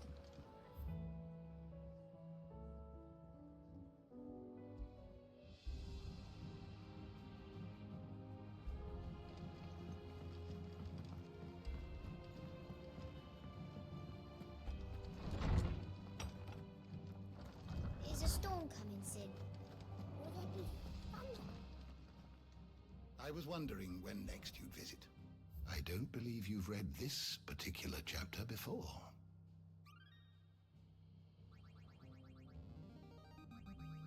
Now this, I believe you will find most interesting.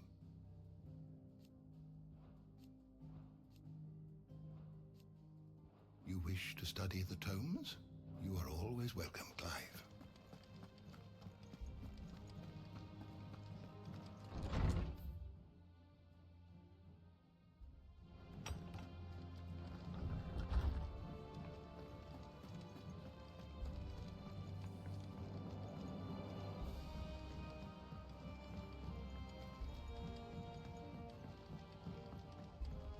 Did you see that?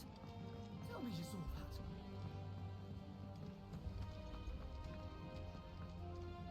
Back again? What is it that you wish to learn? Study it well, Clive.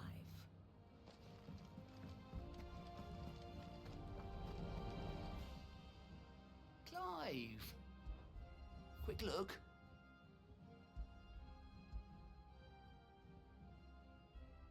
Always something in there.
Otto, how fares the realm?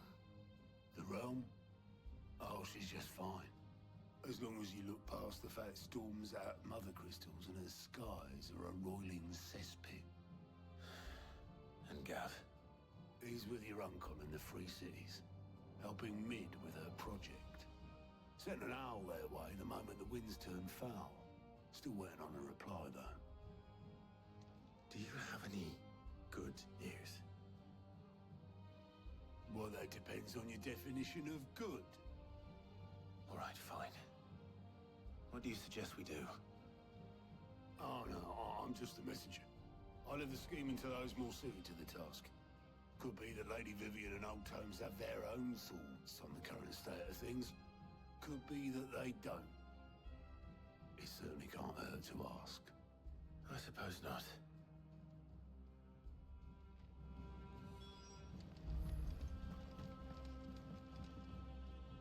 How is it that every one of your little excursions presages some inexplicable catastrophe? Not that you are to blame for the Dominion's fate. No one could have predicted the actions of the Crown Prince. I'm sorry I couldn't save your home. My countrymen are stronger than you think. A few toppled clock towers won't break their spirits. They'll be back on their feet in no time. I hope so. Look at us. Bluer than a pair of bog crabs. Tempting though it may be, sulking will not help us find a solution to this mess. You believe there's one to be found? I don't know. But I am certain we're more likely to find it if we first examine the facts.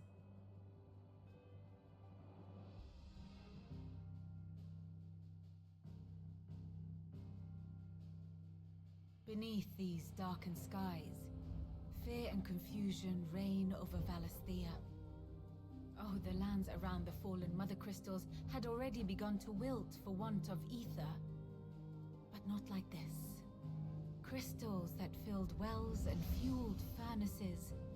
Now nothing but pretty shards of rock. And those that hang from the people's necks cast nary a glimmer of light to keep the dark at bay. It is only a matter of time before the common folk convince themselves that the end of days is upon us. Yet I fear a swift end is more than we can hope for. While most of the world thirsts for ether, the remainder drowns in it, spawning Akashic in droves. And amidst the hordes of mindless beasts, with magics as like to fail as function, even the strongest nation would falter. Rosaria and the Iron Kingdom teeter on the brink of collapse, while the tragedy in Twinside has all but paralyzed the Holy Empire. Dalmekia fares little better. Rumor has it the ministers fled the capital after the fall of Drake's Fang, leaving their beloved republic to crumble. Waloed, meanwhile, moves in earnest. The Einherjar has been sighted off-storm. The world, in short, is in chaos. It would seem our civilization was nothing but a castle of sand, to be washed away at the whim of the waves.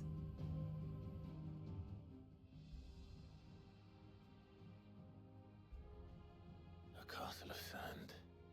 Not my best flourish, but it seemed fitting. The reports I've received are considerably more blunt in their appraisal. Without the protection of their nations, it will fall to the people to defend themselves against those who would take what is theirs.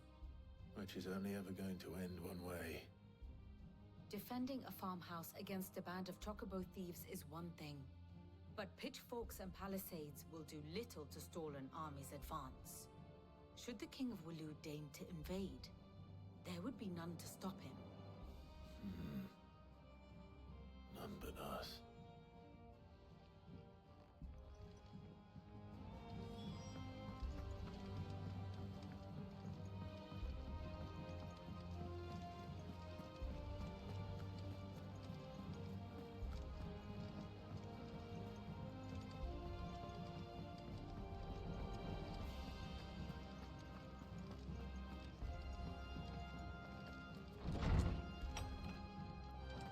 Is a storm coming, Sid? Will there be thunder? Let me guess. You're here about the skies. Is there anything you don't know, Lawsman? It doesn't take a court astrologer to augur the obvious. As for what has disturbed the heavens, that, I believe, is a question the Fallen might be better placed to answer than I. And on the 6th day, did the gods tear the sun from the firmament, visiting darkness upon their prideful sons and daughters. But I dare say you remember your childhood lessons on the sins of Zemeckis only too well. You think they're connected? That Ultima was one of the gods responsible? Well, he has certainly exhibited powers that we mortals would associate with the divine. There is nothing divine about him. But he wouldn't be the first god of whom that could be said, now would he? Yet for all the fairy tales that tell of the sins, there is almost nothing in the way of actual historical accounts. Had I the Journal of Moss the Chronicler, I may have been able to tell you more, but alas, I fear all remaining copies have been lost to time. You will forgive me, I hope? Certainly not. Because there is nothing to forgive. Even without this journal, you've provided us ample wisdom. And we will always be grateful for it. Perhaps Otto will be more inclined to share his thoughts when he hears what the others have to say.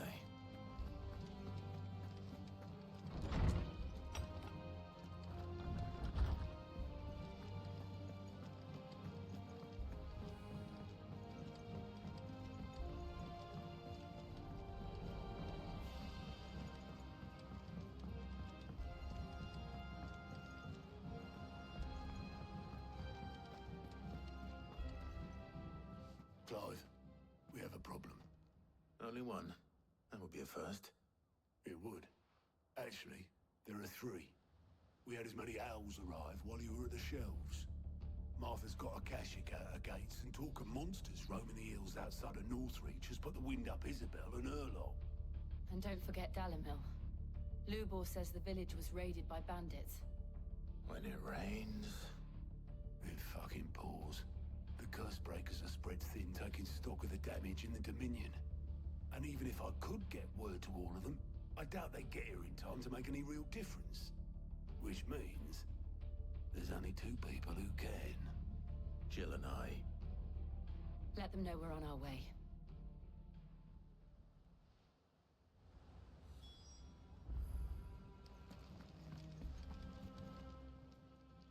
How are you doing? Anything catch your eye?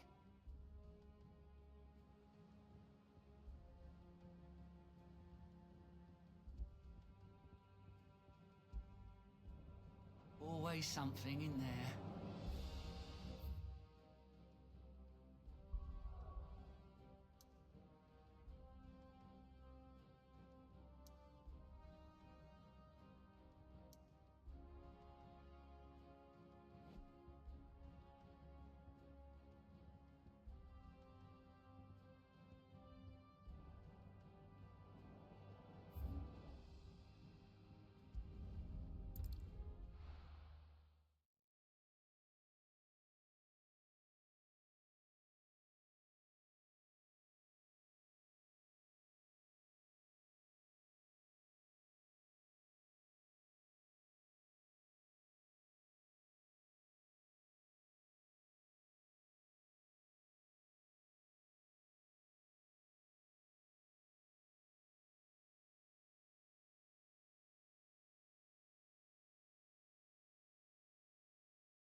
fine hound.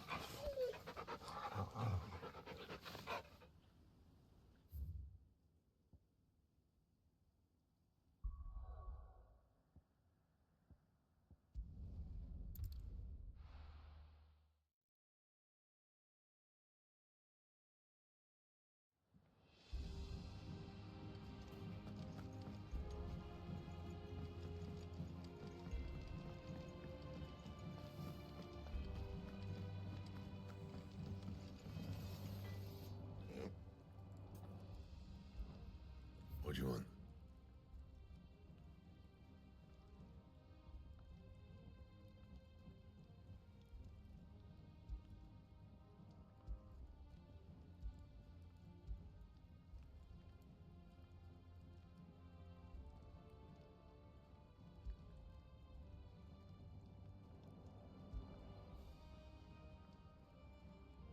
Anything else?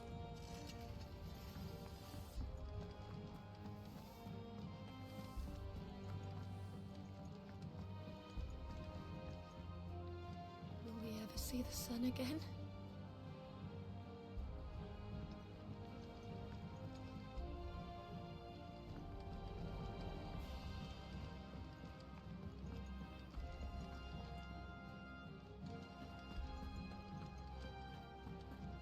Did you see the pair that got hauled into tires? Aye. All their still stay.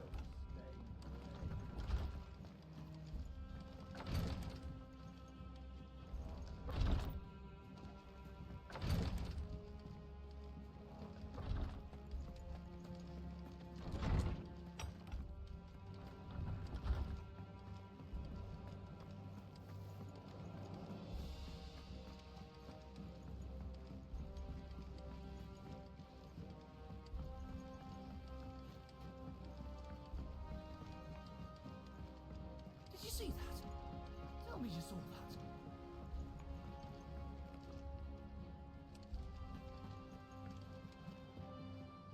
What will it be today? Allow me to educate you.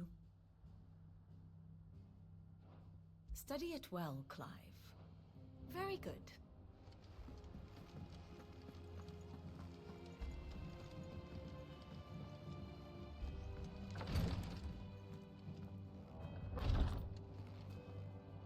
I can hardly lift my arms.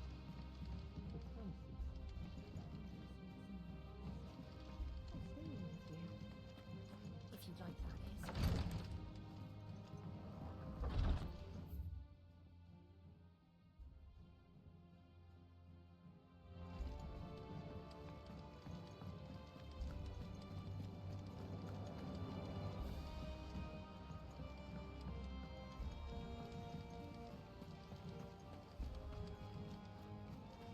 I don't want to see any more of our friends hurt.